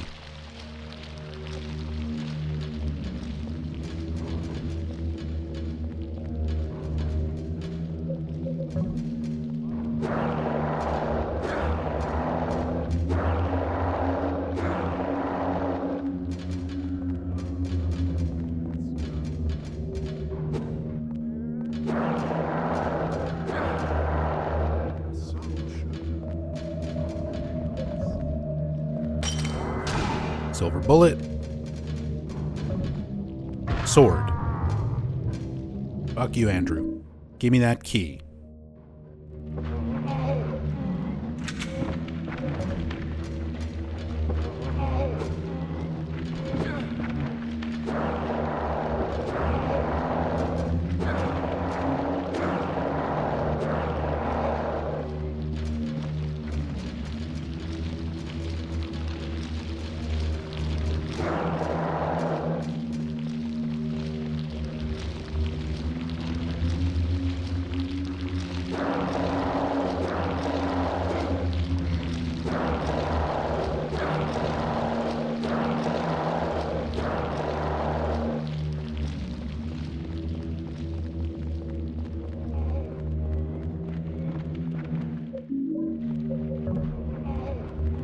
Some unique sword groans to the ghosts would be nice for a remake. A lot of the sound in general. For this game would kind of need to be redone, in my opinion.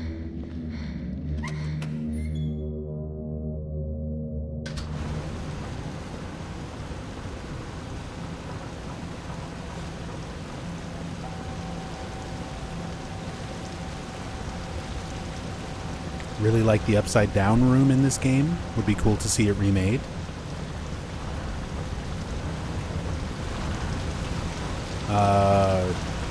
The room in Building World, where you have to solve putting everything in the right spot to flip it up the correct way.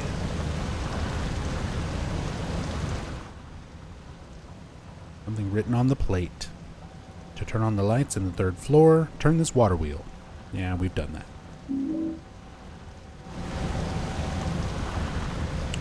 We done that. I think it has a clock in it. Hi, DK. Yes. That is the room. It was formerly the shop that belonged to the clock shop owner, the watchmaker. Also, greedy worm. Supposed to represent the umbilical cord connecting Walter's worlds, but looks very phallic. Drops and then pops up over there.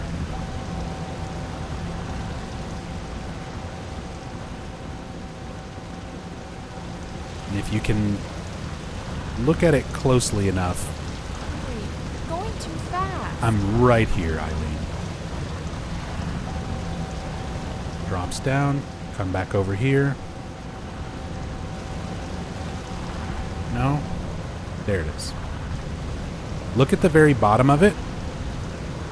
You see the mouth with the little teeth?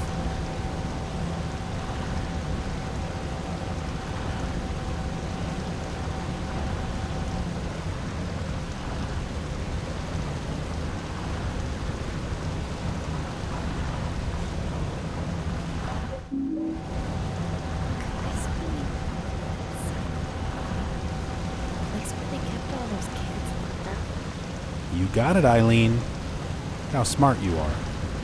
How are you not more concerned about this, though?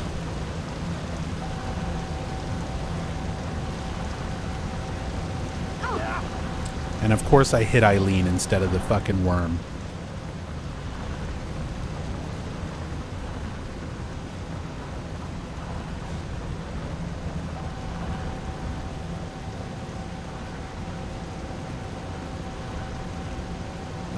So this hallway, we went and looked at this hallway when we came through the water prison the first time around, and the perspective of it is all skewed so that when you run to the end of the hallway, like the door and everything at the end of that hallway is massive. And I like the way they kind of set this up here, where you're expecting that to still be the same way that it works. And it sort of looks like there's gigantic twin victims waiting for you down there.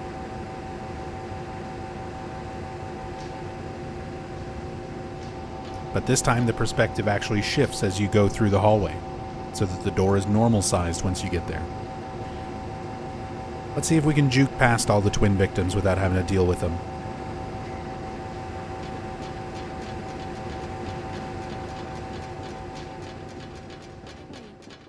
Hug the left and cut across to the right. You kind of want to gather them up to make an opening for Eileen. Oh, she made it through. She got a little bit slapped around, but not too bad.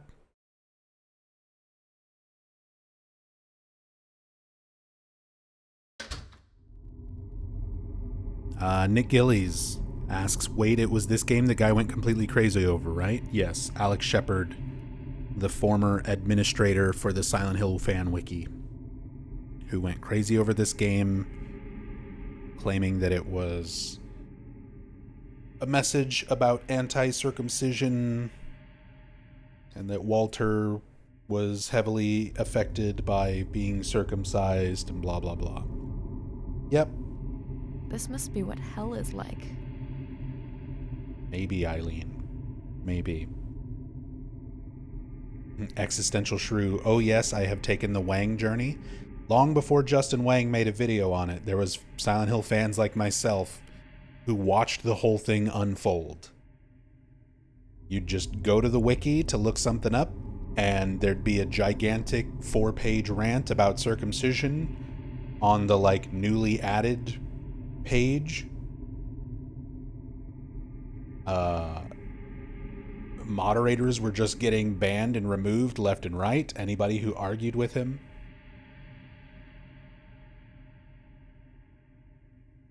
That shit was crazy.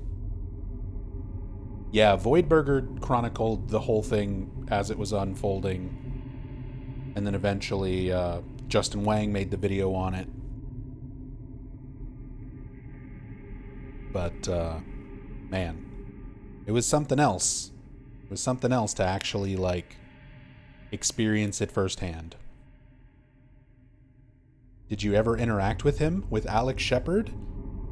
Yes, but not when all of that was happening. Alex Shepard was actually in one of my streams around 2017, 2018, when I was doing a story playthrough. He was in chat.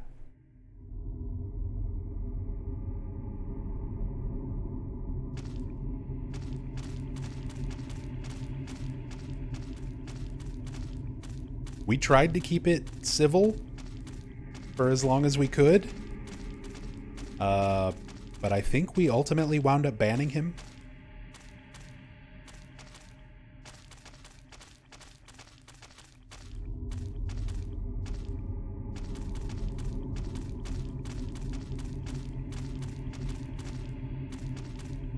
Hey, Darka.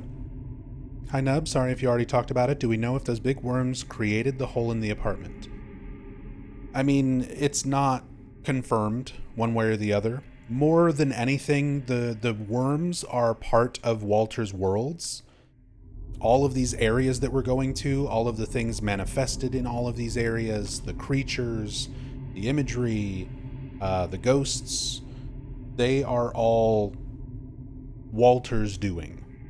So, the worms themselves, maybe. They're just more representative of the umbilical cord that connects Walter to his mother, representing the same sort of connection between Walter and his created worlds that we're visiting. But really, at the end of the day, it's Walter. It's all Walter. Walter made those holes. Walter is the person creating access to his worlds, pulling people into them. That's all Mr. Sullivan.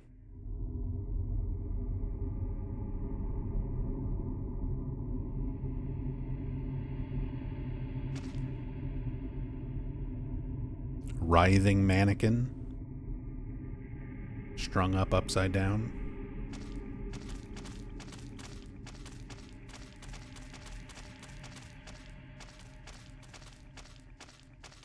All the weird, creepy imagery.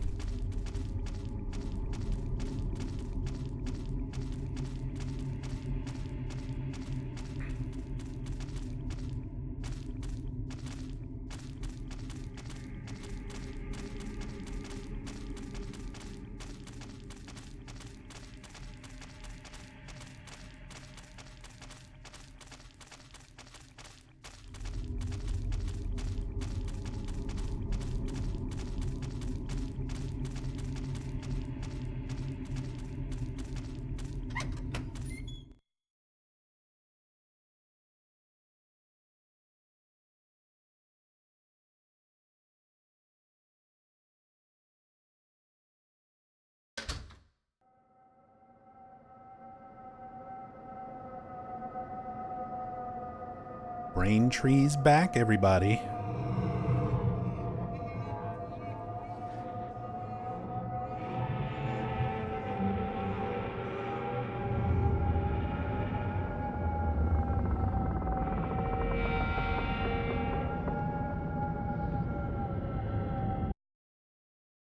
Ouch. Damn it. He even falls, just like he loved to do when he was alive. The diary. I want to go back to that time. Things were so good then. The day of my birthday. The cute cat in the pet store. All those balls in the basket. Playing pool was fun too. The door of time was wide open. When I see four things, I can't help but remember that time.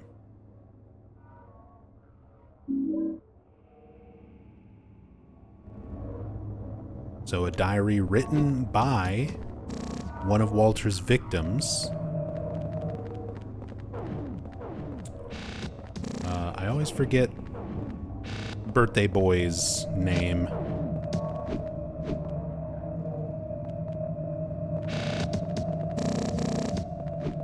I just want to hang out by Richard for a little bit. He's such a cool ghost.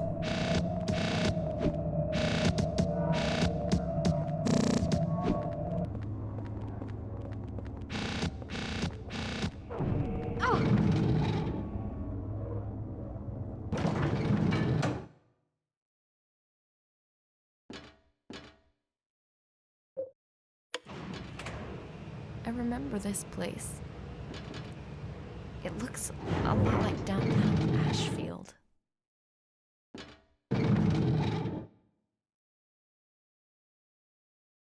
All right, so the diary is to give you some insight, some clues as to what you're supposed to be doing.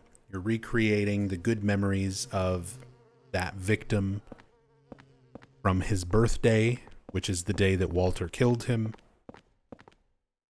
and all of the things he saw in the building world or the shopping area. Can't remember. Homecoming Hotel puzzle feels like a straight rip-off of this puzzle. Homecoming Hotel puzzle. The three windows of brighter days. Go find me the Polaroid pictures. It's way less creative than putting volleyballs in a basket, putting a stuffed cat in a cage.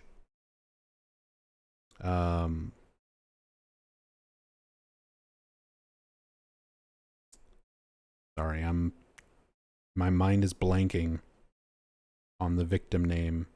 I'm pulling up notes.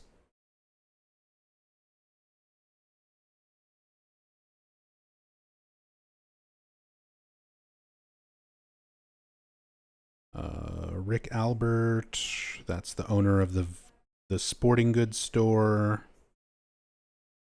Billy and Miriam Locane. William Gregory was the owner of the watch and clock store.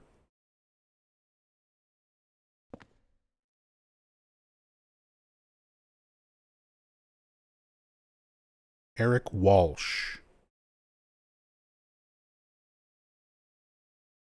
Eric Walsh is the one who leaves the diary that we just read, who talks about his birthday.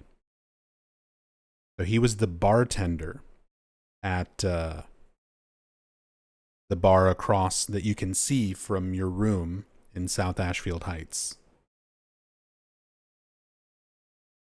So in the victim files, these were extra bits of information put on the Konami website back when the game released. It says, it was Eric, the bartender's special day, and things only seemed to get better due to the information given to him by a middle-aged customer. He said that the pet shop owner was brutally killed and the pet shop was trashed. So that's Walter's doing. As a result, the bar owner decided to close early because the criminal was reported to still be at large, and Eric got to go home early. When he arrived home, a feast and cake were prepared on the table to celebrate his special day. Eric looked for his family, but it wasn't his family who were in the house.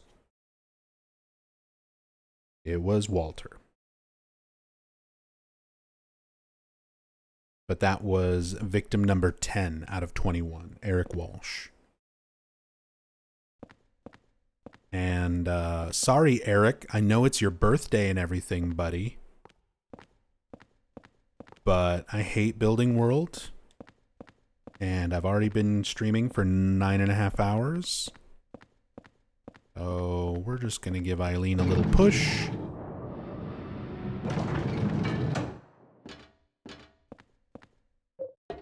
And that makes her stay there.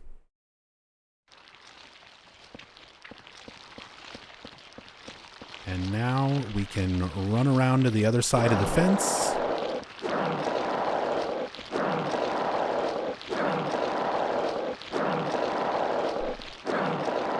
Advanced strats. This is the speed strat. We don't need that billiards ball. We don't need the volleyball. We don't need the cat.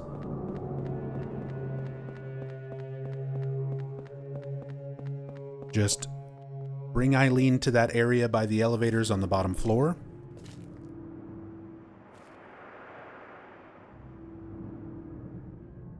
Make sure to bump her so that she stays there while you get back on the elevator. I'm going to see my mom. Stay out of my way. Who are you, anyway? My name's Walter. Walter Sullivan. It's time to complete the 21 Sacraments. But that's my name. And what are the 21 Sacraments? Don't worry. You'll know soon enough. Well, let's go and see Mother. Let me go, that hurts.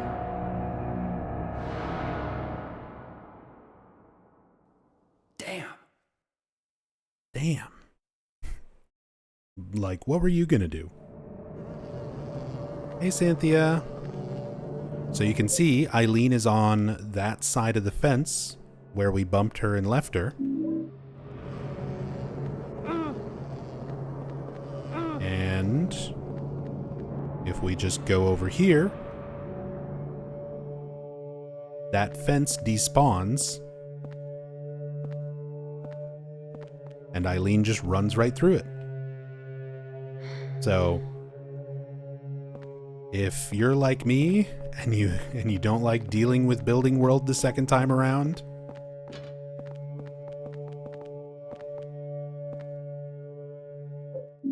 there's a nice little trick. Saves you from having to do the puzzle and everything to actually bring Eileen over here the normal way.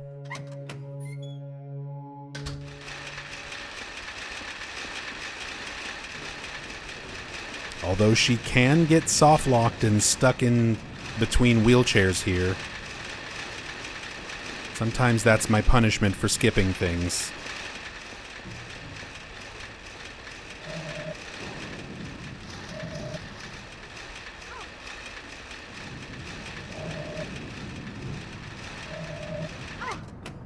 Nope, she made it. She stubbed her toe a couple times, but we're good.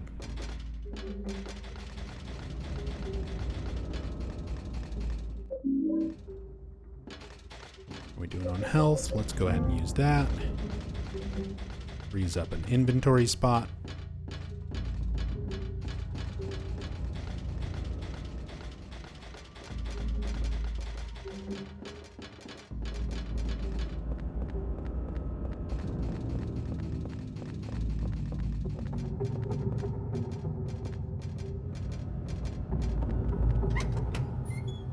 Another little trick there. Some speed tech. Once Eileen is at the bottom of the stairs, okay? You don't need to wait for her to go all the way around that last little section of fence. She's close enough to the door that you can go through and it'll just pull her through.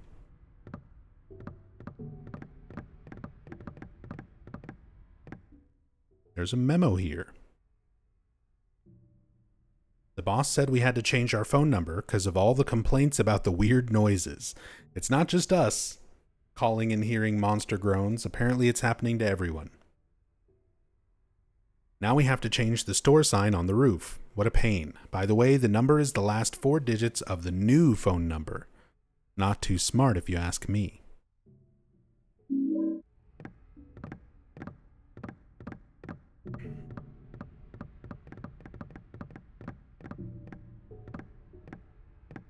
Is Eileen looking like this part of the story, or does she end up in a wheelchair if she takes too much damage? I mean, she gets more and more possessed the more damage she takes. So she'll have like bloody crawling effects all over her. So it is story related, but it's also a mechanic that's kind of going on as you play the game. You sort of have to protect her. Not leave her alone, try not to let her take too much damage. Otherwise, the more you leave her alone, the more damage she takes, the more possessed she gets. Not to the point of being in a wheelchair, but she'll move slower, she'll freak out more. She starts having these like moments where she gets possessed and hits herself, and recites like ritual stuff.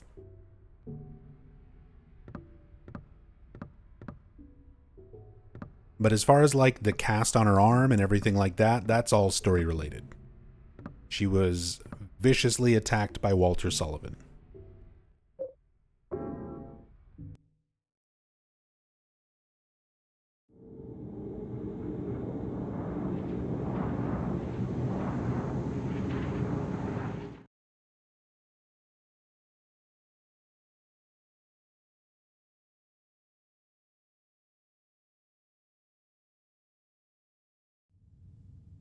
Connecting to chat.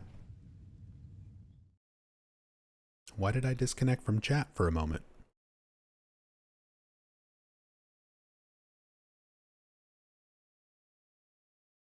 OBS still going? OBS is still going. Hopefully everyone is still watching. I think my internet might have been weird for a moment there.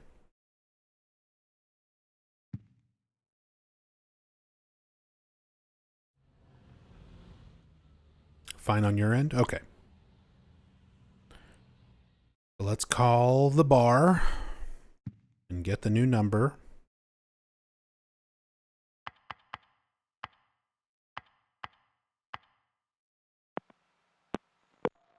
The phone number you are trying to reach is no longer in service.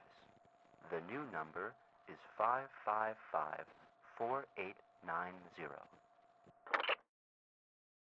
So 4890. That's our new code for the keypad. Also, the voice on the phone there sounds like Dennis Fault. That sounds like Walter's voice actor.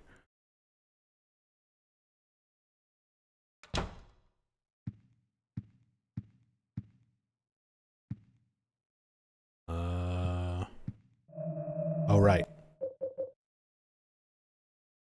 Candle.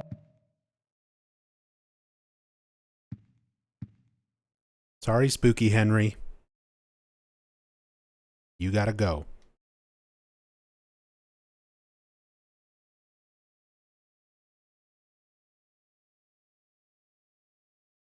Continuing from yesterday, I'm going to summarize everything that I've learned about Walter Sullivan so far.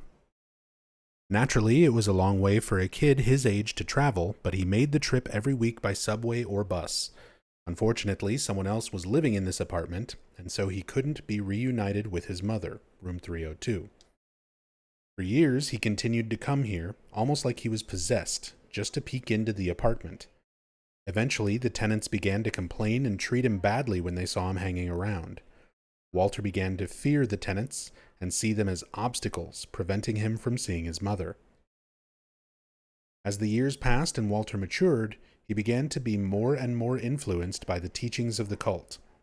Furthermore, his obsession with his mother and his feelings of resentment towards the outer world became even deeper. Walter became preoccupied with one particular tract from the cult's Bible, the Descent of the Holy Mother, the 21 Sacraments. By the 21 Sacraments the Holy Mother shall appear in the countries of the world and shall bring salvation to the sinful ones. After Walter left Wish House, he moved to Pleasant River, a town neighboring Silent Hill. This is where they kind of retcon a little bit of the Walter Sullivan note in Silent Hill 2, where they say that he's from Pleasant River. For a while, he lived the life of a normal student, but he was still filled with bitterness and resentment towards the rest of the world. Several years later, he launched his plan there, the 21 Murders.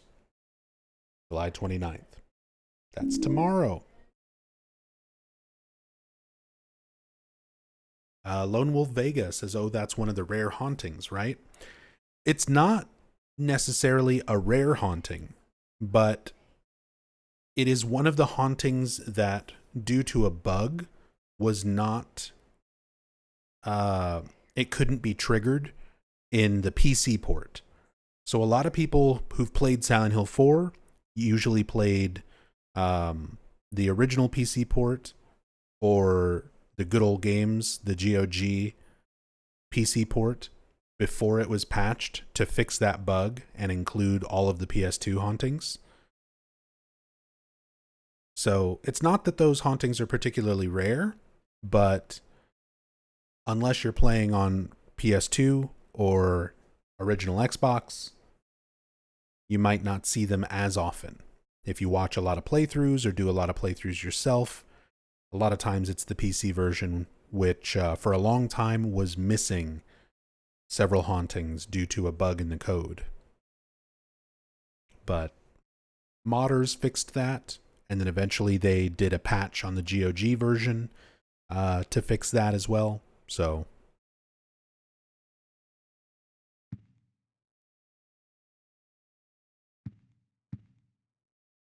that's that.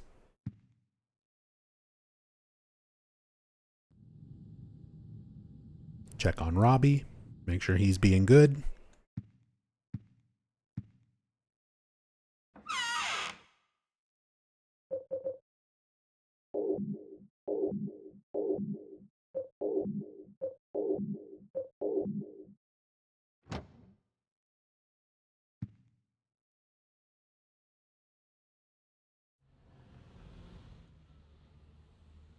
Speaking of Robbie, we got the hot air balloon again.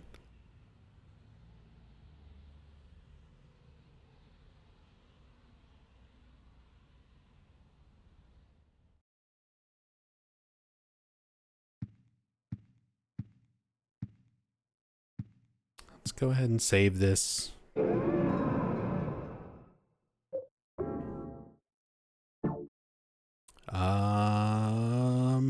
I actually, you know what? We're about to deal with one truth.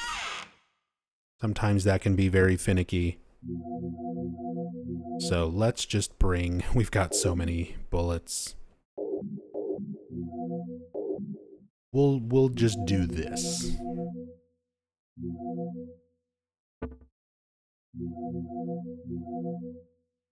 Bring a heal as well.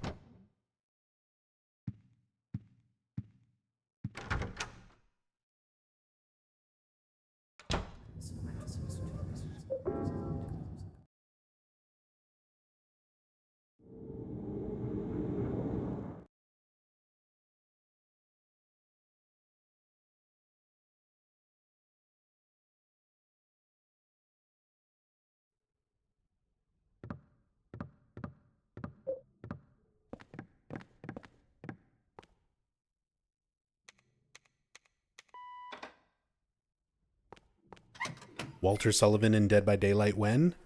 I would love another Silent Hill chapter in Dead by Daylight with Walter as a killer. I would love it. A wall must have collapsed from above. I think I can make it through. Yeah, first time we weren't able to actually go down these stairs.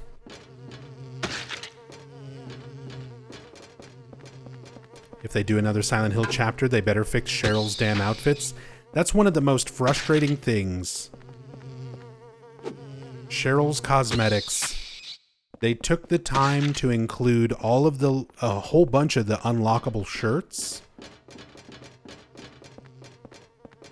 And then not make it mixable with her jeans. She has blue jeans. And, like, the shirts are supposed to be sleeveless.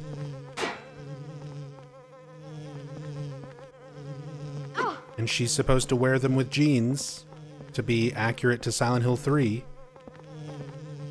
And in some of the new outfits that they added for Dead by Daylight, she has jeans, but it's a linked set, so you can't mix and match with other things. So you can't give her actual New Game Plus costume look. She has to wear her skirt.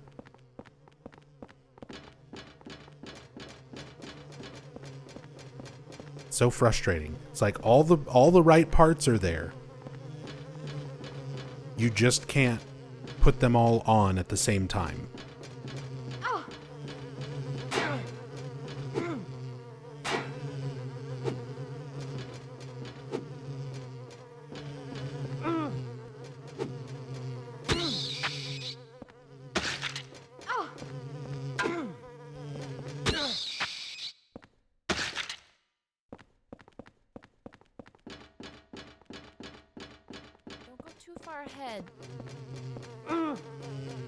Stop biting me.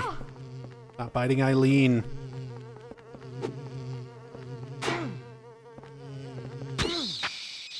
No.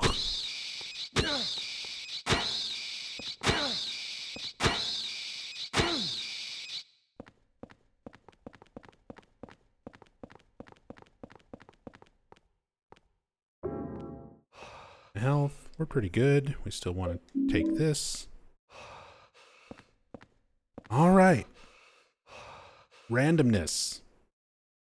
It's time for the one truth. Just like Joseph told us to do. Go down to the deepest part of him and find the ultimate truth. Well, this is the one truth, or the ultimate truth. It's just a bunch of gigantic wall men.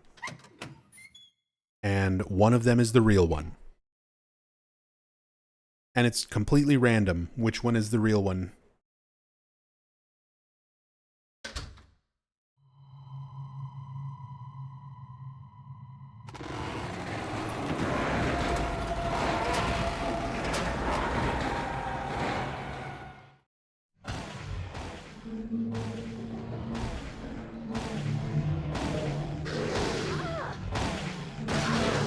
So it's not that one.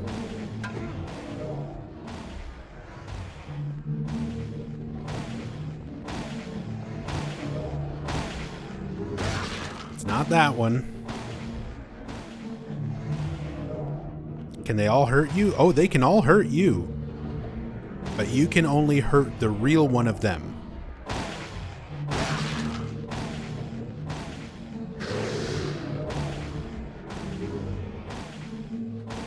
Wallmen like pillar men? Ay, ay, ay, ay. Wah, wah.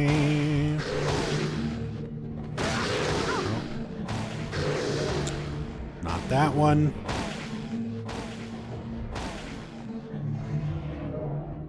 Oh, and they're going to be stupid.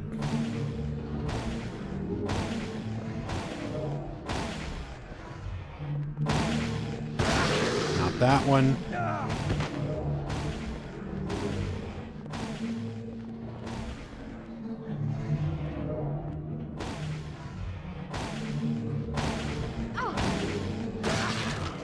that one. Hi, Ziggy. Do you know which one's the real one? My cat is yelling at me. Not that one.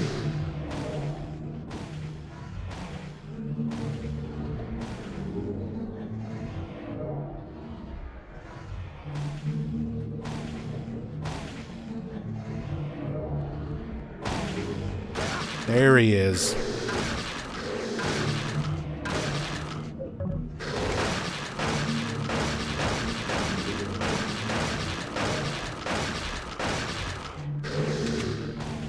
Oh my god, the slap. How can he slap?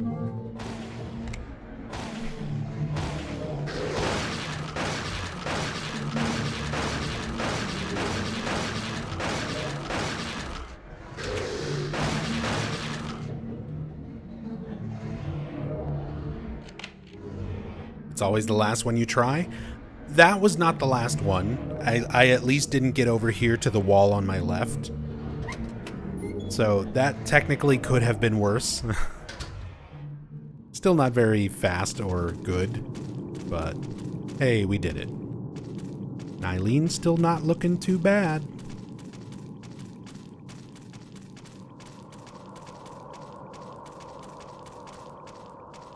Ever had to do a full loop before? Basically every time I do speedruns. Every time I do story playthroughs, my RNG is like either perfect or at least somewhat decent.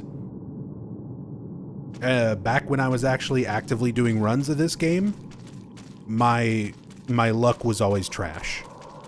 I always got terrible RNG in the hospital hallway. I always got terrible RNG for One Truth.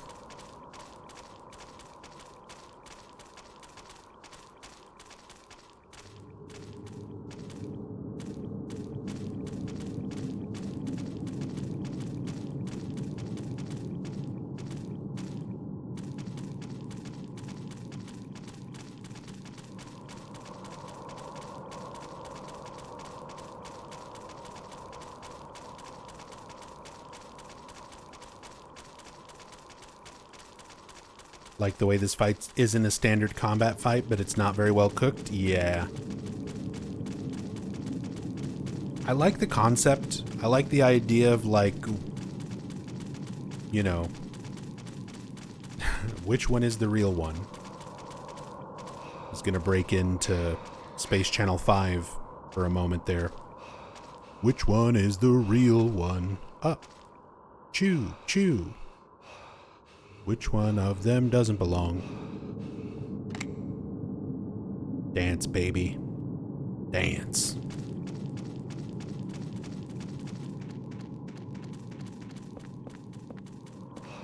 My leg hurts. My leg hurts. My fingers hurt. Well, now your back is gonna hurt because you just pulled landscaping duty. Anyone else's fingers hurt? There's a diary on the ground. I had that weird dream today. The one with the man with the long hair and coat. He was crying and looking for his mother again. I saw that man with the coat 10 years ago at this apartment. He was going up the stairs carrying a heavy tool, an old-looking bowl, and a bag that was dripping blood. So that was the obsidian goblet, his corpse, his own corpse. The heavy tool might be the crucifix, essentially, that he's on. The, like, weird setup that his body is mounted on. I never saw him again after that, but a few days later, the neighbors complained that they heard strange noises coming from the supposedly empty room 302. So I took a look around room 302 and found signs that someone had been in there, but nothing odd other than that. Apparently didn't check the storage closet. But that's when it all started. I still hear strange noises coming from the window of room 302. Sunderland. Frank, not James.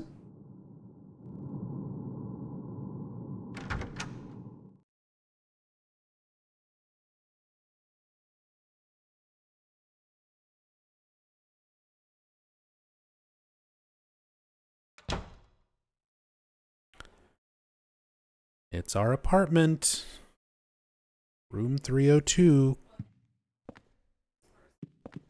Love the holy candles everywhere. You can see Joseph was really trying, man.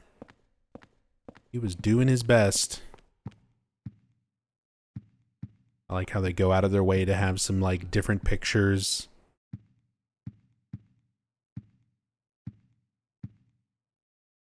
Record player instead of the TV. All the stuff that Joseph describes in the beginning. There's an old picture book and a red book here. There once was a baby and a mother who were connected by a magical cord, but one day the cord was cut. The mother went to sleep. The baby was left all alone. But the baby made lots of friends at Wish House, and everyone was very nice to him. The baby was happy. His friends told him how to wake up his mother, so the baby went right away to go and wake her up. But the mother wouldn't wake up. No matter how he tried, she wouldn't wake up. Because the one that he was trying to wake up was actually the devil. The baby had been deceived. Poor baby. The baby cried and cried and cried when he thought of the mother. He remembered the feeling of being connected to her through the magical cord. Just then a ray of light came down from the sky. The light was very warm, made the baby feel good. When the baby looked into his hand, he saw that the magical cord was lying there. With the cord clutched in his hand, the baby went happily to sleep. Actually, just the story of Walter. Separated from his mother, thinking that the room was his mother, showing up all the time trying to wake her up, being deceived by Dahlia Gillespie because he's not actually waking up his mother, he's waking up the devil. He's summoning one of the cult's gods. And his umbilical cord, the last physical piece of him that connected him to his mother, is the key to stopping him, to making him not really mortal. He's still undead, but nullifying his powers enough that he can be exorcised. Put the old picture book in the scrapbook. And then we have the Crimson Tome. Very similar to the Crimson Ceremony, another one of the rebirth ending items from Silent Hill 2. She who is called the Holy Mother, be not holy one whit. The descent of the Holy Mother is naught but the descent of the devil. Those that be called the 21 Sacraments be not sacramental one whit. The 21 Sacraments be naught but the 21 heresies. Give birth to a realm of wickedness within the blessed realm of our Lord be blasphemy, the work of the devil. If thou would stop the descent of the devil, you must bury part of the conjurer's mother's flesh within the conjurer's true body. So that's your clue to defeating Walter. The Walter that you see running around looking like Kurt Cobain, that is not Walter. That is a projection of Walter. That is like similar to Silent Hill 1 with Alessa projecting herself around unburned in the nice blue dress. That's not really her. That's just a projection. Same deal with Walter.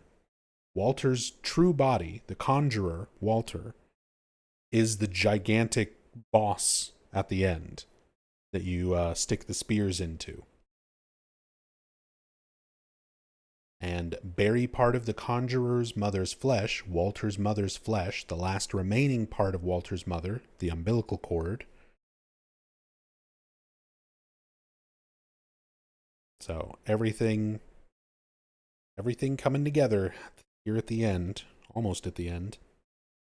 Thou must also pierce the conjurer's flesh with the 8 spears of void, darkness, gloom, despair, temptation, source, watchfulness, and chaos, all representing the 8 victims of Walter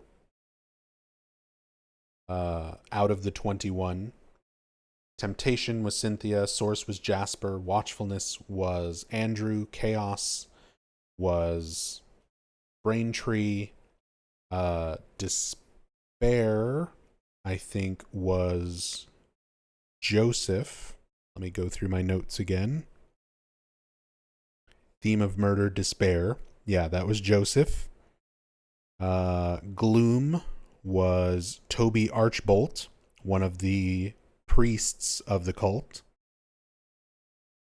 Darkness was Sharon Blake, a housewife whose family got abducted by the cult, and she went to go try to find them, and Walter found her and drowned her in the woods outside of the orphanage. She's the old lady ghost that we keep seeing. And Void was Peter Walls, victim number 12. So these are all the victims after Walter's suicide, essentially.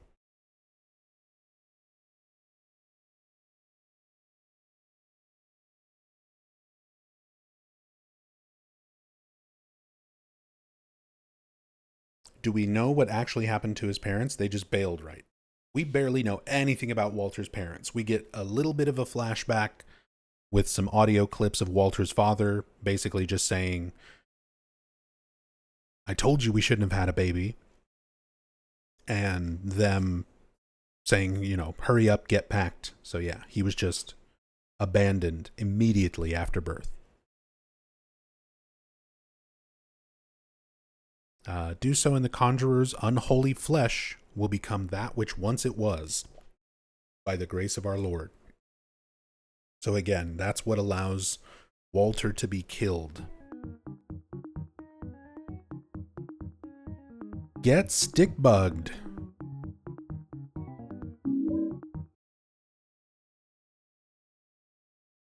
Ten people getting stick bugged.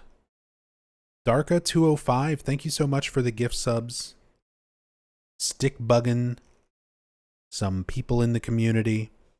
Thank you so much, Darka. Sinister Shadow, Petra the Wiz, A199901108, Slightly Bitter Sisters, Random Ivy 9, Amada 19, The Jersey Angel, Gray Fox 3D, or Otto, and the real Sergeant Crispy. Enjoy the subs, enjoy the ad-free viewing, enjoy the Silent Hill themed emotes that you can use anywhere on Twitch. Enjoy getting stick bugged by Darka205. Thank you so much, Darka. Thank you very, very much.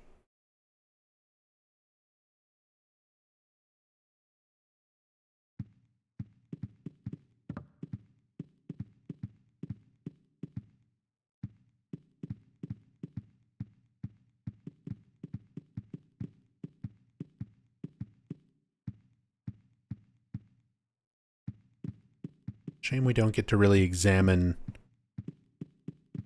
much of the stuff in Joseph's 302. The Gate to Hell. Why must I destroy this wall? Why do you need Konami original songs? It's a piece of red paper. What's with this room? It's covered in blood and rust. This is my room, but what the hell has happened to it? This room, is it really my room? It's in terrible shape. The air is so heavy, my head hurts. Creepy. It looks like a face. What the hell am I writing? So all of that whole note written by Joseph, that is all of his dialogue in the intro scene, in the very first person segment of the game, before the title intro stuff plays. You're playing as Joseph. You're seeing the room and everything from Joseph's perspective. And the things that you examine around the room it gives you this exact text. August 2nd, Joseph.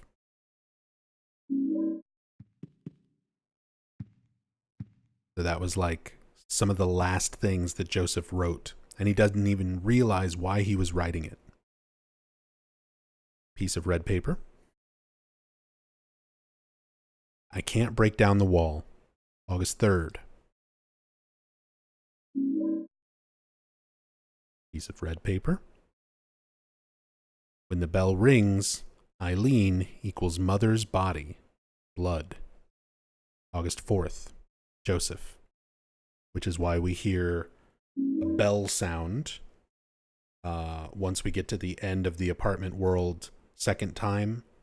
The little time between finding the umbilical cord and getting to Walter's boss fight.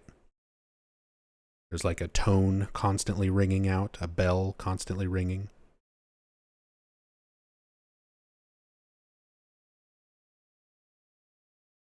The Crimson Tome. Bury part of the conjurer's mother's flesh within the true body of the conjurer. Part of the flesh equals Super's room. August 5th. Joseph. Just in case you don't piece together what you're supposed to do from the cryptic cult notes, Joseph kind of helps you out with a little extra clue there. I love how the red typewriter, more of a pink, but I love how the typewriter is like one of the only things, basically the only thing that has any sort of color still in the entire Joseph 302 dimension.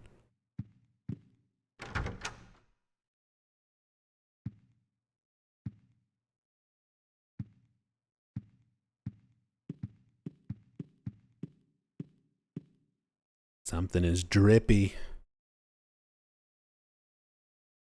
Joseph is leaking again.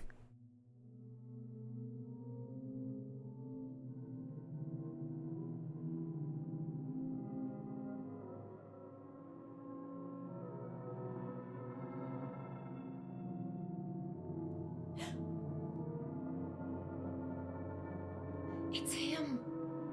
You've done well to make it this far.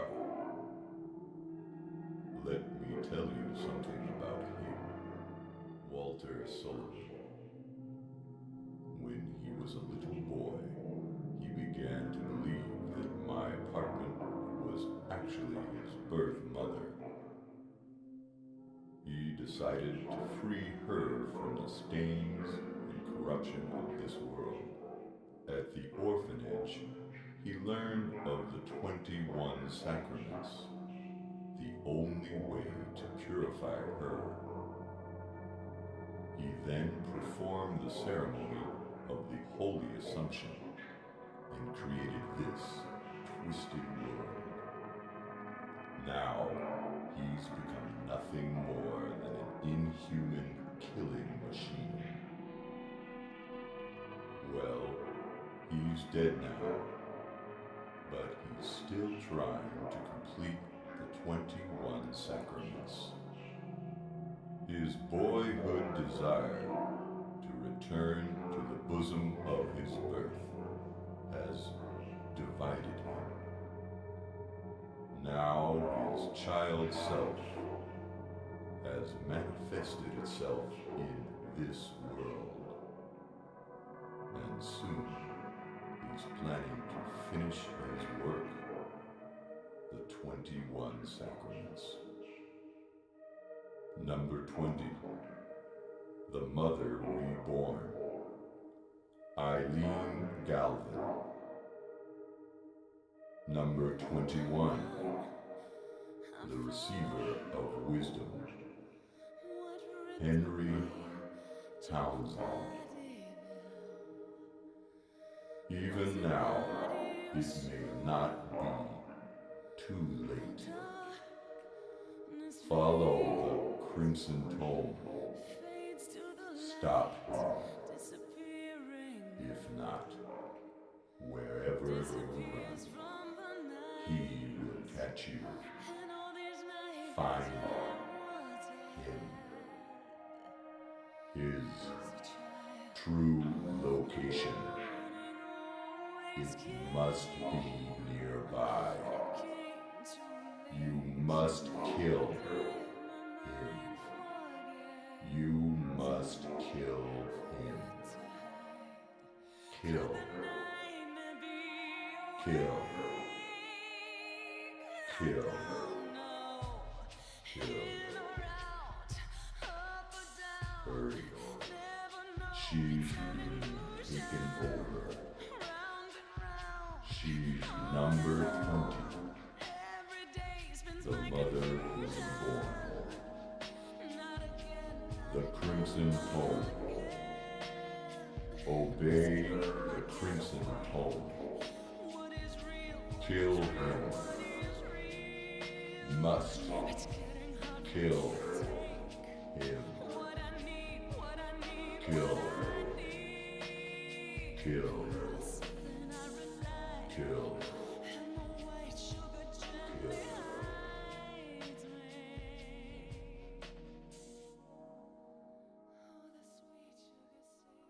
I wonder what we're supposed to do.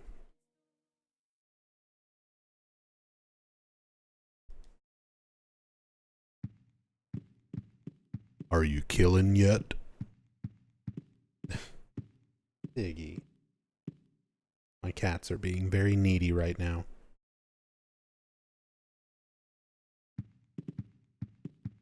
I can't play right now, Bubba. I have to go kill Walter.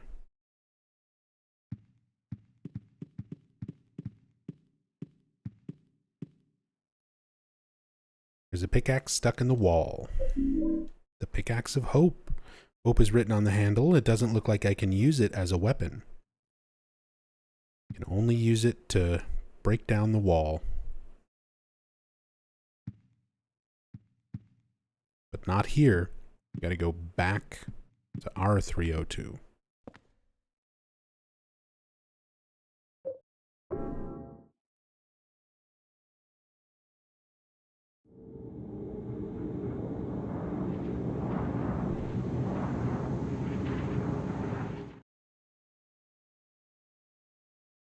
Hey, Agent 501. Hope you're having a good evening and clearly supposed to go grocery shopping. That's what you needed. Go into the store. What do you want, Joseph? Kill. Kill.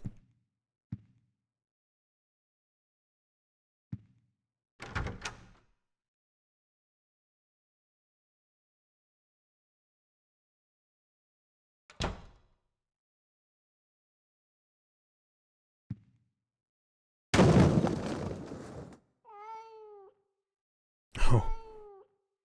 That's not my cat.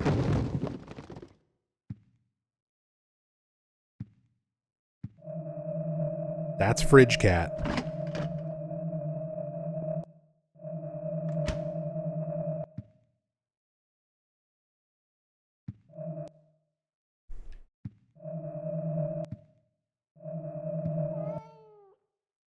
I'm so sorry, Fridge Cat.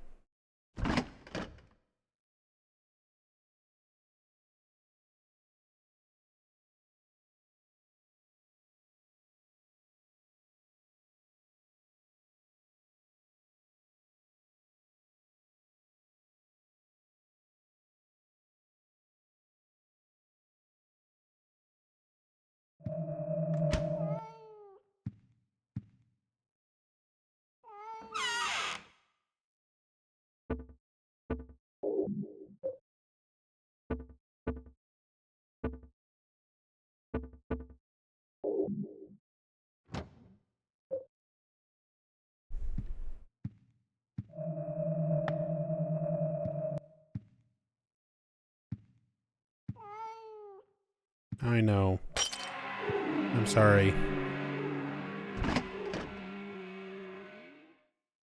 There we go.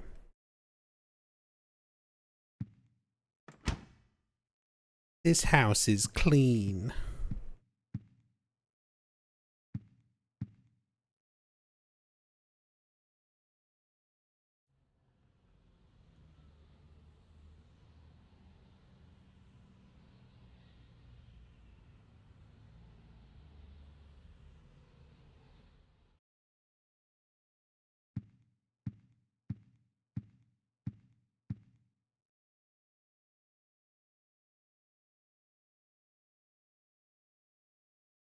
So another final note.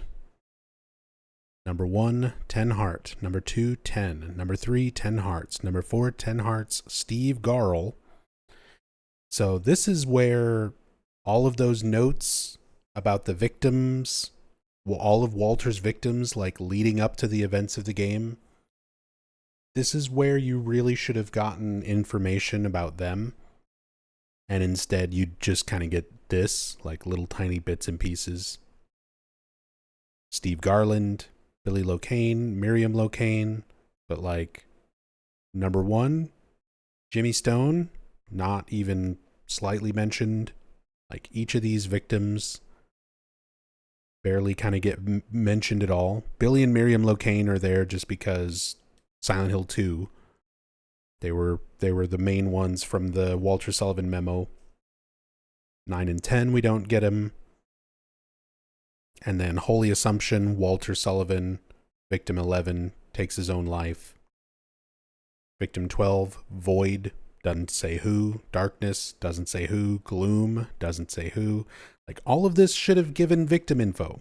That shouldn't have been sent off to the Konami website as, like, supplemental material. That should have been stuff in the game. So frustrating. Despair, Joseph Schreiber. Temptation, Cynthia Velasquez. At least it tells you, like, all the victims involved in the events of the game. Source, Jasper Gain. Watchfulness, Andrew DeSalvo. Chaos, Richard Braintree. Mother, Eileen Galvin. Wisdom, Henry Townsend.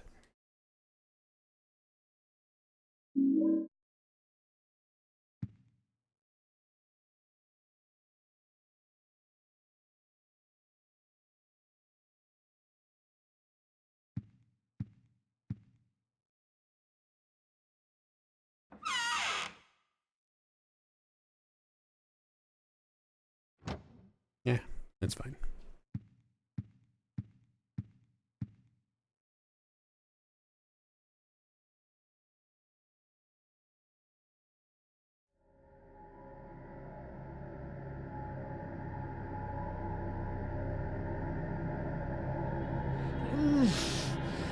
Oh, Jesus.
This was always such a cool visual.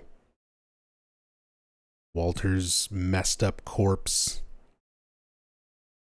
on whatever this display is like supposed to be. He's got all the tubing and stuff like running through him.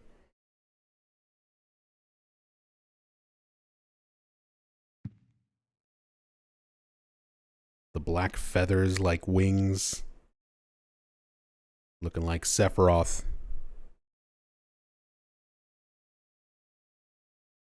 But yeah, if you look at some of the details here, the injury on the head, just sort of the features, the shape of the nose, the eyes, the face, the torn up side of the mouth where the teeth are exposed. Pay attention to all of that when we get to the final boss. The way that note was describing the conjurer's true body. So when you see the giant thing, not the normal looking Kurt Cobain Walter that's teleporting around, in the final boss fight, but the big main thing that you stick the spears into, that's the real Walter. And it has all these same features.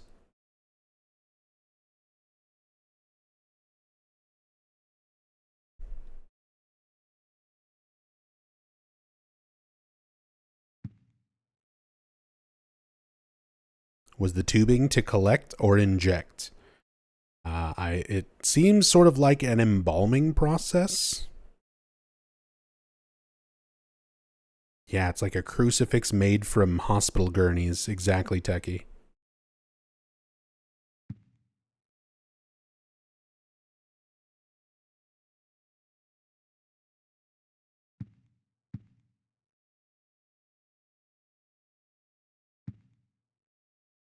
Henry paying for all this apartment space with a corpse? Not to mention the electricity bills. The fridge has just been hanging open, light on this whole time.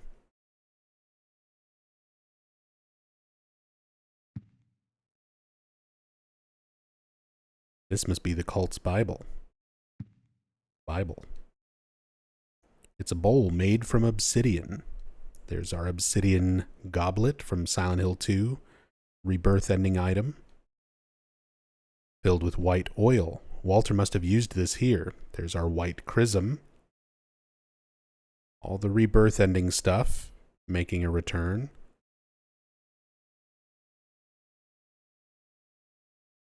What the hell was Walter doing in here?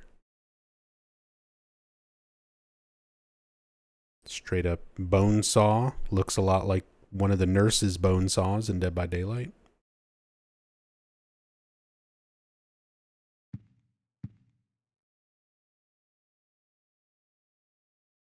What's this in the refrigerator?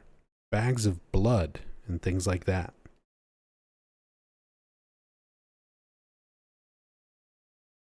Walter.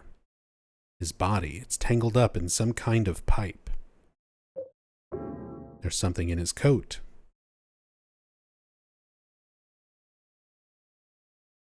Should I look in his coat pocket? Got the keys of liberation. Extremely evil-looking keys held by the corpse of Walter. I love that description. Evil keys. They're so evil-looking.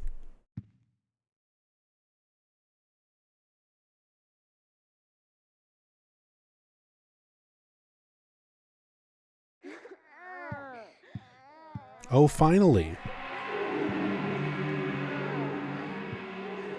We've had the doll in our inventory this whole time. And finally we get the doll haunting.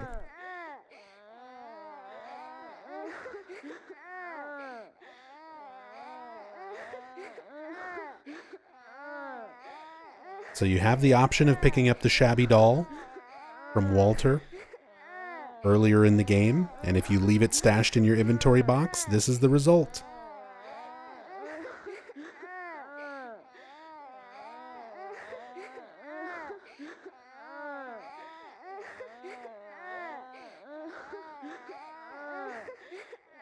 How many babies are there? 21? 15? By my count.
Be gone, demon babies.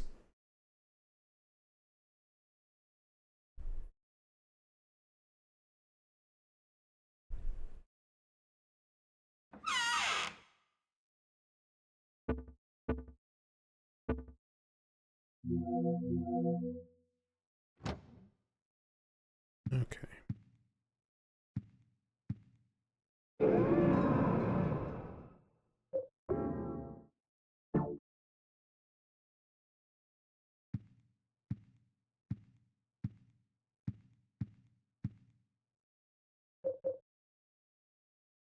Keys of Liberation. We're finally breaking off all the locks. And you don't even see Henry just like use keys. They literally just break off and fly away.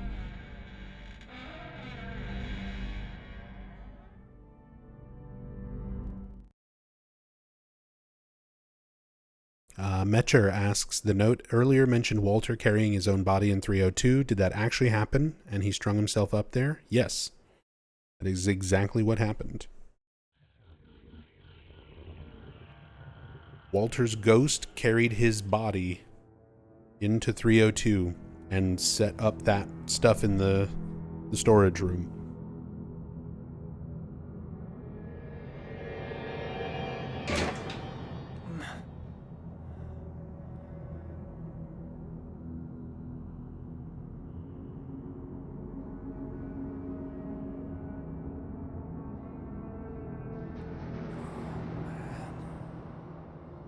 No way. Not here, too.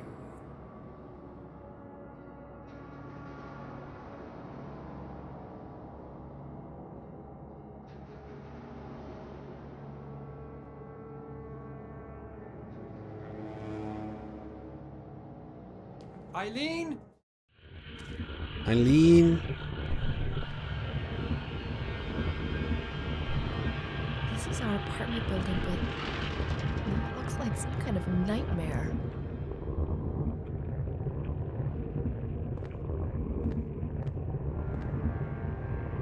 All the walls and floors have turned into wiggly hamburger meat. Definitely not quite as nice looking as Silent Hill 3's moving textures.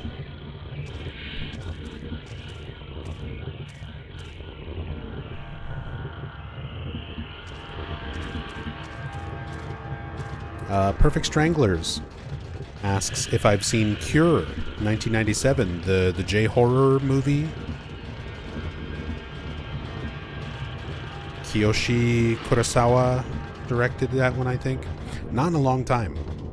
I have seen it, but it's been many years.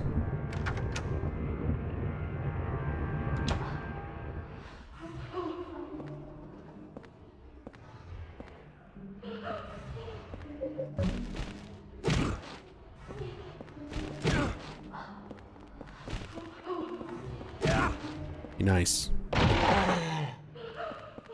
Billy and Miriam. Be nice. Also, this sound effect, that like crying sound effect, they rip that sound effect and reuse it in Silent Hill Homecoming when the first Siam appears. It always sticks out like a sore thumb to me compared to the rest of the audio in Homecoming, and then suddenly recognizable Silent Hill 4 sound effect.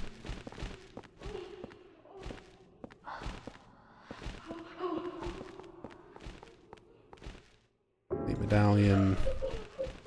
We're good.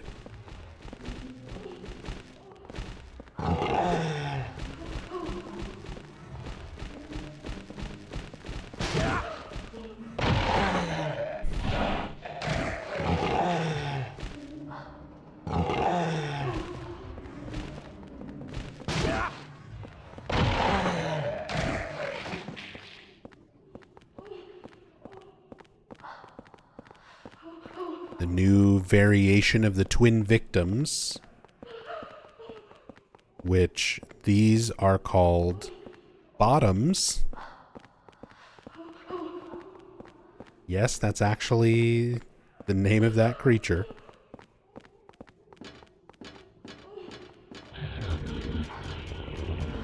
Kind of a different meaning with that phrase these days. It's starting.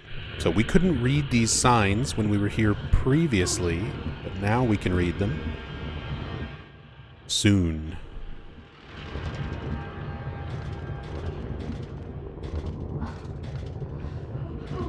Metcher says, sorry I missed majority of this playthrough. Why is Walter doing what he's doing, and what are the consequences if he isn't stopped? So, you're saying, streamer, can you please summarize the last 10 hours? I'm sorry, but no. Soon it will begin. Soon, soon.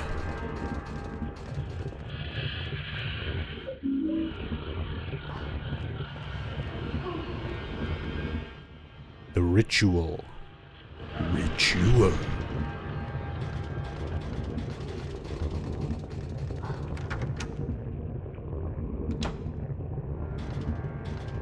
Sorry, but no, Metcher. You can watch the VOD.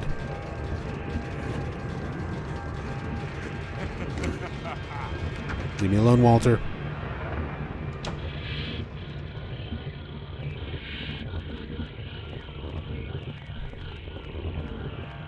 Excuse me, Ellie.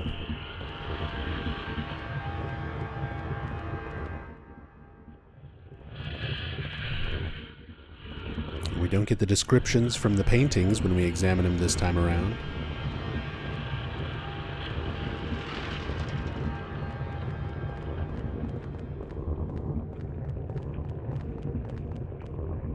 Another sword of obedience. This late in the game doesn't really matter. Like, there are still some ghosts if we really wanted to pin them, but we're kind of in the home stretch here. Anti-Visteron says, hello Nub, do you already know whether the new Silent Hill F will have lore connections to the actual Silent Hill town or characters? Nope. We do not have any of that information yet.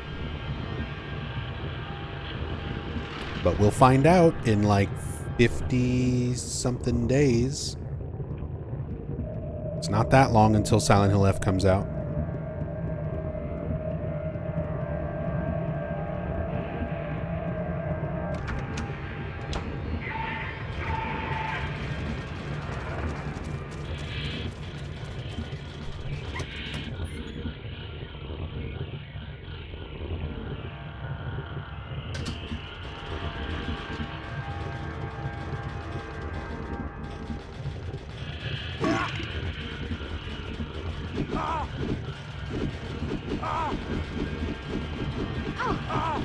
Oh my god, no. No, no. Not like this. Not like this.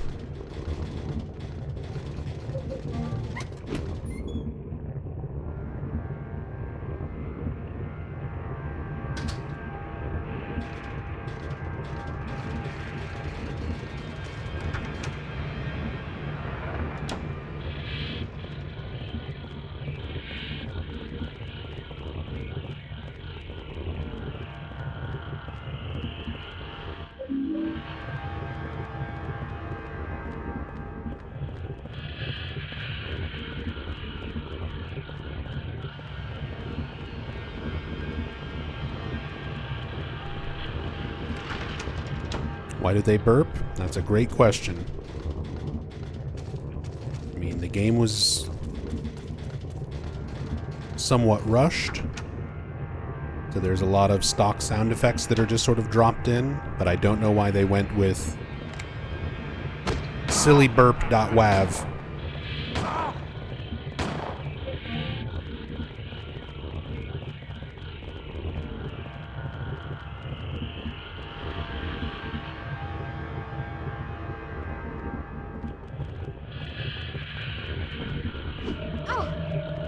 Richard, no.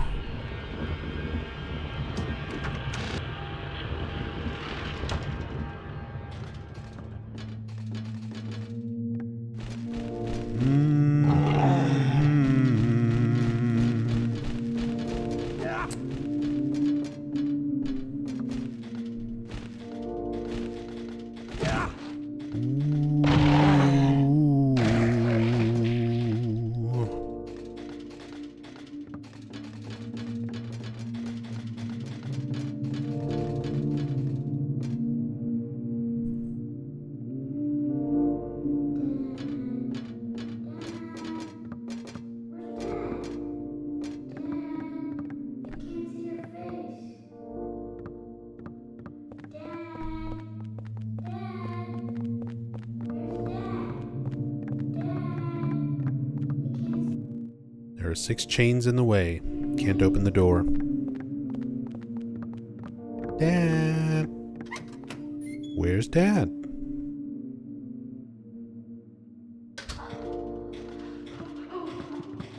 Giving us our clues that we need to go find all the representations of Walter's father that are strung up here on the first floor. Sketchbook. Walter's father? Papa.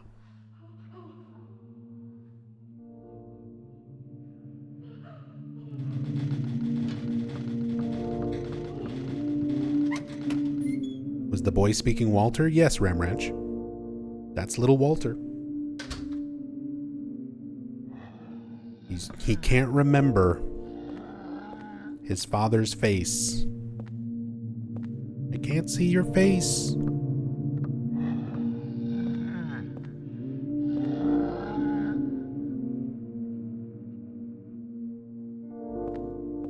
Oh, shut the hell up. You can't blame it all on me.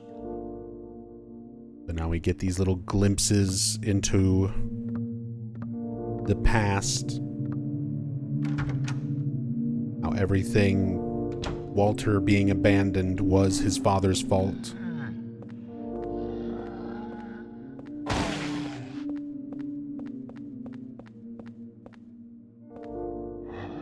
I told you we shouldn't have a baby, didn't I?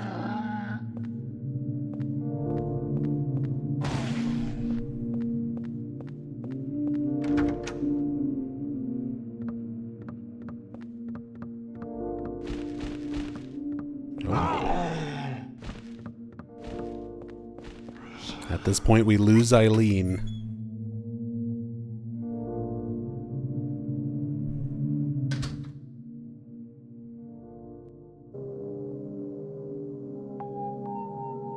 Eileen?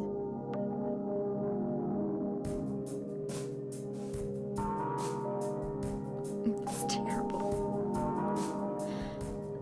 That poor little boy.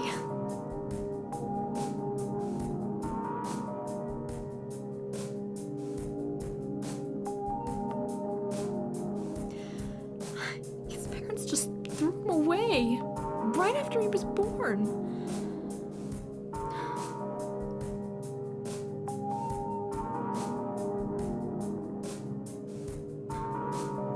Poor thing. He really thinks that room 302 is his mother. I've gotta help him.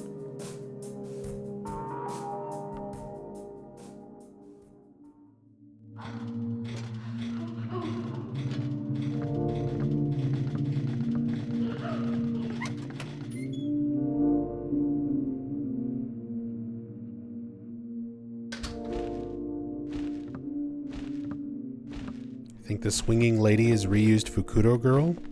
Looks like a Masahiro Ito lady. It's definitely not Fukudo. And it's not a reused asset. Ito wasn't involved with 4 at all.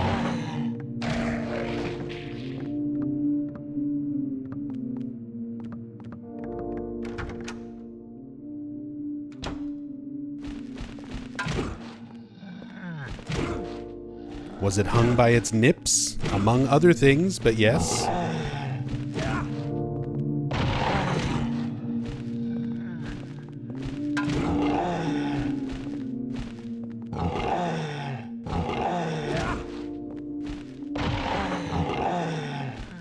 Oh, stay down.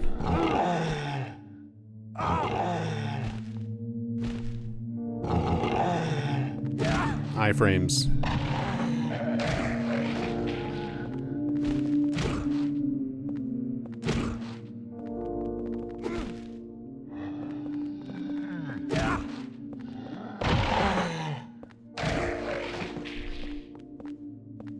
Anyway, let's get out of here. I can't stand it anymore.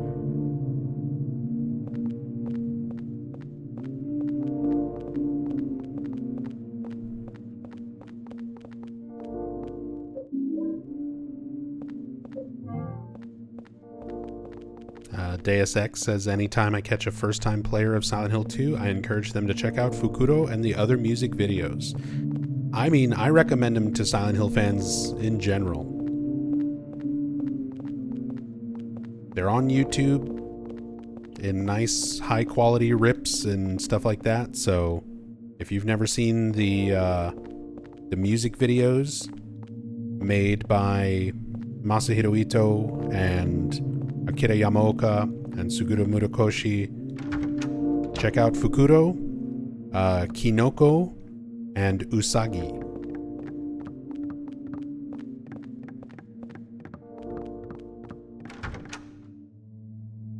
They're all really cool.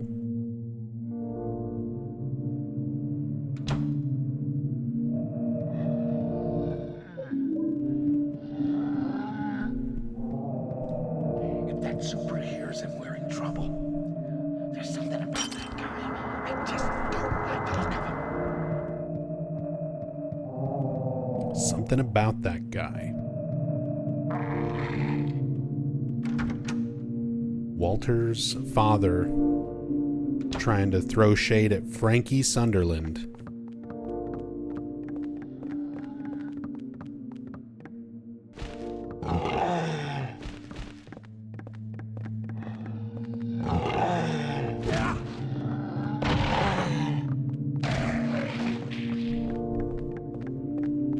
With Silent Hill 3 Ito's last involvement in the series, Ito was involved with Silent Hill 2 Remake. But yeah, Ito did work on 1, 2, and 3, and then nothing after that, and then Silent Hill 2 Remake. Little crybaby.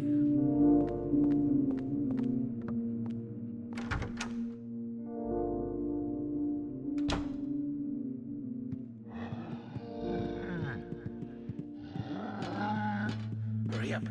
Get that.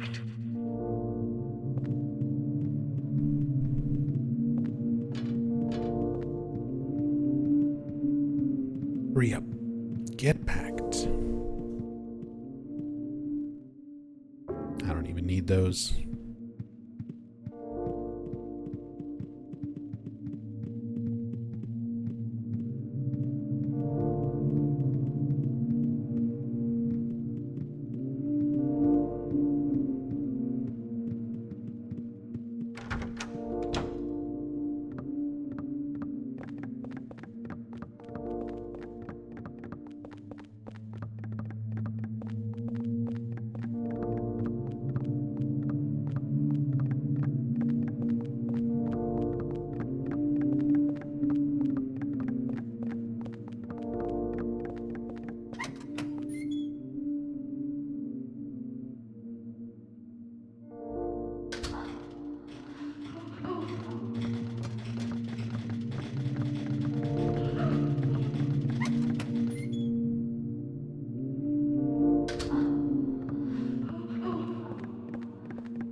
Umbilical cord time. This cutscene and the last one where Eileen picks up the sketchbook, by the way, have like 3 different variations. You have a variation of this cutscene when Eileen is not very possessed, a variation of the cutscene where she's moderately possessed, and a variation of these cutscenes when she's completely maxed out possessed. When she's completely maxed out, she's like freaking out and talking like little Walter, just kind of keeps saying mommy over and over. But we've actually got a relatively not possessed Eileen, surprisingly, for this story playthrough. I might fight Walter 2 times just to show a good and bad ending. Because we can fight him once and most likely do it fast enough to save her and show off a good ending. And then I can redo the fight after the ending and just take my time and let her die and show a bad one as well.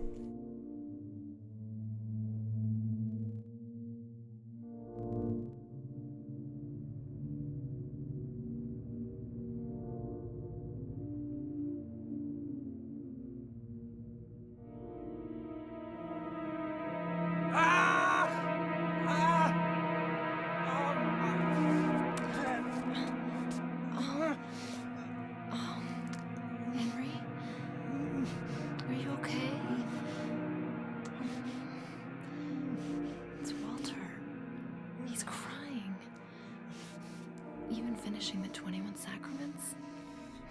It won't help that boy.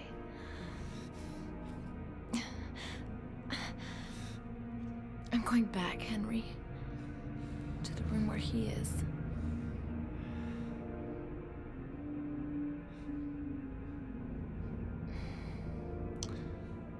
We're the only ones. The only ones that can stop him.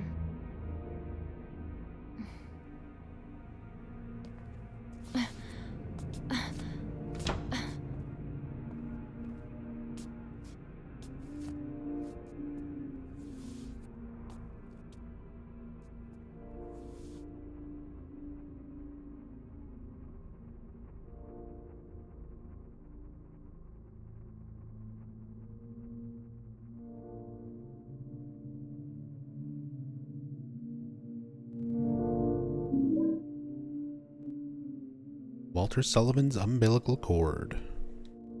Frank Sunderland has kept it for years.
That look like the Event Horizon drive core? It's most likely inspired from that directly.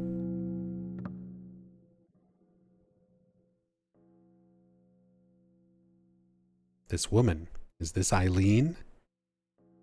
Being ripped into pieces by the Event Horizon core?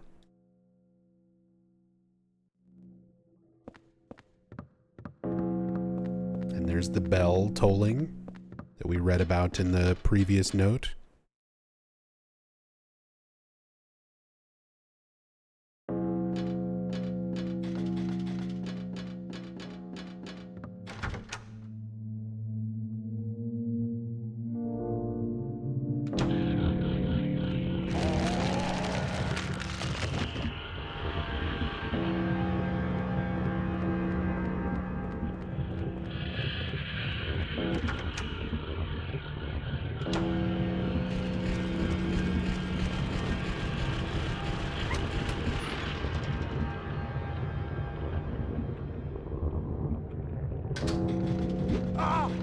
Not the people's... double people's elbow?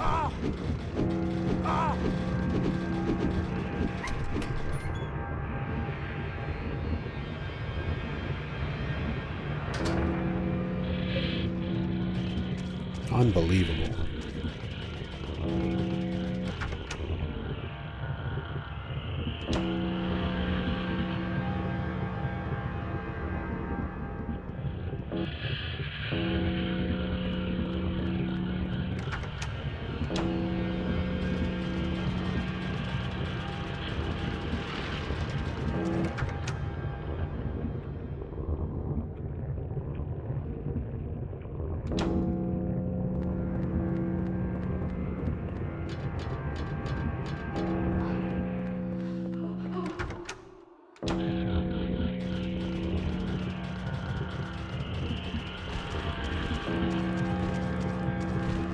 Out of the way, little Walter.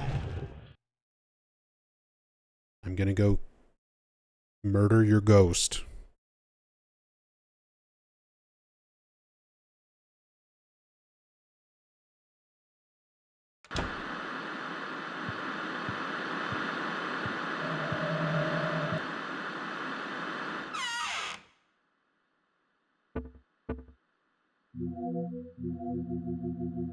Do I even have any more things? I don't even have any more things.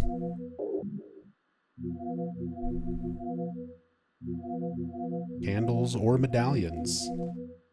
We've got to let this haunting stay. The TV gets to stay on.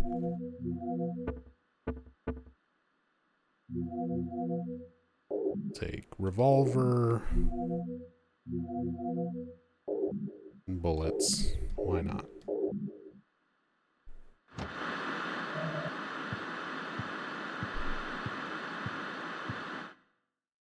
And the trusty hand axe.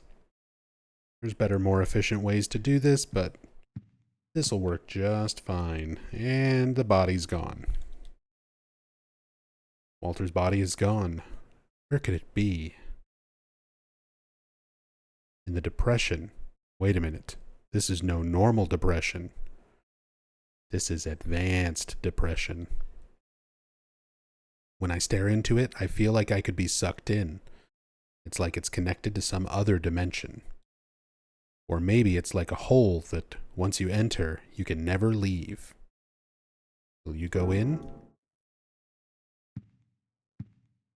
Yes, but I'm gonna save.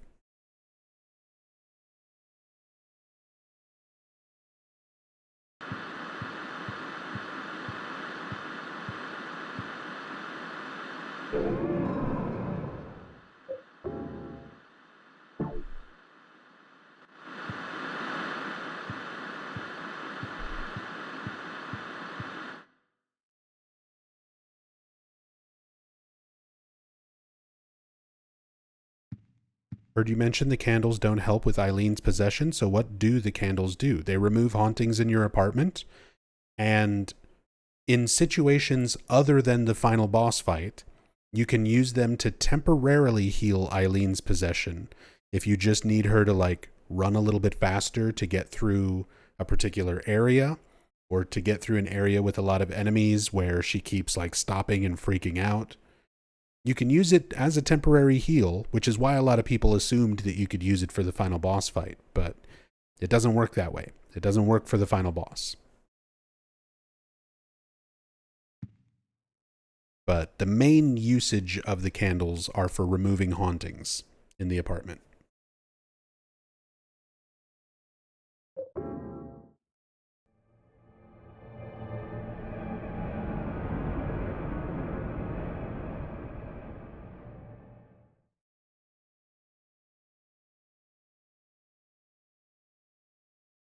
Yeah, they're also good for fighting ghosts. That's another one, Kabi-sama. If you can get the ghost to stay near a candle that you put on the ground, it helps with downing them if you don't have like a silver bullet or a saint medallion.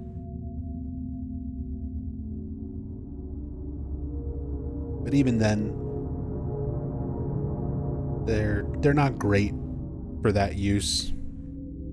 Saint medallions are definitely the more preferred thing if you're just going to fight ghosts. If you stack both, if you're fighting a ghost near a candle and with a saint medallion on, that's like the best way to fight and deal with the ghosts and pin them if you don't have silver bullets.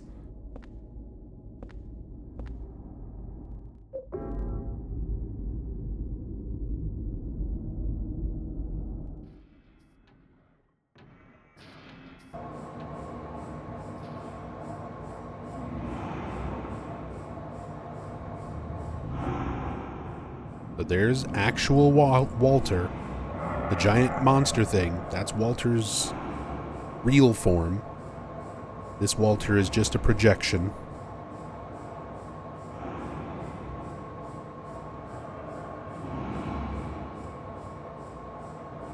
Does a close-up on the face of the big monster one here in a moment.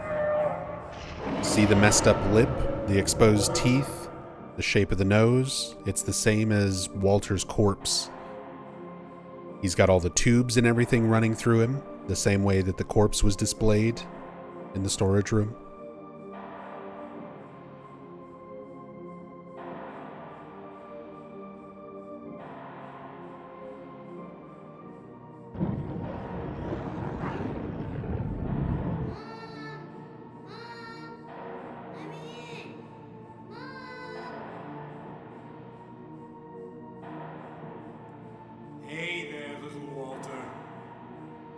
Just a little longer now.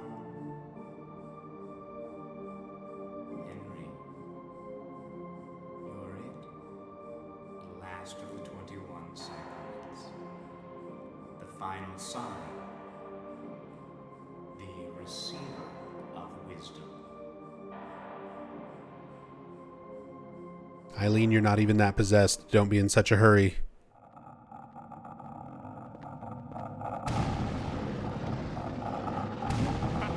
Alright, step 1.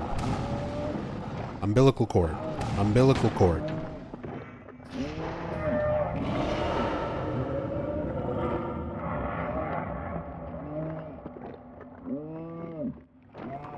Step 2, spears. Spears.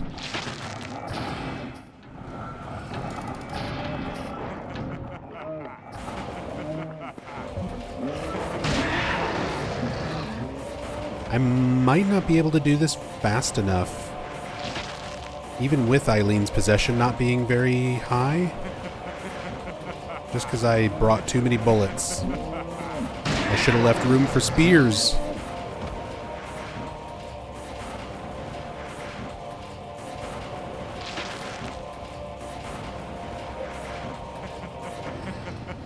Get out of my way, man.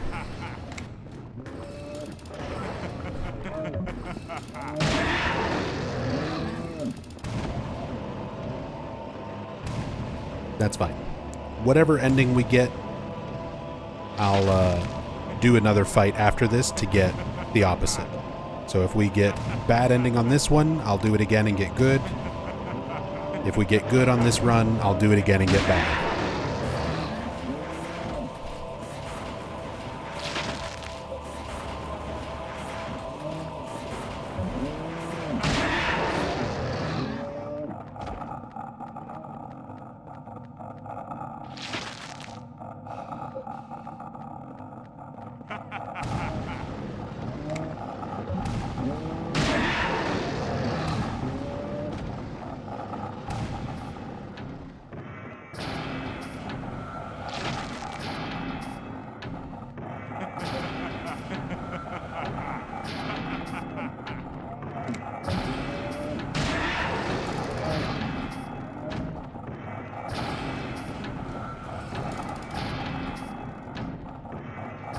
Eileen's still at the top of the stairs. We're good.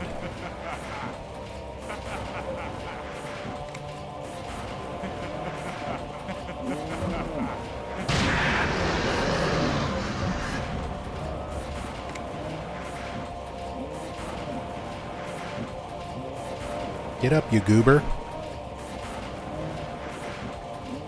Wait for the jump.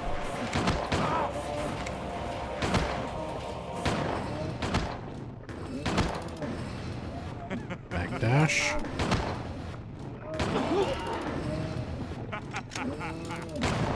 Dodge. Back dash.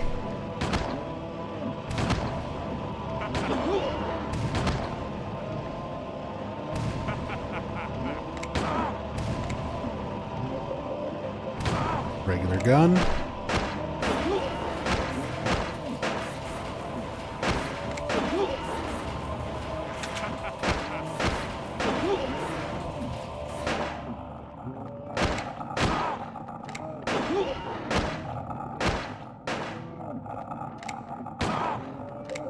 Ampule. Spinneroonie.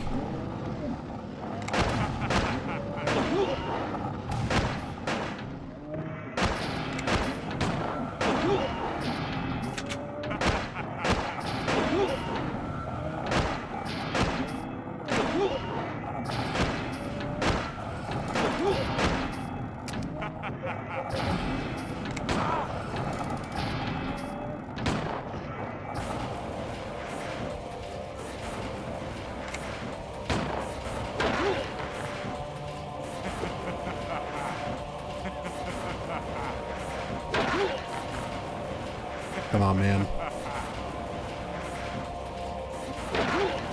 Just die. There we go. Eileen, don't walk in that. There we go. Good ending first. I'll redo the fight after this and go for bad ending. But enjoy the ending. One more ending after the credits.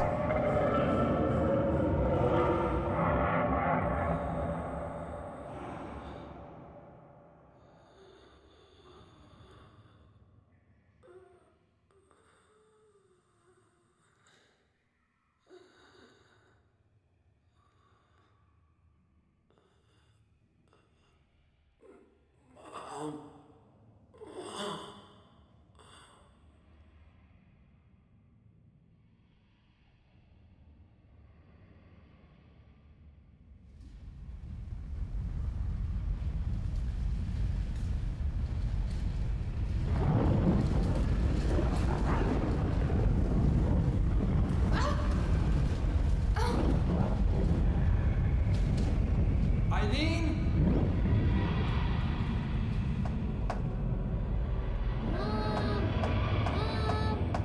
Let me in! Mom!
Eileen.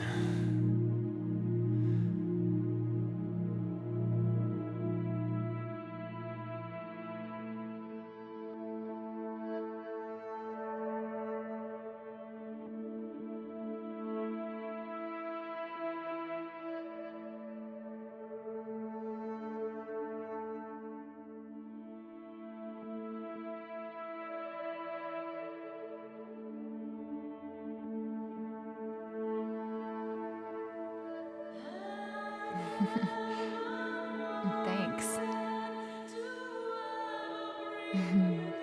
Aw.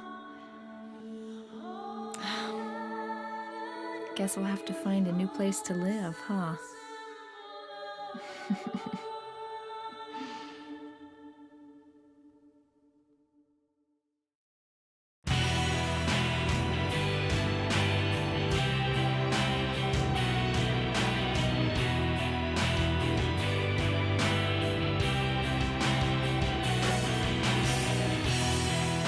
Guess we gotta find a new place to live.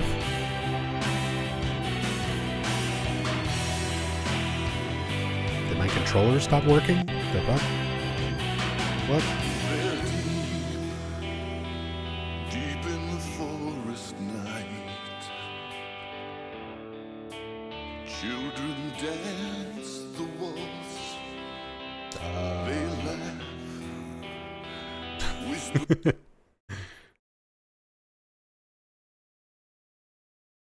Restart. Don't worry, we're going to listen to Joe, but we're going to listen to Joe after the real good ending. The actual good endings, what are considered the good endings in this game, are not good in my opinion. That ending is meh. It's just so weird. So weird. Eileen's in the hospital. Guess we got to find a new place to live. I guess we're dating now? Maybe? It doesn't even seem that way. We still don't really know each other. No, the real good ending actual good ending is Walter finally gets something good in his life.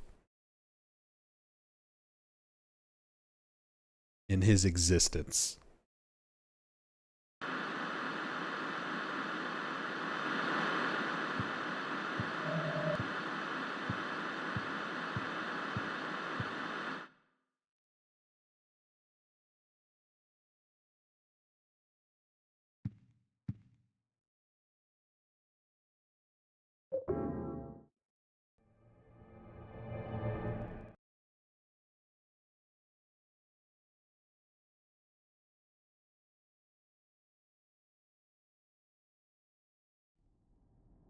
Push her in. Damn, existential shrew.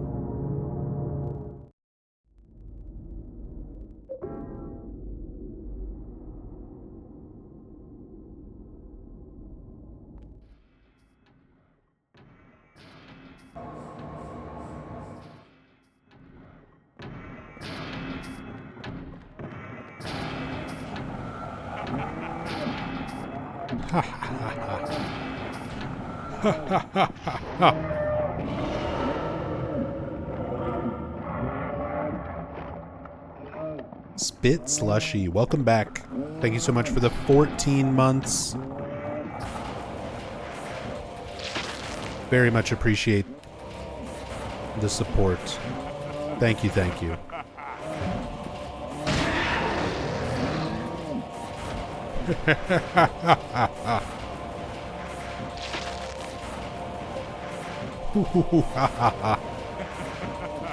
Don't you spin-a-rooney me, you fuck. How dare you?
Iframes when pulling out the spears.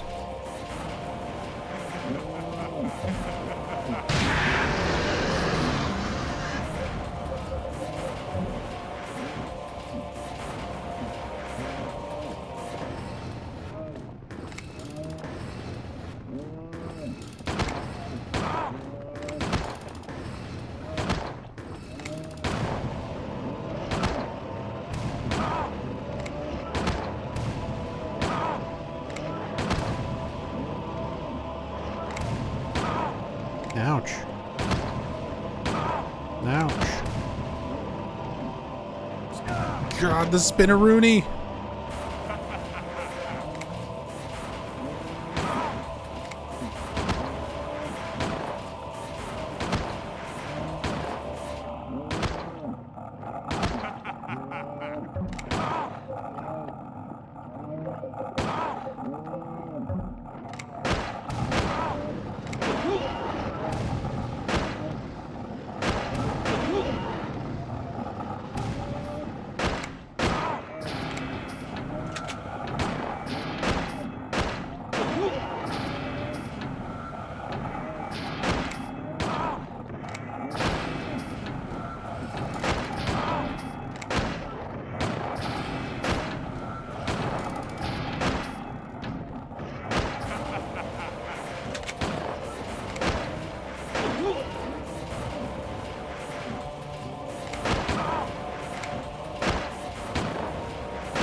almost there, Eileen.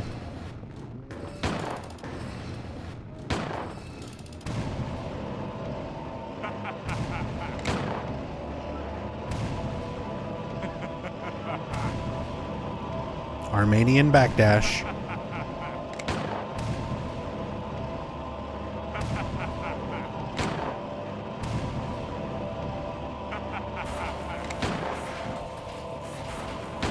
Damn.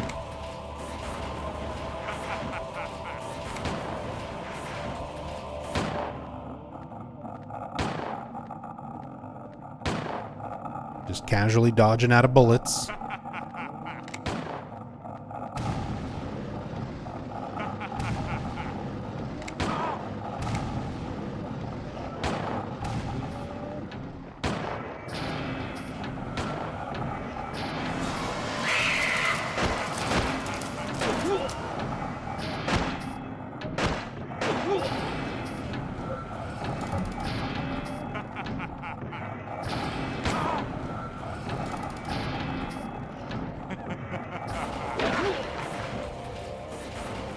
Oh no?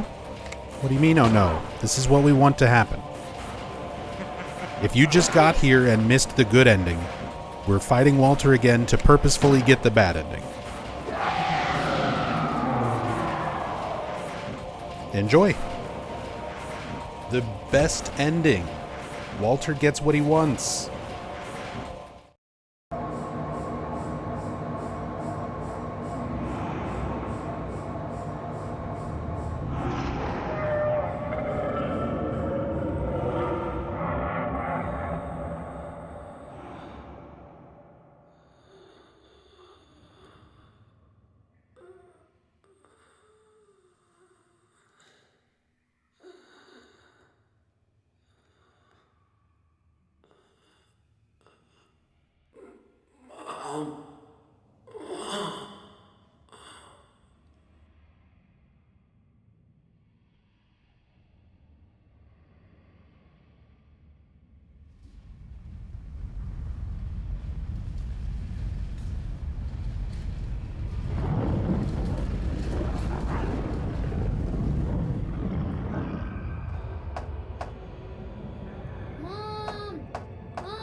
And now the news. Yesterday in Ashfield and the woods near Silent Hill, the bodies of 5 men and women were discovered.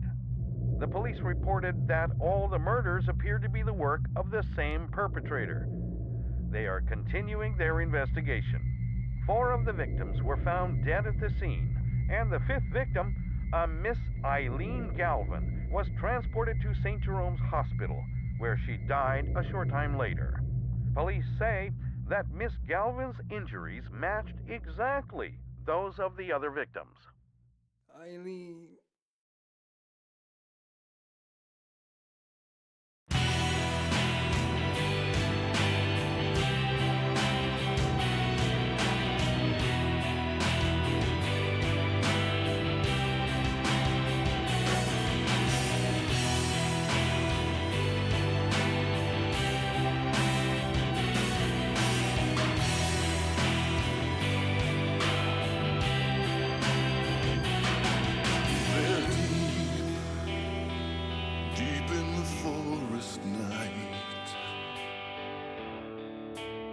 Children dance the waltz, they laugh, whispering hand in hand. just like children like to do. Their eyes, what are they looking for? White dress flutters beat, their song starting to make some sense. Only if you're listening. Dance like butterflies. Shadows appear right before my eyes. Sound echo the absurd. Hard to explain something that I heard. Now, hear the forest talking insects and birds. Does the scent of soil and peace breathe a life into the animal you hide? It's a great illusion one never knows. When you think you're really alone, feel the eyes of someone looking in on you.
All right.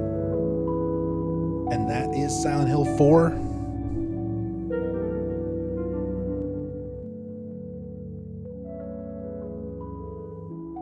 And that is all for me. Nice solid 11-hour stream. Hopefully that can tide everyone over for the rest of this week, because I've got a bunch of doctor's appointments coming up. I've got my first ever in my life MRI on Wednesday, and another doctor's appointment the following day on Thursday. So I'm going to kind of be focused around that for the rest of this week. I might still jump on and do some Death Stranding 2 or something kind of casual. But otherwise, I'm just going to try and take it easy and get through my appointments and hope for some good news. But thank you all so much for all the love and support. I really appreciate everybody being here, coming by, enjoying the Silent Hill 4.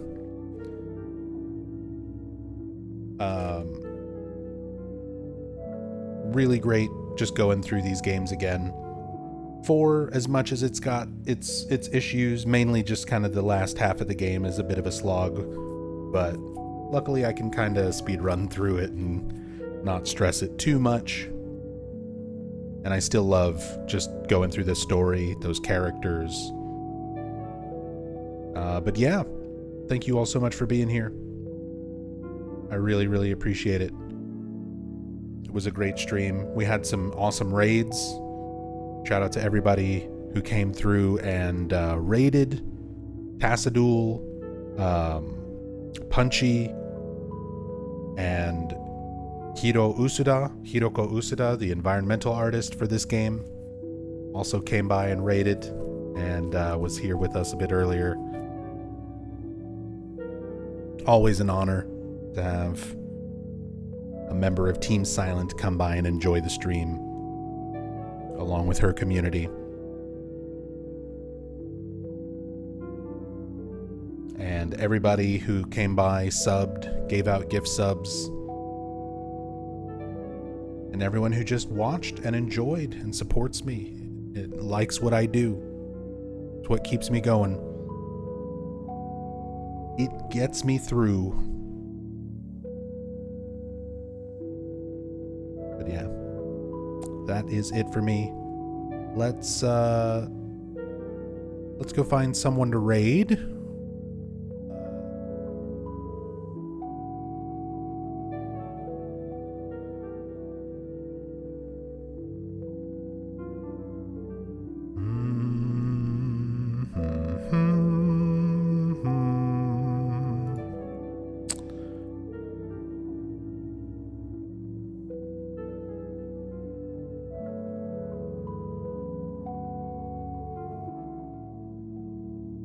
We're gonna go raid.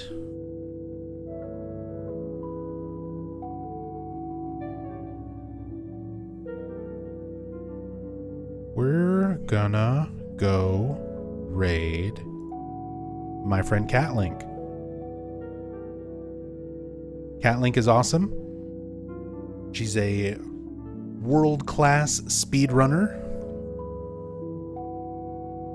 And just a very good friend of mine for many years now. She also is quite familiar with many of the Silent Hill games, speedruns several of the Silent Hill games at the highest level, along with a lot of Resident Evil and other stuff. She's actually doing a Resident Evil marathon right now, currently playing Resident Evil 0. So go and show Kat some love and support. And yeah, everybody else, if you're not already in our community Discord and you want to know when I'm going to be streaming next, what's going on with the doctor's appointments, all of that stuff, you can keep up with that in our Discord community. Link right there in chat. Everyone is welcome. You don't have to be a subscriber or anything. Anyone is more than welcome to come by, hang out. Like I said, it's a good way to know when the next stream's going to be, what I'm going to be playing, discuss Silent Hill, ask questions, share theories. And as I said, I also keep up with all my health updates and stuff like that. So yeah, that's it for me. Have a great week, everybody. I'll see you next time, whenever that may be. Till then, much love. Be good to yourselves. Be good to each other. And show Catlink some fucking love. Peace.